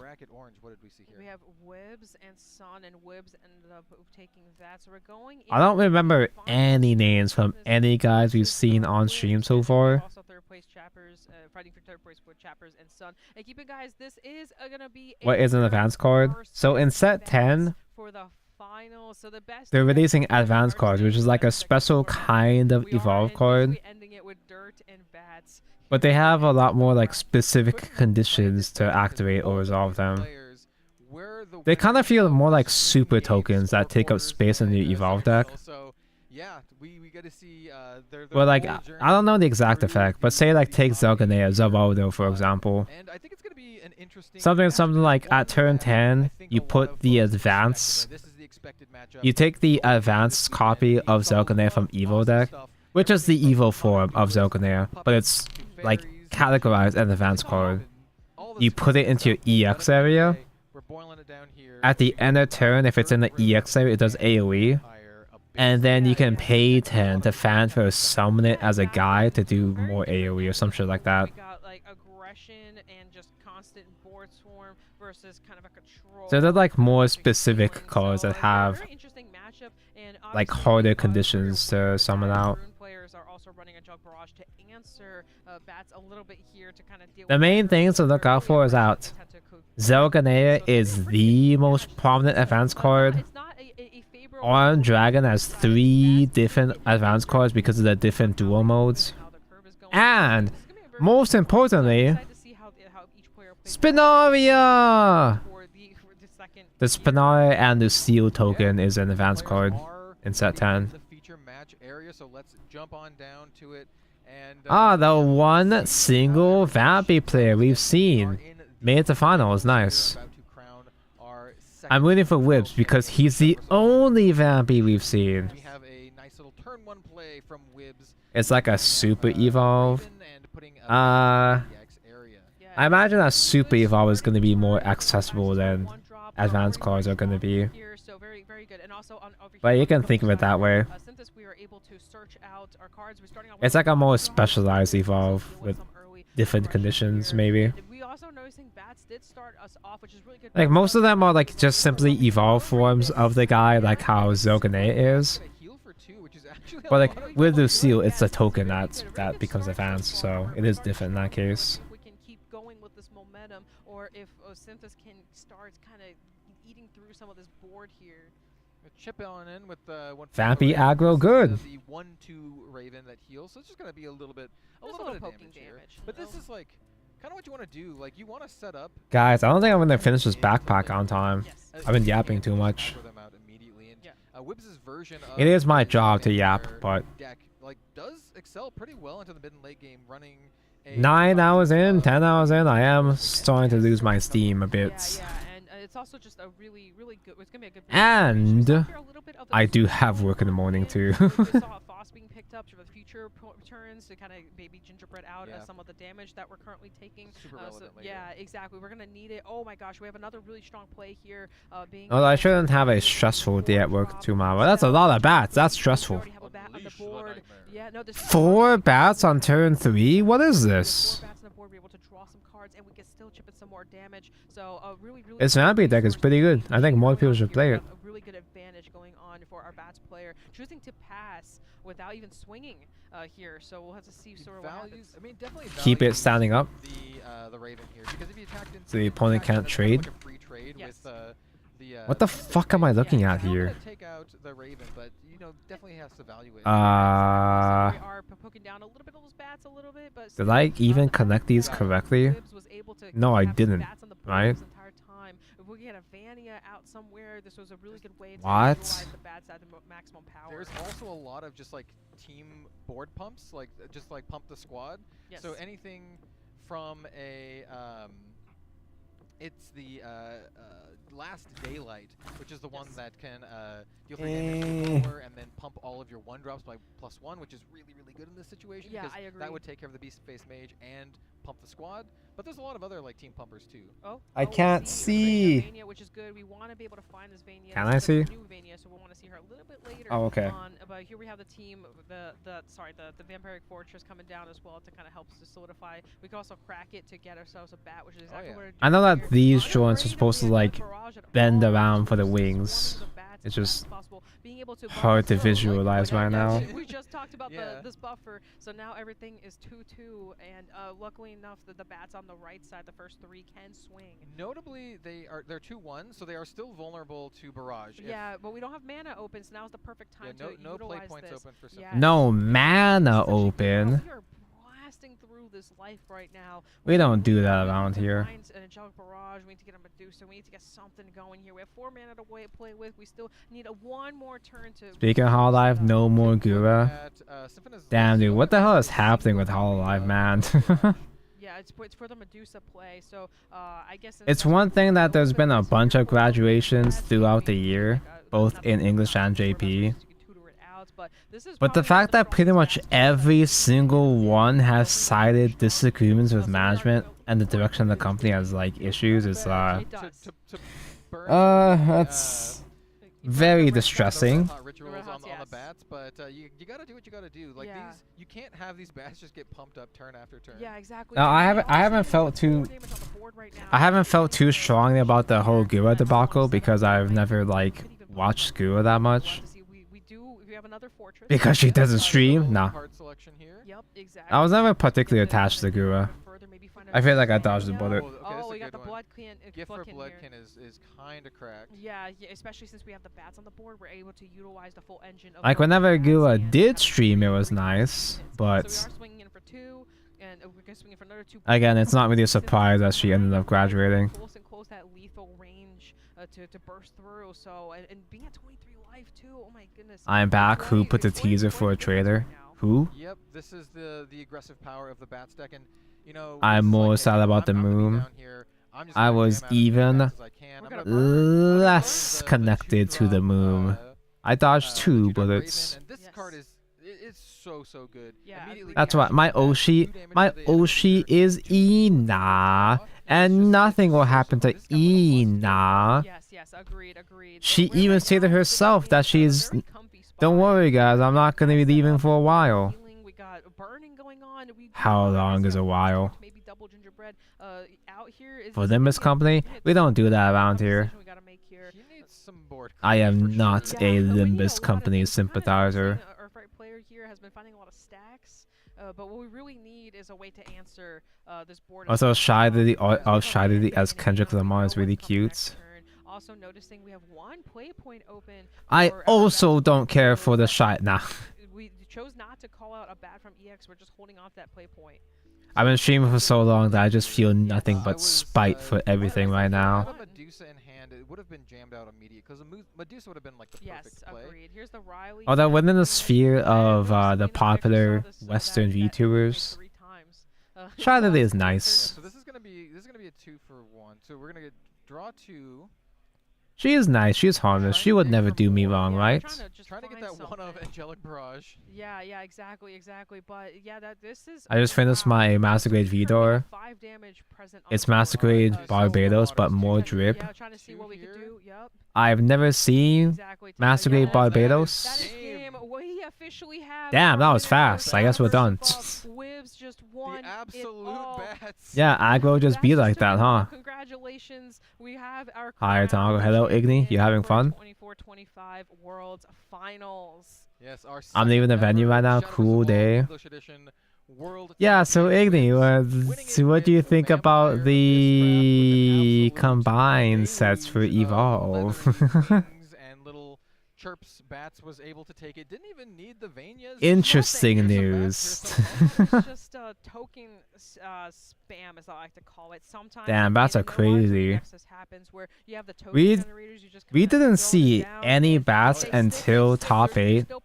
And that one top 8 bat, the only one we've seen the entire day, was pretty good. It was just constant pressure, and it worked out pretty well apparently. He was not able to find some early Bat's good. With that. Rune frauds. Stuck there. We saw the Rileys coming into hand, and Riley, as amazing. And E1-4 and E1-10. That was exactly what's happening.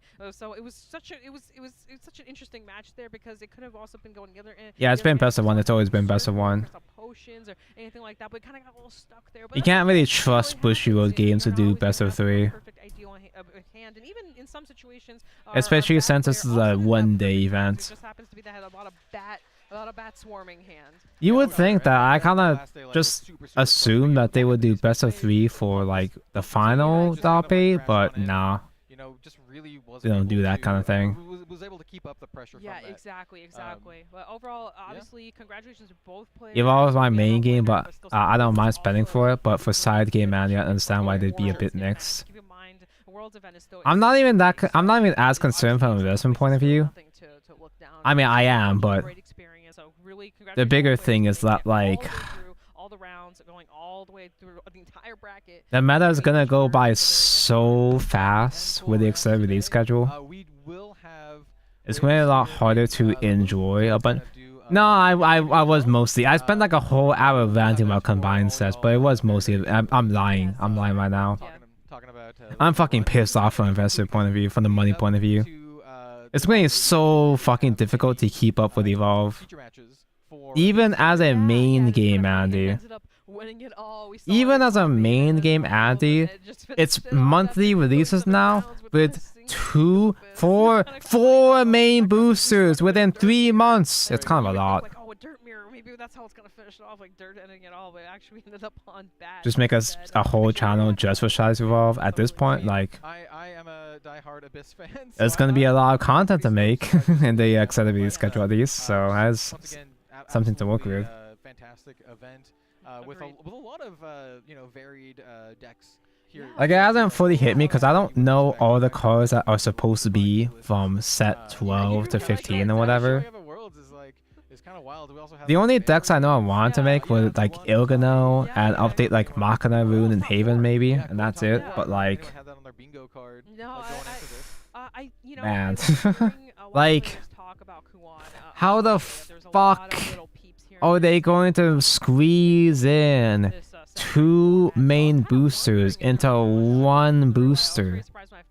Are they going to increase the rates for legendaries? Or because we've already seen how the combining the starter decks affected set 9. Just adding in like a couple more legendaries, just adding in 6 more legendaries in set 9 kind of fucked up a lot of prices. And that's on like a small scale. Literally doubling the entire amount of legendaries in each of these boxes is gonna be fucking. That's a lot. It's a lot, man. I've been dooming. Now I'm back to dooming now, but I spent like a whole hour dooming straight while waiting for the semifinals to start.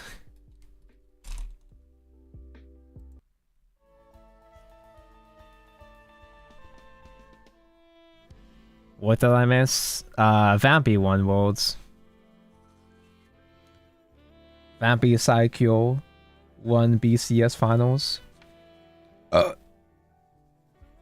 And now I'm once again thinking about the combined release schedule for Shadowverse Evolve.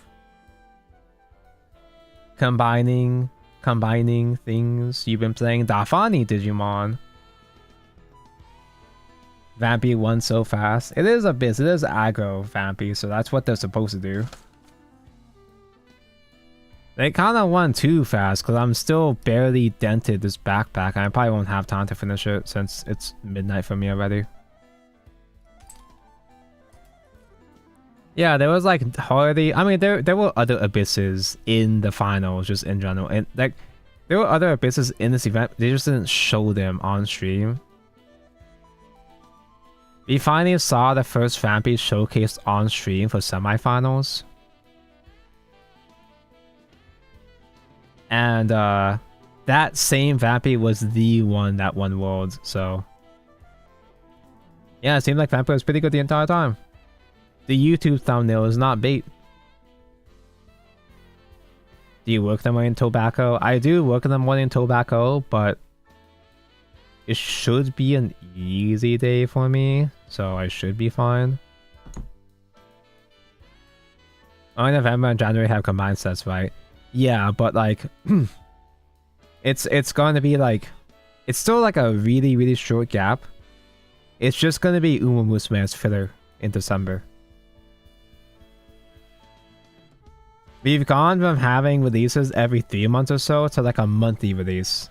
It's back to back to back releases from set 10 onwards.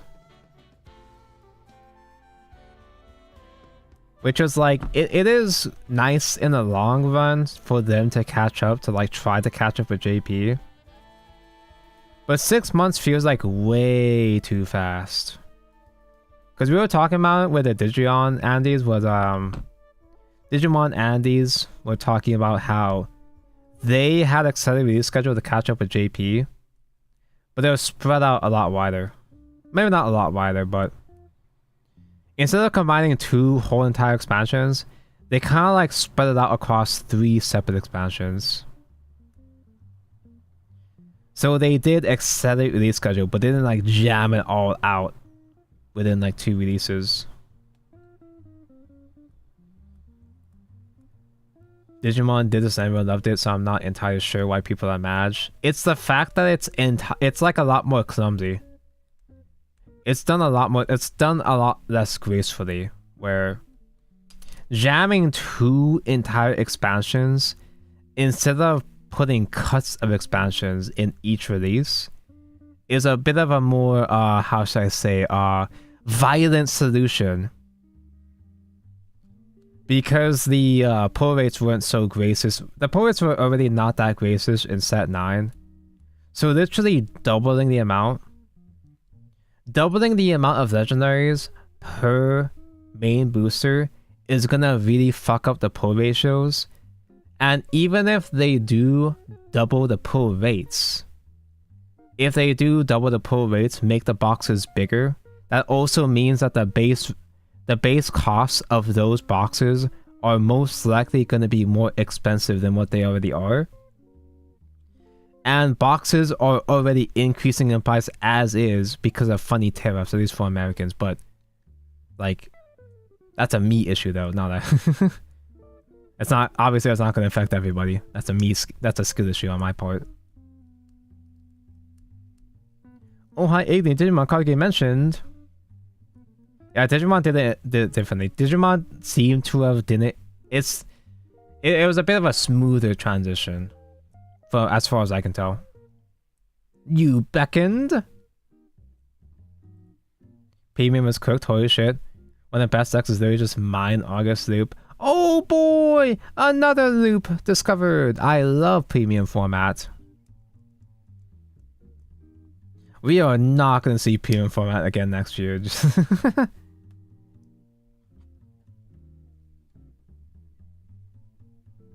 It uses V ever shout. Finally! My boy shouts. Acknowledged after all these years. From what I remember, they straight out the bats did a box for EN. That was the first 3 releases released in one. Oh! So maybe that is fucked up. Wait, no, wait. You're talking about the very first set. Yeah, that is true, actually. I think. Am I gaslighting myself? The very first English set was a combined set.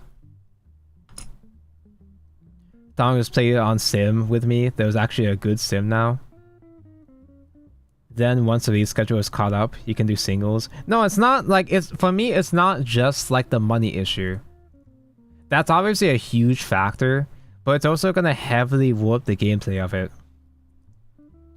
Like it's gonna heavily warp the meta. Because for one thing, there's gonna be a lot of decks that are coming out way sooner. Alongside the like, I don't know enough about the set 12 meta or whatever, right? So I'm just kind of guessing, but like some decks will have less of a chance to shine because of the extended release schedule. That's one thing. That's probably not like a huge deal, but that is a factor. But it's also the fact that that meta will expire even faster. Both the set 12 and set 13 metas are going to be outdated within 2 months. From a gameplay perspective, it becomes a lot harder to stay invested in a meta, in a format, when it moves that fast. That's so fucking fast where it feels like I kind of just want to just not even bother even actually playing the game until it catches up, because I'm not even going to have time to play these decks that I was interested in building anyway. Basically, you have 4 shouts on field, keep resigning them and mill your opponents. Very fun, very exciting. I love premium format.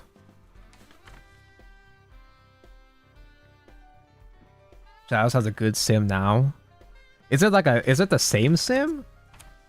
I mean, like, from Adrian's perspective, he can't like stream it because reasons, but like, the reason why I haven't streamed the sim is because there's no online queue. I wish there was an online queue so I can play with randos. I don't like playing with private match formats. I don't like playing private matches with friends. Wibs, that's the champion man. Rogue, and I am joined here in the booth by none other than our second Shadowverse Evolve English Edition World Champion, Wibs. And that's me, right? Finger pointing emojis. Some wild bat slinging, I would say. It is the same sim? Okay. I mean, it works. Like, that sim does work fine. Yeah, it was just an absolute onslaught of bad. Vice Finals is a 2022 reprint. Same series? Perfect card in this situation. Does he have it? And then, sure enough, you got it. Wipe your dude, pump the squad. What am I doing right now? Ask, how do you feel? In shock? Yeah. I don't know how to process that.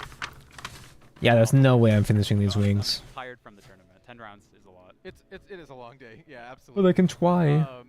Just generally speaking about the event as a whole, like, why did you decide to bring this deck in particular over any other deck? Yeah. That's Vappy cute. So the meta right now is obviously the Dirt Rune is considered the best deck in the format, like very easily, and I agree with that sentiment. I wasn't a fan of that deck because I don't specifically like playing the mirror match. Okay. And if Dirt is the best deck, a lot of people are going to bring it. So if I bring Dirt, then I'm Paper Quinco ASMR. want to do that. So I decided to pick a deck. Quince Nino in the finals against 7 Deadly Sins. Some things never change. That. Yeah. How was your like lead up? Was there any Azalea mention? Was there any blue archive in top 8? Against a lot of Dirt, was your meta call like on point, or did you have a much varied kind of lead up? I actually went against 2 Dirts. Okay, Yeah. into the 7 rounds? Yes, it was only 2 Dirts. So like my meta read wasn't the best there. Dude, if I ever... because the matchups that My ass could never qualify, like, my ass could never get interviewed for an official tournament. How do you feel like how your deck was? Because if a caster asked me, oh, why'd you pick this deck to play today? I'd be like, because they trying to make PP hard. as well as some of the fairies and the sword. And cut. I thought my deck was actually pretty well positioned in that top 8. Like obviously I think Dirt I'm a simple man with simple needs. for my deck specifically. So Dirt being the majority. You can't say that. They can't stop me. That it's live. The damage was already done. Extremely scared of the sword players specifically. Okay. Because sword is the worst They keep supporting QQ. very easily. It was one of my losses in Swiss. There's a lot of decks in Vice Force where they just straight up refuse to print a second expansion. I mean, like that's part of a card. There were so many decks in Vice Force where they still don't have a season 2 and they never will. Yeah, I mean. And then there are decks that they always go back to, like Quint apparently. I don't want to keep you too much longer. I know you got some time to let everything kind of settle on in. I just want to say You need to make that A short. Very hard fought. Hard? Just like me when I play Yushana? Great job, man. Thank you. Yeah. And so, Never handshake me at a tournament. just a minute for our sign off. I don't mean that as in like disrespect, but for your own good. After. So we're gonna cut to a quick break and we'll be D110, funny triangle. Okay, there is still more? As in like award ceremony? You'll be banned from every Bushiroad venue ever. It's fine, I'm never gonna get qualified for another event ever again anyway, if I were to reach that far.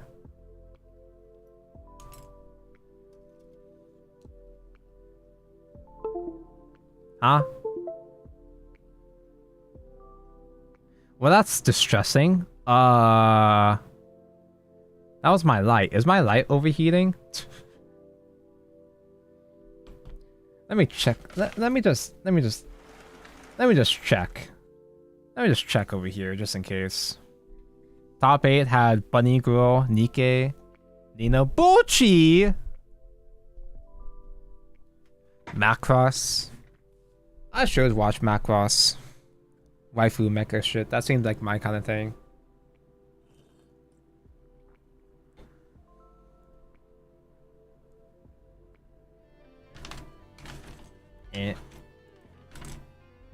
Oh, they're back already. Damn. World's Finals Shadowverse Evolve. I am Outer Orange here, and I have with me Outer Orange Mel there. as well. So we are officially done.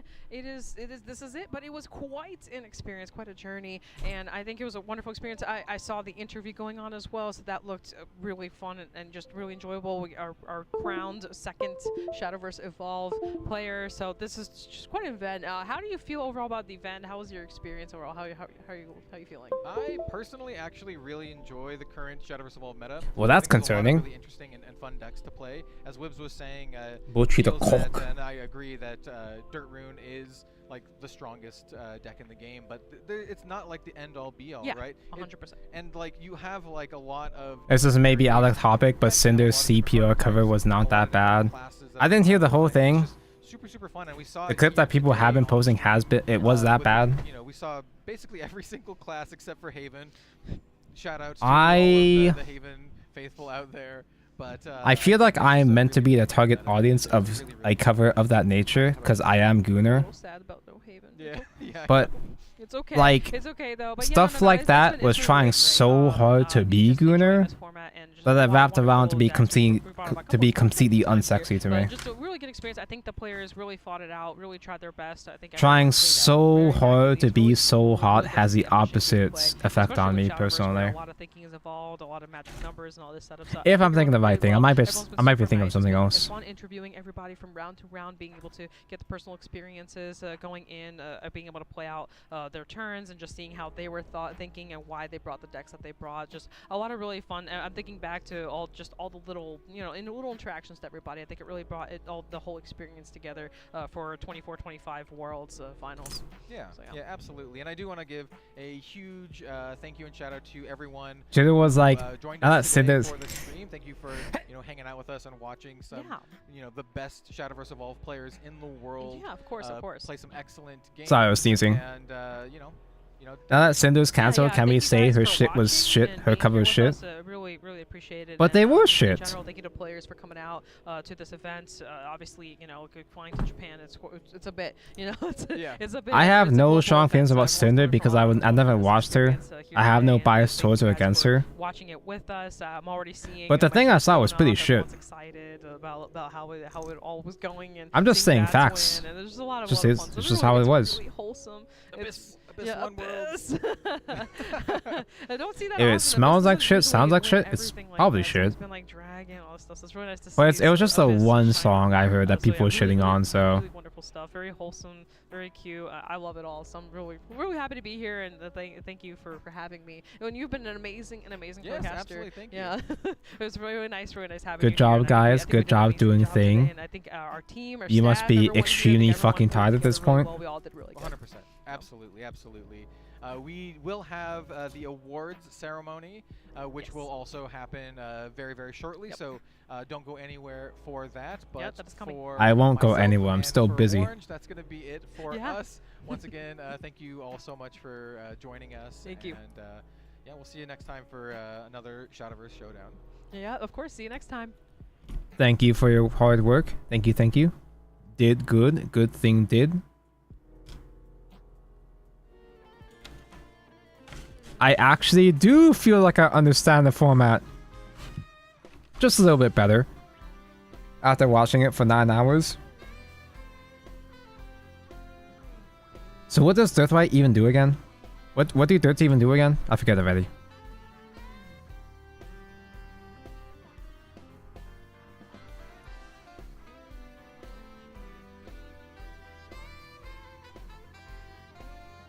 But like, I'm kind of glad that I've never really been interested in that sphere of Western indie VTubers with Cinder and stuff.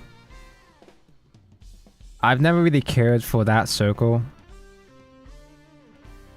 And I guess my bias has been confirmed. All I learned was Vampy good, why didn't more people bring it? Yeah, right. Vampy good, Vampy cute. Vampy best. Now, typically, when it comes to aggressive decks, the idea is that, oh yeah, it's kind of high low. It can be inconsistent, and it can get punished pretty hard. But Vampy feels pretty stable compared to other previous aggro decks. Because they can kind of just play for like good mid-range as well too. Even if you're not putting out a whole bunch of damage, you can still just make good value scary boards. Like, there was that one turn where he got a full Vampy, he got a full bat board, 5 fathers out on turn 3. Me, when I learn someone I dislike the vibes of gets outed as a terrible person. It's not really a healthy mindset. It's a really toxic mindset to be like, oh, I got ick from so-and-so. Therefore, there's gotta be something wrong with them. And I can't wait to be proven right. Like, you don't want to have that expectation for everyone. But it is funny when it works out. It is funny when it does work out that way.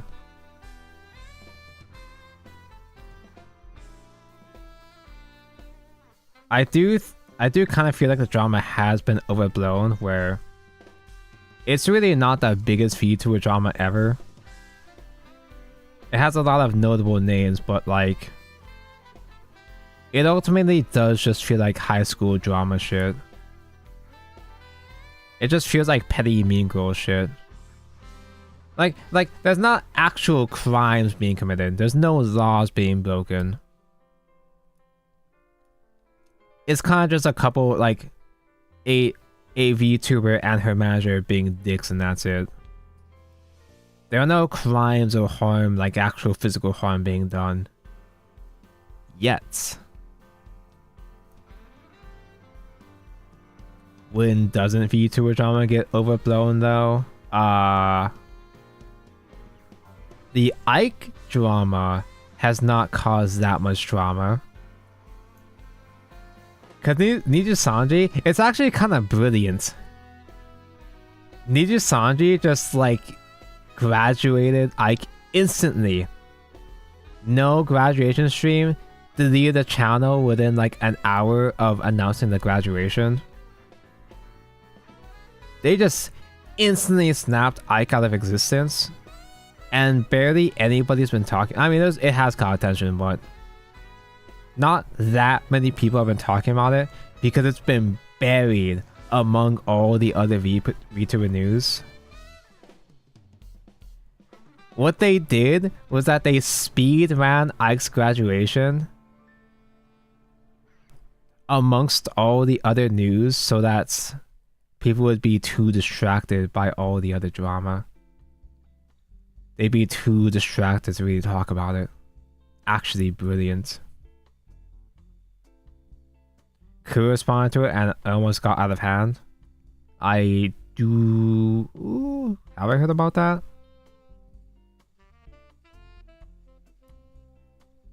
I don't think I've heard much about that. But like, it hasn't caused huge waves of people dooming about Niji. Because typically when there would be a Niji graduation announced, people would be clowning all over Twitter on Niji Sanji. But the response has been mostly contained within just Niji fans for the most part.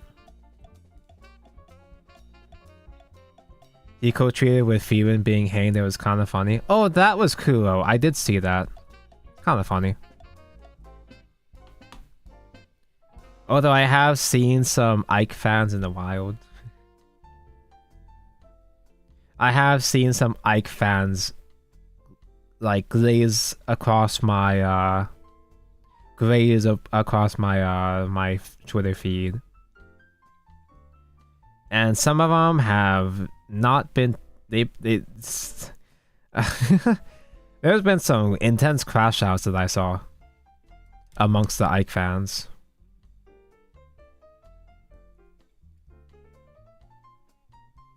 Since Kuro is the funny Mista. Spoiler alert. I heard something about Kuro, but I didn't know it was connected in response to the graduation announcement. Because Kuro has kind of always had some mental inconveniences. Kuro and Michi having a song called Deja Vu is really funny. That's a bit on the nose.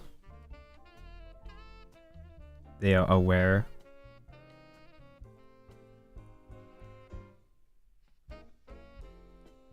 Like, this whole entire month has been fucking crazy for VTuber shit. I'm glad that VT is back, because now VT can respond to all the drama. I'm glad that 4chan survived. There's been Moom graduation, Gura graduation, Ike graduation, Cinder drama. Dream is a VTuber now. Matara got fired from V's for Shoujo. Shion graduation. Huh? Shion graduation? Is that like breaking news? Oh wait. No, that's... I was thinking about a different Shion. I was thinking about Polarcraft Shion, there we go. That's the Orca. Yeah, that was this month. That was April month.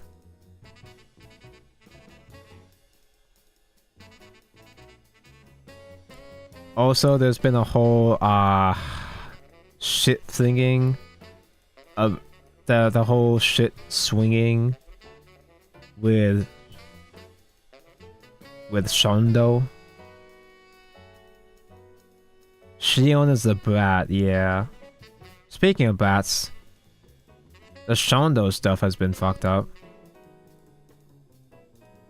I stopped watching VTubers for the most part, man. Too much drama. Just watch anime. No, yeah, I don't watch VTubers that often because I make the deliberate decision not to feel too attached to content creators. Whether it be VTubers or otherwise. I can watch VTubers without the parasocial aspect.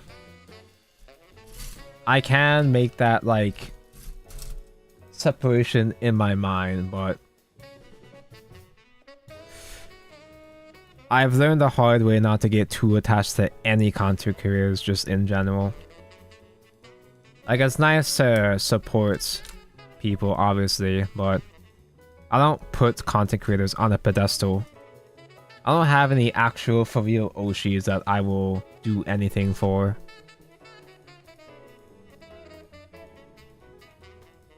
Because I learned the hard way when my Oshi at the time, this was before VTubers, but my main inspiration was streaming.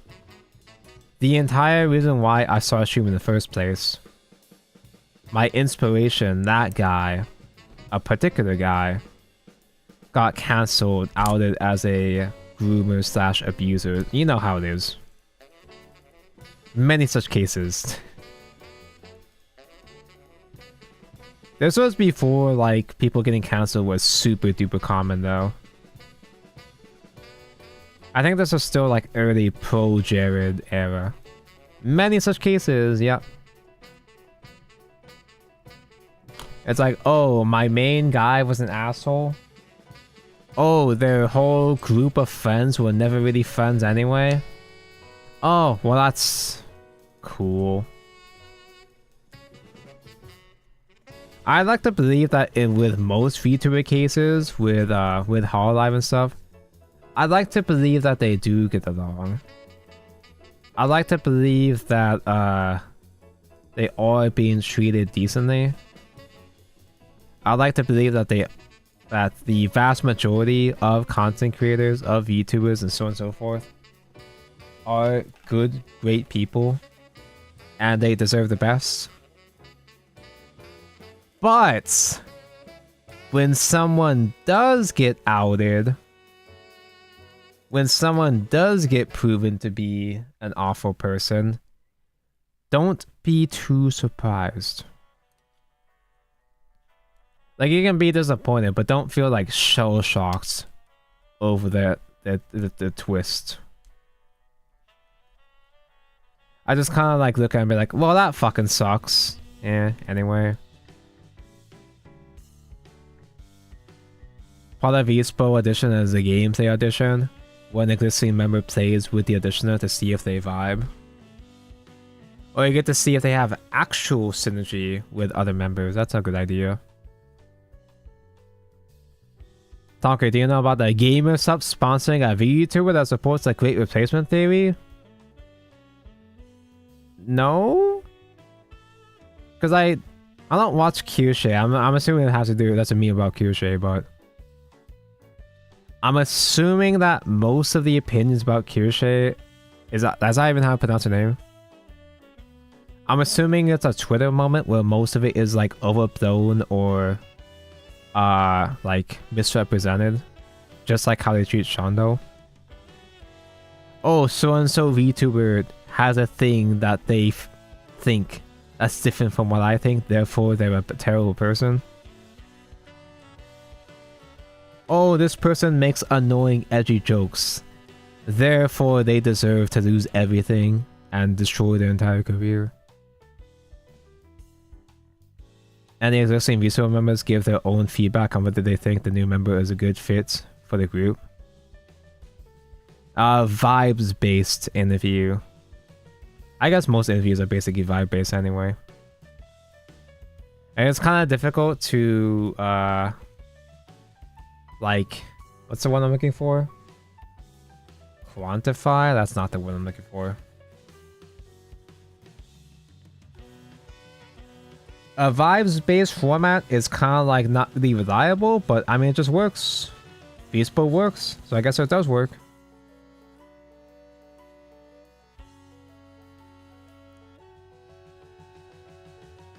Yeah, getting depressed about someone you don't really know isn't worth your time.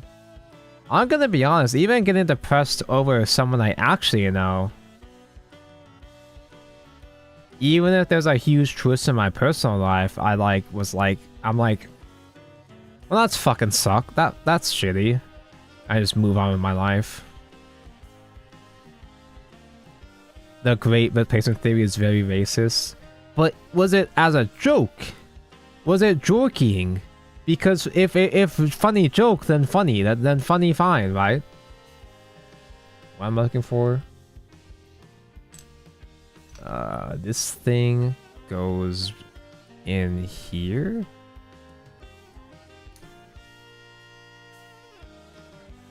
I think SVE will be fine if they adjust ratios, but that's a big if. Really saw them mess up set 9. It's gonna have to be a huge adjustment though to account for the double the amount of legendaries. Part of the reason why I hate like investing in Vanguard. Here Tonko goes again, making this about Vanguard again. Part of the reason why I struggle like buying Bushiroad like Vanguard boxes is because there are so many triple rares now.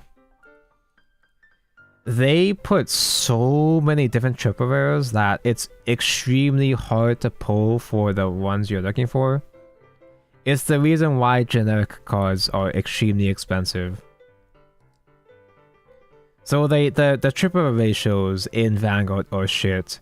And can I trust the ratios for legendaries to be not shit for Shadowverse Evolve?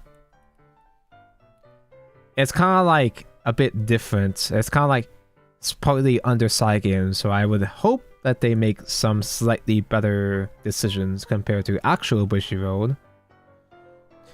But can I really put that kind of faith in them?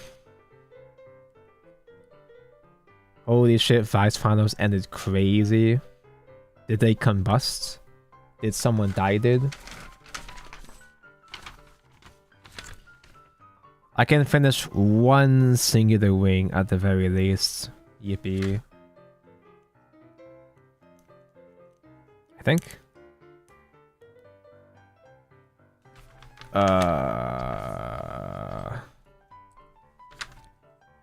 Nino player got robbed. Did they get like quadruple, quintuple cancelled?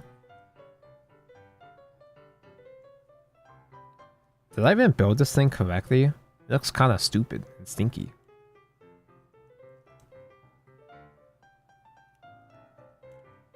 No, this feels super wrong. No. Wait. No. Yes. Oh, I just forgot a piece down here. That's why. That's why it looks stupid. You personally know how finishers can snipe a CX off the top of your deck, right? Does the does 7 Deadly Sins have like multiple ways to scry and stack the opponent's deck? I love Vice Wars. Vice Wars also has some tough RNG like Vanguard, but I feel like it's a lot more controllable in Vice compared to Vanguard. Do they have 7 deadly ways to kill your opponent? Does 7 deadly sins have a way to secure 7 deadly damage to kill them from the start of level 3? I'm looking for E10. Rated E10 and up. 7 Deadly Sins finisher can snipe your top card and then just deal 4. Nice. 4 damage is a lot though. Like 4 damage could get punished under normal circumstances, but like that's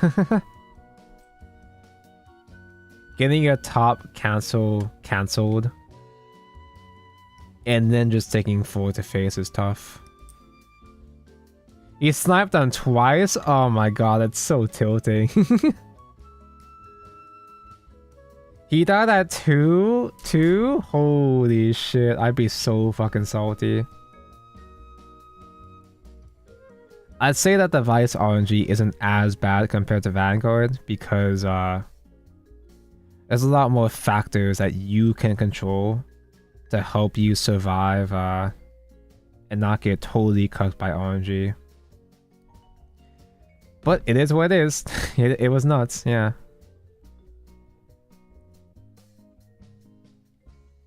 Should have played around it, buddy.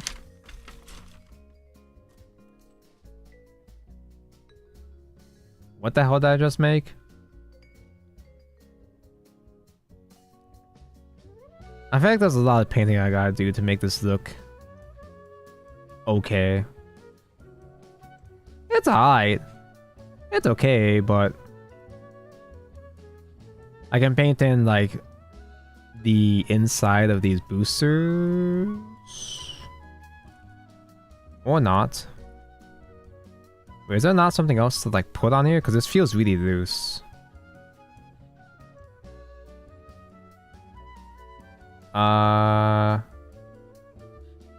Is there? Am I missing something?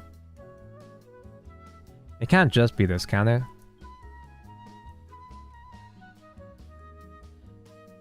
Tonko Hollow Knight Silksong is confirmed 2025 September. You have to play Hollow Knight now. I'll believe it when it's out. Hollow Knight mentioned. I don't trust those guys. I don't want to play Hollow Knight just for them to just. I don't want to finally get around to playing Hollow Knight just for them to last minute delay it again. I'd rather have it come out and stay out. Is there supposed to be something to like help keep that piece in place? Because it just feels like shitty. Just feels kind of shitty and stinky. Like it does not. This does not feel secure. Maybe I like cut too much out or something. More Medusamon support. I love Medusamon. That's my favorite guy. God, I want to pee. Oh.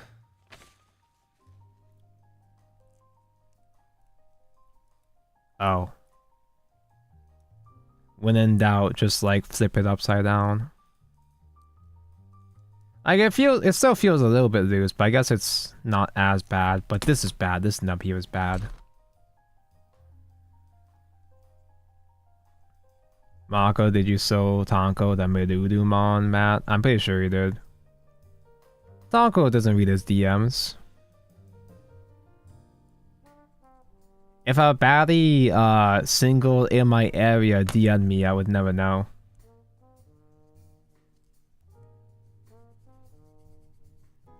TCG player be like hot singles in your area.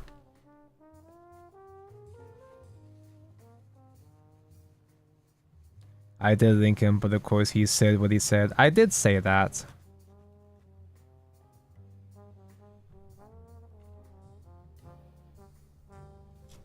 I'm like, whenever Mako sends me Digimon shit, I'm like, I don't know how to respond. I don't know Digimon. I don't know these guys. What, do I send like sob emoji, Uo, Medusamon? I can do that. I know how to do that.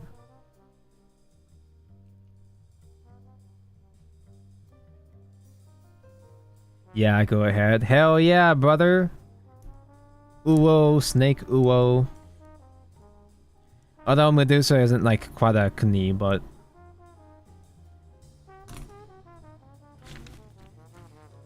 Okay, what was I doing?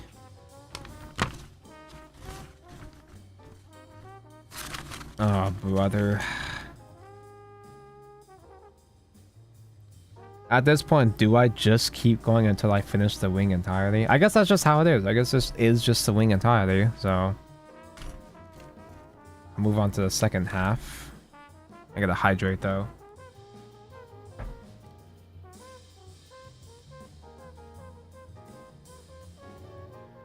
She's not a bouncing bobbly type shit. Yeah, too much bouncing is too much of a good thing.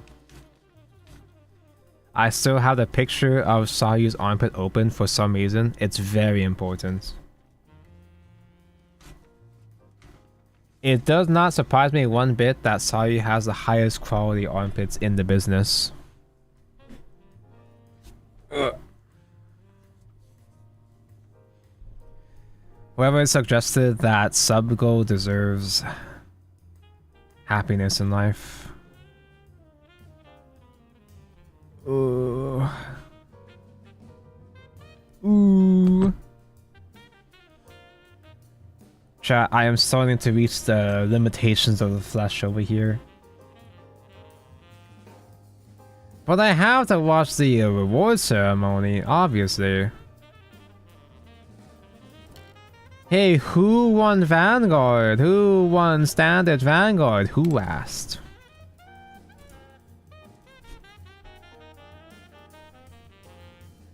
If it was bad, that would be really funny.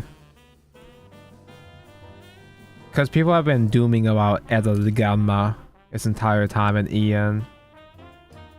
And only now Japanese players are starting to catch up with Bat. That was always kind of a thing in JP, but wasn't really respected that much.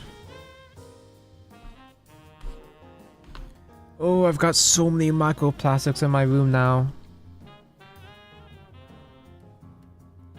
Is there anything that isn't Doom?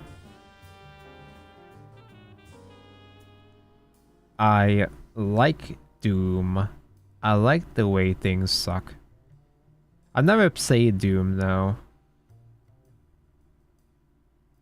I might have played a bit of like OG Doom, but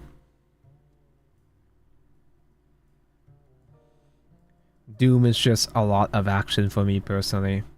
I'm very slow and lazy, so I don't vibe as much with high octane action games like Doom. It looks neat though. I should watch I should watch an Oshi. I should watch a parasocially attached VTuber play Doom sometime. Understandable, you're a card game player. I'm very slow, stupid, lazy. It's not so much that I play card games because I'm good at it. It's more so I play card games because it's the only thing I can play. That and RPGs too. Although even then, I feel like I've been getting less patient when it comes to RPGs as well. Not that I really played that many RPGs in recent years, just Octopath. I love Octopath. Tonka loves Octopath Traveler.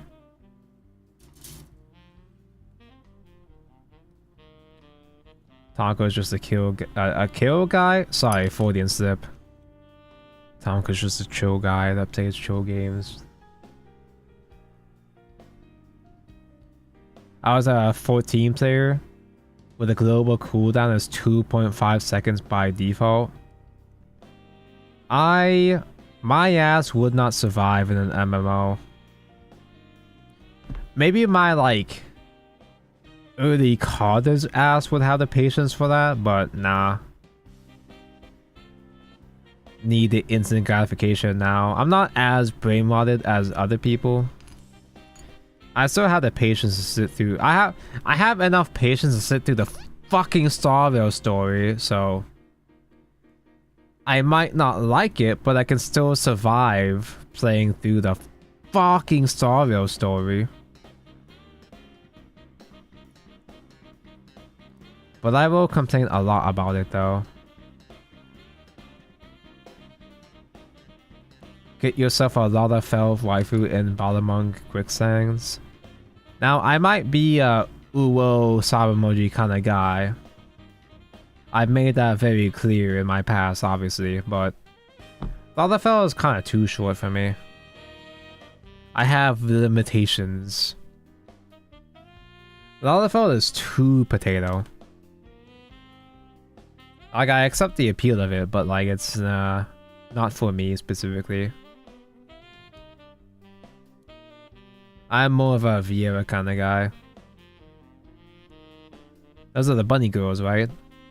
I know them. I know what a Vieira is because they're in Final Fantasy 12. Oh, Hyven's too short for you? Yep.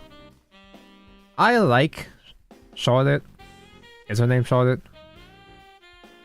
I like the funny potato with the funny big tall hat. I don't feel too strongly about most, if not any, Harvins. I don't think any Harvins really stick out to me. Like, I like them as characters, but not really. I don't feel anything beyond that. I have a huge crush on Neon, low-key. Neon's pretty cool. She's chill. But again, no strong feelings for me personally.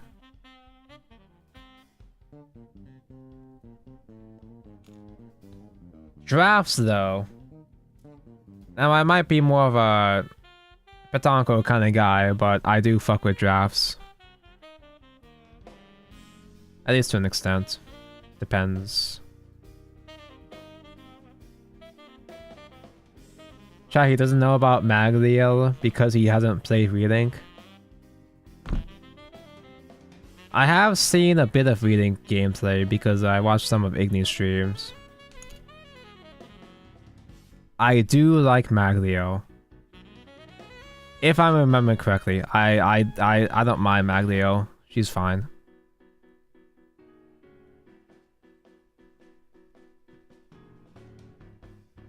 I'm sure there are other Harvard examples that would be nice and all, but nothing really comes to mind.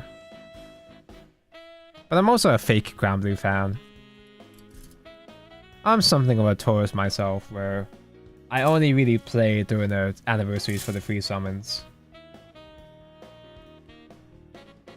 And that's exactly why Wuthering Waves can't afford to do free 5 stars too frequently. Because if you put the expectation of giving the players a billion free 5 stars, then they're only gonna log in for the free rewards, like me with Grand Blue Fantasy. I made this about Wuthering Waves somehow. What if there just is no award ceremony and the stream just ends unceremoniously after 2 hours? They just forgot to toggle over to the award ceremony. They don't even come back, yeah.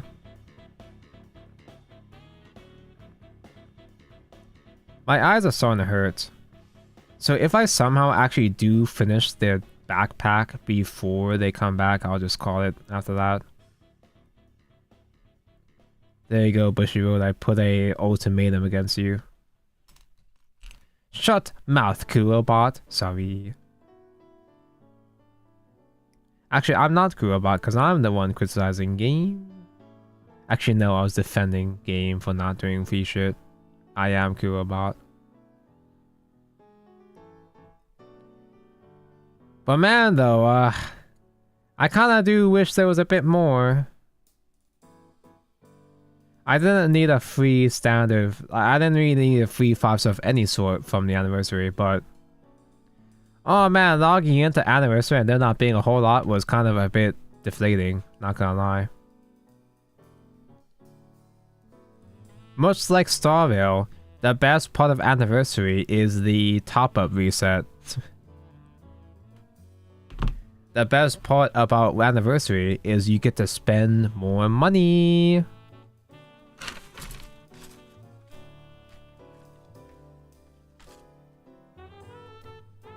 I have not bothered topping up for Zani. I don't think I could handle toppings on it, to be honest. But Tanko, your budget.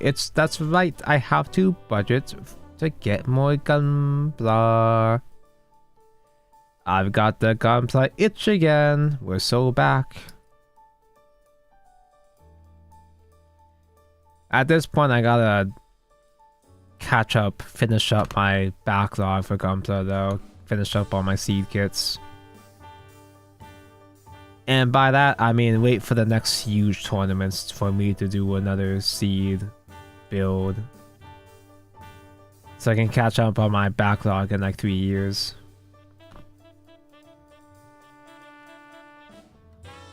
But one of the issues that was complained, the one that I agree with, is that they didn't give enough for existing players in comparison to new players.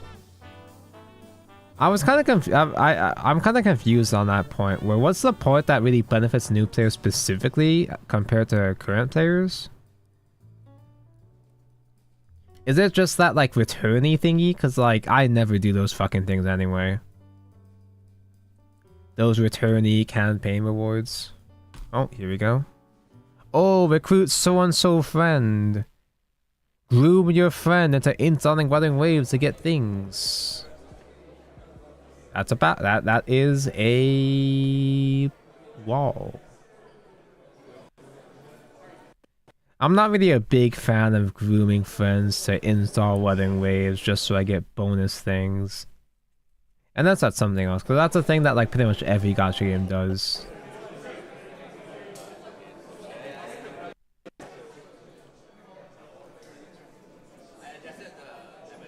Like, it's good for new players for them to have a chance to try to pull for... Like, all the guys get rerun. So it's nice to give new players the option to gacha for old characters to catch up. But then those old characters... But, like, then those new players are gonna have to, like, grind like a motherfucker to afford multiple 5 stars for multiple banners. Hop on Digimon card game, I hop on Rua. I don't feel strongly enough about Rua for that to be an effective ultimatum. Hop on Blue Archive, then we talk.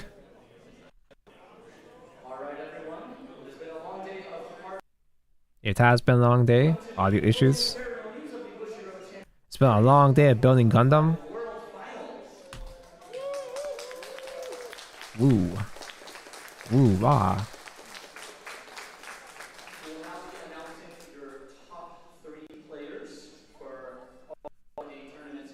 Oh yeah, it was long because they had to settle 3rd place too.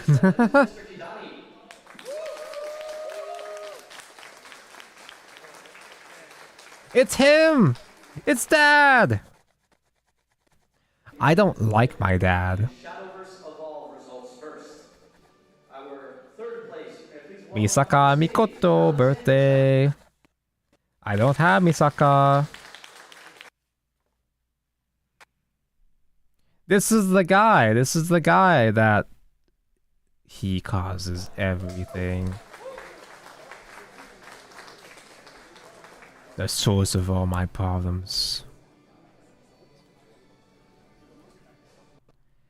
Kidani, yeah, this is the KMR for Bushiroad. Welcome our 2nd place, Duke. Oh man. Yeah, their Wi-Fi just giving up. It's been too long. I met him in 2022. You met him personally? Was he proud of you specifically? He came to AFA Singapore. Oh, nice. I'm not sure if Kidani does much traveling anymore. I don't really keep up with him, but I don't remember if he shows up at other events, like outside Japan, as much anymore.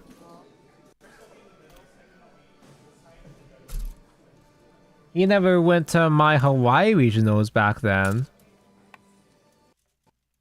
He never really cared for me growing up.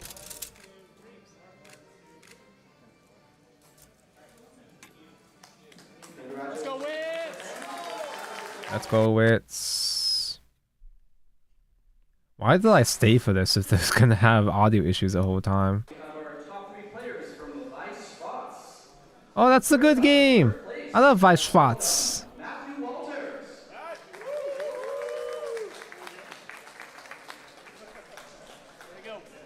Because you just love interacting with chat. I love mentioning chat. He's in third place. Richard Kai, come on up. Do they publicize all the deck lists for BCS Finals, or you have to just find that shit gathered on VG Paradox or whatever?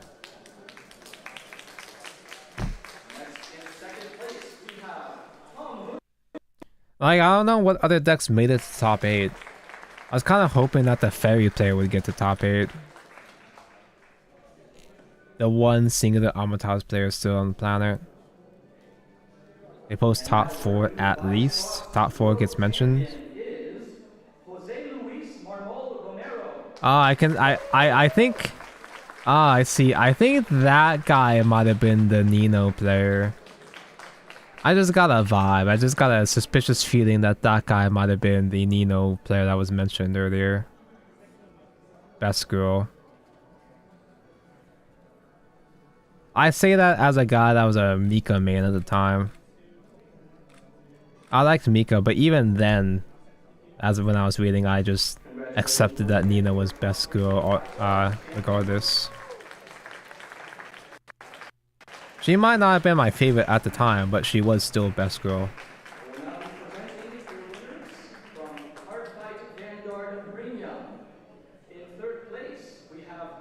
Nino didn't even win. He was second place. Oh, you mean like in the manga? She should have. Second place, just like in the manga.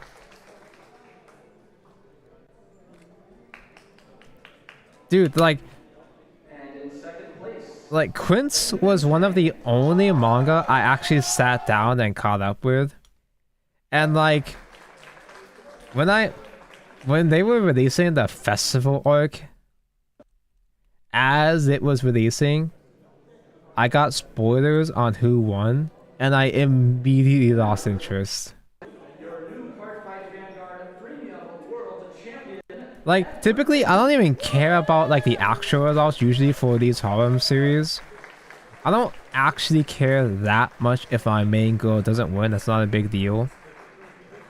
Because she's a winner for me. Sure. But, like... just, like...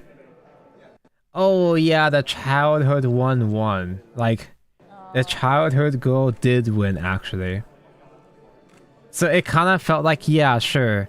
The plot twist revealed halfway the story did end up being the ending. And that was just super fucking lame to me. No, but like like why did she win? It's like, you know why she won. It's just not a very interesting reason for why she won.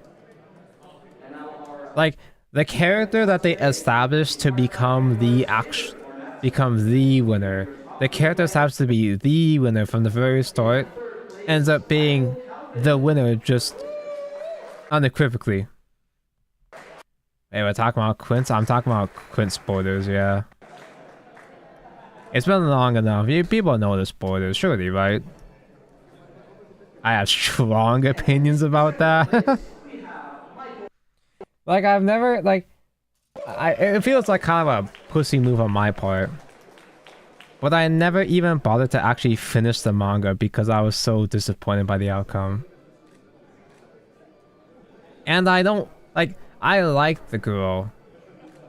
I like her and all. But, like, just the logic behind it was just so underwhelming. Could be Rent-A-Girl fan. Surely we can say her name, right? I mean, if you watch Twin Drive, if you watch Ignitius's Card Fight Vanguard channel Twin Drive, you've already been spoiled about the winner because she was featured on Twin. The deck was featured on Twin Drive. She's very ganky. She gives me like Yotsuba gives me Sayori vibes. Sayori from I almost said Blue Archive. Sayori from Doki Doki. Genki girl, but sad. Sad Genki Girl. I like Sad Genki Girl. It's just her singular buff, being that she was a childhood one, is so uninteresting because she didn't do enough as her own character to justify being the winner. It's like the author tries to spin it as like, oh no, I don't love you because so and so, I love you because of you. Well, no. Nah, that doesn't cut it for me, buddy. Yeah, Nino and Miku have more development. The end. G-endo. Ending.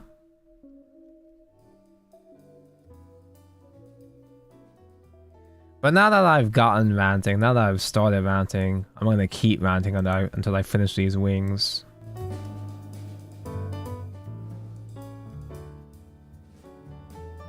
Even Itsuka had more development. I really didn't care for Itsuka, right? Not even just because she was posed as an antagonist for an arc. I just don't give a shit about Itsuka just in general. Huh? Why are you refusing to close? Are you stupid? Close window? Yeah, okay. I didn't see the pop-up for that. Just kidding.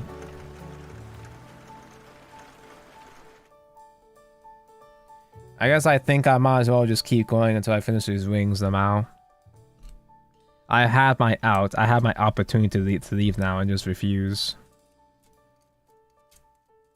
Wait, but if I finish the wings, I still gotta finish the jetpack, like the middle of the wings. I actually have no clue about quintuplets. It's actually pretty good. Like, as a horror manga, it actually is pretty good.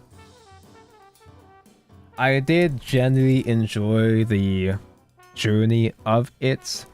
It's not just simply fan service slop like you'd expect from most harem. Most of the characters are pretty Wait, I got Itsuka and Ichika confused. Ichika was a hag that was kind of a bitch for one arc. And Itsuka is a hungry one, yeah? Itsuka is the one that, like, she was the first girl.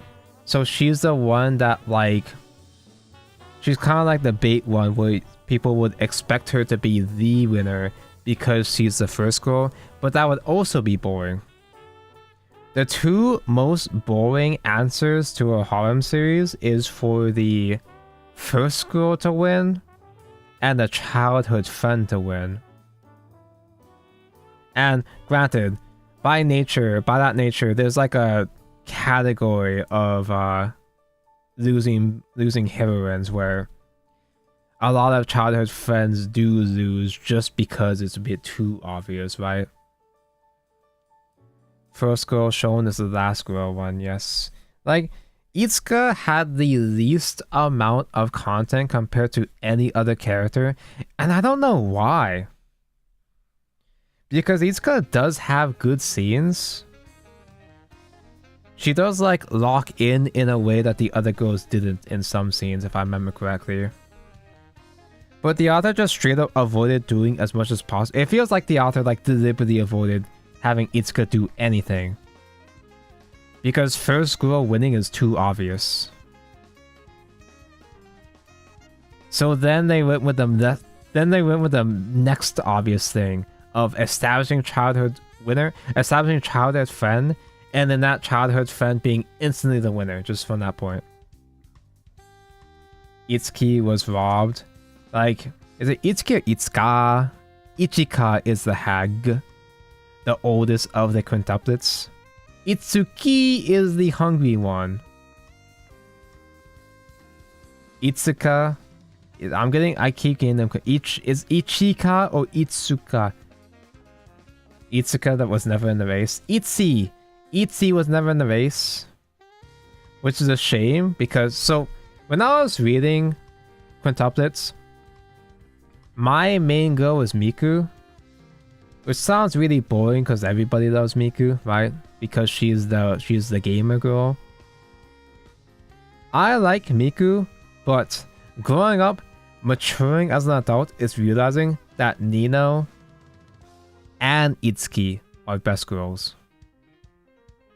Miku is like 3rd place for me, which is funny because that's like 2, 1, 3. The first 3 are top 3. Itsuki is like a pretty close 2nd to me. And I'm not sure, like, I'm not remembering her accurately. I don't have any evidence to suggest that Itsuki is 2nd best. I just feel like she's 2nd best because she's Hungry Girl, and Hungry Girl is top tier.